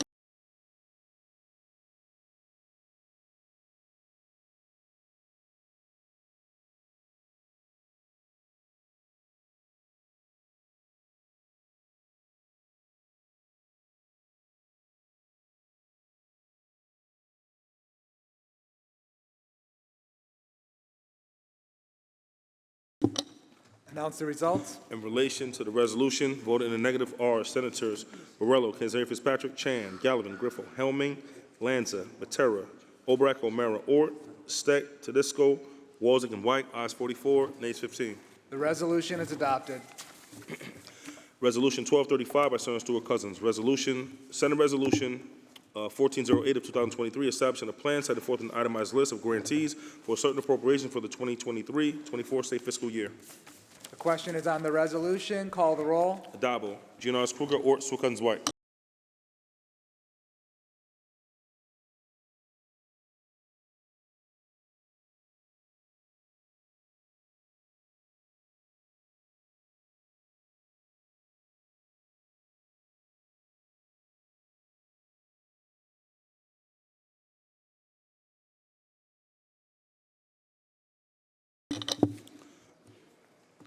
Announce the results. In relation to the resolution, voted in the negative are Senators Borrello, Kazari Fitzpatrick, Chan, Gallivan, Griffo, Helming, Lanza, Matera, Obarack, O'Mara, Ort, Steck, Tedisco, Walzig, and White. Ayes 44, nays 15. The resolution is adopted. Resolution 1236 by Senator Stewart Cousins. Senate Resolution 2697 of 2024, a plan setting forth an itemized list of grantees for a certain appropriation for the 2024-25 state fiscal year. The question is on the resolution. Call the roll. Adabo, GNRS, Kruger, Ort, Stewart Cousins, White.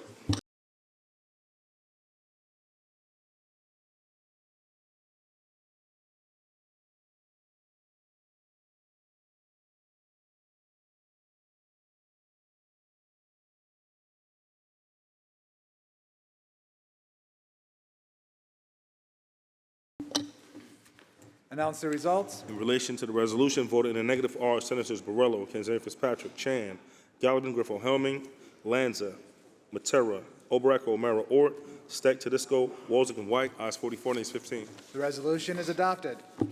Resolution 1237 by Senator Stewart Cousins, establishing a plan setting forth an itemized list of grantees for a certain appropriation for the 2024-25 state fiscal year.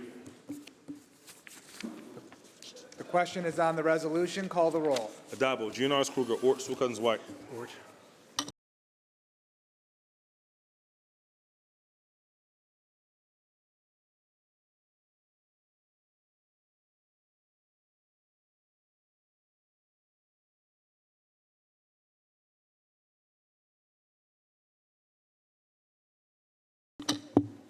Announce the results. In relation to the resolution, voted in the negative are Senators Borrello, Kanzeri Fitzpatrick, Chan, Gallivan, Griffo, Helming, Lanza, Matera, Obaracker, O'Mara, Ort, Steck, Tedisco, Walzick, and White. Ayes 44, nays 15. The resolution is adopted. Resolution 1238 by Senator Stewart Cousins. Resolution 2699 of 2024, establishing a plan setting forth an itemized list of grantees for certain appropriation for the 2024-25 state fiscal year. Question is on the resolution. Call the roll. Adabo, GNRS, Kruger, Ort, Stewart Cousins, White.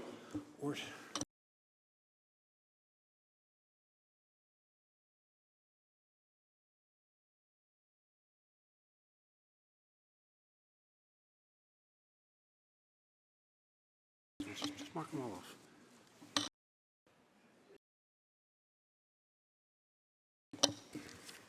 Announce the results. In relation to the resolution, voted in the negative are Senators Borrello, Kanzeri Fitzpatrick, Chan, Gallivan, Griffo, Helming, Lanza, Matera, Obaracker, O'Mara, Ort, Steck, Tedisco, Walzick, and White. Ayes 44, nays 15. The resolution is adopted. Resolution 1239 by Senator Stewart Cousins. Resolution 2701 of 2024, establishing a plan setting forth an itemized list of grantees for certain appropriations for the 2024-25 state fiscal year. Question is on the resolution. Call the roll. Adabo, GNRS, Kruger, Ort, Stewart Cousins, White.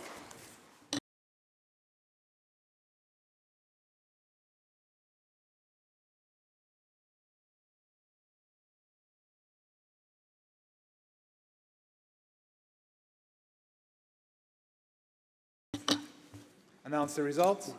In relation to the resolution, voted in the negative are Senators Borrello, Kanzeri Fitzpatrick, Chan, Gallivan, Griffo, Helming, Lanza, Matera, Obaracker, O'Mara, Ort, Steck, Tedisco, Walzick, and White. Ayes 44, nays 15.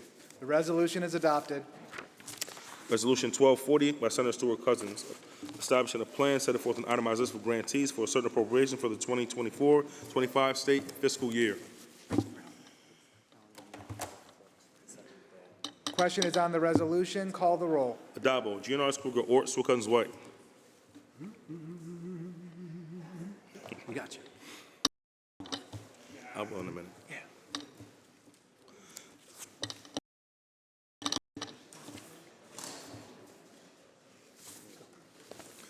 In relation to the resolution, voted in the negative are Senators Borrello, Kanzeri Fitzpatrick, Chan, Gallivan, Griffo, Helming, Lanza, Matera, Obaracker, O'Mara, Ort, Steck, Tedisco, Walzick, and White. Ayes 44, nays 15. The resolution is adopted. Resolution 1241 by Senator Stewart Cousins, establishing a plan setting forth an itemized list of grantees for a certain appropriation for the 2024-25 state fiscal year. The question is on the resolution. Call the roll. Adabo, GNRS, Kruger, Ort, Stewart Cousins, White.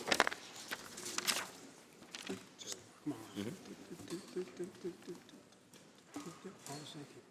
you down? Oh, so wait till this goes down. Has he been down? Okay.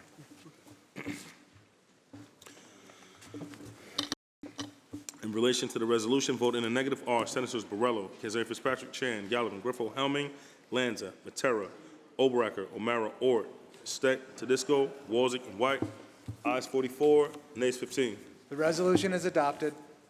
Resolution 1242 by Senator Stewart Cousins, amending Senate Resolution 3725 of 2010, establishing a plan set forth an itemized list of grantees for the New York State Economic Development Assistance Program. Question is on the resolution. Call the roll. Adabo, GNRS Kruger, Ort, Stewart Cousins, White.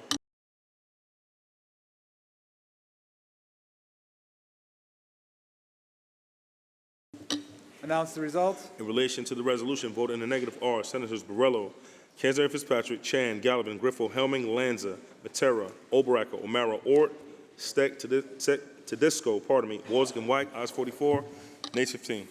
The resolution is adopted. Resolution 1243 by Senator Stewart Cousins, establishing a plan setting forth an itemized list of grantees for a certain appropriation for the 2025-26 state fiscal year. The question is on the resolution. Call the roll. Adabo, GNRS Kruger, Ort, Stewart Cousins, White. In relation to the resolution, voted in the negative are Senators Borrello, Kanzeri Fitzpatrick, Chan, Gallivan, Griffo, Helming, Lanza, Matera, Oberacker, O'Mara, Ort, Steck, Tedisco, Walzick, White. Ayes 44, nays 15. The resolution is adopted. Senator Gianaris. Mr. President, pursuant to Rule 5, I move without objection that we stay in session past the hour of midnight. Without objection, so ordered. Secretary will read. Resolution 1244 by Senator Stewart Cousins, establishing a plan setting forth an itemized list for grantees for a certain appropriation for the 2025-26 state fiscal year. The question is on the resolution. Call the roll. Adabo, GNRS Kruger, Ort, Stewart Cousins, White. In relation to the resolution, voted in the negative are Senators Borrello, Kanzeri Fitzpatrick, Chan, Gallivan, Griffo, Helming, Lanza, Matera, Oberacker, O'Mara, Ort, Steck, Tedisco, Walzick, and White. Ayes 44, nays 15. The resolution is adopted. Resolution 1245 by Senator Stewart Cousins, establishing a plan setting forth an itemized list of grantees for a certain appropriation for the 2025-26 school year. State fiscal year. The question is on the resolution. Call the roll. Adabo, GNRS Kruger, Ort, Stewart Cousins, White. In relation to the resolution, voted in the negative are Senators Borrello, Kanzeri Fitzpatrick, Chan, Gallivan, Griffo, Helming, Lanza, Matera, Oberacker, O'Mara, Ort, Steck, Tedisco, Walzick, and White. Ayes 44, nays 15. The resolution is adopted. Resolution 1245 by Senator Stewart Cousins, establishing a plan setting forth an itemized list of grantees for a certain appropriation for the 2025-26 state fiscal year. Question is on the resolution. Call the roll. Adabo, GNRS Kruger, Ort, Stewart Cousins, White. Announce the results. In relation to the resolution, voted in the negative are Senators Borrello, Kanzeri Fitzpatrick, Chan, Gallivan, Griffo, Helming, Lanza, Matera, Oberacker, O'Mara, Ort, Steck, Tedisco, Walzick, and White. Ayes 44, nays 15. The resolution is adopted. Resolution 1246 by Senator Stewart Cousins, establishing a plan setting forth an itemized list of grantees for a certain appropriation for the 2025-26 state fiscal year. The question is on the resolution. Call the roll. Adabo, GNRS Kruger, Ort, Stewart Cousins, White. In relation to the resolution, voted in the negative are Senators Borrello, Kanzeri Fitzpatrick, Chan, Gallivan, Griffo, Helming, Lanza, Matera, Oberacker, O'Mara, Ort, Palumbo, Steck, Tedisco, Walzick, and White. Ayes 44, nays 15. The resolution is adopted. Resolution 1247 by Senator Stewart Cousins, establishing a plan setting forth an itemized list of grantees for a certain appropriation for the 2025-26 state fiscal year. Question is on the resolution. Call the roll. Adabo, GNRS Kruger, Ort, Stewart Cousins, White. Announce the results.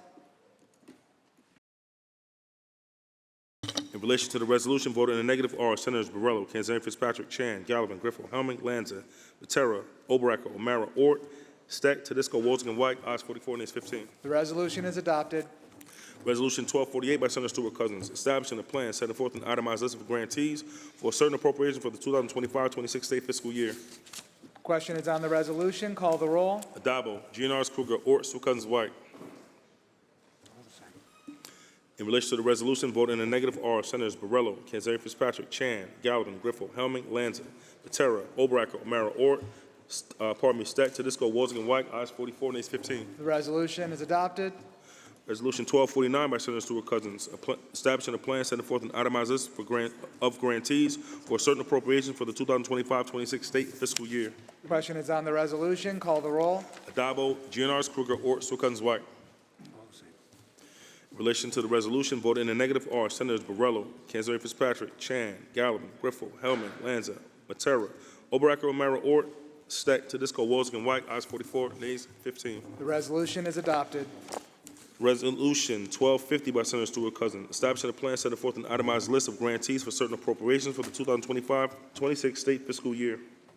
Question is on the resolution. Call the roll. Adabo, GNRs, Kruger, Ort, Stewart Cousins, White. In relation to the resolution, voted in the negative are Senators Borrello, Canzeri Fitzpatrick, Chan, Gallivan, Griffel, Hellman, Lanza, Matera, Obaracker, O'Mara, Ort, Steck, Tedisco, Wozniak, White, ayes 44, nays 15. The resolution is adopted. Resolution 1251 by Senator Stewart Cousins, establishing a plan setting forth an itemized list of grantees for certain appropriations and reappropriations for the 2025-26 state fiscal year. The question is on the resolution. Call the roll. Adabo, GNRs, Kruger, Ort, Stewart Cousins, White. In relation to the resolution, voted in the negative are Senators Borrello, Canzeri Fitzpatrick, Chan, Gallivan, Griffel, Hellman, Lanza, Matera, Obaracker, O'Mara, Ort, Steck, Tedisco, Wozniak, White, ayes 44, nays 15. The resolution is adopted. Senator Gianaris. That's all the finance res. That's very exciting. Can we now take up Resolution 1252 by Senator Holman Siegel? Read its title, but recognize Senator Brisport on the resolution. Secretary will read. Resolution 1252 by Senator Holman Siegel, memorializing Governor Kathy Hochul to proclaim June 2025 as LGBTQIA+ Pride Month in the state of New York. Senator Brisport on the resolution. Thank you, Mr. President. Happy Pride Month. I'd like to start by honoring some icons whose shoulders I stand on: Sylvia Rivera, Marsha P. Johnson, Harvey Milk, and always the incredible Cecilia Gentili. Their fight lives on in every queer activist who works to carry the torch forward. However, this moment we now face is an echo of the past. In 1930s Germany, the government actively worked to erase queer Germans, targeting the Institute for Sexual Research, burning books, destroying artistic works, before eventually escalating to imprisoning and purging queer people, along with Jewish people and other targeted groups.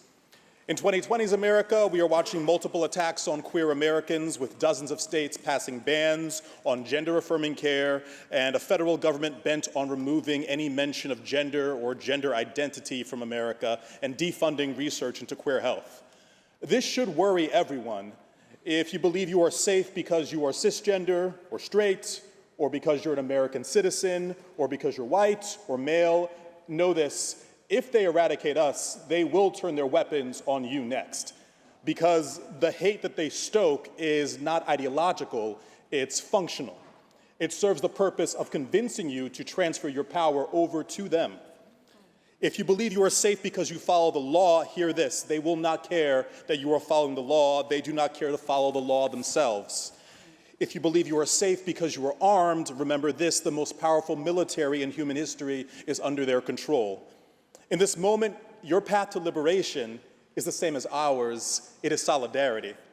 By standing with and for each other, no matter who is in the crosshairs, we will come through this whole and free. This is why the Trump machine is working so hard to alienate us from one another. When the LGBTQ+ community within it, our differences are real, they are complex, but we do not aim to sweep them under the rug or divide up into factions. Instead, we strive to work through them together, and we fight to hold on to each other. There is no power greater than what we build together when we choose to value and fight for each other. This Pride, I invite you to join us in that choice and to step into a brave and radical solidarity. Thank you, Mr. President. Thank you, Senator Brisport. The resolution was adopted on June 12th. Senator Gianaris. Mr. President, I believe there's a report of the Rules Committee at the desk. Let's take that up, please. Secretary will read. That. Senator Stuart Cousins from the Committee on Rules reports the following bills. Senate Print 287 by Senator Rhodes, enactment of the Vehicle and Traffic Law. Senate Print 601C by Senator Gallivan, enactment of the Highway Law. Senate Print 1004A by Senator Brute, enactment of the Criminal Procedure Law. Senate Print 1047 by Senator Salazar, enactment of the Public Authorities Law. Senate Print 1163 by Senator Kruger, enactment of the Real Property Law. Senate Print 1672B by Senator Martinez, enactment of the Education Law. Senate Print 2485 by Senator Parker, enactment of the Public Service Law. Senate Print 2516A by Senator Gurnardes, enactment of the Social Service Law. Senate Print 2536A by Senator Jackson, enactment of the Labor Law. Senate Print 2681B by Senator Cooney, enactment to amend the Executive Law. Senate Print 3266 by Senator Palumbo, enactment in relation to the Southampton Village Ocean Rescue. Senate Print 3285B by Senator Gonzalez, enactment of the Public Health Law. Senate Print 3815B by Senator Rivera, enactment of the General Municipal Law. Senate Print 3879A by Senator Holman Siegel, enactment of the Civil Practice Law and Rules. Senate Print 4091 by Senator Parker, enactment of the Public Authorities Law.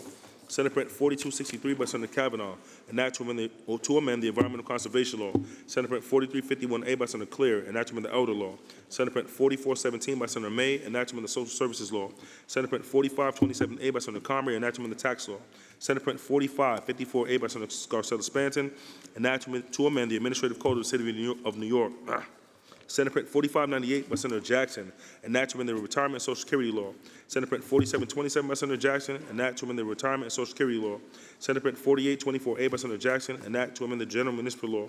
Senate Print 4894 by Senator Jackson, enact, to repeal paragraph G of subdivision 4 of section 209 of the Civil Service Law.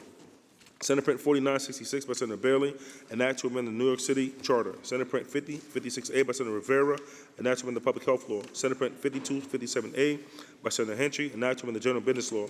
Senate Print 5742A by Senator Claire, enact to amend the Public Health Law. Senate Print 5883 by Senator Lanza, enact to amend the Vehicle and Traffic Law. Senate Print 5939B by Senator Skoufis, enact to amend the Public Health Law. Senate Print 5998B by Senator Skoufis, enact to amend the Domestic Relations Law. Senate Print 6247A by Senator Skoufis, enact to ratify and confirm the creation of Water District Number 14 of the Town of Monroe. Senate Print 6277 by Senator Scarcella Spanton, enact to amend the Public Service Law. Senate Print 6338 by Senator Weber, enact to amend the Town Law. Senate Print 6351B by Senator Adabo, enact to amend the General Municipal Law. Senate Print 6421A by Senator Borrello, enact authorizing the City of Batavia to alienate certain parklands for the use as a municipal parking lot. Senate Print 6439 by Senator Fahey, enact in relation to issuing the Village of Nelson Incorporation documents. Senate Print 6661 by Senator Griffith, enactment of the Veteran Services Law. Senate Print 6929A by Senator Webb, enactment of the Education Law. Senate Print 7028C by Senator Walzek, enactment in relation to authorizing the City of Little Falls to finance certain deficits by issuance of bonds. Senate Print 7049A by Senator Fernandez, enact authorizing the City of New York to discontinue certain parklands in Ferry Point Park. Senate Print 7053 by Senator Webb, enact to amend the County Law. Senate Print 7072 by Senator Webb, enact to amend the General Municipal Law. Senate Print 7201 by Senator Harkam, enact to amend the Village Law.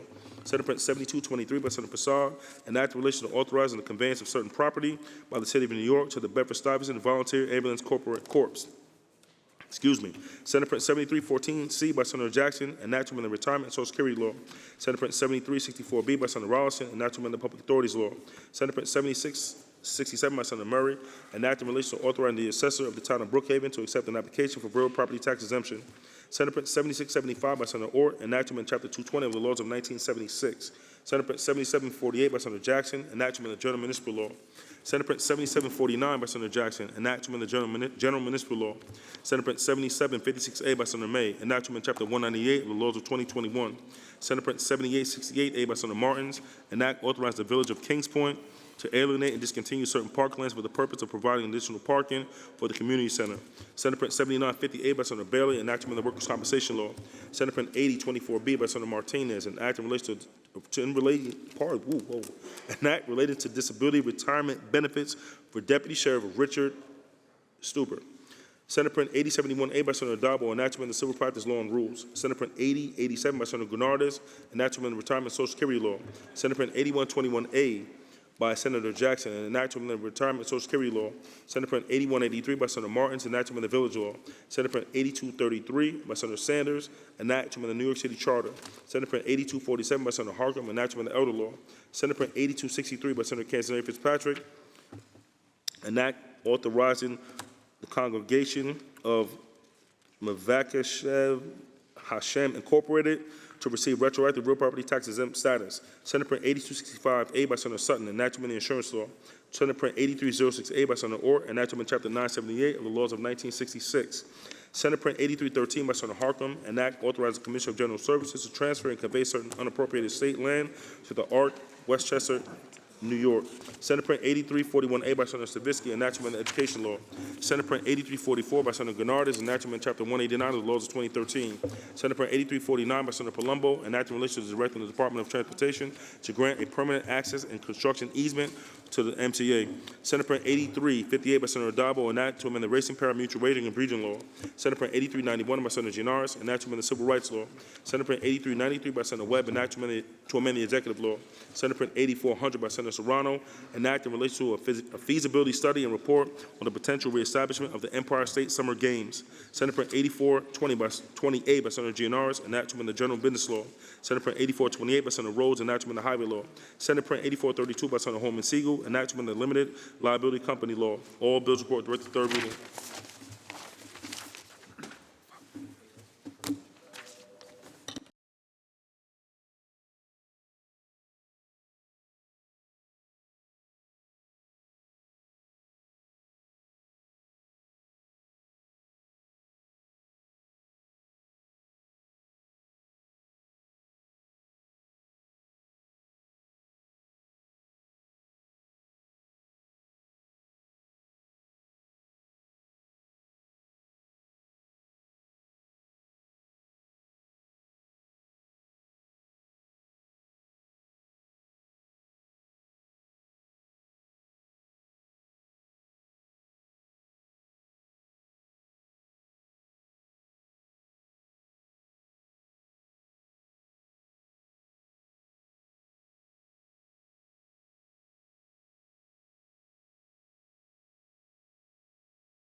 Senate Print 6243 by Senator Rollinson, enactment of the tax law. Senate Print 6618A by Senator Rollinson, enactment of the tax law.